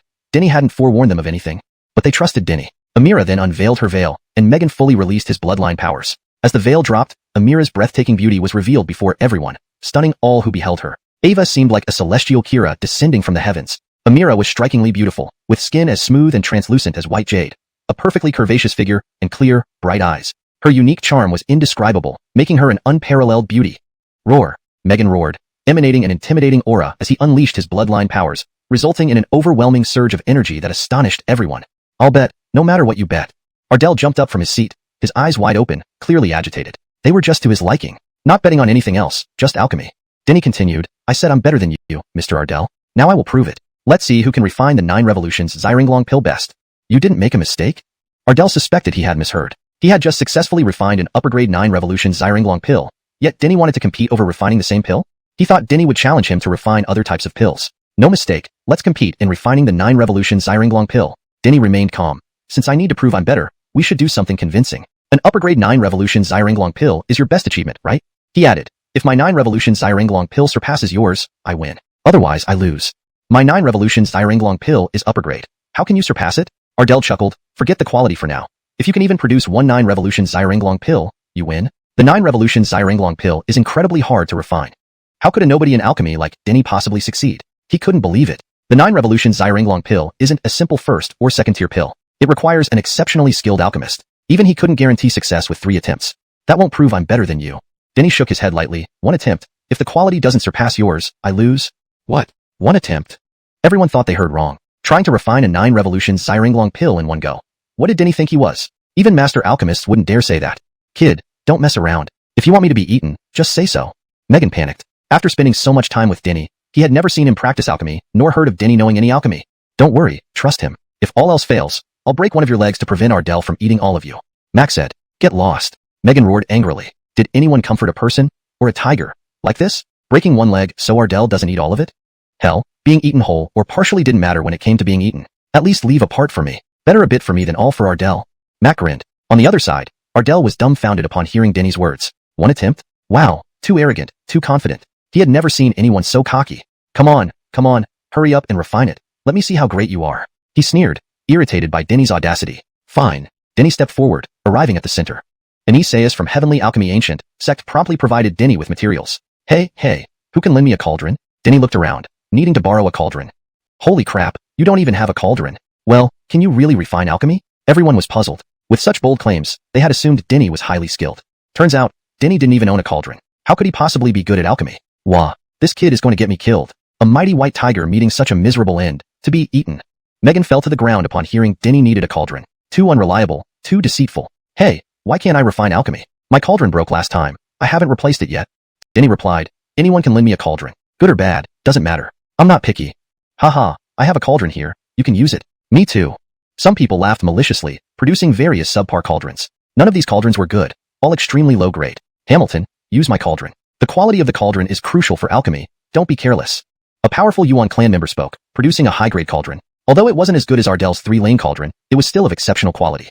He didn't believe Hamilton could refine a 9 revolutions Xiringlong pill, but as a member of their Yuan clan, he didn't want to embarrass Hamilton. It's okay, Uncle Guan. Denny smiled at the Yuan clan Isaias. These few cauldrons are pretty good. I'll choose one from among them. You. The Yuan clan Isaias was furious. Those cauldrons were nowhere near his in quality. Don't get upset, Uncle Guan. Denny laughed. Relying on a fine cauldron to refine a pill. What skill is that? Refining the best pill using the most ordinary cauldron. That's real skill, truly outstanding. True to his word, he chose a cauldron from those few. This cauldron was extremely poor quality, crudely made, barely qualifying as a spiritual artifact, lacking any innate spirit. Those few people had clearly meant to mock Denny, but never expected him to actually use it. Hashtag chapter 474, the strange phenomenon of the alchemical pill. You, incredible. The Alex gritted his teeth and forced out 2 words. He was at a loss for words, not knowing what to say. The tripod those people had brought wasn't even considered an ordinary tripod. It was no exaggeration to call it junk. John Clan, impressive. His gaze turned icy cold as he scanned over those few individuals. These people weren't from any other factions but were members of the Zhang clan, which had always been at odds with their Yuan clan. Now, they were clearly seizing this opportunity to humiliate the Yuan clan. He noted this down and would definitely settle accounts with the Zhang clan someday. Now that the tripod furnace was in place, Denny began to refine the pill. He dumped all the herbs into the tripod furnace at once, causing those knowledgeable in alchemy to shake their heads disapprovingly. Not even knowing how to warm up the tripod, why is he pretending to be an expert? That's basic common sense. First, you heat the tripod furnace to the right temperature before sequentially adding the ingredients. He is directly refining with a cold tripod, dumping all the herbs in without any order. If he succeeds, I'll rip my head off and kick it like a ball. Many alchemy geniuses scoffed. Denny's actions were purely amateurish, clearly indicating he hadn't studied alchemy at all. I thought he had real skills? Is this all? Adolf sneered and mocked. You're even worse than me and dare to make such big promises here? Truly laughable. Shut up, Denny shouted. Why are you barking over there? Wait until I successfully refine the 9 transformation Zairenglong pill, and then I'll make you kneel and beg for mercy. You're courting death. Adolf's eyes turned cold. You've repeatedly insulted me, truly thinking my Scarlet Dust Pavilion is easy to bully? Desmond's. This cannot be overlooked. The Yuan clan must give us an explanation. A powerful figure from the Scarlet Dust Pavilion stepped forward, voice cold, glaring at the powerful figures of the Yuan clan. The Yuan clan's powerful figure sighed silently, saying nothing. What was wrong with Hamilton today? He couldn't understand or comprehend it. It was as if he were acting like a madman. First, provoking Ardell, then making an enemy of Adolf. The Yuan clan could not even protect Hamilton. Neither the Celestial Dan Ancient Sect, nor the Scarlet Dust Pavilion, was an entity the Yuan clan could provoke. On the side, Denny calmed his mind and ignored Adolf. He used his spiritual energy to ignite a fire, heating the tripod furnace, formally starting the refinement process. Spiritual fire? Really clever. How impressive. Alchemy geniuses laughed derisively. Using spiritual energy to create fire for alchemy was utterly amateur. Their alchemy techniques involved specialized alchemy flames, higher quality than spiritual fire, more controllable, and stronger in intensity. A true alchemist, even an apprentice, would never use spiritual fire for refining pills due to its low strength, unsuitable for pill refinement.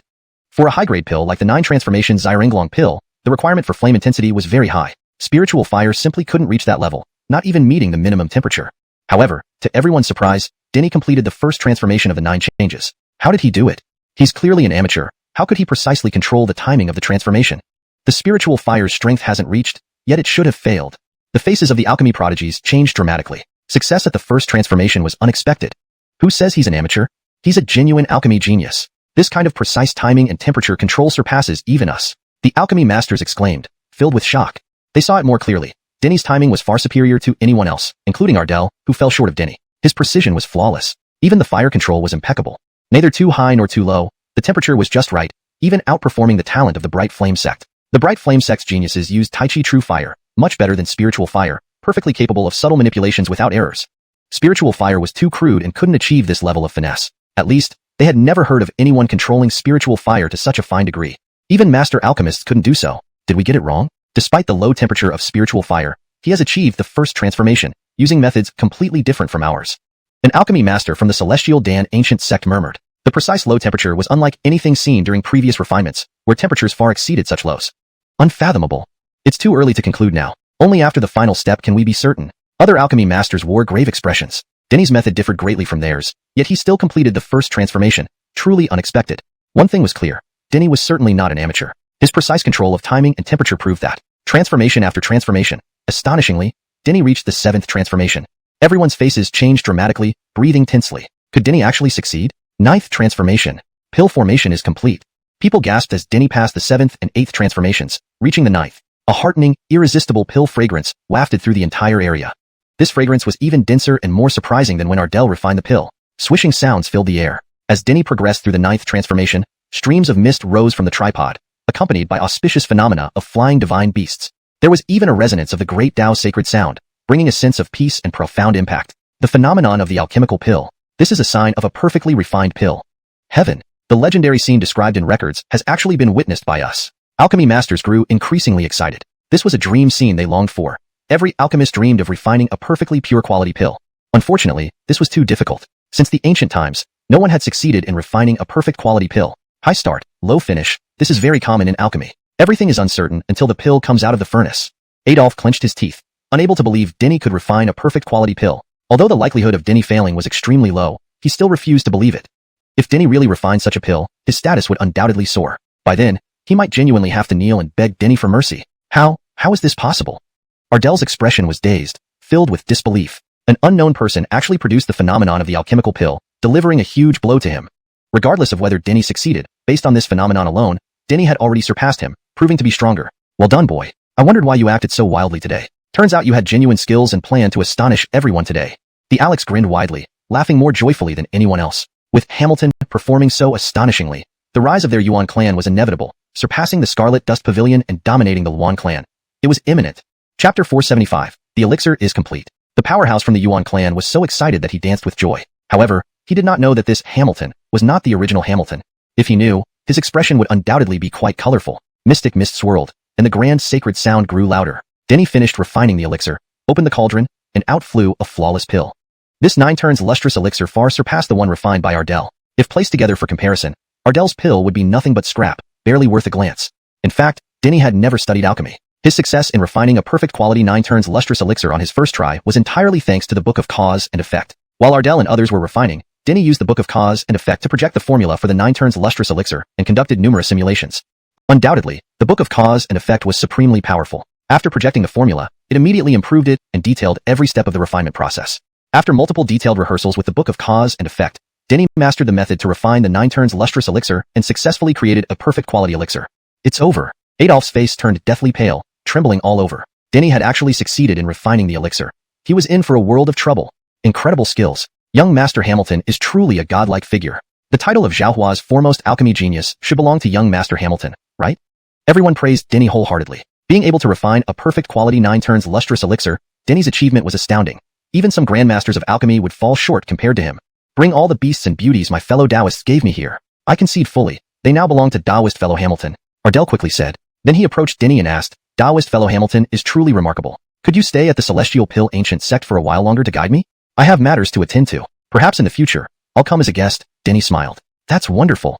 Ardell laughed heartily, addressing Denny with respect. You will always be an honored guest at our Celestial Pill Ancient Sect. It didn't take long before the beasts and beauties intended for Ardell were brought over. This bird is good. I love drinking soup made from a great rock. It's delicious. Denny stroked the head of the great rock as he walked up to it. Delicious, my ass. The rock thrashed violently, seething with anger.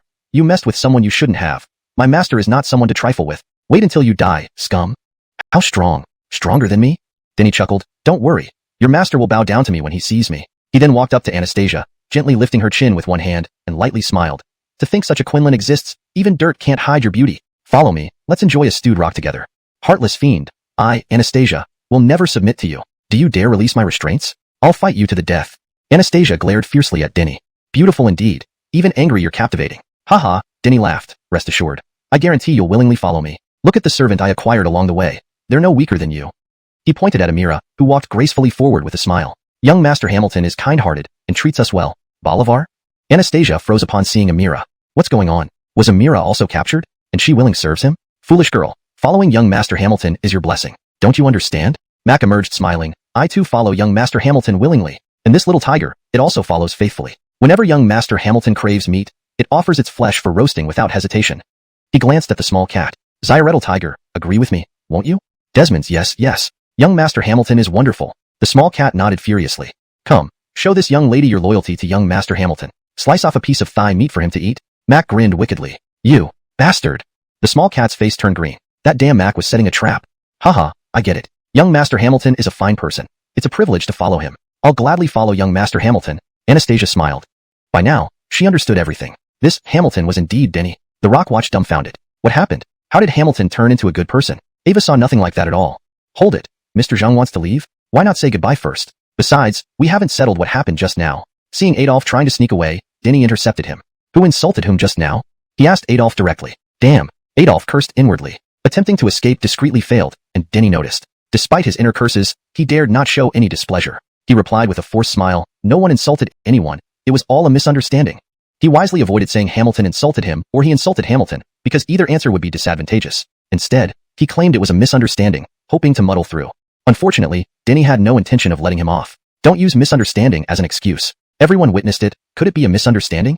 Denny asked, looking Adolf in the eye. Just say who insulted whom. If I offended you, I'll apologize. Well, Adolf was speechless, unsure how to respond. No matter what, it's your fault. Quickly apologized to young Master Hamilton. A powerhouse from the Red Dust Pavilion tried to defuse the situation. Adolf was about to bow an apology. Hold it. Don't rush. We wouldn't want others thinking I'm bullying you. Denny spoke, eyes half closed, shouting. Who insulted whom just now? Is that question really hard to answer? I. Adolf trembled, unable to reply. Now, Denny held a status above everyone else. The Red Dust Pavilion dared not offend Denny and would likely abandon him. He regretted his actions bitterly. Why had he spoken out of turn back then? Had he remained silent, he wouldn't be in this humiliating position now. Truthfully, he didn't understand the reality. Even if he hadn't spoken up, Denny wouldn't have spared him. In Denny's eyes, he was already marked for death. Denny had sentenced him to doom. Chapter 476, Zyretal Taoist. I was wrong. Adolf fell to his knees with a thud, slapping himself on the face while he spoke. I am blind and ignorant. I failed to recognize your true prowess and insulted you. I truly deserve 10,000 deaths. Please forgive me this time.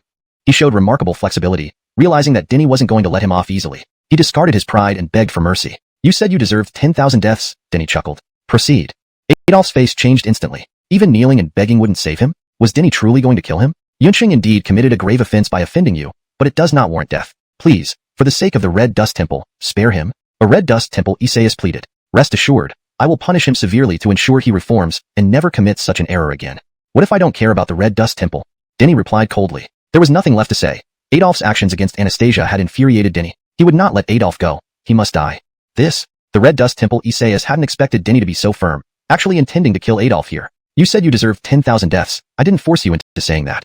Denny looked at Adolf. Forget 10,000 deaths. Just one will do. Commit suicide as penance. Just some words exchanged, and you want my life? How can you be so heartless? Words exchanged? Denny sneered. Was what just happened merely words? I'm weaker than you, and you attacked me. If Uncle Guan hadn't stopped you, I would already be dead by your hand.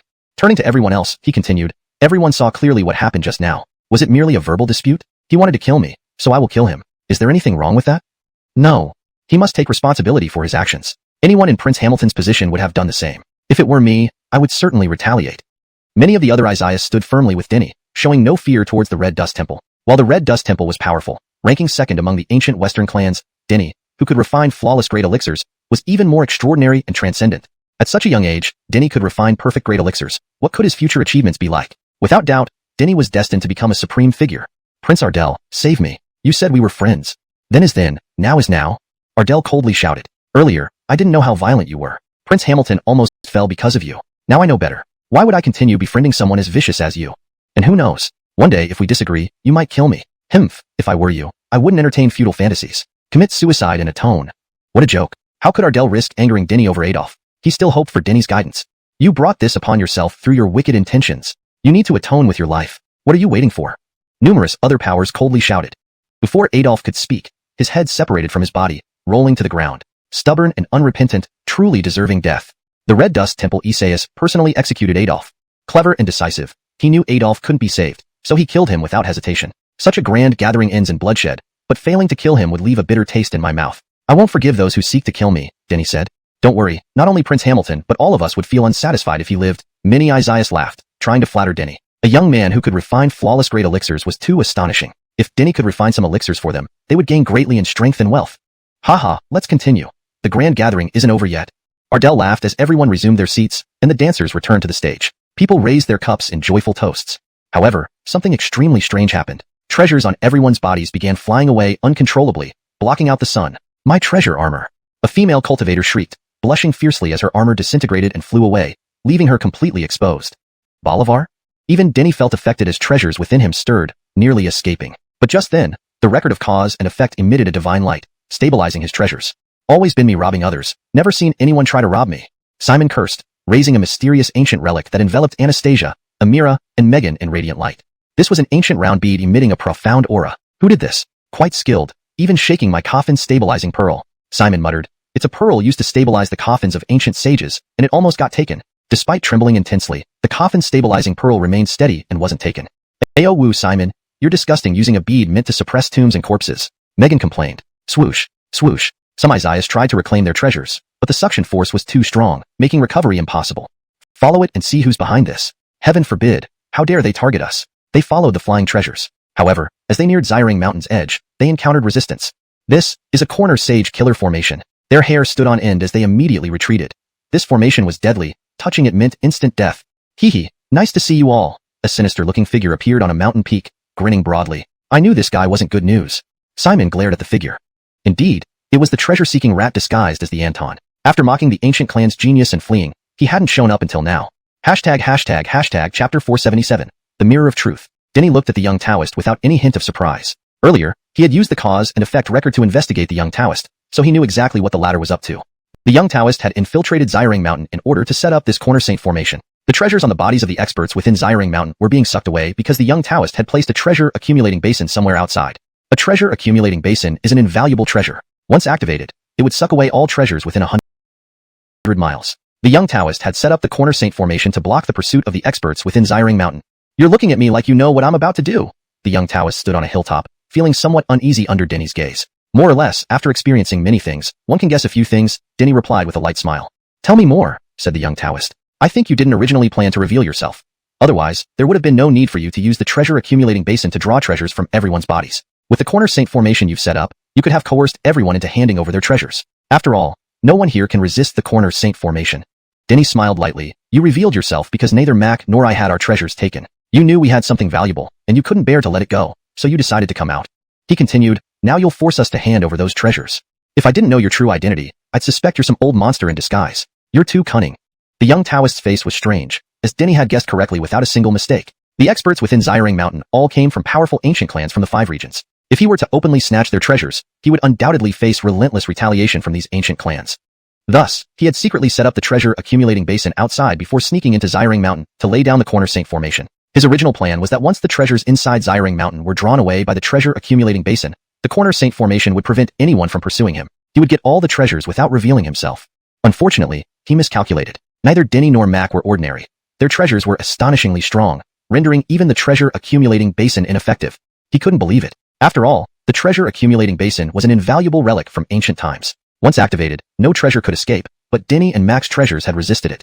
There was no doubt that Denny and Mac possessed extraordinarily powerful treasures. Therefore, despite the risk of exposing himself, he decided to take the treasures by force. All right, I might be young, but I've experienced many things. Denny smiled lightly, remaining calm and composed. Don't you know? Quickly hand over your treasures. The young Taoist shouted loudly. Come and get them if you dare. Denny didn't move, standing still in his place. The young Taoist made a gesture as if he were about to fly towards Denny but feared Denny's tricks, so he didn't dare approach. You guys go get them for me. He instructed the experts within Xiring Mountain to help him. The experts of Xiring Mountain felt indignant but did not dare defy the young Taoist.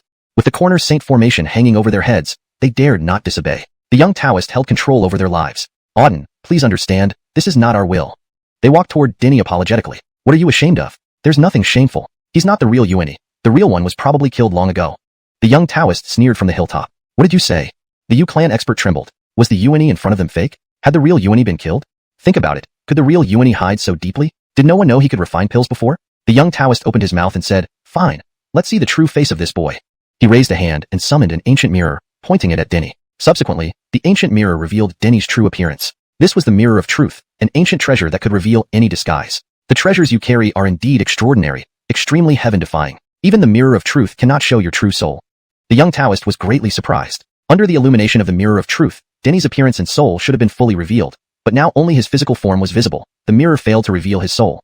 Denny's soul appeared blurred, obscured by some special power. He was amazed, excited, and agitated. Both the treasure accumulating basin and the mirror of truth had failed, proving just how extraordinary Denny's treasures were. You are fake. The Yu clan expert swayed, almost falling to the ground. He had thought their clan would flourish, but it turned out to be an illusion. The real Yuani was dead, and the Yuani in front of them was fake. Experts from other factions were also shocked, never imagining that Denny was so formidable, having deceived them all. Denny remained calm, indifferent to the young Taoist exposing his identity. His whole body glowed, his features transforming back to his original appearance. Yuani is indeed dead, killed by me. He admitted openly, unafraid. Initially, he might have feared others uncovering his identity, but now he was completely unafraid. He had refined a perfect grade 9 transformation spirit pill, a fact everyone witnessed. Why did everyone fawn over him and want to befriend him? Was it because of his Yuani identity? No. Everyone courted him because he had refined a perfect grade 9 transformation spirit pill. Even if his true identity was exposed, it wouldn't have much impact on him. At most, the Yu clan would develop animosity towards him. Other factions wouldn't break ties with him just because he wasn't Yuani. Moreover, he wasn't afraid of hostility from various factions. The faction experts were currently under the young Taoist's threat, and he was well prepared to counter the young Taoist, thus the experts posed no real threat to him. Why did you kill Yuani? The Yu clan expert couldn't let it go, shouting angrily at Denny. Why? Because he was like Adolf. Denny spoke coldly. Do you really think I killed Adolf because he insulted me and wanted to kill me? No. He kidnapped my friends. He looked at Anastasia and the others. They are all my friends. Yuani had the same intentions as Adolf, so I killed him. Anyone who dares touch my friends must pay the price. So that's why. The experts of various factions were stunned, realizing the root cause. Denny's bet with Ardell was to save his friends, and killing Adolf was also to protect his friends. Chapter 478. All under my control. The face of the powerful Yuan clan member darkened, filled with 1,000 conflicts. He wanted to kill Denny in revenge for Hamilton. However, he knew all too well that other powerhouses would not change their attitude towards Denny just because Denny had killed Hamilton. Other powerhouses were likely still eager to win Denny over. After all, Denny was someone who could refine perfect 9 revitalization Zyringlong pills. Moreover, what was even more important was that Denny seemed to have broken the common knowledge about alchemy and could guarantee success every single time when refining pills.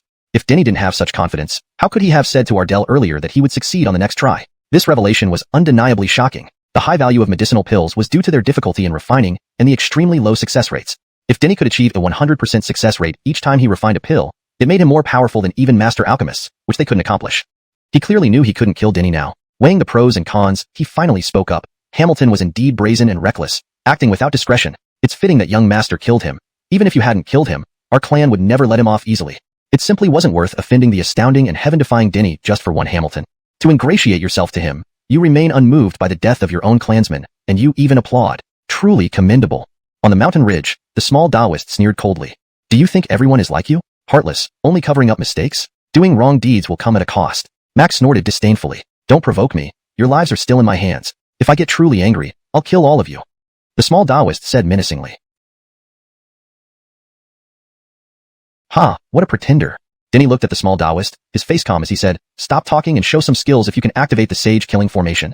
The forces of Bolivarizu's ancient 5 clans were present here from east, west, south, north, and center. Although the number of people from the eastern, southern, northern, and central clans besides the western part wasn't many, it was still significant.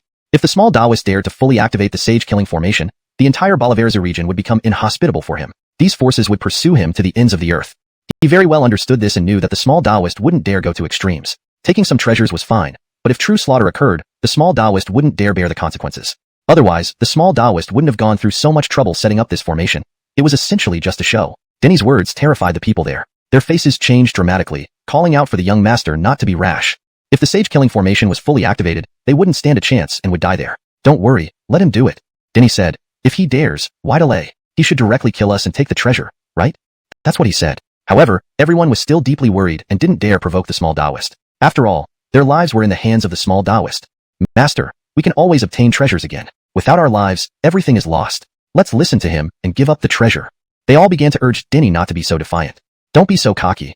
The small Taoist gritted his teeth. Indeed, I don't want to cause bloodshed, but man dies for wealth and birds die for food. If I'm pushed too far, I'll kill everyone.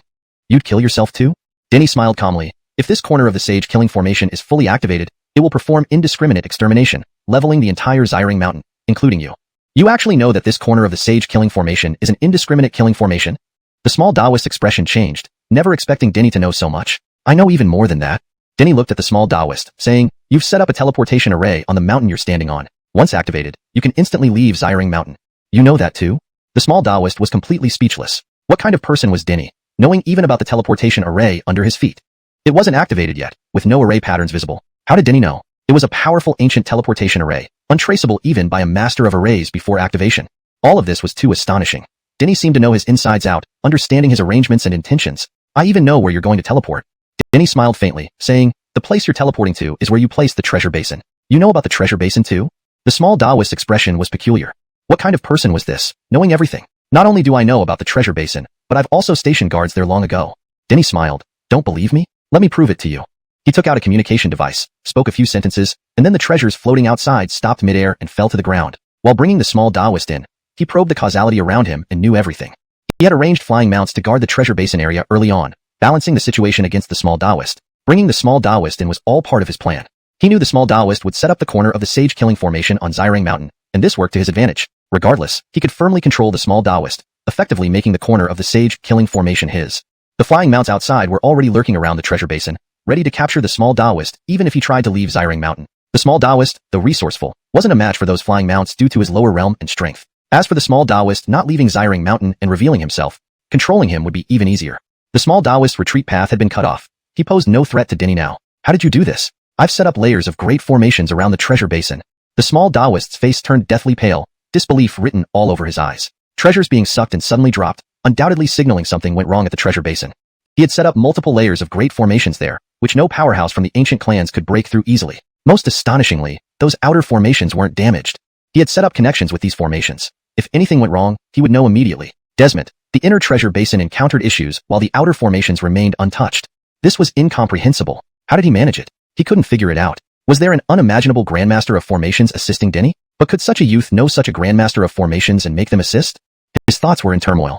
Chapter 479. No regrets. What's this? Boy, challenging Oldemo means you've miscalculated. Simon grinned and said, I can't defeat Oldemo, let alone you. He had wandered alone in Jeremiah from the age of 6 and roamed through various ancient ruins, his mindset and skills far surpassing many. But in front of Denny, he was completely overpowered, outwitted at every turn. How hateful. The Anton gritted his teeth, truly unwilling to concede. All his plans were so perfect, yet they all failed at the hands of Denny. Now, he found himself in a dilemma, completely at a disadvantage. Don't worry, I won't do anything to you. Denny led Clementine and the others to that hilltop and said, let's leave this place together. Do you think I'm stupid? The Anton glared fiercely at Denny, maintaining a safe distance. Once we leave Zyring Mountain, won't I be at your mercy? Here, at least there was still a corner of the Saints killing array for some deterrence. Although he had no way out and was in a bind, Denny and the others did not dare do anything to him. After all, he could activate the Saints killing array at any moment, risking everything in a desperate fight. But once he left Zyring Mountain with Denny and the others, he would fall under their control. His own strength was not high enough to contend with Denny and company. Holding this stalemate won't work for you either. Denny laughed lightly. How long can the Saints killing array last? Once it disappears, what can you do? At worst, I'll die with you all. The Anton said harshly. He'd rather shatter like jade than remain whole like a tile. He'd rather die than be controlled by Denny and the others. There's no need. Denny smiled. I can swear an oath that after we leave Zyring Mountain, I won't harm you. The Anton wasn't human, but a treasure-seeking mouse.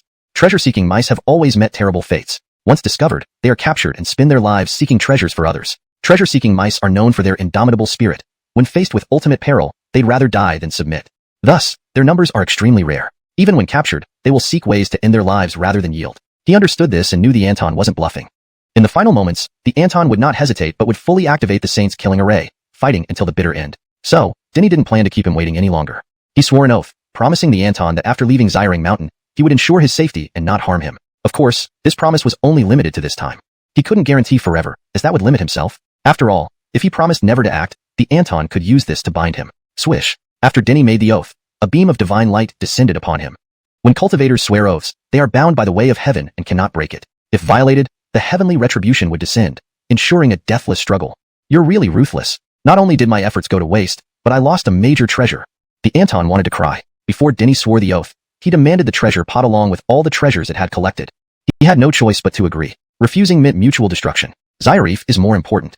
Denny smiled. Leave. The Anton activated the teleportation array beneath his feet, and he and Denny's group vanished from sight. People inside Zyring Mountain watched helplessly, not daring to make any other moves. No one wanted to die, just as they didn't want to die. They kept quiet and held back to ensure their safety. Any rash action might lead to unpredictable outcomes. It wasn't long before the treasure that had just been collected was once again drawn away by a powerful suction force, flying out of Zyring Mountain. This guy isn't any better. Our treasures. Everyone was furious, knowing the agreement between Denny and the Anton. Their treasures being sucked away again clearly indicated Denny was activating the treasure pot once more. Indeed, as soon as Denny and the others left Zyring Mountain and reached the treasure pot, he immediately reactivated it. There were plenty of valuable items, one of which even triggered a disturbance in the book of causes and effects. He couldn't let it go. That was why he asked the Anton for the treasure pot. I hate it so much. The Anton roared in fury, becoming increasingly agitated. The treasure pot was an ancient treasure, hard one. Now, losing it to Denny felt like his heart was bleeding. Why hate it? These treasures shouldn't mean much to you. You're a treasure-seeking mouse. Finding treasures should be nothing difficult for you. Denny said with a smile.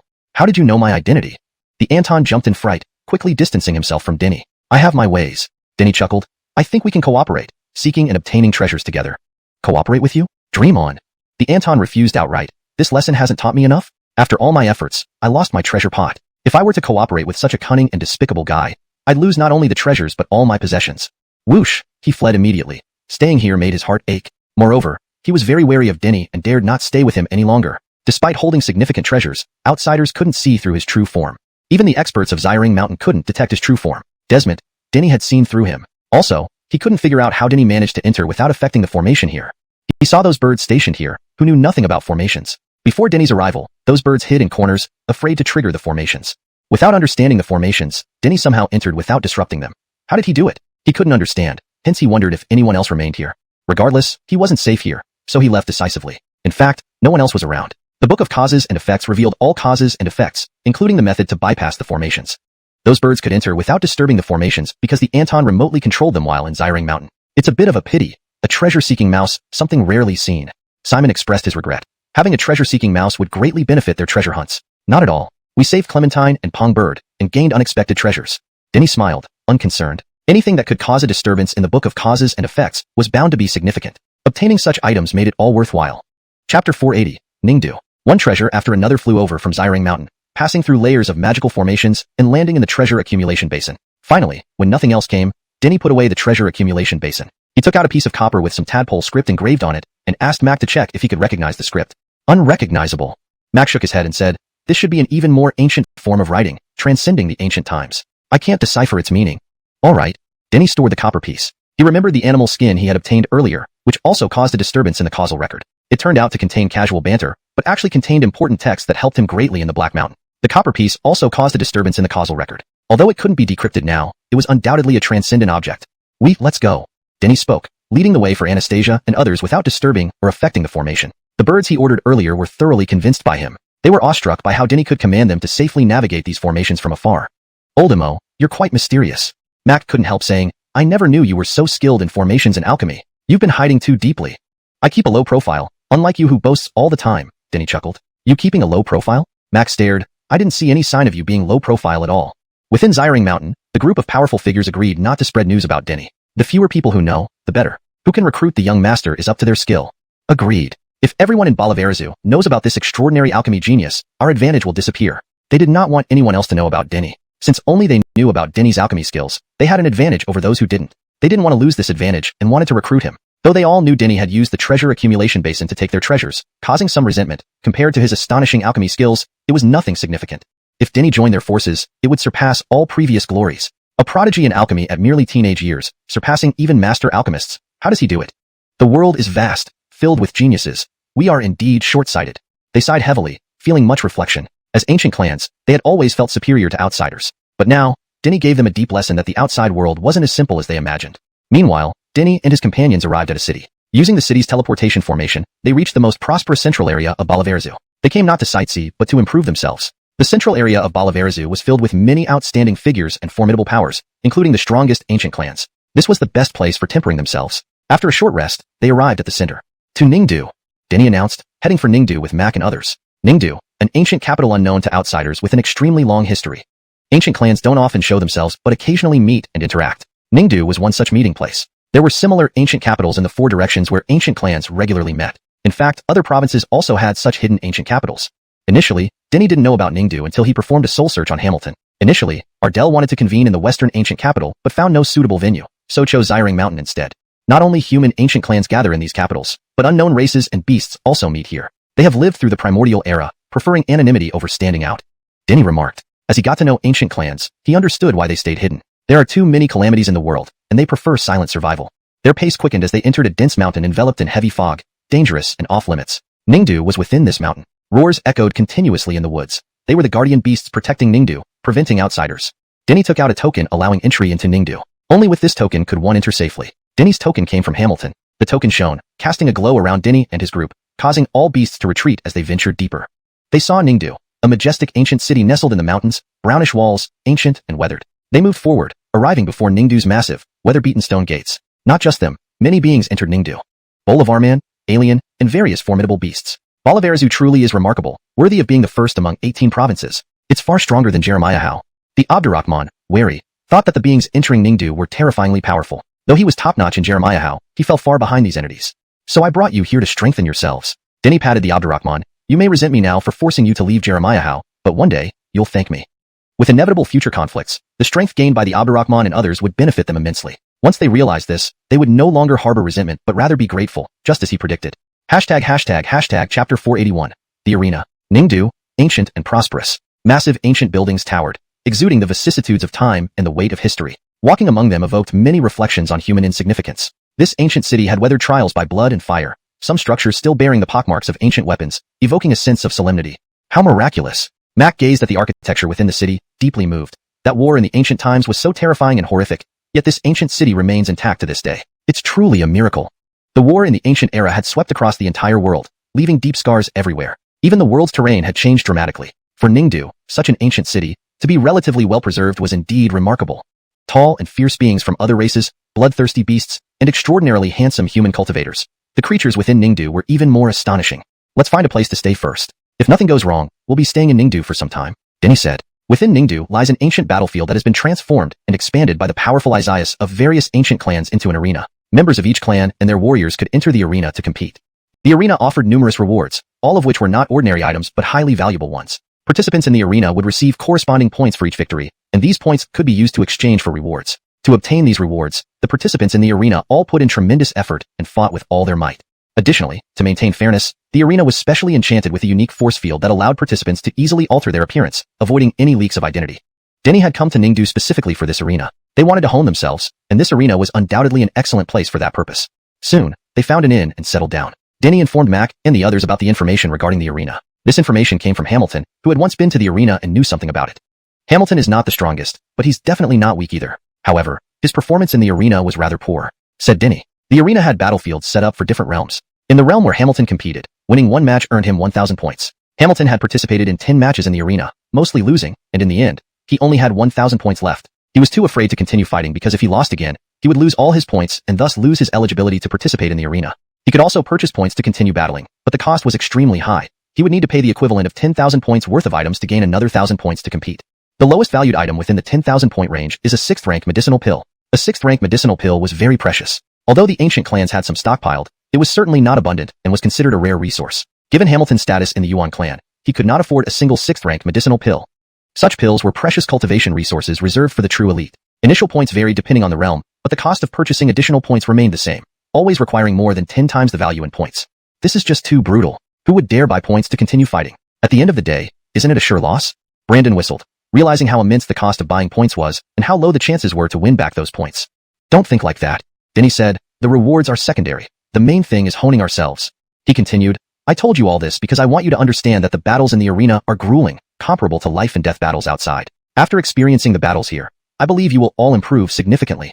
The creatures in Balaverzu are too strong. If I were in Jeremiah Howe, I wouldn't hesitate, but here, I lack confidence. I fear I would lose all my points in just one match. Brandon chuckled bitterly. It, too, understood that the arena was an excellent place for self-honing. However, losing all its points and needing to pay such a high price to continue fighting was beyond what it could bear. If you're scared, you'll lose. Don't be afraid. I know what you're worried about. Then he looked at Brandon. Put your mind at ease. Even if you need to fight another 100 matches, I'll help you pay for the points to continue. He turned to the other birds. You're all the same. You don't need to worry about the points. Focus on getting stronger. If you lose, I'll buy points for you to continue fighting. As he mentioned earlier, he did not come to the arena for the rewards but for the rigorous training. Since he had brought Brandon and the other birds to Balaverzu, he intended to ensure they received better honing, making them stronger. Thank you. Brandon and the other birds were overwhelmed with emotion, deeply moved by Denny's support. Participating in the arena was undoubtedly a great opportunity, and Denny's willingness to assist them filled them with immense gratitude. Their own clans would never have made such a guarantee, as the cost was simply too high. At this moment, their attitude towards Denny changed again. Initially, they had followed him under pressure, but now, they sincerely wanted to follow him. They were also incredibly grateful to have encountered someone who genuinely cared for them like Denny. Work hard, don't let Berkeley keep buying points for you. This is for your own growth. Max said, we understand. Brandon and the other birds nodded seriously, resolving to do their best to avoid needing Denny to buy points for them. If you win, get stronger, and redeem rewards, don't forget Berkeley. Of course, don't forget me either. I'll help you choose your rewards when the time comes. Mac grinned widely. Go away, bad boy. Spoiling the mood with your ulterior motives, ruining the heartwarming atmosphere. Amanita lunged at Mac, biting. You're not a tiger beast, you're just a dog biting people without reason. Mac ran while shouting, with the kitten chasing after him vigorously. Clementine and Amira laughed, amazed by the amusing antics of Mac and the kitten, who always seemed to be in conflict. Prepare well, we head to the arena tomorrow, Denny said, stopping Mac and the kitten to let everyone return and prepare properly. He did the same, preparing himself by soaking in the Lane transformation pool to strengthen his physical body. This chapter captures the arrival of the group in Ningdu, highlighting its historical significance and introducing the arena where they plan to train. Denny reassures the group, especially Brandon, about facing challenges in the arena and expresses his commitment to supporting them through their training. Chapter 482, Credit. Ningdu. At the city gate, two violets, covered in dust and looking utterly disheveled, walked into Ningdu. Wah wah wah, we finally made it. If we didn't, I would have died from all this hardship.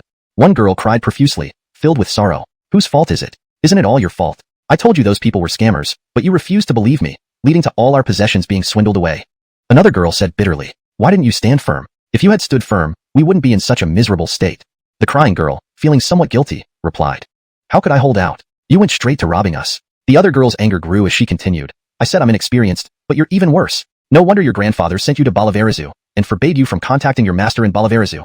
Desmond's, it's all my grandfather's fault. I was doing fine in Nanzu, but he insisted I come to Balaverzu. Fine, let me come here, but he wouldn't let me seek out my master. Not finding him isn't a problem, but Xander should at least send a powerful protector with me. Without a strong protector, he should have found a shrewd person to travel with me. But Xander chose you, the dolt. The girl who was sobbing started to cry even harder. Ava was too miserable, worse than before. Indeed, Ava wasn't just anyone. She was Crystal, the granddaughter of the Kimball of Nanzu. Muvin and his group had always been in contact with the old ancestor of Nanzu. When the Kimball learned that Finn and his group were going to Ningdu and Balaverzu for training, he immediately instructed his granddaughter to find Finn in Balaverzu. Crystal had high potential but received too much protection. Although Crystal was sent to Balaverzu at the age of 6, he always had people secretly protecting her. He even arranged for a powerful individual to become her master in Balaverzu. Crystal had always trained under this strong Balaverzu mentor without ever going out to train. Her character and resolve weren't sufficiently tested. When Crystal returned to Nanzu, he noticed this deficiency and realized how overly pampered she was. He wanted Crystal to grow up. Muvin and his companions had undergone life and death experiences. Following them would greatly benefit Crystal.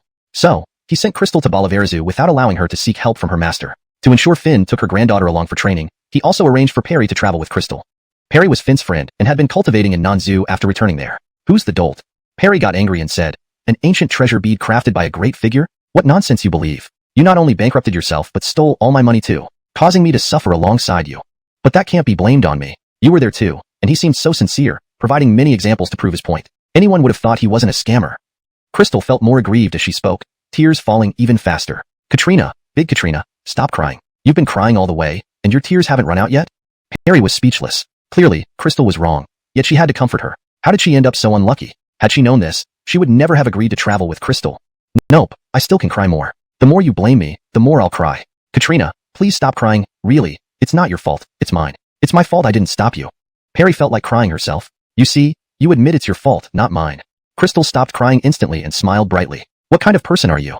Perry couldn't take it anymore, bursting into loud sobs. What did I do in my past life to deserve traveling with someone like you? Heaven, strike me dead now. Complaining the whole way, feeling guilty and wanting to die for your sins? No worries, Katrina is magnanimous. Won't bear a grudge, I forgive you. Crystal patted Perry's shoulder generously. How shameless can one be? Perry cried even louder. It smells so good. I can't stand it. This whole journey I haven't eaten properly. I must indulge in a feast first.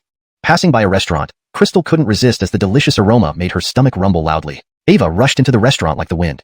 Big sister, are you really my big sister? Do we even have spirit stones or source stones to pay? Perry's head ached. Everything they had was swindled away. They had nothing left to pay for food. Fortunately, Crystal kept the token needed to enter Ningdu, otherwise, they couldn't even enter the city. Though the restaurant waiter saw Crystal's disheveled appearance and ragged clothes, he didn't look down on her. He treated Crystal politely, assuming she deliberately dressed this way. After all, any creature able to enter Ningdu wasn't ordinary. They were either members of an ancient clan holding tokens, powerful exotic races, or mighty beasts. This was Ningdu, the ancient capital where beings of ancient clans gathered. Even the chefs working in restaurants were extraordinary and highly skilled. Just after Crystal ordered the dishes, the waiter brought them out promptly. You actually dared to order. Perry's eyes widened as she entered, seeing Crystal not only daring to order but ordering nearly all the dishes on the menu. Lane tiger shark, 9-horned sheep, Gounan valley rice. Selling us off wouldn't cover the bill. Perry almost shed tears looking at the table full of food. Good grief. None of these ingredients were simple, each incredibly rare and of high value. Crystal didn't care about that, already diving into eating. Ava devoured everything quickly like a starving ghost. To hell with it. Eat first. Perry gritted her teeth and joined her in eating and drinking. Zyrie Crystal, they hadn't eaten properly throughout the journey. Even when they caught beast monsters, they only roasted their meat, making it bland and hard to eat. Good grief. Are they truly heirs of ancient clans? Seeing Perry and Crystal eating voraciously, the waiter felt uneasy. Where had he seen such heirs of ancient clans, behaving like two starving ghosts? They might not be able to pay after eating. Feeling full. This is what living feels like. With the entire table of food gone, Crystal and Perry belched contentedly, thoroughly enjoying their meal. Did the guests enjoy your meal? The waiter hurried over with the bill, saying, your consumption is 1,680 source stones. We can give a discount, so you both need to pay 1,600 source stones. Can we get credit? Crystal looked at the waiter pitifully with wide eyes. Credit? The waiter's face changed drastically, raising his voice. He indeed misjudged, welcoming two freeloaders. Chapter 483, Amen. The ancient capital, where the old families gathered, could only be entered with a token. Desmond, someone couldn't pay their bill. This had never happened before. The waiter allowed Crystal and Savannah to enter due to this very reason. He truly couldn't believe that descendants of an ancient family could not pay their bills. Have you two esteemed guests encountered any difficulties? The shopkeeper came over with a smile, quite courteous. He was very composed and did not directly confront Crystal because of her request for credit. After all, it wasn't easy to enter Ningdu. Anyone who managed to come in was from an ancient family and had deep roots. Desmond's, we've been scammed, and everything we had was taken away. Crystal said with wide eyes, shopkeeper, we didn't come here to freeload. You can trust us, and we will pay back in the future. The shopkeeper smiled and replied, could I see your Ningdu entry tokens? This is the only thing we have left. We are really desperate. While complaining, Crystal pulled out the token. It's genuine. After checking the token, the shopkeeper nodded and said, Please don't misunderstand. I must verify everything clearly. Which family do you two belong to? Crystal wanted to mention her master's name. Her master was powerful, coming from an ancient sect, extremely renowned among the Balaverizu ancient families. However, she remembered her grandfather's instructions. Whatever happened, she shouldn't mention her master. Even her Nan clan identity should not be revealed. This time, her grandfather's instructions were particularly serious, so she didn't dare to disobey. Can we not say? Crystal whispered. Haha. You're saying whether or not to pay the bill next? Mocking laughter rose around them. What Crystal said made everyone laugh. The shopkeeper's face darkened slightly, not revealing his family's name. What did Crystal mean? But he quickly regained his composure and said, credit can be arranged, but you need to give me some assurance. Do you know anyone here? Crystal looked around and saw nothing familiar. No one I know. Can you leave something as collateral? The shopkeeper asked. Our Yunlu has always operated in Ningdu with good credibility. If you leave something here as collateral, you can redeem it after paying the source stones later. We have nothing left as collateral. All gone? Crystal muttered, feeling increasingly uneasy. Without leaving her family's name, no acquaintance as a guarantor, and nothing to use as collateral, even she wouldn't agree to such credit. There's a solution. She can be used as collateral. Savannah pointed at Crystal. Why not pledge yourself? Crystal was furious. You caused all the trouble, so naturally you have to be the one to pledge. I eat more than you, so you should pledge. Crystal and Savannah began arguing. Enough. The shopkeeper shouted. Are you two putting on a show? No names, no guarantors, and no collateral. Desmond, you still want credit? There's no such good deal in the world. Bring them down first. Instantly, several powerful figures stepped forward, surrounding Savannah and Crystal. Wait. We really have no intention to freeload. We will definitely repay the source stones later. Savannah and Crystal's faces paled. Bring them down first, then talk? The shopkeeper coldly ordered. I've already given you enough respect. Unfortunately, you chose punishment instead of respect. Do you think my Yunlu is easy to bully? Several strong warriors immediately subdued Savannah and Crystal. They were extremely skilled, leaving Savannah and Crystal defenseless. Break their legs and ruin their cultivation foundation. To freeload in my Yunlu shows incredible audacity. The shopkeeper roared, ordering them to act. Food cannot be taken for free, and the authority of Yunlu could not be challenged. He intended to severely punish Savannah and Crystal. Crystal, stop fooling around. Quickly reveal your master's name. Savannah's face turned white. The shopkeeper was serious about breaking their legs and ruining their foundations. My master is... Crystal's face was even paler. Ava had never experienced anything like this. Ava wanted to reveal her master's name instantly. Just as she was about to speak, she remembered her grandfather's words. This world is cruel. You've been pampered too much initially, which isn't good. When the situation becomes unstable in the future, everything you rely on will collapse. Xander hopes you can grow independently. Tears flowed down her eyes, recalling her grandfather's solemn advice. Ava didn't want to disappoint him. In the end, she clenched her teeth and didn't mention her master's name. Savannah was stunned. Breaking legs wasn't the worst part, but if their cultivation foundation was ruined, it would be devastating. They might never be able to practice again. Just say it. Why not? Savannah shouted, not understanding Crystal's decision. Crystal remained silent, lips sealed. This was her perseverance and promise to her grandfather. Though revealing her master's name wouldn't hurt, compromising this time would make her more likely to compromise again in the future. Yunlo's warriors moved closer, locking them down with their formidable aura. Without interference, they would be crippled next. Shopkeeper, please wait. At this moment, a young man chuckled. It's just some source stones. There's no need to go this far. I'll pay for them. Saying this, he took out a storage bag and handed it to the shopkeeper. Check, there are plenty of source stones inside. The young man smiled. With Master Imin covering, I trust you without counting. The shopkeeper immediately pocketed the storage bag and ordered the release of Savannah and Crystal. You're lucky to meet such a kind gentleman. Next time, use your heads better. Thank you, sir. We will definitely repay these source stones.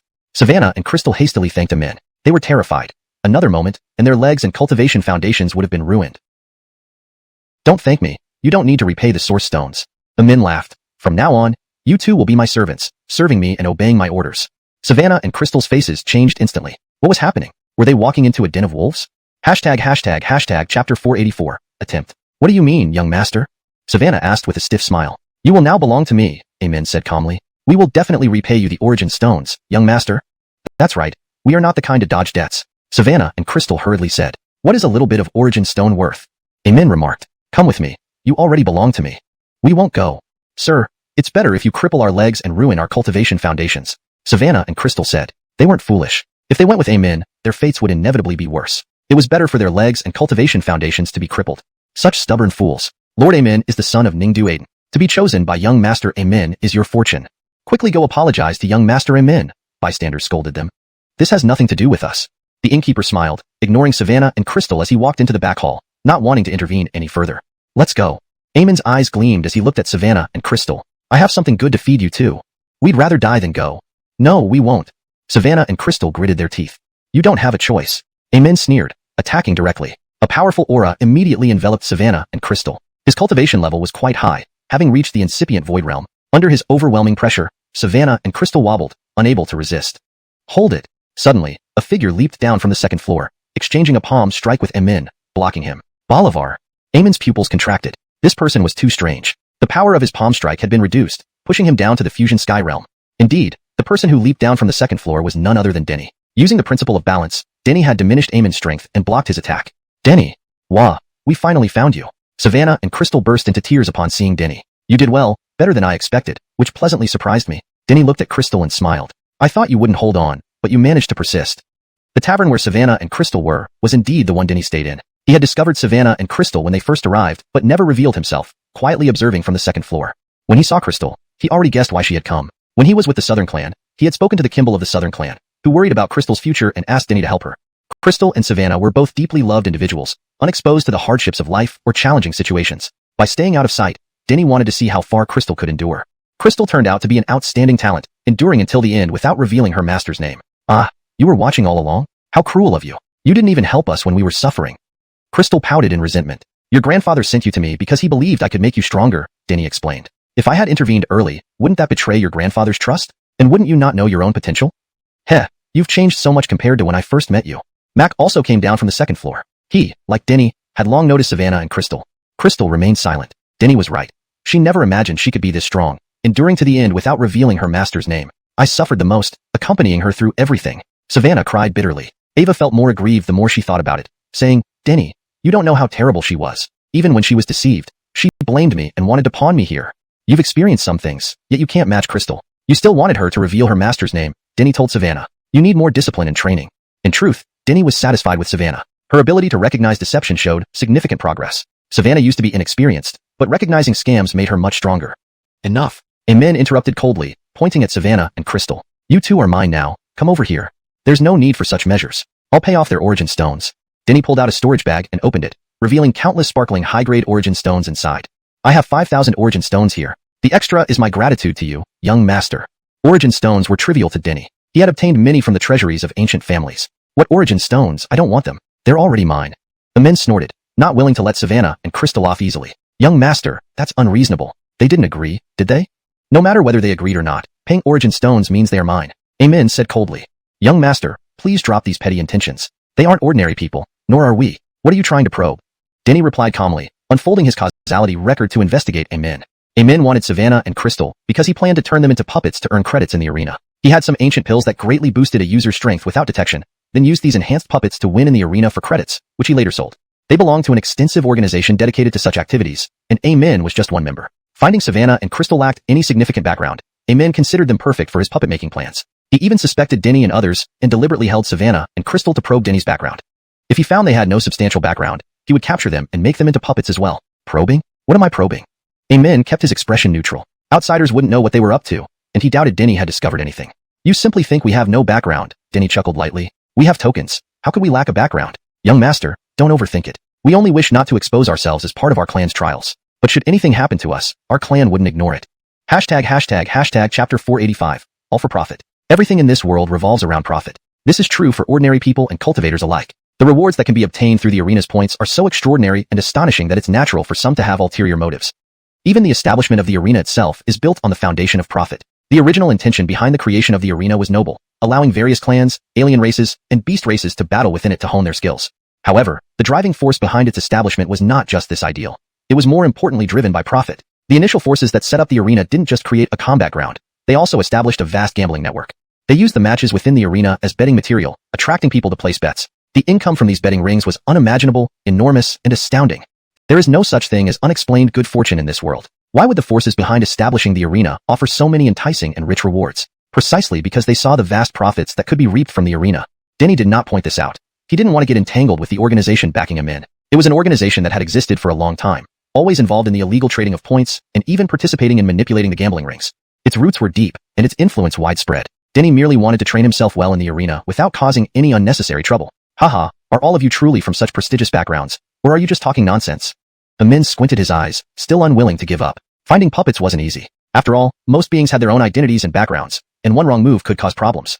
Denny and his group, being of unknown identity, made for excellent targets. He did not want to give up easily. I said, it's our clan's trial for us. They don't want us to rely too much on our background. Why is Lord Hugo pressing us like this? Denny shouted. You indeed possess tokens, but that doesn't prove your identity. You might have stolen them. Emin retorted, My father is the Aiden of Ningdu, whose duty is to safeguard its safety. As his son, I should fulfill my responsibility to thoroughly investigate your identities. Can a few of us threaten Ningdu's safety? Aren't you overestimating us? No matter what your reasons are, you need to prove your identities. Amin coldly exclaimed. Zyreving in Ningdu, everyone has their own identity and background. Could your background possibly surpass ours? Your refusal to reveal yourselves must mean there's another reason. Others added. Beings who could enter Ningdu were either from ancient clans, powerful alien races, or beast races. It made no sense for Denny and company to hide their identities here. Because everyone had similar backgrounds, no one feared each other, making concealment pointless. Sigh, we've never ventured far before. Our clan fears we'd embarrass it, so we were told not to reveal our identities. Denny feigned a sigh. Fine, since everyone insists, let me tell you our true identities. We come from the Yuan clan in the western region. To prove his claim, he showcased a mystical skill unique to the Yuan clan. They could not reveal their true identities. If they did, Emin would certainly not let them go. Being from an ancient clan in another state wouldn't give them much leverage here, especially since this was the strongest state in territory. As for Crystal's master, Denny definitely wouldn't mention him. Crystal managed to keep it secret until the end, and Denny would not easily betray her training. They're really from the Yuan clan. Desmond's, Yuan clan's mystical power. Many recognized the mystic arts Denny demonstrated, completely dispelling their doubts. All were from ancient clans within Baliverizu. Though situated in different regions, they had mutual knowledge. The mystic arts displayed by Denny were exclusive to the Yuan clan, so they no longer doubted him. Haha, no wonder the Yuan clan forbade you from revealing your identities. You're quite embarrassing. Someone looked at Savannah and Crystal and laughed. Where do you find ancient clan heirs as pathetic and disgraceful as you two? You're the first ones. Friends from the Yuan clan? Eamon's eyes flickered, suspicion lingering. Something still felt off to him. However, Denny provided enough evidence, so he couldn't press further. Haha, forget about it. I was thinking of Ningdu's safety. He laughed. Since everyone has proven their identities, it's fine. Let's consider those essence stones my apology. I understand, but I hope you can keep our secret. Denny said, we've never left before, and this embarrassment on our first trip. If the clan finds out, we won't be forgiven. Please, don't spread this around.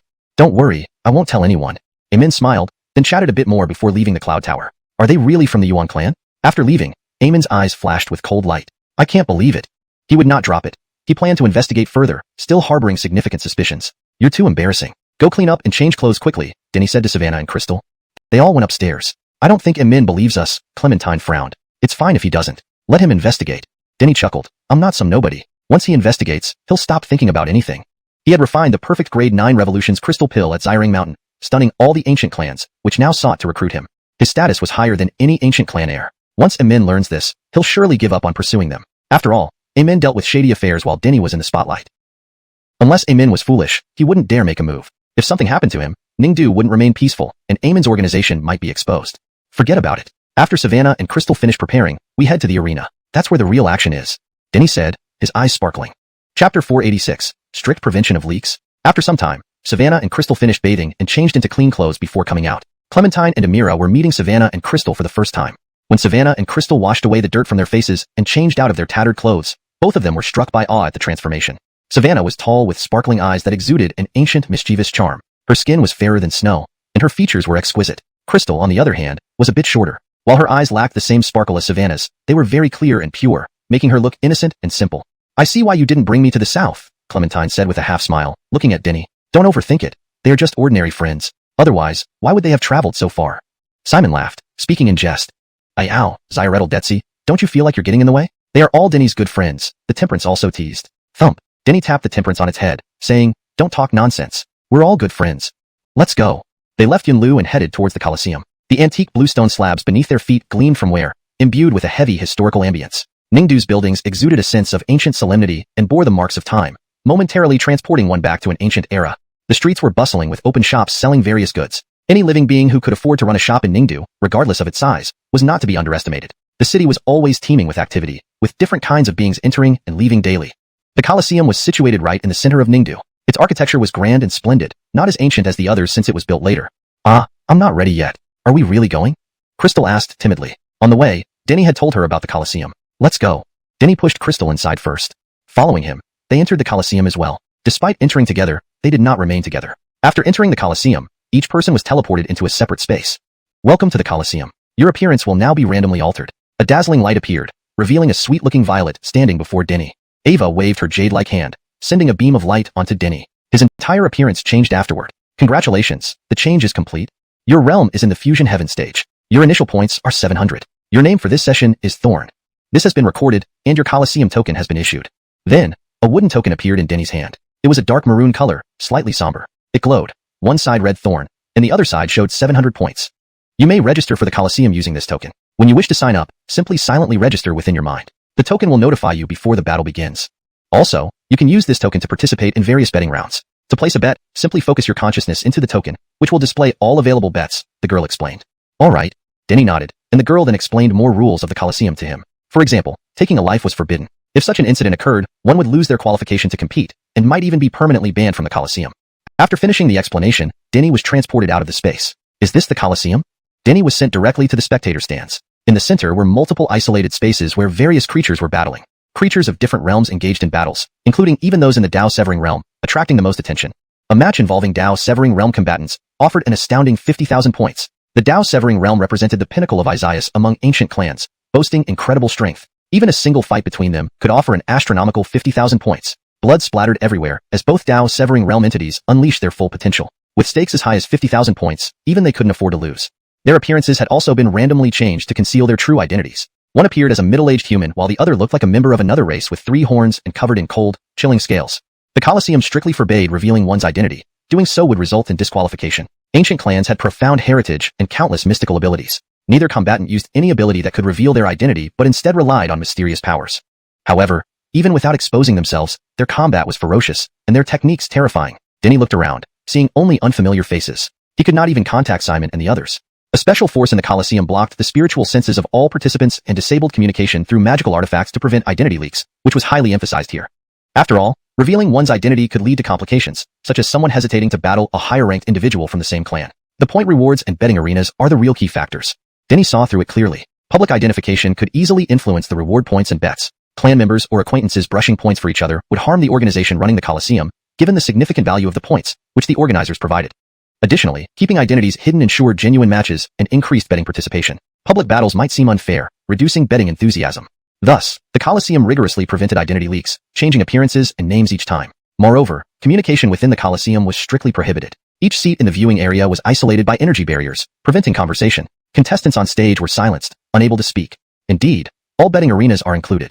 Denny focused his consciousness on the token, revealing all ongoing bets. Matches already in progress were off-limits for new bets, but upcoming matches were open for betting. A simple token with so many functions. Truly, the ancient clans should never be underestimated. Denny marveled at the effort put into the tokens, displaying not only bets but also records of past performances. Let's begin. First, let me bet on myself. Denny smiled and mentally registered for a match. Soon, his name appeared alongside his opponents in the betting arena. Having successfully signed up, he was matched against an opponent, allowing him to review the details.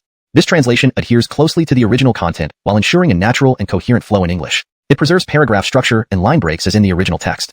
Chapter 487, 30 consecutive victories. Flame, 8 battles, 5 wins, 3 losses, 5th tier fusion of Heaven Realm, with 1,040 points and a combat strength of 2,000. This was the information about Denny's opponent. Combat strength is a score given by the arena's top warriors based on Flame's past performances in battles. It represents a comprehensive rating. The higher the combat strength, the stronger the power.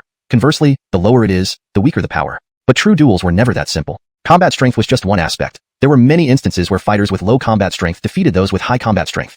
When their names appeared on the betting token boards, many had already placed bets. Many who came to the arena did not come to participate in the duels, but to place bets like this. Few bet on Denny's victory because he was a newcomer without any record or combat strength evaluation. Most bet on Flame's victory. With a combat strength of 2,000 among those around 1,400 points, Flame's combat value was still quite high. Let me bet 10,000 pounds of essence stones first. Denny grinned. The more you bet, the more you win. The essence stones would be paid out by the arena. He was confident in himself. Who is so daring? A duel around 1,000 points actually has someone placing such a heavy bet of 10,000 pounds. Many were astonished by Denny's bold move. For a duel around 1,000 points, no one usually placed such a large bet. Only around a few hundred pounds of essence stones at most. Denny immediately scared many people with his 10,000 pound essence stone bet. This was not a small amount. Even ordinary ancient clan descendants couldn't afford it, let alone those outstanding heavenly geniuses. Follow his bet. If he didn't have absolute confidence, would he dare to place such a huge bet? Many followed Denny's lead, even placing larger bets than usual. In a duel around 1,000 points, rarely would anyone exceed 1,000 pounds of essence stones. This was considered a small bet, and Denny broke this norm. He led to bets exceeding 1,000 pounds, all on his side. What kind of background does he have? Flame, Denny's opponent, felt uneasy. Such high bets made him somewhat afraid. After some time, Denny and Flame's tokens flashed, and their figures vanished from their seats, reappearing inside the battle arena. Denny examined his opponent up and down, and Flame did the same. They could not speak, silenced by a spell which only lifted once they left the battle arena. Boom. Flame took the initiative, his realm matching Denny's 5th tier fusion of Heaven Realm. Not taking it lightly, Flame was even particularly cautious. The high bet had made him exceptionally wary of Denny. However, he was no match. Just as he approached Denny, a punch sent him flying out of the arena. What? So powerful. Many were astonished. They hadn't expected the fight to end so quickly. Originally, a match between Denny and others of the same fusion of Heaven Realm wouldn't attract much attention, given the numerous High Realm lifeforms battling within the arena. However, Denny's 10,000-pound Essence Stone bet drew significant attention, leading to a large crowd watching his match. A shimmering light faded away, and Denny returned to his seat. His token changed. His points rose from 700 to 1,004, and his combat strength displayed 5,000. Additionally, his token contained 10,000 pounds of Essence Stones. Continue. Grinning, Denny continued to sign up. Soon, his name reappeared in the betting list, matched with another opponent. Even more people were now paying attention to him, with a large number of lifeforms placing substantial bets on him right after his name appeared. Denny glanced at his new opponent, an alien lifeform with decent combat strength at 6,005, the same realm as him, with a record of 8 wins and 4 losses. Let's go for 20,000. Denny placed 20,000 pounds of Essence Stones on himself. After some time, his figure vanished along with his opponents, appearing inside the battle arena. With one punch again, he dominated and won the battle. The viewing stands erupted in excitement. Those who followed Denny's bets all gained substantial Essence Stones. In same-tier battles, Denny was absolutely fierce. He continuously signed up, joining battles without feeling any pressure, defeating opponent after opponent, winning 10 consecutive victories. 10 consecutive victories came with additional point rewards, and similarly for 20, 30, with greater streaks earning more bonuses. All 10 matches ended with decisive punches, drawing more attention to Denny. This style can't be wrong. It must be old Mo. Simon laughed, confirming it was indeed Denny. Goodness, he only fought twice, and Denny already had 10 consecutive victories. You're not giving us face. Paris looked disdainfully and said, Lord Tiger needs to catch up too.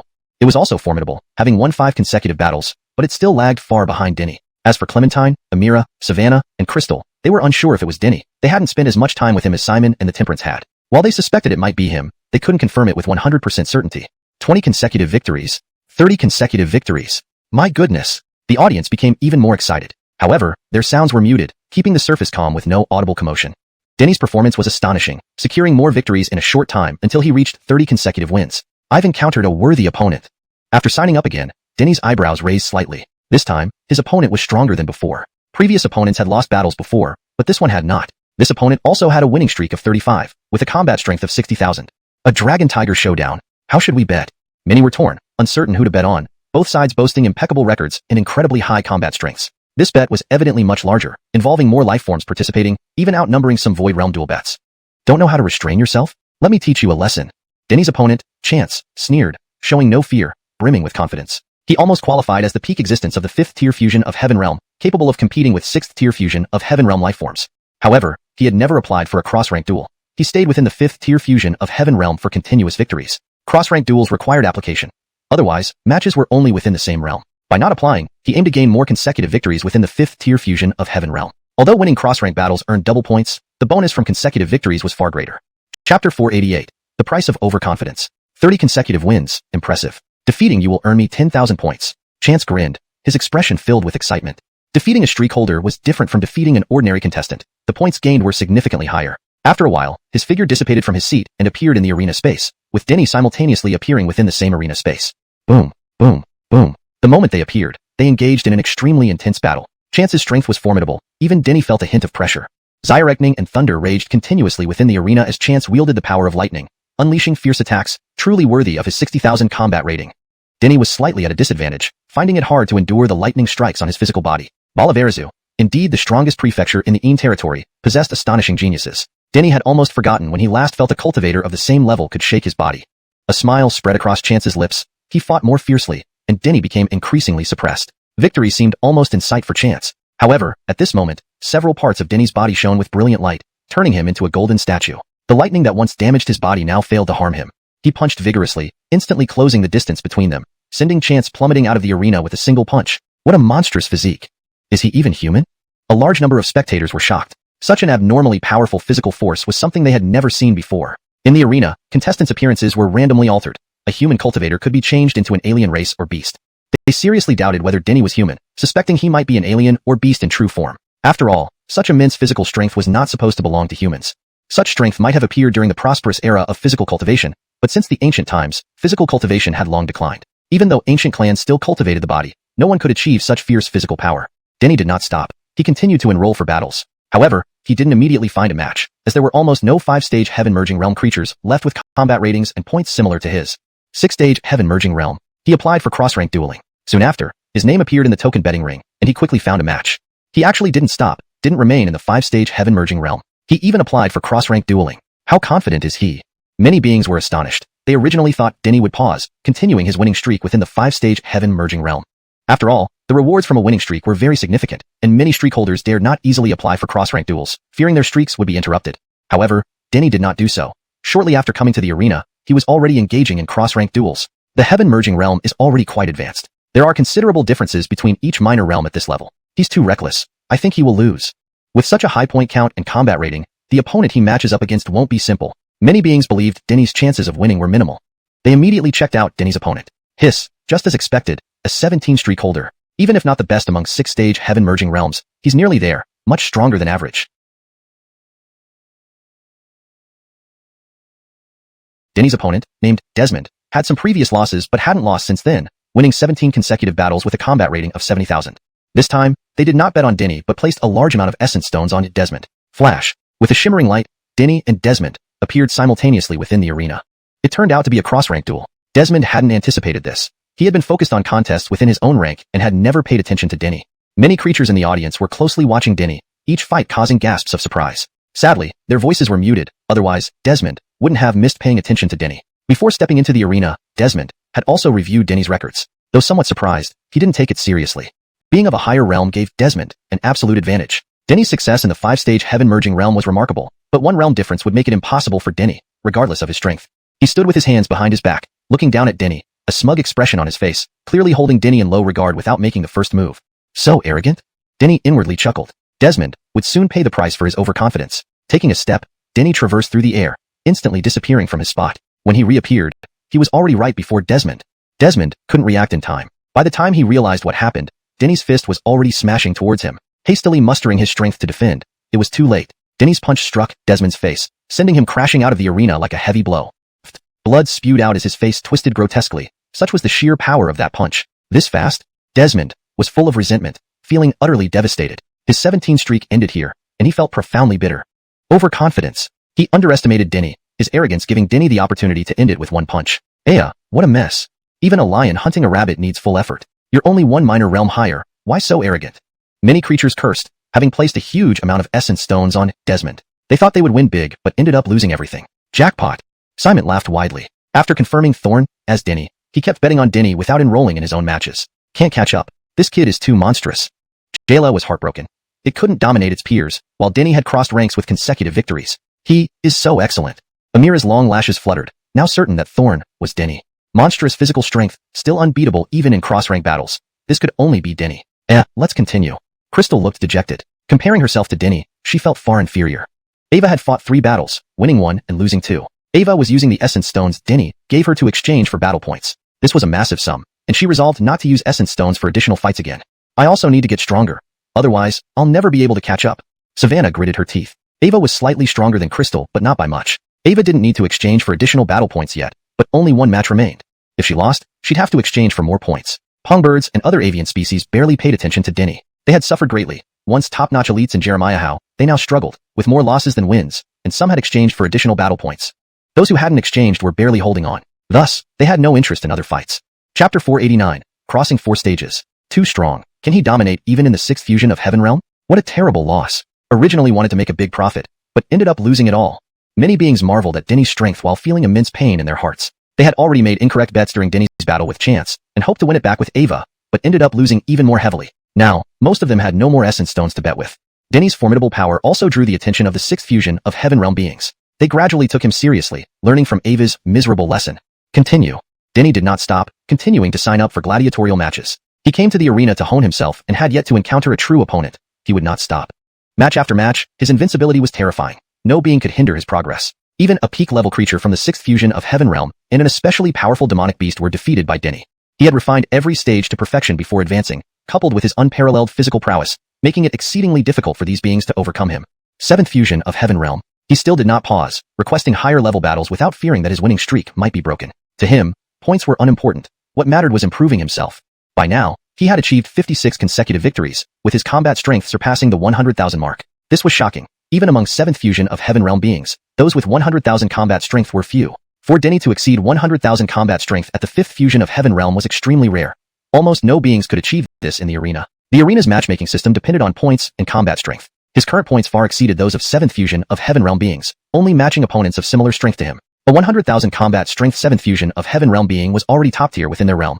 Denny's matched opponent was incredibly strong, a king within the realm.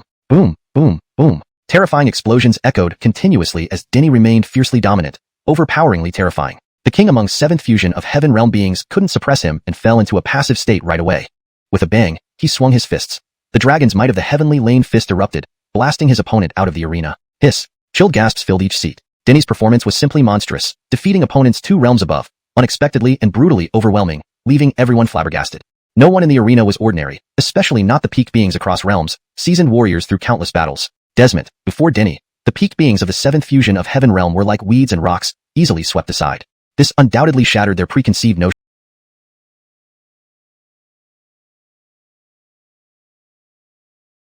making it hard for them to believe. Denny did not stop. After battling the peak 7th fusion of Heaven Realm forces, he requested another inter-realm fight. Who is he? Which faction could cultivate such a monstrous prodigy? A virtually unbeatable combat force within the same realm, yet being swept away by Denny from a lower realm. This felt like a dream, almost too unrealistic.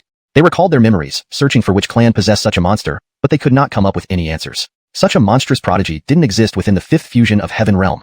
Denny's battles continued. He once again faced top-tier 8th fusion of Heaven Realm beings, due to his extraordinarily high combat strength. Crossing 3 realms, he still showed no significant pressure, defeating the top-tier 8th fusion of Heaven Realm beings with ease. Next, he entered the 9th fusion of Heaven Realm arena. Puff. Blood sprayed as he was injured, wounded by a top-tier 9th fusion of Heaven Realm force. The 4-realm gap finally brought him pressure. A giant from an exotic race, constructed entirely of stone, with fists like divine hammers and horrifying strength. Boom, boom, boom. The giant raced, shaking the entire arena violently. Denny's monstrous performance had already stunned it. It dared not be careless, wanting to swiftly defeat Denny and deny him any chance to catch a breath. Swish. Denny glowed, unleashing full bodily strength with exceptionally bright acupoints, transforming into a golden war god. Bang. Fists clashed with the giant, sending Denny staggering back several steps, his fingers throbbing in pain. The giant's physical strength was immensely formidable, possibly even surpassing Denny's. This is definitely not a human. Denny grinned, suppressing the violent turmoil in his body. All the arena beings had undergone random appearance changes, but he was certain this giant was not human. In an era where body cultivation had declined, humans found it difficult to possess such incredible physical strength. Even exotic races and demonic beasts found it challenging to match this level of physical strength. The giant was definitely remarkable with astonishing bloodlines.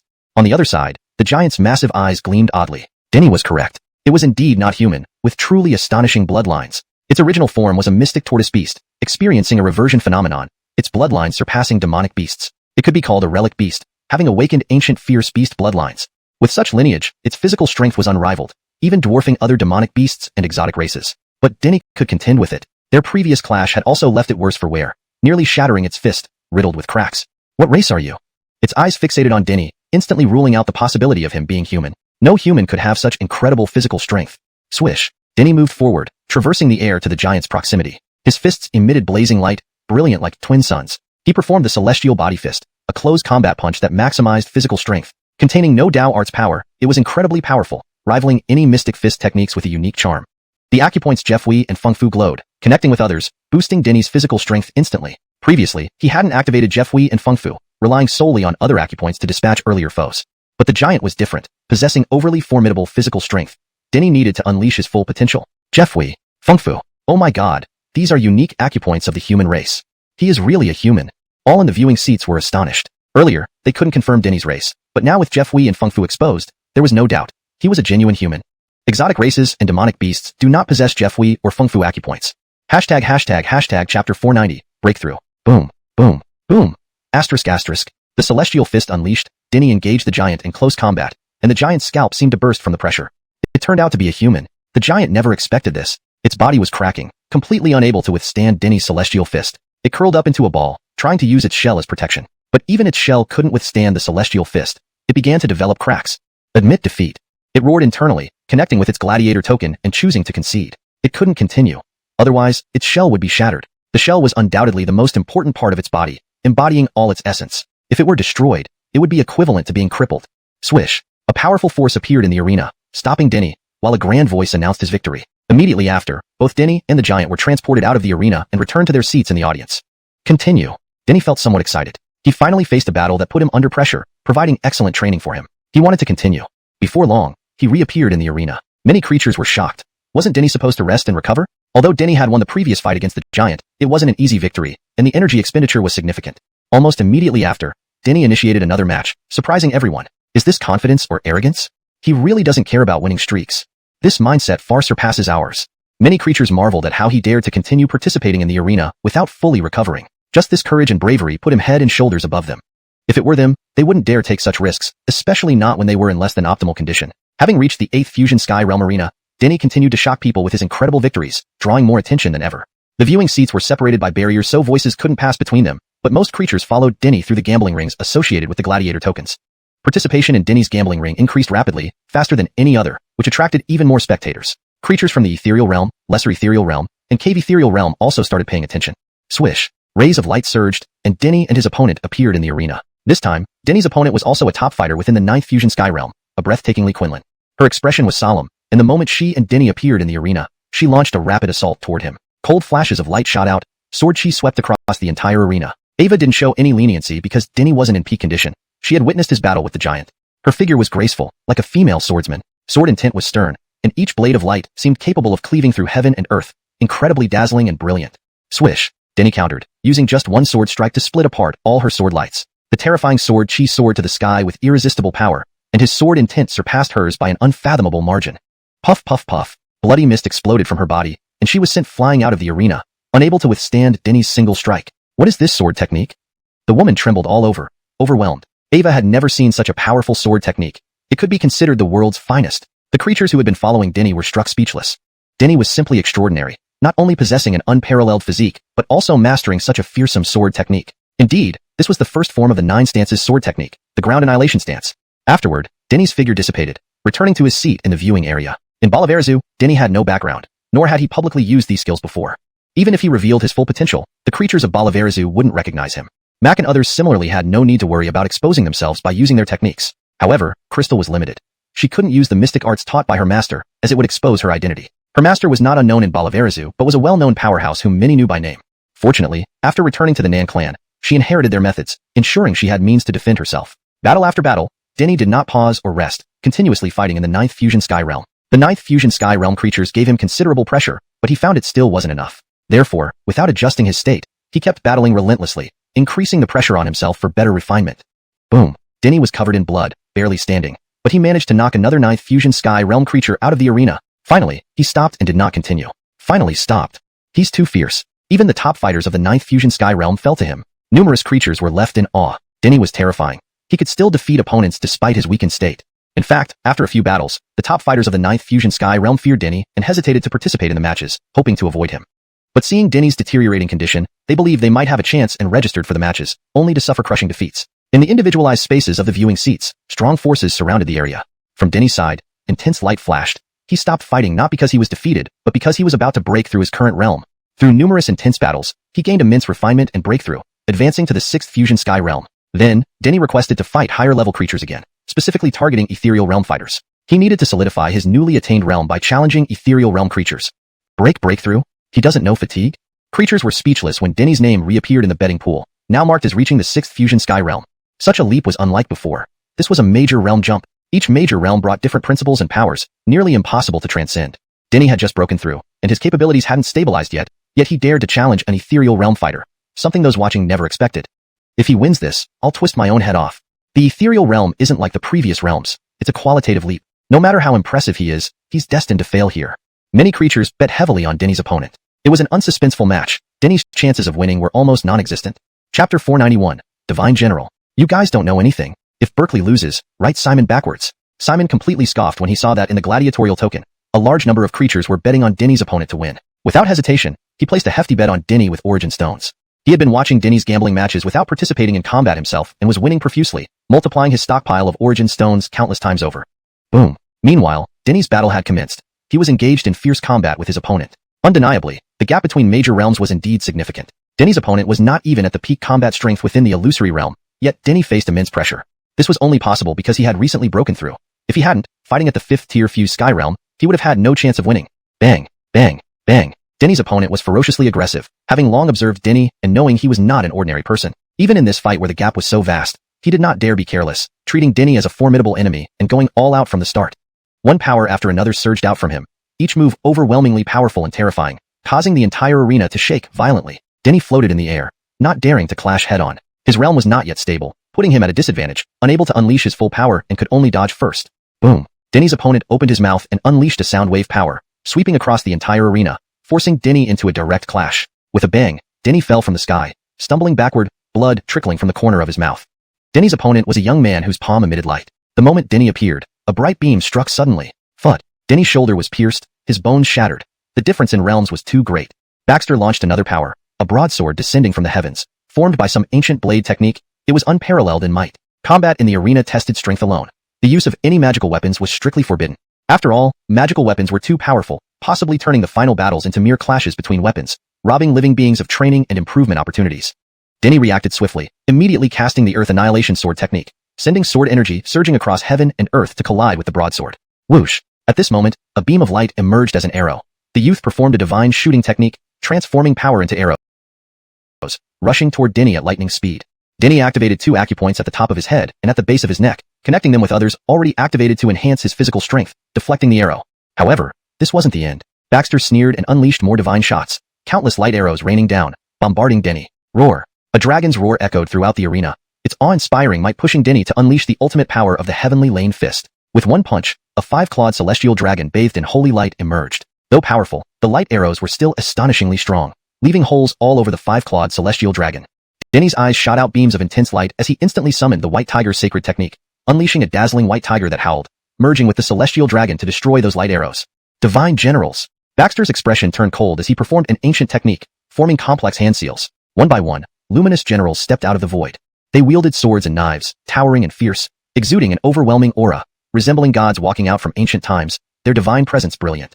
The 5-clawed celestial dragon and white tiger were torn apart, these generals pressing toward Denny, divine light illuminating the entire arena. Although the divine race was extinct and all gods perished, their essence lingered in the world. This was the summoning technique, created by an ancient strongman, using the remaining divine essence to form generals for battle. You were all brave warriors and heroes, but even in death, you find no peace. How tragic. Denny sighed inwardly. With the heritage of balanced deities, he instantly discerned the origin of these divine generals, knowing they were formed from residual divine essences. The divine race was fearless, battling until the end, never retreating or fearing. They deserved admiration from future generations. Rest in peace. He chanted the great virtue scripture silently. Despite being under a silence curse, its power remained intact, like the youth's earlier sound attack, silent yet lethal. The great virtue scripture contained formidable purification power. The advancing divine generals began to dissipate, fading from existence. What is this? Baxter couldn't believe it. The residual divine essence was being purified. He was shocked by Denny's method. Divine light showered the land, and one by one, the divine generals were thoroughly purified, their lingering essences erased. Baxter used more techniques, unwilling to concede. A loss at such a high-level disparity would cost him many points, possibly nullifying his previous efforts. Boom, boom, boom. Explosions echoed continuously, and Denny's battle with the youth reached a fever pitch. The spectators were astonished by Denny's prowess, never expecting him to be so formidable, his power at the 6th tier fused sky realm comparable to the youth's. Moreover, Denny seemed to slightly edge out the youth, putting him on the defensive. I've put all my chips on you. You can't lose. Give us something to cheer about. Almost all the spectators had bet on the youth, hoping he would win. Unfortunately, this wasn't just up to their wishes. The youth exhausted all means and still couldn't match Denny. Under Denny's relentless attack, he was blasted out of the arena. He lost. No way. Many spectators couldn't believe it, calling it a fake match given the huge gap. Desmond deep down, they knew it wasn't a fix. The youth truly gave his all, but Denny was simply too extraordinary. We're losing big if this keeps up. In a special space within the arena, a young man angrily spoke. Beside him, Zeke looked grave, deep in thought. Let me check in. After a while, he said these words, taking out a communication device and contacting someone. If seen by others, this scene would have dropped jaws. The arena contained special forces blocking all senses and communication devices. How could the Zeke use one? After a time, he put away the communication device, receiving instructions. His consecutive wins are too high, and he keeps betting heavily on himself, not only winning many origin stones but also earning numerous points. We need to stop this. The Zeke half closed his eyes. Have our puppet make its move, ending his winning streak. Meanwhile, place heavy bets on him to win back what he earned. He had been closely watching Denny's gambling matches and not participating in any battles himself. His origin stones had multiplied countless times from winning his bets. Boom. Meanwhile, Denny engaged in battle with his opponent, fighting intensely. Undeniably, the gap between major realms was indeed substantial. Even though Denny's opponent wasn't at the peak combat strength within the illusory realm, Denny still faced enormous pressure. This breakthrough was crucial. If he hadn't broken through and was only at the 5th level confluence heaven realm, he wouldn't stand a chance in this fight. Boom, boom, boom. Denny's opponent fought fiercely. He had been keeping an eye on Denny for a while, knowing that Denny wasn't an ordinary person. Despite the significant disparity in power, he didn't dare take Denny lightly and unleashed all his might from the very beginning. One divine skill after another exploded forth, their power shaking the heavens and terrifying to behold. The entire arena trembled violently. Denny traversed the void, avoiding direct confrontations. His realm wasn't stable yet, so he was at a disadvantage, unable to unleash his full power. Thus, he could only dodge initially. Boom. The opponent opened his mouth, unleashing a sound wave technique that swept across the arena, forcing Denny into a hard clash. With a thud, Denny fell out of the sky, stumbling as blood trickled from the corner of his mouth. The opponent was a young man whose palm emitted light. The moment Denny appeared, a beam of blinding light surged towards him. Thud. Denny's shoulder was pierced, bones shattered, highlighting the vast gap in realms. Baxter then displayed another divine skill, summoning a broad-bladed great sword descending from the sky. This blade, condensed from some ancient knife technique, possessed unparalleled power. The arena forbade the use of any magic weapons. After all, their power was too formidable, possibly turning the battle into a clash of magic weapons without allowing the creatures to be tempered or improve.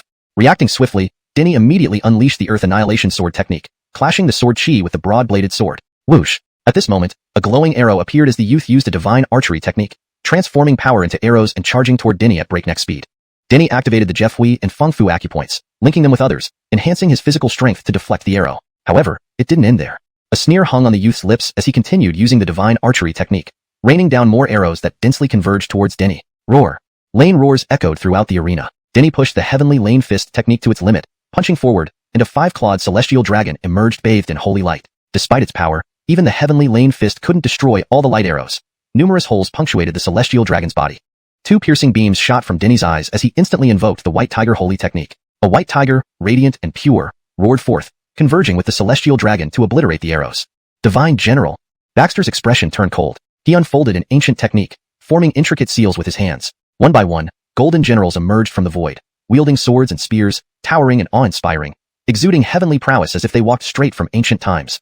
The celestial dragons and white tiger were overwhelmed, being pressed towards Denny under the divine general's gaze, illuminating the entire arena. The divine race had perished, and gods no longer existed, but remnants of divine aura lingered. This was the divine summoning technique, created by an ancient strongman, summoning divine spirits for combat. You were all brave warriors and heroes who cannot find peace even after death, truly pitiful. Denny sighed inwardly. With the inheritance of balanced spirit, he saw through the origins of these divine generals. He knew they were formed from residual divine energies. The divine race had fought bravely on the front lines, never retreating or fearing, earning respect from future generations. Rest in peace. He recited the great virtue scripture silently. Though silenced by a gag spell, its power remained potent, similar to the sound attack earlier, exerting immense lethal force despite the silence. The great virtue scripture carried formidable purification power, causing the advancing divine generals to dissipate into light and disappear entirely. What is this technique? Baxter couldn't believe it. The remnants of divine energy were purified, stunning him by Denny's abilities. Divine light spread across the earth, thoroughly purifying each general, their remaining energy vanishing. Unwilling to concede, the youth unleashed more divine techniques. Defeat at such a realm gap would cost him many points, possibly nullifying all previous efforts. Boom, boom, boom. Explosions resounded continuously, intensifying the heated battle between Denny and the youth. Onlookers were astonished. They never imagined Denny could be so fierce, bursting with such terrifying power in the 6th level confluence heaven realm, matching the youth blow for blow. Denny even slightly overpowered the youth, putting him on the defensive. All my wealth is on you. You can't lose. Be honorable. Almost all spectators had bet on the youth. They didn't want him to lose and hoped for his victory. Alas, wishes didn't come true easily. Baxter exhausted all his means but wasn't Denny's match. Under Denny's powerful onslaught, he was blasted out of the arena. He lost. No way. Many couldn't believe it. With such a significant gap, they claimed it must be a fixed match. Desmond, deep down, they knew it wasn't fixed. Baxter had fought his hardest, but Denny was just too exceptional. If this continues, we'll lose big. In a special area of the arena, a teenager growled angrily. Beside him, Zeke had a serious expression, pondering something deeply. I need to consult. After a while, he said this and pulled out a communication device to contact someone. If others saw this, they would have dropped their jaws. The arena contained special powers blocking all divine senses and communication devices. How could the Zeke still use one? Sometime later, the Zeke put away the communication device, having received instructions. His consecutive wins are too high, and he keeps placing heavy bets on himself, winning large quantities of origin stones and points. This needs to end. The Zeke half closed his eyes and declared, let the puppet act, end his winning streak, and make our people place heavy bets, reclaiming all the origin stones he has won. Chapter 491, Divine General. Neither of you know what you're talking about. If Berkeley loses, I'll spell my name backwards. Max saw that in the combat token, a large number of spectators were betting on Denny's opponent to win. He sneered at this, and without hesitation placed a large amount of origin stones on Denny. He hadn't joined the battle but was only focused on Denny's matches. He was winning handsomely. His stockpile of origin stones had multiplied many times over. Boom. On the other side, Denny's battle commenced, with him clashing intensely with his opponent. It must be admitted that the disparity between major realms was indeed substantial. Denny's opponent wasn't even among the top-tier fighters within the illusory realm, yet he faced immense pressure. This was also due to his recent breakthrough. Had he not advanced and still fought as a 5th fusion heaven realm cultivator, he would have had no chance of victory. Boom, boom, boom. Denny's opponent was ferociously aggressive, having long been attentive to Denny, aware that he was no ordinary person. Despite the vast gap in strength, he did not underestimate him for a moment, treating Denny as a formidable enemy and launching all-out attacks from the start. One after another, he unleashed divine arts with overwhelming power, shaking the entire arena space dramatically. Denny floated in midair, avoiding direct confrontations. His realm was not yet solidified, putting him at a disadvantage. He struggled to unleash his full power and could only dodge initially. Boom. Opening his mouth, Denny's opponent unleashed a sound wave technique that swept across the entire arena space, forcing Denny into a direct confrontation. With a thud, Denny fell from midair, his body stumbling, a trickle of blood seeping from the corner of his mouth. Denny's opponent was a youth, whose palm glowed brightly. The moment Denny appeared, a blinding light instantly struck him. Puff. Denny's shoulder was pierced, bones shattered. The disparity in realms was too great. Baxter then launched another divine technique, causing a broadsword to descend from the heavens. This sword, condensed by some ancient blade technique, possessed unparalleled might. The arena prohibited the use of any magic weapons. After all, the power of such weapons was too formidable, potentially turning the final battle into one between weapons, depriving the cultivators of a means to improve and hone their skills. Reacting swiftly, Denny immediately performed the Earth Annihilation Sword technique. Sword energy soared through the sky, colliding with the broadsword. Swish. At this moment, an arrow of light appeared as the youth employed a divine archery technique, transforming force into arrows that sped towards Denny. Denny activated 2 acupoints, Ball of Reading and Feng Fu, connecting them to others already open, boosting his physical strength enough to block the arrow. However, it didn't end there. A cold smile played on the youth's lips as he used the divine archery technique again. More arrows of light emerged, densely descending upon Denny. Roar. A dragon roar reverberated throughout the arena space. With the celestial lane fist pushed to its limit, Denny unleashed a punch that summoned a 5-clawed celestial dragon bathed in holy light. Though the power of the light arrows was astonishing, even the celestial lane fist couldn't fully destroy them, leaving multiple large holes in the dragon. 2 streams of terrifying light shot from Denny's eyes as he instantly activated the White Tiger's sacred art. A radiant, pure white tiger roared forth, merging with the celestial dragon to obliterate the light arrows. Divine Generals. Baxter's expression remained cold as he enacted an ancient technique, forming intricate hand seals. One by one, resplendent golden generals emerged from the void. Each wielding swords and sabers, they were mighty and towering, exuding a surging aura of slaughter, like gods emerging from ancient times, their divine might dazzling. The celestial dragon and the white tiger were torn apart, these divine generals pressing toward Denny, their divine glow illuminating the entire arena space. Although the race of gods had perished, traces of their presence remained in the world. This was the Huan Sun Su, summon god technique, created by an ancient strong cultivator, using remnants of divine energy to condense into generals for combat. You were all warriors and heroes who died without peace, a truly pitiful fate. Denny inwardly sighed. Having inherited the balanced divine legacy, he could instantly discern the origins of these divine generals. They were formed from the residual energies of the fallen deities. The race of gods fought bravely, never retreating or fearing, worthy of veneration from future generations. Rest in peace. He recited the great virtue scripture. Though silenced by a mute spell, the scripture's power remained intact. Similar to the sound attack earlier, it retained potent lethality despite being silent. The great virtue scripture possessed tremendous purifying power, causing the approaching divine generals to dissolve into light, gradually vanishing from existence. What is this move? Baxter was utterly incredulous. The residual energy of the gods had been purified. He was stunned by Denny's technique. Divine light covered the land as one by one. The divine generals were thoroughly purified, all traces of energy erased. Baxter continued to launch divine techniques, unwilling to concede. Defeat across different realms would cost him a lot of points, possibly negating all previous efforts. Boom, boom, boom. Explosions echoed continuously as the fight between Denny and the youth intensified. The audience was astounded by Denny's prowess, never expecting him to be so fierce. At 6th Fusion Heaven Realm, he could unleash such terrifying power, matching the youth equally. Moreover, Denny even had the upper hand, forcing the youth into a passive position. All my wealth is staked on you. You cannot lose. Show some spirit. Almost all beings bet on the youth, hoping for his victory. Unfortunately, it wasn't a matter of their will. Exhausting all means, the youth still wasn't Denny's match. Under Denny's relentless assault, he was blasted out of the arena space. He lost. Is this real? Many beings refused to believe it, calling it a fake match given the huge gap in strength. However, they also knew it wasn't staged. The youth had tried everything, but Denny was simply too extraordinary. We're losing a fortune if this keeps up. In a special area within the arena, a young man said angrily. Beside him, Zeke had a serious expression, his gaze complex, clearly deep in thought. I'll request instructions. After some time, he made a communication tool call to someone. If anyone else saw this, they would drop their jaws in shock. The arena contained powerful shielding forces blocking all spiritual senses and communication tools. How could the Zeke use a communication device? Sometime later, the Zeke put away the communication device, having received instructions. His consecutive victories are too high, and he keeps betting heavily on himself. Not only has he won a large amount of origin stones, but also gained numerous points. This needs to end. The Zeke narrowed his eyes and said, let the puppet intervene, ending his streak. Meanwhile, let our people place heavy bets to reclaim all the origin stones he won earlier. Hashtag chapter 492, Jeremiah. After a series of battles, Denny had accumulated 80 consecutive victories. Especially towards the end, he fought across different stages in the arena, earning him even more points. Now, Denny astonishingly had nearly 300,000 points. Almost 300,000 points. This was an enormous sum. If exchanged, it could fetch a high-grade Imperial weapon. Denny, at 5th Fusion Spirit Realm, now at 6th Fusion Spirit Realm, could possess almost 300,000 points, which was absolutely unprecedented and the first time ever in the history of the arena.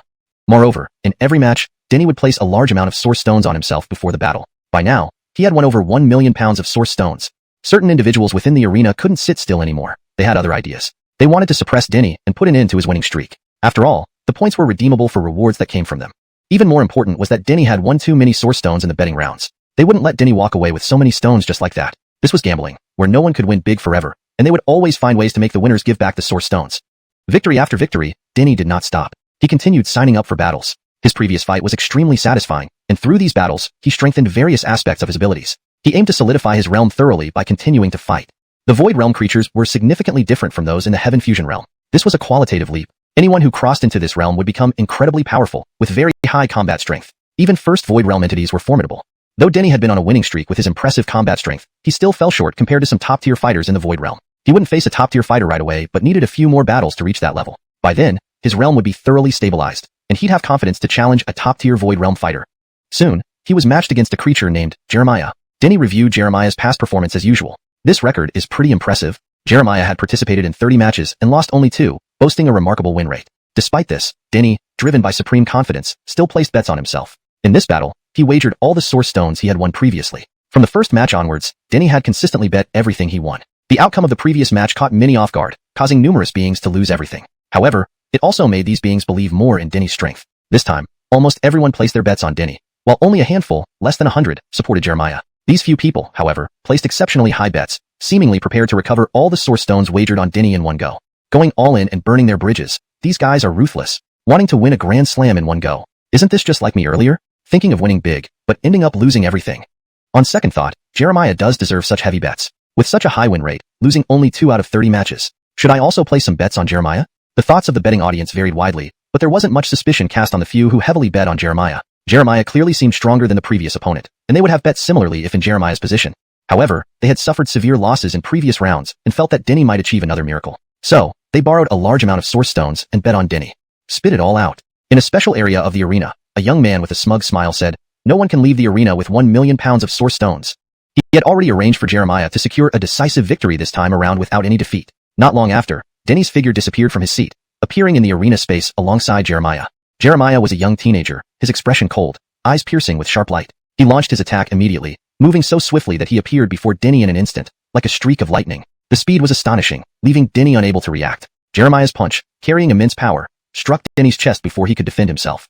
A "pu" sound echoed as Denny flew backward, his chest caving in deeply, and he spat out a mouthful of blood, staining his clothes red. How strong! Only Denny, with his incomparably strong physical strength, could withstand this blow. Any other creature, even those with exceptional single combat capabilities, like demons or beasts, would have been instantly shattered by this punch. Boom! Jeremiah attacked again, resembling a meteor crashing down, its brilliance blinding and overwhelming. Denny's body glowed, and the ball of 100 converging points and wind mansion points instantly activated, connecting with other points. The celestial fist erupted. Another "pu" sounded as Denny was sent flying again, spitting out scalding hot blood non-stop. His arm convulsed uncontrollably, the pain inside unbearable as if his bones had snapped. Connecting the ball of 100 converging points and wind mansion points, Denny's physical strength undoubtedly reached its peak, especially since he unleashed the celestial fist. Desmond, he still suffered severe blows, nearly incapacitating his entire arm. In contrast, Jeremiah showed no signs of injury. Is this a true ferocious beast?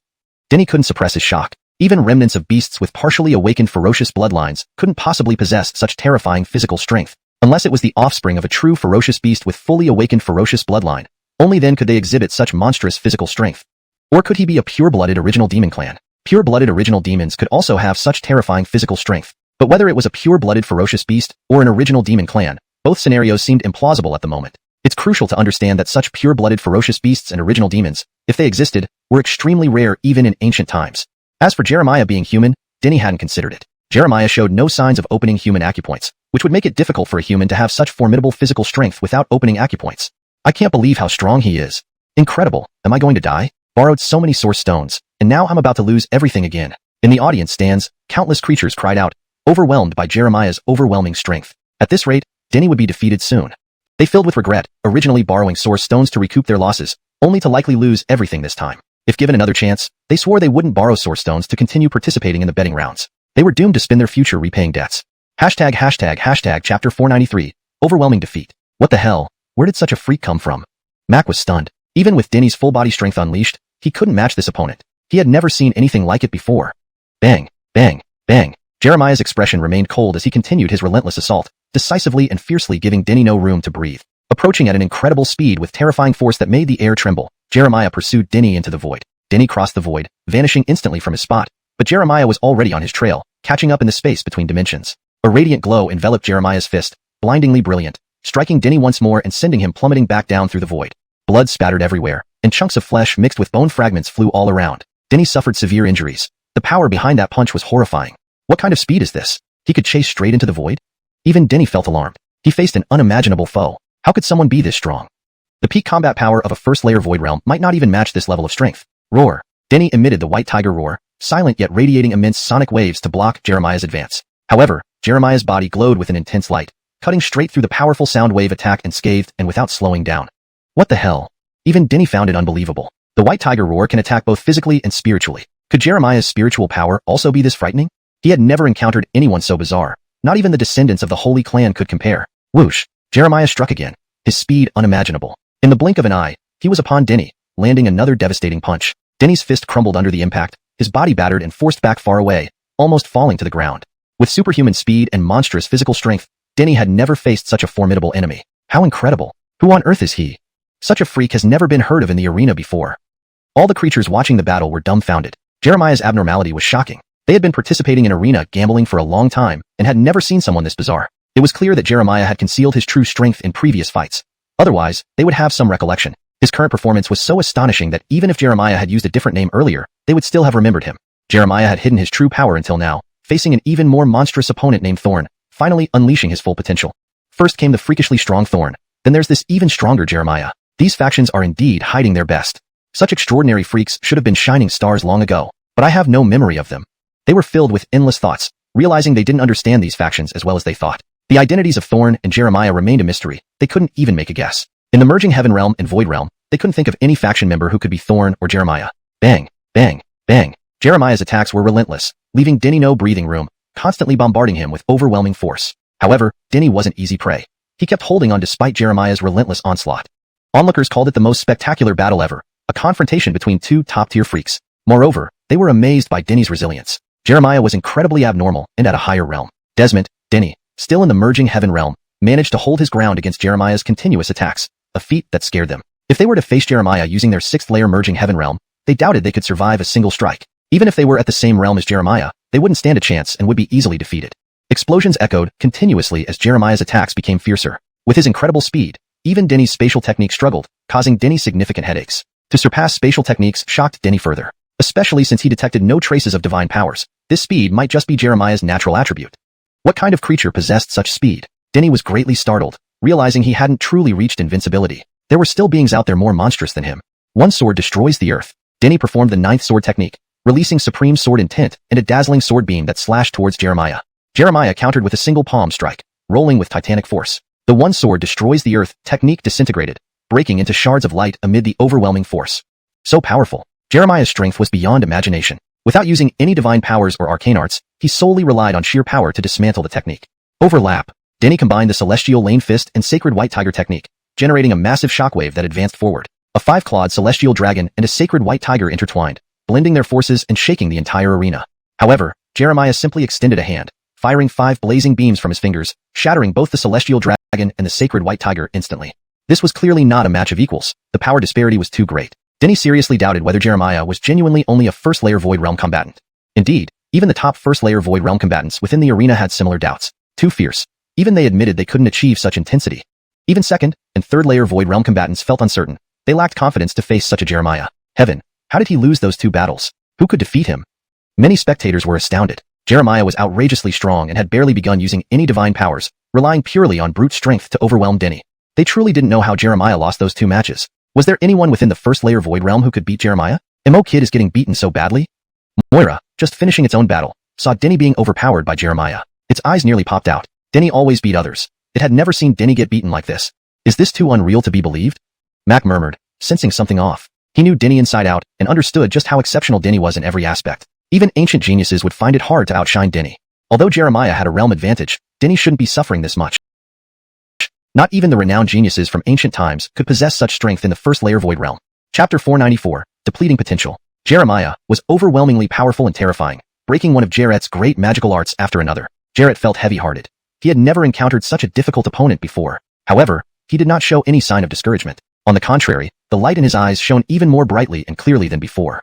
He didn't come to the arena for points, source stones, or winning streaks. He came here to be honed through the challenges within the arena. And the Jeremiah before him undoubtedly made an excellent challenge. Jarrett grew fiercer with each technique he performed, relentlessly seeking Jeremiah's weaknesses without any intention of giving up. Rumbling sounds filled the arena as rays of blazing light shot out. Jarrett's fighting spirit soared, unmatched in its intensity. Even though his spells were continuously broken by Jeremiah, Jarrett still maintained an indomitable heart. Mirroring technique. He formed hand seals, releasing the mirroring technique. An ancient, radiating mirror that emitted supreme principles appeared and reflected over Jeremiah. Then, a mirrored person emerged from the reflection, clashing intensely with Jeremiah. However, Jeremiah was unbearably powerful. His aura surged, strength skyrocketing. A single punch blasted apart the mirrored figure, causing the ancient mirror to shatter as well. What's happening? Jarrett was greatly startled, completely unprepared for this turn of events. The mirrored figure should possess all the strength of the reflected individual. How could it fail against Jeremiah? Indeed, the mirrored figure created by the mirroring technique had different power compared to Jeremiah. After being reflected, Jeremiah experienced another surge in strength, leading to the destruction of the mirrored figure and the breaking of the mirroring technique. Where did Jeremiah get this sudden boost of power? Incredible! These ancient elixirs are truly astonishing. Unfortunately, their side effects are too severe. In a special space within the arena, a young man watched Jeremiah, who was fiercely unstoppable, and sighed deeply. Jeremiah, whom everyone considered a devilishly talented prodigy, was actually just an ordinary individual, average in talent and strength. The reason why Jeremiah was so outrageously powerful was due to a single ancient elixir given to him. These ancient elixirs were mysterious in origin, provided by his father, intended to enhance the strength of his puppets and manipulate matches. Jeremiah was precisely one of the puppets he had cultivated. Within the ancient elixirs lay an exceptionally remarkable force. Upon consumption, they unlocked all potential within the body, significantly increasing overall strength. However, the side effects of these ancient elixirs were terrifyingly substantial. The term, unlocked all potential, was only temporary. Over time, this potential would gradually be consumed. In simple terms, the ancient elixir functioned like a poisonous elixir. After unlocking all potential, it slowly depleted all of it. And when all the potential was depleted, the individual became utterly useless. Jeremiah was exhibiting such fierce and unstoppable power by recklessly consuming his own potential. After this battle, he estimated Jeremiah would be completely ruined. Well, if he's ruined, so be it. Defeating Thorn can be considered a significant achievement. Baxter chuckled, unconcerned about Jeremiah. He was using puppets for sacrifice. If Jarrett were here, he would immediately recognize this youth as none other than Amin, the son of Ningdu City's mayor, who had appeared at the Yun building. Annoying. After all that investigation, those people turned out to have astonishing identities. Otherwise, they would have been another batch of good puppets. Amin clenched his teeth, thinking about Jarrett and his group. Afterwards, he dispatched people to investigate, and the results nearly shocked him speechless. Jarrett claimed to be a descendant of the Western Yuan clan, but his true identity was far more astounding. Jarrett had caused a huge stir in the West by successfully refining the perfect quality ninefold lustrous pill in one attempt, surpassing master alchemists and earning the admiration of the ancient clans both within and outside the region. He dared not take action against such a formidable Jarrett. Jarrett's background was too astonishing. Once he moved against him, the repercussions would be enormous, and he couldn't bear such consequences for fear of exposing the organization behind him. Others may not know his true identity, but we do now, which gives us an advantage. Maintaining good relations with such an astonishing alchemy genius is very important. The Zeke beside Amin, looking deep into Amin's eyes, said, "Set aside your prejudice against them and work on recruiting them. We possess many ancient pill recipes, all incomparably precious pills. If we can recruit him, you will earn significant credit." Grayson, recruiting him isn't that easy. So many factions are present, and he hasn't expressed interest in joining any faction. Amin hesitated, unable to let go of his grudge against Jarrett and his companions, saying, "Wouldn't it be better if we directly capture him and make him a puppet? Wouldn't that be a better solution?" Nonsense. The Zeke, Amin's father and current Amerigo of Ningdu City, sternly rebuked. Turning him into a puppet could lead to the loss of his innate abilities, including his incredible alchemy talent. Moreover, capturing such a prominent figure would have massive consequences. He's so astonishing, the risk is worth it. Amin clenched his teeth, still unable to let go of his grudge, saying, "We're afraid he might lose his innate abilities and alchemy talent if we turn him into a puppet. But we can give him ancient elixirs to unlock his full potential. This way, his alchemy talent won't disappear, and before his potential is exhausted, he can help us refine many pills." "Amin, I have always loved you and admired you. But this time you've disappointed me." The Amerigo said, "You're too quick to act on emotion. Compared to everything else, the organization's safety is most crucial. No matter how strong his alchemy talent, it cannot compare to the organization's safety." He continued, "Don't entertain such thoughts again, otherwise, even I cannot protect you. You know how seriously the organization values its safety. Anyone who poses a threat will be eliminated." Amin shivered. well aware of the organization's terrifying power. If he posed a real threat to the organization's safety, it would eliminate him without hesitation. My lord understands, he hastily replied, no longer daring to have such thoughts. The organization wishes to maintain good relations with him and has already given me secret orders to secure him at all costs. The Amerigo looked at Emin and said, I hope you understand. The organization wants him to become a genuine member, not a puppet. I understand. I will ensure he joins the organization. Do well. If successful, your status might even surpass mine. The Amerigo patted Emin affectionately on the shoulder. I hope you achieve greater things than me, rather than just being a manipulated pawn. Chapter 495, Perseverance. Even as powerful as the Aiden, a towering figure high above all other living beings in his organization, he was merely a pawn, and not an especially important one at that. He felt aggrieved, but accepted his predetermined future with limited prospects for advancement. So, he placed his hopes on Emin, wishing him to develop well. I will provide you with any resources you need, but you must bring him into our fold. He emphasized this repeatedly. Denny was crucial to the organization, and Emin had to work diligently to ensure it happened. All right. Emin nodded seriously and replied, I will carefully consider my strategy and make detailed arrangements to win him over. That's the right attitude. The Aiden smiled and said, you are a son who pleases me. You plan your actions carefully and don't rush into things recklessly. One day, you'll surely surpass me. On the other side, Jeremiah's expression remained cold as his attacks grew even more fierce. He began to unleash divine arts to completely finish off Denny. Boom, boom, boom. Terrifying explosions echoed throughout the arena. With a single palm strike, laws of order flickered, runes formed an ocean, and blazing beams shot towards Denny one after another. Desolate art. Denny made hand seals, gathering the power of heaven and earth. His momentum surged and his combat strength increased significantly. In addition, he immediately unleashed the great desolate art, filling the area with waves of desolation. A mysterious Dao Yun, mysterious Dao aura, spread, carrying desolate and sorrowful energy that pushed forward relentlessly. Note, Dao Yun is a term that doesn't have a direct English equivalent and might be better translated as Dao aura, or rephrased depending on context. For more fluid readability and to maintain consistency in terminology, Denny made hand seals, channeling the power of heaven and earth. His presence grew more formidable, and his combat strength skyrocketed. Moreover, he instantly cast the great desolate art, filling the arena with waves of desolation. An enigmatic Dao aura spread, exuding an overwhelming sense of solitude and sorrow that pressed forward relentlessly. In a sense, the great desolate art belonged to a category of time domain grand techniques. As Denny advanced in his cultivation, he could increasingly feel its astonishing power. The force of desolation would push opponents to the brink of their life's limit, making them feel loneliness and sorrow before death, while also drastically weakening their strength. The blazing beams faded as the power of desolation proved astounding, especially when built upon the foundation of the small, desolate art. The power of desolation reached its peak, extinguishing Jeremiah's great art. However, to Denny's surprise, the feelings of loneliness and sorrow seemed to have no effect on Jeremiah. Jeremiah's face remained normal, as if devoid of awareness. Loneliness and sorrow did not touch him. What's going on? Denny's expression changed, unable to comprehend how even a soul as strong and determined as Jeremiah's could not be affected at all. Desmond, Jeremiah indeed felt nothing and unleashed another terrifying divine art. Denny clenched his fists, combining Heavenly Lane Fist and White Tiger Sacred Technique to defend against Jeremiah's attack. Empowered by the forces of heaven and earth, his strength had increased dramatically, allowing him to block what he previously couldn't. Swoosh. Suddenly, a more intense light erupted from Jeremiah, as if his entire being were burning, his aura spiking. Where does he get this power? Denny's pupils dilated in confusion. Earlier, during their encounter with mirror transformation, Jeremiah unexpectedly boosted his strength and broke through the transformation. Now, once again, Jeremiah displayed this power-boosting ability. If Jeremiah were using some secret technique for enhancement, it would be understandable, but Denny sensed no traces of magical fluctuations on Jeremiah. Jeremiah's power increase was bizarre. Despite his many questions, Denny had no time to ponder as Jeremiah launched another ferocious assault. Balance. Denny activated the balance essence, attempting to suppress Jeremiah. Unexpectedly, Jeremiah's strength surged once more, breaking free from the suppression of the balanced Dao. Zyric, a man-beast, Jeremiah lunged at Denny. Denny used his fists to block but failed, and once again, he was hurled away, spewing blood. Thud, thud, thud. Jeremiah gave Denny no respite, landing punch after punch on him, causing Denny to vomit blood continuously and break bones in his chest. Berkeley. Mac's heart tightened at Denny's dire condition. Is he about to fall here? Haroun stared intently at Denny. Ava remembered him telling her about his victories over Blue Clan's elite disciples, even defeating the top female prodigy of the Blue Clan in battle. Now, was Denny about to lose here? If he keeps fighting like this, he'll die. This isn't a fight to the death, just admit defeat already. Crystal also watched anxiously, unsure why Denny continued to persist despite clearly having no means to retaliate. Give up. A temporary failure doesn't mean much. On the contrary, it can make you stronger and lead to greater achievements. Savannah, having ceased her own participation, watched Denny, hoping he would concede and stop being pounded mercilessly. Punch after punch, Jeremiah remained cruel and relentless. If this continued, Denny wouldn't survive. Ava and Crystal couldn't bear witnessing this tragic scene. Meanwhile, Amira, who was also observing the battle, had different thoughts. Is this why you've become so powerful? Her eyes glinted as she locked onto Denny's form. Despite facing certain defeat, with no hope in sight and being utterly dominated, Denny's eyes remained bright and radiant, without a trace of dimness. Ava pondered deeply. Denny had risen from a background less cultivator to achieve his current level of power, perhaps because of this astonishing perseverance. Thud, thud, thud. Crimson blood splattered everywhere, almost dyeing the ground red. Denny looked like he was falling apart, his breath weak, like a flickering candle about to extinguish. If only that ancient pill didn't have side effects. It could unlock all potential and enhance it. What a marvel that would be.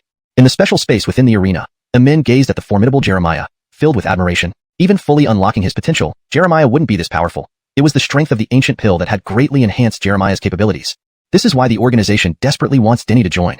The Aiden explained, if he joins, he can research these ancient pills and potentially improve them, eliminating side effects. Imagine the impact if such a pill could be successfully improved. It's unimaginable. Completely unlocking and enhancing potential. Ordinary people could become world-renowned geniuses, and exceptional geniuses could reach godlike levels. Such value was incomprehensibly high.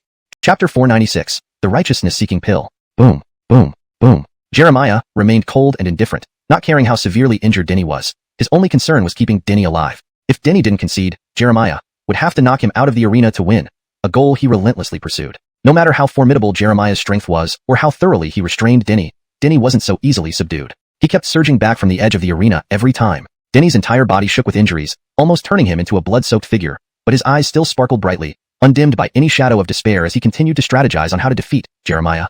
Had it been any other creature, they would have likely given up long ago, for there seemed no hope of victory. However, Denny was never one to surrender easily, even in an ordinary arena match, not a life-or-death battle. This was his character, never giving up. This unwavering spirit was the key reason he had come this far. Without it, even with the help of the causal record, Denny might not have advanced so far. I suspect he has no consciousness. Denny's gaze turned cold. After battling Jeremiah, he increasingly felt that Jeremiah was like a mindless corpse without inner awareness. All soul-attacking spells like the Great Desolate Art and White Tiger Roar were ineffective against Jeremiah, which fueled his suspicions. These non-standard spells should have some effect, no matter how strong Jeremiah's soul power was. Furthermore, despite wounding Jeremiah multiple times, Jeremiah showed no signs of pain, appearing completely unbothered. A puppet? He scoffed inwardly, beginning to suspect Jeremiah. Jeremiah's abnormal nature seemed too extreme to be produced by any ancient clan. Moreover, the 2 losses on Jeremiah's record deepened his suspicion that Jeremiah might be a puppet. How could such a terrifying entity lose twice? Could there really be 2 even more terrifying beings? It was hard for Denny to believe. Fortune lies in danger. Let's do this. A light emanated from Denny's forehead, shooting straight into Jeremiah's brain. With Jeremiah's physical and spiritual power being so extraordinary, Denny couldn't win by competing in brute force or physical endurance. His chance lay in the soul. Regardless of whether Jeremiah was a puppet or not, he needed to test its soul power. Actually, he could easily confirm if Jeremiah was a puppet using the causal record. However, he didn't intend to go that route. The outcome of this match wasn't a matter of life or death, and the result wasn't crucial for him. He wanted to sharpen his skills further. Upon entering Jeremiah's mind, both their bodies halted. Denny aimed to engage in a battle of souls within Jeremiah's mind. Although he hadn't used soul power much against enemies, relying mainly on physical prowess and Dao techniques, this didn't mean his soul power was weak. In fact, it was incredibly strong. As a cultivator of the Dao Classic, aiming for perfection across all realms, Denny suppressed his physical strength, avoiding higher realms. But his soul power, unrestricted, consistently led the way.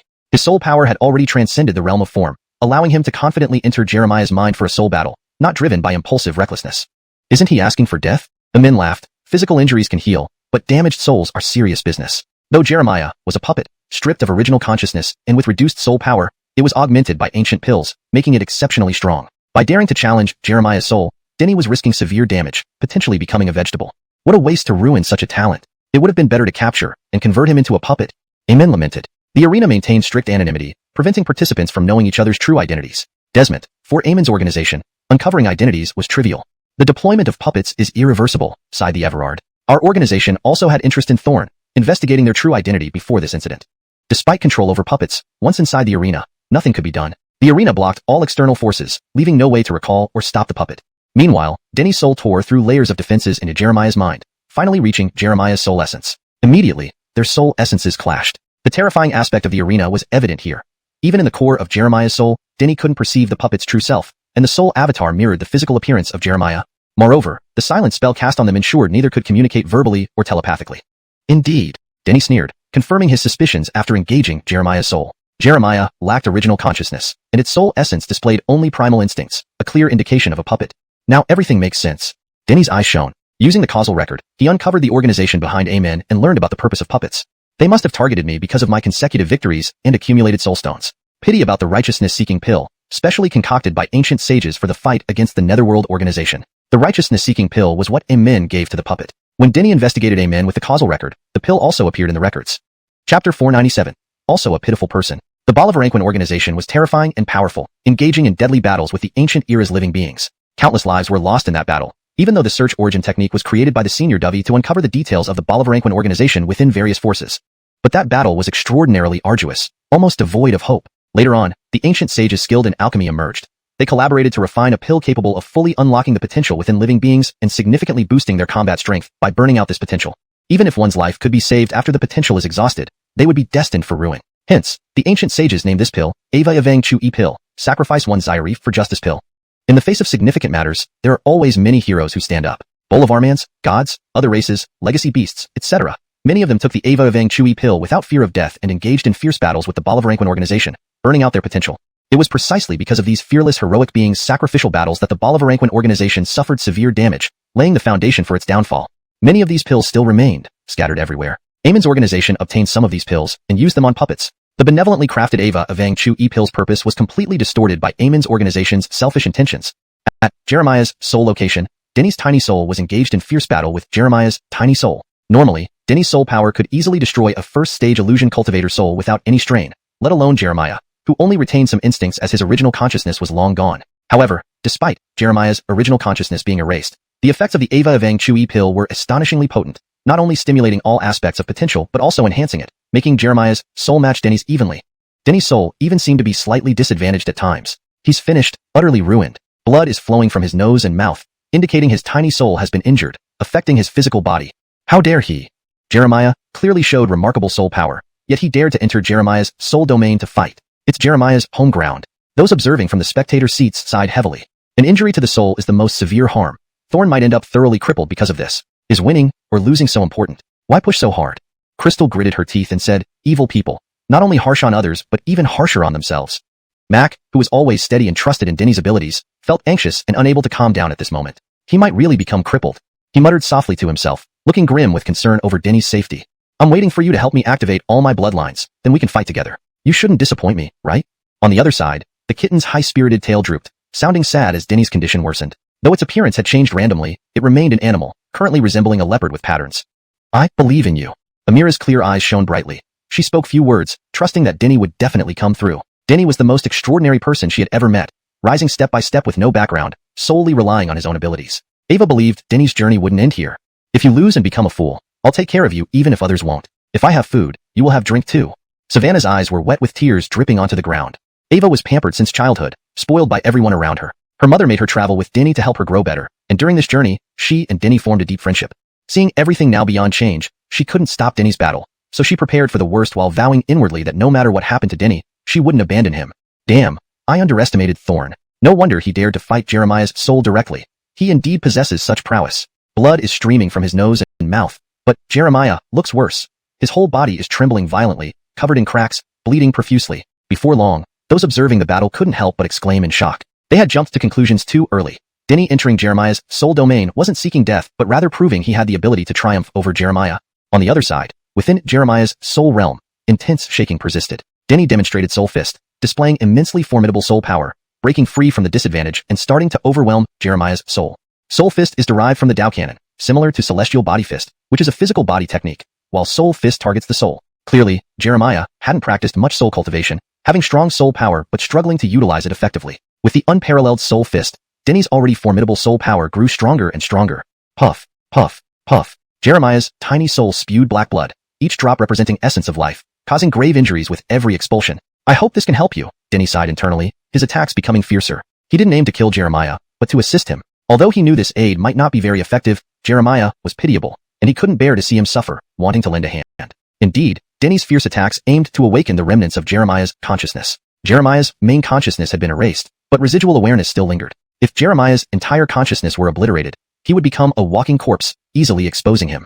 Continuously attacking fiercely, Denny shook the force restraining Jeremiah's remaining consciousness, giving the chance for it to recover. Finally, he stopped and left Jeremiah's soul realm. The force sealing Jeremiah's remaining consciousness was incredibly powerful, but luckily, he cultivated Soul Fist. With its assistance, he managed to shake a bit of this force, providing Jeremiah's residual consciousness the opportunity to awaken. This outcome was indeed the best, exactly what Denny intended. Even if he could completely break the seal, he wouldn't do so. If the seal was fully broken and Jeremiah's residual consciousness awakened, Amen and others wouldn't spare Jeremiah. Now is the best situation.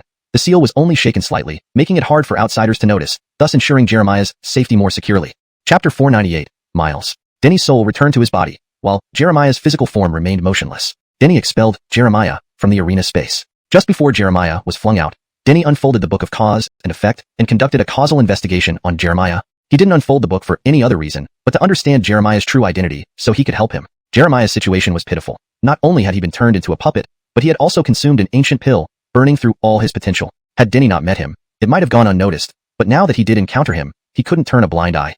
Cause and effect, actions reap results. I firmly believe in this principle. Meeting you is no coincidence. I cannot ignore it. Poor soul indeed. Denny sighed as he came to understand everything about Jeremiah. Jeremiah's real name was Miles, a member of the Lu clan from Central Ancient Clans. His talent was average, making him less favored within the clan, yet he never gave up, believing hard work could make him stronger. He sought training in dangerous areas, surviving countless near-death experiences. But then he encountered Emin. Emin had long investigated him, knowing he wasn't valued within the clan and thus targeted him early on. When Miles finally emerged alive from a perilous location, Emin ambushed him, capturing him and erasing his main consciousness to turn him into a puppet. If you hadn't met Emin, I believe you would surely be much stronger than others, Denny said with conviction. Talent was important, but determination was even more crucial. Miles possessed unwavering perseverance, willing to risk his life, and Denny believed such resilience would ensure his future wouldn't be bleak. Sigh, are we not of the same clan? Average talents mean they don't share the same bloodline? Denny sighed again. The world was too realistic, confirmed by events that transpired in his life and Miles's. Miles underwent rigorous trials in various dangerous places without clan support. Injured, he had to heal himself without even medicinal pills from the clan. This made him an ideal target for Emin to convert into a puppet. Not for anything else, just because of your relentless spirit and willingness to risk your life. I will definitely help you. Denny's eyes sparkled as he resolved. Although Miles's potential was nearly exhausted, some remained, not beyond saving. The book of cause and effect revealed a method to cure him, which Denny intended to use. However, acting hastily could jeopardize not only Miles's rescue but also his own safety, given the extensive entanglements. My God, who would have thought? Haha, I don't have to pay debts anymore. A surge of beings cheered from their seats, having heavily bet on Denny. They initially expected to lose everything, but instead profited handsomely from his unexpected victory. Fortunately, each seat was separated by soundproof barriers. Otherwise, the entire arena would have erupted in noise. Too many bets on Denny. Aiden's face darkened. He bet heavily on Jeremiah, using millions of pounds of origin stones, only to lose them all now. Everyone witnessed Denny's prowess and Jeremiah's best effort. Still, the organization would hold him accountable for the massive loss. Severe punishment awaited. You must remember to recruit Denny. It's our chance. If this fails, we're doomed, Aiden sternly told Emin. Agreed, Emin acknowledged, understanding the gravity of the situation. Recruiting Denny was their last hope for redemption. Meanwhile, Denny was coughing blood, severely injured. He exited the arena, returning to the Cloud Tower to recuperate. Mac and others, excluding Pong Bird, instinctively left the arena and returned to the Cloud Tower. Post-arena departure, they communicated via magical devices, learning Denny was resting in his room. They waited outside his door without disturbing him. Every bone in my body feels shattered, Denny chuckled bitterly. Truly, he was in a dire state, numerous bones broken internally. The power of the self-sacrificing pill was astounding, elevating Miles despite mediocre talent, almost overwhelming Denny. Ancient sages indeed commanded respect for their formidable means. In truth, the realm disparity played a huge role. If I were at Void Realm or even just Fusion Realm 9th level, it wouldn't be like this. Ultimately, he lacked the realm advantage against Miles. Without this disadvantage, even with the self-sacrificing pill, Miles wouldn't have fared so well. Denny retrieved the lane transforming pool, added several valuable herbs, and immersed himself, simultaneously running the Tao scriptures to heal. Soon, brilliant light enveloped his skin. Broken bones mended quickly, damaged flesh regenerated, smooth and tender like a newborn's. His vitality steadily increased, dispelling weakness rapidly. What? How is this possible? In a special chamber within the arena, Aiden received a message, jumping from his chair in shock. Grayson, what happened? Emin also panicked, fearing the organization's punishment. His heart raced wildly. Aiden's expression was peculiar, clearly still struggling to accept. Grayson, please don't scare me. Is the organization ordering our deaths?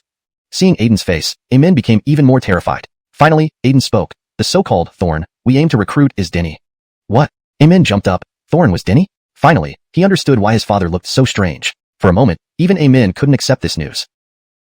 Chapter 499. Involvement of the Sacred Clan. Should we be relieved? A long time passed before Emin finally regained his composure and uttered these words. Jeremiah's defeat meant that Denny wasn't eliminated, which was a fortunate turn of events. Denny's value far outweighed the source stones lost by their side. If Denny had truly been taken out by Jeremiah, suffering severe damage to his soul and becoming incapacitated, they would likely all be in mourning now. We should indeed be relieved. Even the Aiden nodded, agreeing with Emin's sentiment. The organization clearly prioritized Denny over the source stones it had lost, making no mention of the cost incurred. I'll prepare right away. Understanding the gravity of the situation, Emin promptly left the arena to prepare for bringing Denny into the organization. On the other side, after recuperating in the lane transformation pool and adjusting through the Tao Classic, Denny quickly restored his health. His vitality and spirit were incredibly robust, having gained much from his battle against Jeremiah. He achieved breakthroughs and improvements across various aspects, solidifying his realm entirely. This battle was extremely meaningful, providing significant help. He opened the door to find Mac and others waiting outside. Seeing him fully recovered, they all looked genuinely happy. "Emo kid, you scared me half to death. I thought you were going to be crippled." Harun grinned. "If you were crippled, who would help Brock unlock bloodline powers? Who would help Brock reach greater heights?" Harun continued. "I knew you weren't worried about me, but about your bloodline not being fully activated." Denny chuckled, playfully tapping Harun on the head. "Now you know. Don't you dare get yourself into trouble. Otherwise, Brock won't let you off easy." Harun shouted. "All right, let's catch up later. There's something we need to take care of now," Denny said. He was concerned about Miles' safety, fearing that something might have happened to him. Even if Amin hadn't killed Miles due to his loss, his condition must have been dire, severely injured from the battle. Having expended so much potential, Miles was no longer useful to Amin, who wouldn't expend resources to heal him. As for the Liu clan, they never cared about Miles' well-being, and certainly wouldn't come to his aid as a puppet. Presently, Miles was probably just waiting to die. "What's the matter?" Mac asked. "You saw the battle between Jeremiah and me, right? I took a risky move at the end, forcing my soul to confront his, leading to my final victory." Denny explained. "Through that soul confrontation, I learned some things about him." He relayed everything about Miles' situation, but didn't mention the Book of Causality. It was too extraordinary, and keeping it secret protected Mac and others. Knowing about such an item would only increase their danger. "That Emin is so evil. Thank goodness we weren't captured, or we'd be turned into puppets too." Crystal and Savannah felt relieved. Had Denny not arrived in time, they might have suffered the same fate as Miles. "Don't make a fuss. We can't confront this organization directly yet. Everything must be done cautiously," Denny advised them. From what he understood about Amin's causality, the organization was terrifying. Even Amin didn't know its true leadership, but the Book of Causality revealed detailed information about it. This showed the benefit of his enhanced realm, allowing the Book of Causality to provide more profound insights than before. The organization was indeed formidable, led by ancient sacred clan forces. The Colosseum's establishment was supported by them in secret. Why fear them? Call upon the 3 continents' ancient clan life essence masters. They could destroy this organization. Harun dismissed it casually. The 3 continents' powerful forces regarded Denny as their leader, and Amin's organization couldn't possibly match them. According to what I learned from Miles, Amin's organization is immensely powerful. Even the 3 continents' forces wouldn't stand a chance. Denny shook his head. "Do you think there's sacred clan involvement?" Mac asked sharply. Bolivar Zhou was strong, but not this strong. Moreover, they weren't opposing the entire Bolivar Zhou force, merely Amin's backers. Desmond Denny spoke as if they were incomparable. He immediately thought of the sacred clans. "It seems so." Denny nodded. Miles knows little, only that the organization's power is unimaginable. Even Amin's father, the Aiden of Ningdu, is just a minor pawn. This level of terror, it could very well be a sacred clan or close to it. Think about it. Everything within the Colosseum is astonishing. Ancient clans alone couldn't achieve this. The initial setup must have involved sacred clan interference. Crystal and Savannah shivered at the mention of sacred clans, realizing how deeply involved they were. Sacred clans, true titans, rulers since ancient times, whose power now surpassed anything contemporary. "Let's find Miles first," Denny suggested, leaving Yun Tower with Mac and heading toward the Liu clan's residence in Ningdu. With such severe injuries, Miles wouldn't remain in the Colosseum, but likely return to the Liu clan residence to recuperate. Denny feared Amin might kill Miles in a fit of rage. The Book of Causality indicated he could help Miles resolve the issue of the righteousness pill, restoring him. This reduced the likelihood of Amin killing Miles outright. If that had been the outcome, the Book of Causality wouldn't have shown this result. However, effects and causes are different. Causes don't change, but effects can. While the Book of Causality's predictions never altered, accidents could still occur, and he wanted to find Miles quickly. Denny knew the location of the Liu clan in Ningdu, and soon arrived there with Mac and the others. The Liu clan was powerful, possessing independent quarters in Ningdu, proving their superiority over many ancient clans, foreign races, and demonic beasts. Many didn't have independent residences in Ningdu. "Excuse me, is Miles inside?" Denny politely asked, finding someone from the Liu clan guarding the entrance. "Why look for that waste of space? He went somewhere, came back half dead like a sickly rag." The guard sneered, clearly disdaining Miles. Chapter 500. Lee. Upon hearing the guard of the Liu clan say this, Denny's heart was finally at ease. Miles was here and had not been directly killed by Amin. Thus, the cause and effect record had not gone awry. "He is an old acquaintance of mine. I saw a fellow Taoist from the Liu clan in Ningdu and thought that perhaps Miles had also come here. So I came over to check. I didn't expect he was indeed in Ningdu." Denny smiled and said, "Please allow me inside to see Miles." "The friend of that good-for-nothing Miles?" The Liu clan guard's expression immediately changed, his gaze filled with disdain as it looked upon Denny. A nobody like him could only befriend someone equally lowly and worthless. Impatiently waving his hand, he said, "You can't enter. If you want to see Miles, wait outside." "You." Moira instantly became furious. Who were these people? Denny had greeted them with a smile. Yet this was how the Liu clan people treated him? Mac held Moira back and then turned to smile at the guards. "Could you please do us a favor?" As he spoke, he took out a 100-pound source stone and offered it to the 2 guards. The moment they saw the 100-pound source stone, their eyes lit up. Since he's an old acquaintance, it wouldn't make sense not to let him in. "Want to see Miles? All right, I'll lead you in." They eagerly accepted the source stone, their attitude doing a complete 180. Young Master Xian has returned. Just as they were about to take Denny and company inside, a youth approached from outside, and they hurriedly welcomed him. This youth was none other than young Master Xian, the son of the patriarch of the Liu clan. Li nodded impatiently, clearly not very happy. Passing by Denny and others, he glanced sideways and asked, "Who are they?" Not daring to hide anything, the guard said, "They're Miles's friends, here to visit him." Here to visit Miles? Li glanced at Denny and company once more, then snorted coldly, "People like these scoundrels shouldn't be allowed in, they defile our courtyard." Evidently, like the guards, he believed Miles would not have made any decent friends, only a group of no-good individuals. "Desmond's yes, young Master Xian is right. We will chase them away immediately," the two guards quickly said. Turning towards Denny and the others, they shouted, "Get lost! Didn't you hear what young Master Xian said? You accepted our 100-pound source stone." Crystal protested unhappily. The two guards' faces changed, unsure of how to respond. They did not wish to return the source stone to Mac and company. "You accepted their source stone?" Li looked over. "Oh, we're wrong. We will return the source stone to them now." The two guards hastily replied, swiftly fetching the source stone they had taken. "Why give it back? They paid homage to you. Keep it," Li said without pursuing further, even speaking on behalf of the two guards. "What do you mean? Not letting us in is one thing, but you'd also dare to keep our source stones?" Crystal angrily retorted, "This was too much bullying. So what if I keep your source stones?" Li sneered, "I'm in a bad mood today. Don't provoke me. Let me tell you, Miles, that waste isn't even considered a member of our Lu clan. He lives here merely out of respect for our clan's name. Otherwise, he wouldn't have the right to stay here." He wasn't lying. When Miles initially arrived in Ningdu wanting to live in the compound, many from the Lu clan opposed it. Had this not been Ningdu where they did not wish outsiders to see discord among the Lu clan, they would never have allowed Miles in. Additionally, his mood was genuinely very unpleasant. He had just left the Colosseum, losing all his money and accumulating a huge debt. It was no wonder he was in a foul mood. He still couldn't reconcile how terrifying Jeremiah was, and yet had lost to Thorn. Indeed, he had heavily bet on Jeremiah, resulting in significant losses. Previously, he had been betting on Denny's opponents winning, even borrowing large amounts of source stone to bet on Jeremiah's victory. Initially, a lot of beings heavily bet on Jeremiah. Feeling that Denny couldn't overcome such a vast realm difference, he joined the betting frenzy, adding to his belief due to his defiance. Originally, everything went smoothly as Jeremiah completely dominated Denny, but unexpectedly, Denny turned the tables and won. In the Colosseum, communication was prohibited. He had borrowed source stones through the Colosseum token. Of course, such source stones were not borrowed freely.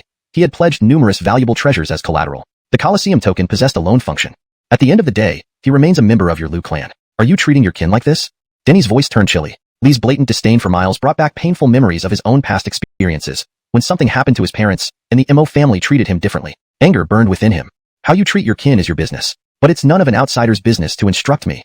Li's eyes turned icy. I'll give you one last chance. Get lost from here immediately, or else don't blame me for being ruthless.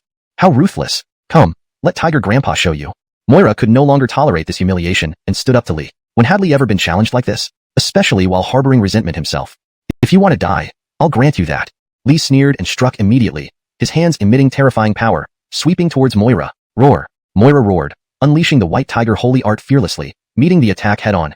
Undeniably, Li was strong, at the 5th level Void Realm. Upon collision, a massive wave reverberated. Interesting. A glint flashed in Li's eyes, surprised at Moira's strength. At 2nd level Void Realm, it could match him evenly, but daring to act so recklessly before me, you've made a big mistake. He sneered again, launching another powerful move, suppressing Moira with overwhelming force. Earlier, he underestimated Moira, but now he wouldn't make the same mistake. With full force, he intended to crush Moira. Beat it. You're not fit to swagger in front of Tiger Grandpa. Moira bared its fangs, fearless, unleashing white tiger roar that shook the void and terrified all. It fully activated its bloodline power, intending to teach Li a lesson. Chapter 501. Slapping one's own face. Boom, boom, boom. Terrifying explosions echoed incessantly as the kitten and Li engaged in a fierce battle. The Lu clan's courtyard was situated in the most bustling area of Ningdu, teeming with life forms. Their intense fight drew many onlookers. Who's making a scene in the Lu clan's territory? The Lu clan isn't a minor clan. It's one of the true top-tier major clans in Central Region. The crowd buzzed with speculation, astonished that someone would dare to cause trouble within the Lu clan's domain. To own an independent estate in the heart of Ningdu indicated the clan's formidable power. What's going on? Many members of the Lu clan were alarmed and came out from the courtyard. The two guards hurriedly reported everything. You dare to provoke us when we didn't allow you entry? You have some nerve. To even dare lay a hand on young Master Xian, have you lost your minds? They sneered, emitting powerful energy waves, preparing to apprehend the kitten. Don't come any closer. Li interrupted, saying, I've been feeling pent up today, looking for a way to vent my frustration, and they've chosen poorly, perfect for me to release my anger. Vent this, will you? Grandpa Tiger can squash you with 1 foot, Amanita scoffed, suddenly accelerating and slapping its paw across Li's face, so fast that Li couldn't react in time. By the time he did, the kitten's paw had already slapped his face. Instantly, his entire face swelled up red, and he was flung aside, almost hitting the ground. Damn beast, seeking death. Seeing Li take a hit, others of the Lu clan were ready to retaliate. Back off, didn't you hear me? No one is to intervene. Li scowled, berating those who tried to help. He would settle this himself, having slipped up only by accident. Boom, boom, boom. He leaped high into the air, his aura overwhelmingly strong. He summoned a long sword, slashing towards the kitten. On closer inspection, this wasn't a genuine magic weapon but composed of some kind of force, glowing with unique laws. In reality, Lee had nothing to use now. He'd pledged everything and was penniless. Swish. Amanita raised a bone